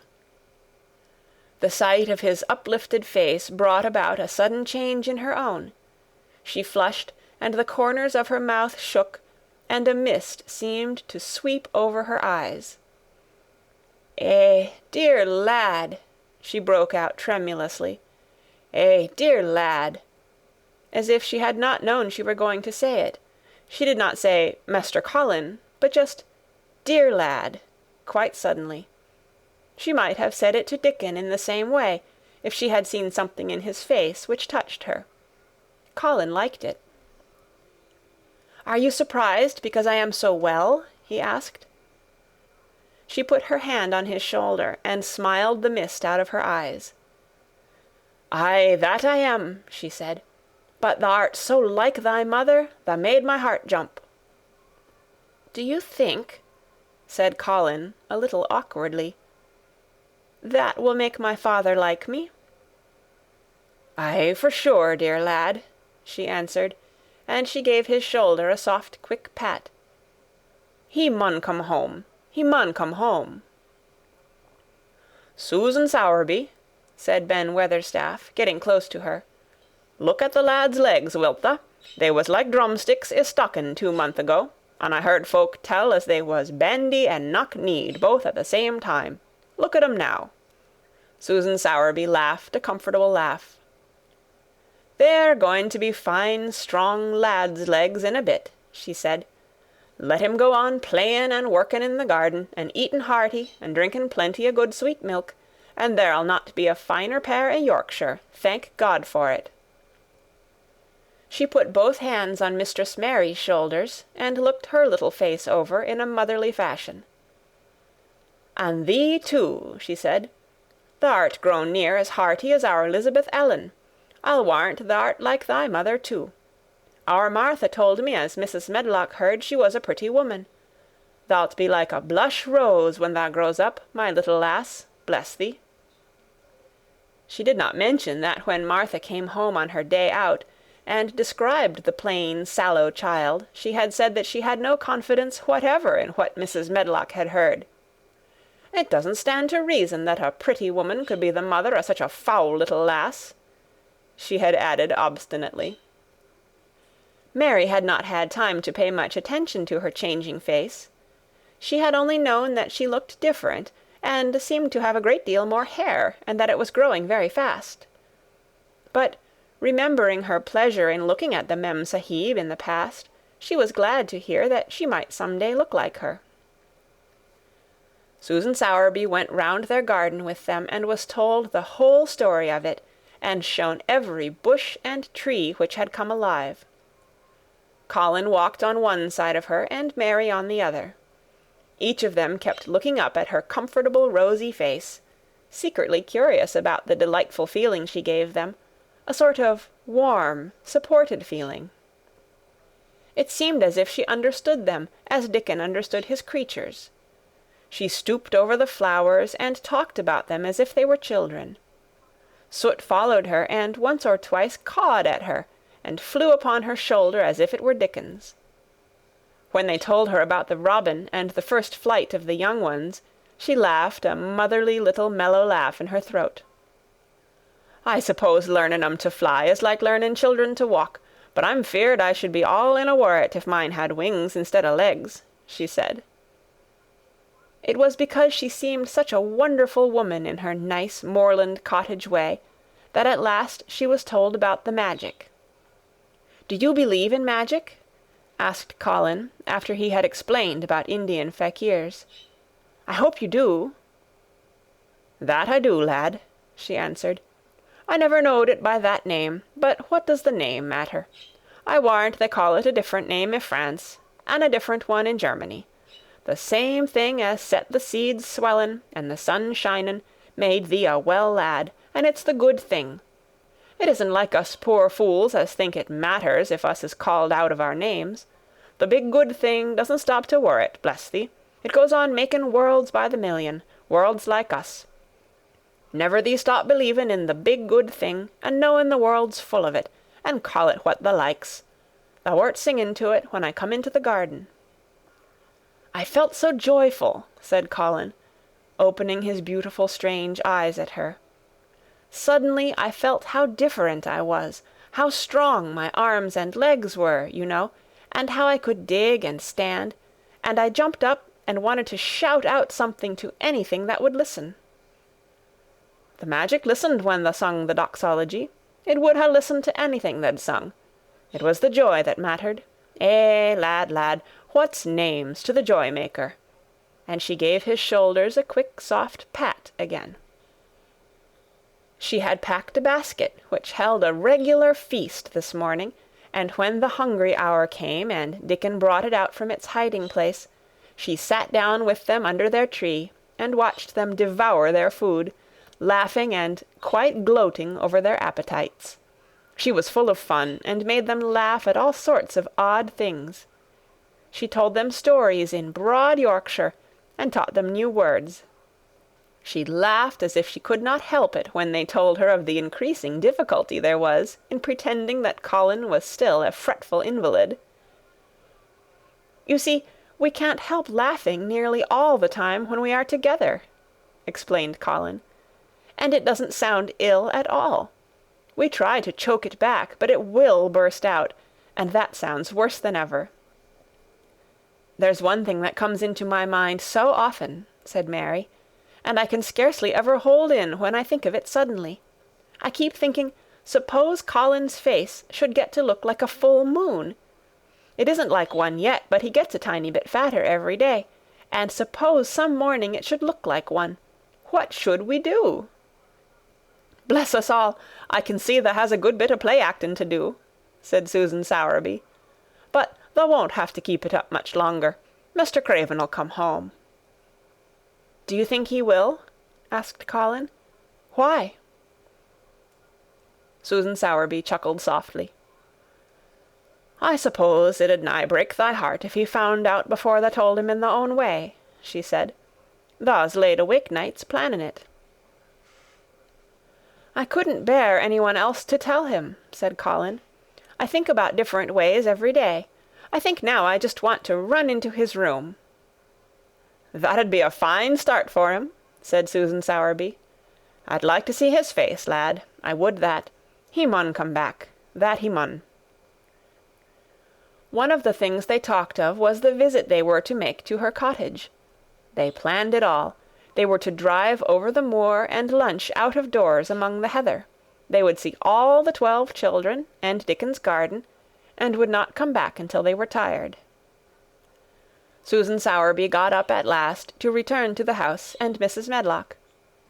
It was time for Colin to be wheeled back also, but before he got into his chair he stood quite close to Susan, and fixed his eyes on her with a kind of bewildered adoration, and he suddenly caught hold of the fold of her blue cloak and held it fast. "You are just what I wanted," he said. "I wish you were my mother as well as Dickens."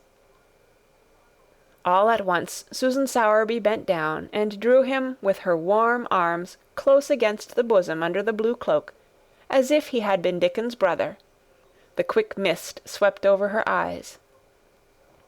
"Eh, dear lad," she said, "thy own mother's in this 'ere very garden, I do believe. She couldna keep out of it. Thy father mun come back to thee. He mun." End of chapter 26. The Secret Garden by Frances Hodgson Burnett. Chapter 27. In the Garden. In each century since the beginning of the world, wonderful things have been discovered. In the last century, more amazing things were found out than in any century before. In this new century, hundreds of things still more astounding will be brought to light. At first, people refuse to believe that a strange new thing can be done. Then they begin to hope it can be done. Then they see it can be done. Then it is done, and all the world wonders why it was not done centuries ago. One of the new things people began to find out in the last century was that thoughts, just mere thoughts, are as powerful as electric batteries, as good for one as sunlight is, or as bad for one as poison. To let a sad thought or a bad one get into your mind is as dangerous as letting a scarlet fever germ get into your body. If you let it stay there after it has got in, you may never get over it as long as you live. So long as Mistress Mary's mind was full of disagreeable thoughts about her dislikes and sour opinions of people, and her determination not to be pleased by or interested in anything, she was a yellow-faced, sickly, bored and wretched child. Circumstances, however, were very kind to her, though she was not at all aware of it.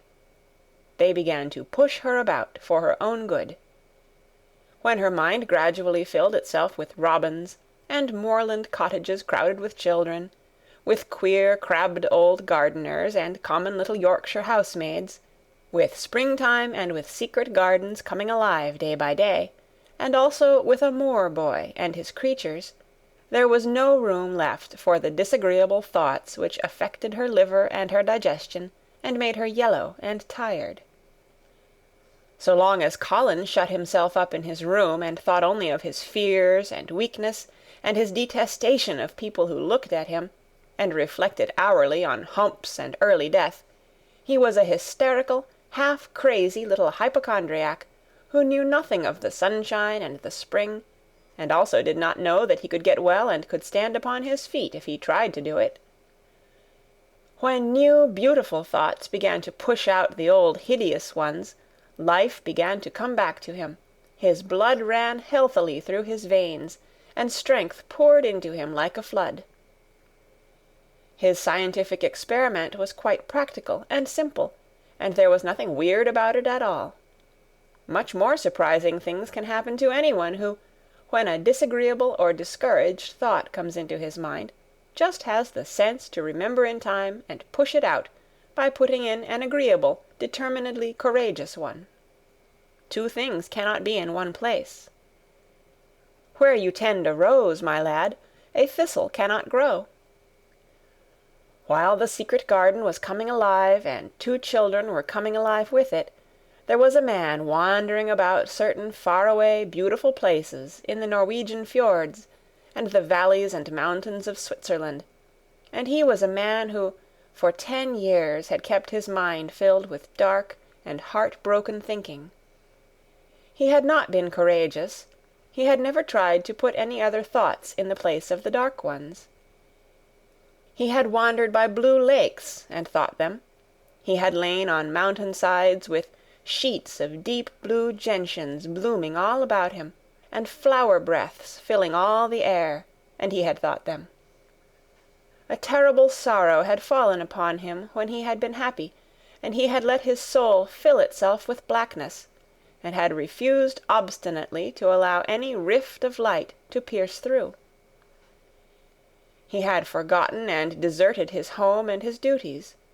When he travelled about, darkness so brooded over him that the sight of him was a wrong done to other people, because it was as if he poisoned the air about him with gloom. Most strangers thought he must be either half mad or a man with some hidden crime on his soul. He was a tall man with a drawn face and crooked shoulders, and the name he always entered on hotel registers was Archibald Craven, Misselthwaite Manor, Yorkshire, England. He had travelled far and wide since the day he saw Mistress Mary in his study, and told her she might have her bit of earth. He had been in the most beautiful places in Europe, though he had remained nowhere more than a few days. He had chosen the quietest and remotest spots. He had been on the tops of mountains whose heads were in the clouds, and had looked down on other mountains when the sun rose, and touched them with such light as made it seem as if the world were just being born. But the light had never seemed to touch himself until one day when he realized that for the first time in 10 years a strange thing had happened. He was in a wonderful valley in the Austrian Tyrol, and he had been walking alone through such beauty as might have lifted any man's soul out of shadow. He had walked a long way, and it had not lifted his. But at last he had felt tired, and had thrown himself down to rest on a carpet of moss by a stream. It was a clear little stream which ran quite merrily along on its narrow way through the luscious damp greenness. Sometimes it made a sound rather like very low laughter as it bubbled over and round stones. He saw birds come and dip their heads to drink in it, and then flick their wings and fly away. It seemed like a thing alive, and yet its tiny voice made the stillness seem deeper. The valley was very, very still. As he sat gazing into the clear running of the water, Archibald Craven gradually felt his mind and body both grow quiet as the valley itself. He wondered if he were going to sleep, but he was not. He sat and gazed at the sunlit water, and his eyes began to see things growing at its edge. There was one lovely mass of blue forget-me-nots growing so close to the stream that its leaves were wet, and at these he found himself looking as he remembered he had looked at such things years ago. He was actually thinking tenderly how lovely it was, and what wonders of blue its hundreds of little blossoms were. He did not know that just that simple thought was slowly filling his mind, filling and filling it, until other things were softly pushed aside. It was as if a sweet clear spring had begun to rise in a stagnant pool, and had risen and risen until at last it swept the dark water away. But of course he did not think of this himself. He only knew that the valley seemed to grow quieter and quieter as he sat and stared at the bright, delicate blueness. He did not know how long he sat there, or what was happening to him, but at last he moved as if he were awakening, and he got up slowly and stood on the moss carpet, drawing a long, deep, soft breath and wondering at himself.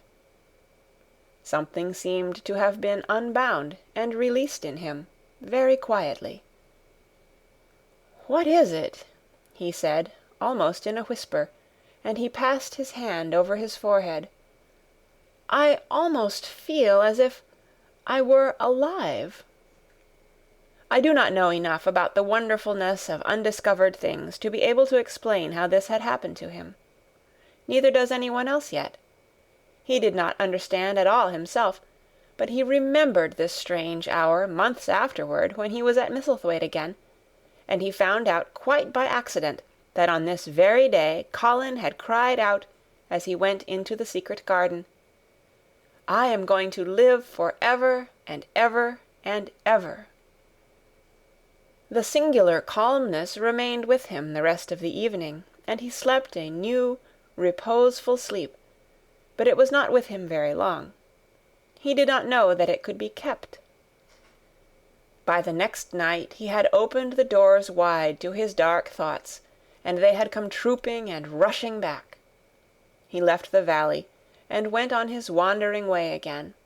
But, strange as it seemed to him, there were minutes, sometimes half-hours, when, without his knowing why, the black burden seemed to lift itself again, and he knew he was a living man, and not a dead one. Slowly, slowly, for no reason that he knew of, he was coming alive with the garden. As the golden summer changed into the deep golden autumn, he went to the Lake of Como. There he found the loveliness of a dream.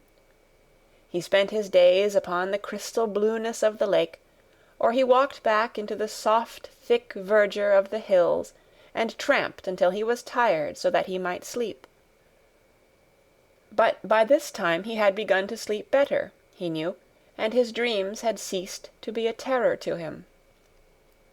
Perhaps, he thought, my body is growing stronger. It was growing stronger, but because of the rare peaceful hours when his thoughts were changed, his soul was slowly growing stronger too. He began to think of Misselthwaite, and wonder if he should not go home. Now and then he wondered vaguely about his boy, and asked himself what he should feel when he went and stood by the carved four-posted bed again, and looked down at the sharply chiselled ivory-white face while it slept, and the black lashes rimmed so startlingly the close-shut eyes. He shrank from it. One marvel of a day he had walked so far that when he returned the moon was high and full, and all the world was purple shadow and silver. The stillness of lake and shore and wood was so wonderful that he did not go into the villa he lived in.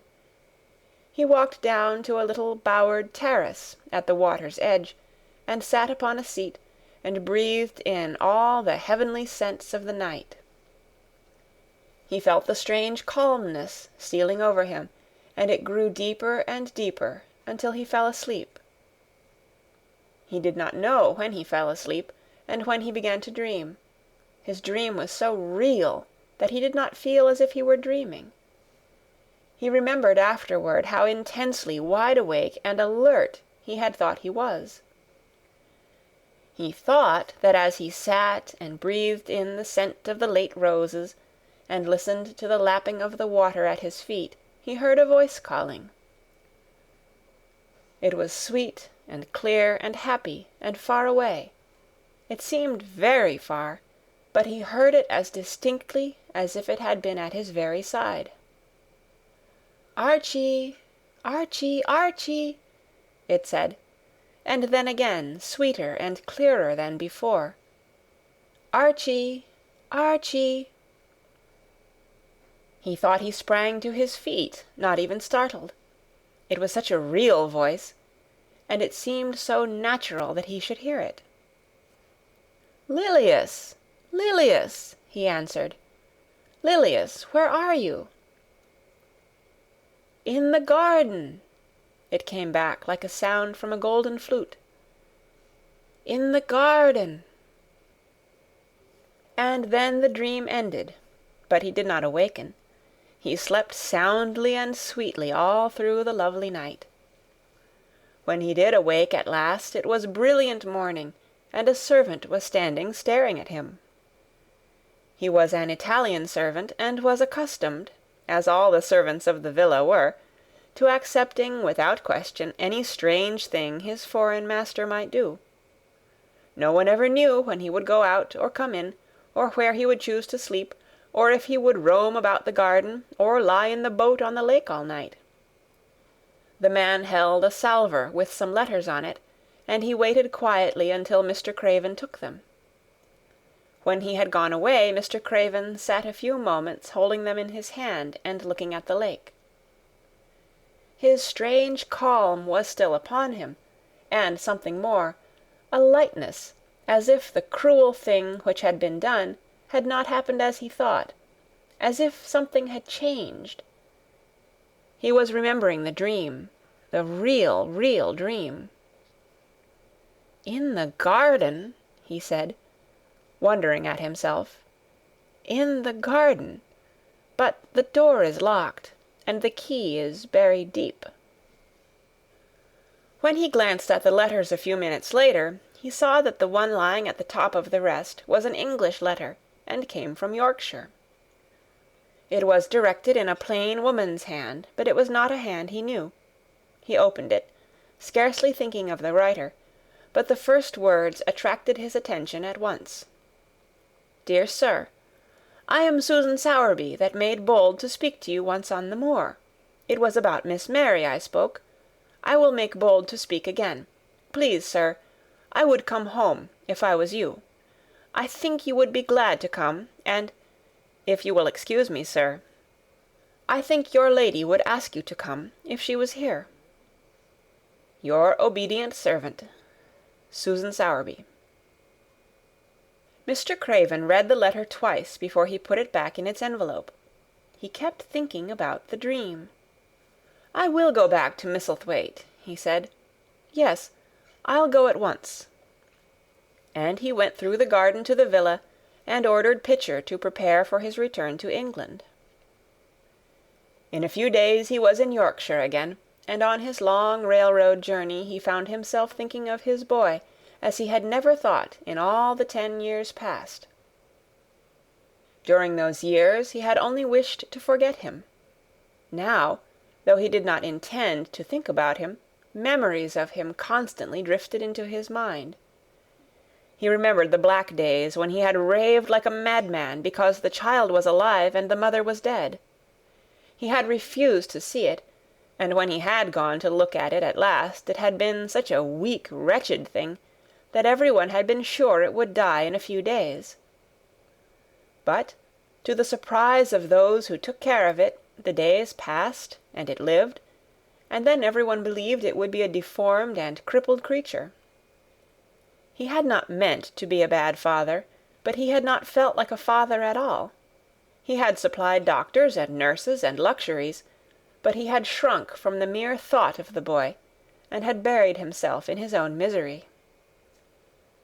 The first time after a year's absence he returned to Misselthwaite, and the small, miserable-looking thing languidly and indifferently lifted to his face the great grey eyes with black lashes round them, so like, and yet so horribly unlike the happy eyes he had adored, he could not bear the sight of them, and turned away pale as death.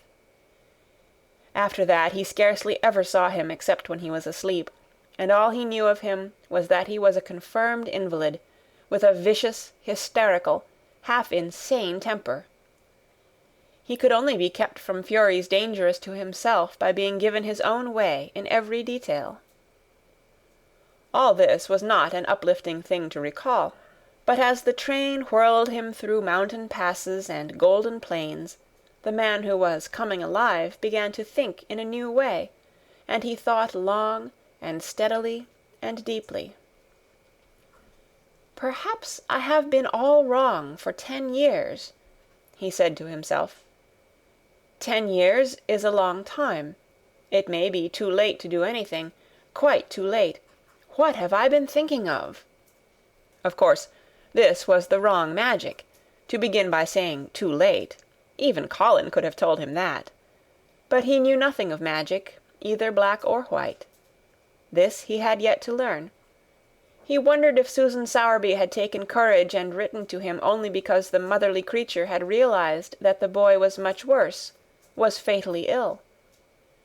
If he had not been under the spell of the curious calmness which had taken possession of him, he would have been more wretched than ever. But the calm had brought a sort of courage and hope with it. Instead of giving way to thoughts of the worst, he actually found he was trying to believe in better things. Could it be possible that she sees that I may be able to do him good and control him? He thought. I will go and see her on my way to Misselthwaite. But when on his way across the moor he stopped the carriage at the cottage, 7 or 8 children who were playing about gathered in a group, and bobbing 7 or 8 friendly and polite curtsies, told him that their mother had gone to the other side of the moor early in the morning, to help a woman who had a new baby. "Our Dickon," they volunteered, "was over at the manor, working in one of the gardens, where he went several days each week." Mr. Craven looked over the collection of sturdy little bodies and round, red-cheeked faces, each one grinning in its own particular way, and he awoke to the fact that they were a healthy, likeable lot. He smiled at their friendly grins, and took a golden sovereign from his pocket, and gave it to our Lisbeth Ellen, who was the oldest. "If you divide that into 8 parts, there will be half a crown for each of you," he said. Then, amid grins and chuckles and bobbing of curtsies, he drove away, leaving ecstasy and nudging elbows and little jumps of joy behind. The drive across the wonderfulness of the moor was a soothing thing.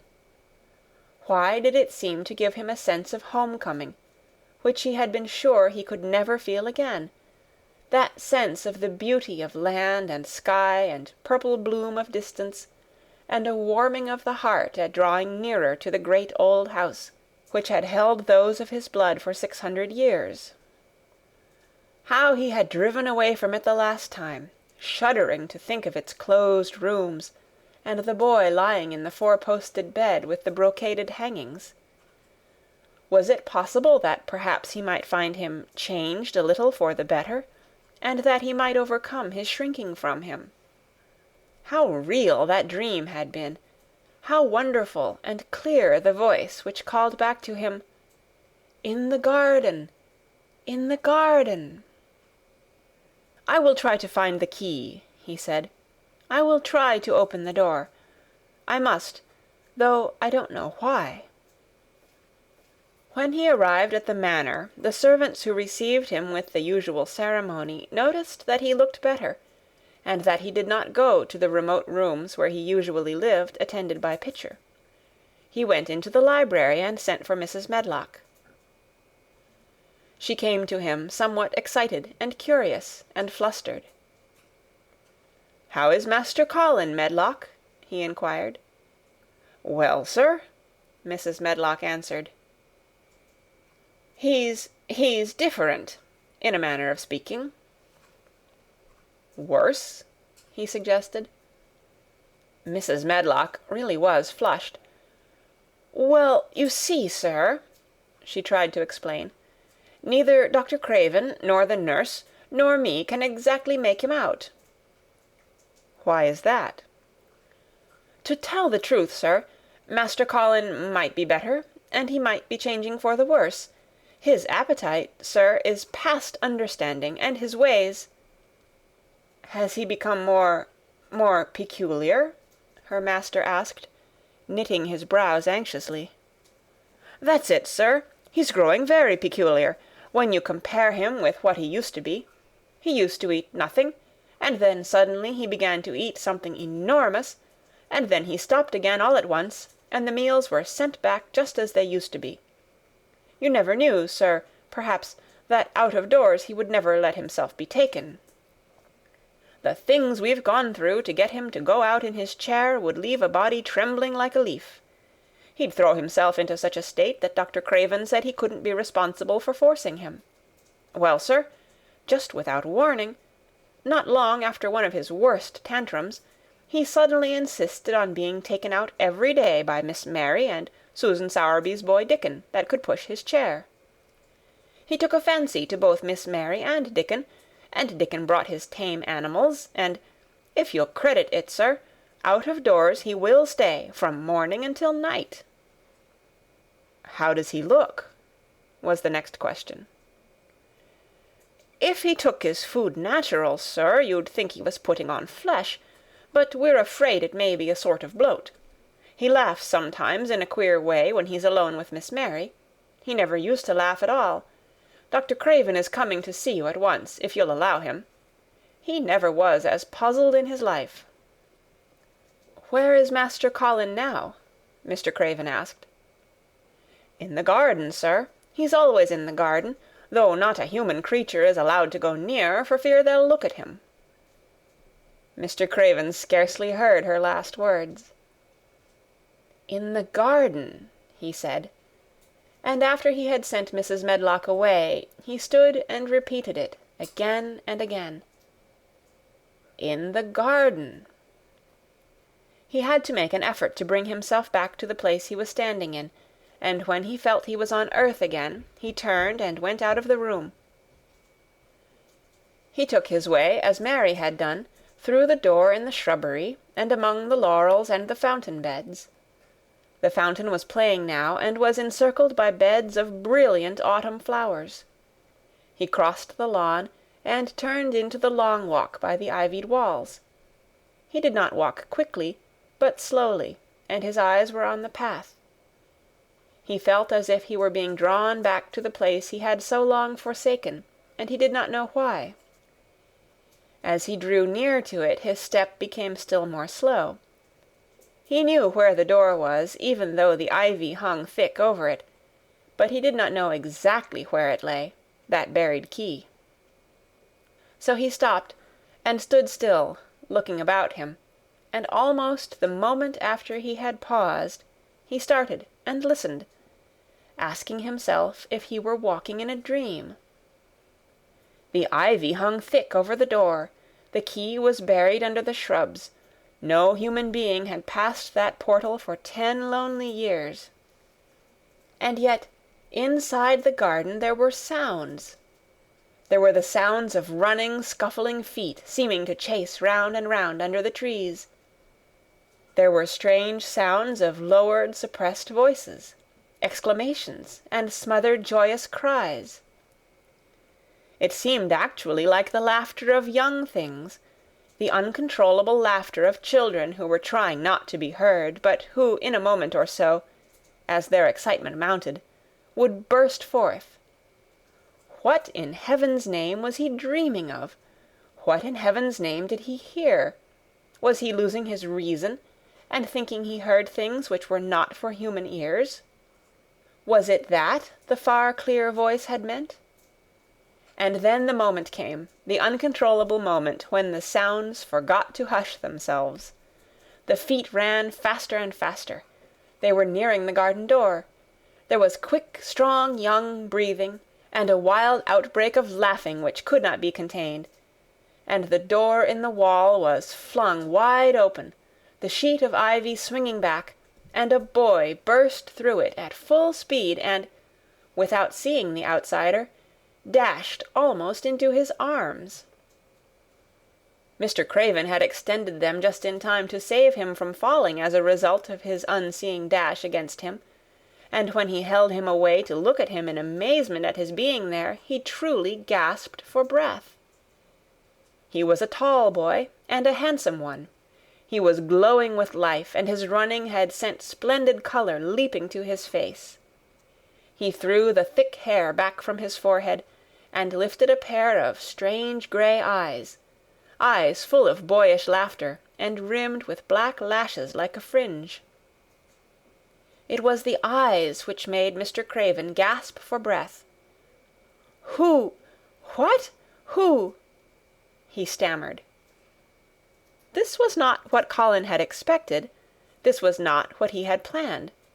He had never thought of such a meeting, and yet to come dashing out, winning a race, perhaps it was even better. He drew himself up to his very tallest. Mary, who had been running with him and had dashed through the door too, believed that he managed to make himself look taller than he had ever looked before, inches taller. "Father," he said, "I'm Colin. You can't believe it. I scarcely can myself. I'm Colin." Like Mrs. Medlock, he did not understand what his father meant when he said hurriedly, "In the garden, in the garden." "Yes," hurried on Colin, "it was the garden that did it, and Mary and Dickon and the creatures, and the magic. No one knows. We kept it to tell you when you came. I'm well. I can beat Mary in a race. I'm going to be an athlete." He said it all so like a healthy boy, his face flushed, his words tumbling over each other in his eagerness, that Mr. Craven's soul shook with unbelieving joy. Colin put out his hand and laid it on his father's arm. "Aren't you glad, father?" he ended. "Aren't you glad? I'm going to live for ever and ever and ever." Mr. Craven put his hands on both the boy's shoulders and held him still. He knew he dared not even try to speak for a moment. "Take me into the garden, my boy," he said at last, "and tell me all about it." And so they led him in. The place was a wilderness of autumn gold and purple and violet blue and flaming scarlet, and on every side were sheaves of late lilies standing together, lilies which were white or white and ruby. He remembered well when the first of them had been planted that just at this season of the year their late glories should reveal themselves. Late roses climbed and hung and clustered, and the sunshine deepening the hue of the yellowing trees made one feel that one stood in an embowered temple of gold. The newcomer stood silent just as the children had done when they came into its grayness. He looked round and round. "I thought it would be dead," he said. "Mary thought so at first," said Colin, "but it came alive." Then they sat down under their tree, all but Colin, who wanted to stand while he told the story. It was the strangest thing he had ever heard, Archibald Craven thought, as it was poured forth in headlong boy fashion. Mystery and magic and wild creatures, the weird midnight meeting, the coming of the spring, the passion of insulted pride which had dragged the young Rajah to his feet to defy old Ben Weatherstaff to his face. The odd companionship, the play-acting, the great secret so carefully kept. The listener laughed until tears came into his eyes, and sometimes tears came into his eyes when he was not laughing. The athlete, the lecturer, the scientific discoverer was a laughable, lovable, healthy young human thing. "Now," he said at the end of the story, "it need not be a secret any more. I dare say it will frighten them nearly into fits when they see me. But I am never going to get into the chair again. I shall walk back with you, father, to the house." Ben Weatherstaff's duties rarely took him away from the gardens, but on this occasion he made an excuse to carry some vegetables to the kitchen, and being invited into the servants' hall by Mrs. Medlock to drink a glass of beer, he was on the spot, as he had hoped to be, when the most dramatic event Misselthwaite Manor had seen during the present generation actually took place. One of the windows looking upon the courtyard gave also a glimpse of the lawn. Mrs. Medlock, knowing Ben had come from the gardens, hoped that he might have caught sight of his master, and even by chance of his meeting with Master Colin. "Did you see either of them, Weatherstaff?" she asked. Ben took his beer-mug from his mouth and wiped his lips with the back of his hand. "Aye, that I did," he answered with a shrewdly significant air. "Both of them?" suggested Mrs. Medlock. "Both of 'em," returned Ben Weatherstaff. "Thank you kindly, ma'am. I could sup up another mug of it." "Together?" said Mrs. Medlock, hastily overfilling his beer-mug in her excitement. "Together, ma'am." And Ben gulped down half of his new mug at one gulp. "Where was Master Colin? How did he look? What did they say to each other?" "I didna hear that," said Ben, "along o' only being on the step-ladder looking over the wall. But I'll tell thee this, there's been things going on outside as you house-people knows nowt about, and what thou'll find out soon." And it was not 2 minutes before he swallowed the last of his beer, and waved his mug solemnly toward the window which took in through the shrubbery a piece of the lawn. "Look there," he said, "if tha's curious. Look what's comin' across the grass." When Mrs. Medlock looked, she threw up her hands and gave a little shriek, and every man and woman servant within hearing bolted across the servants' hall, and stood looking through the window with their eyes almost starting out of their heads. Across the lawn came the master of Misselthwaite, and he looked as many of them had never seen him, and by his side, with his head up in the air, and his eyes full of laughter, walked as strongly and steadily as any boy in Yorkshire, Master Colin.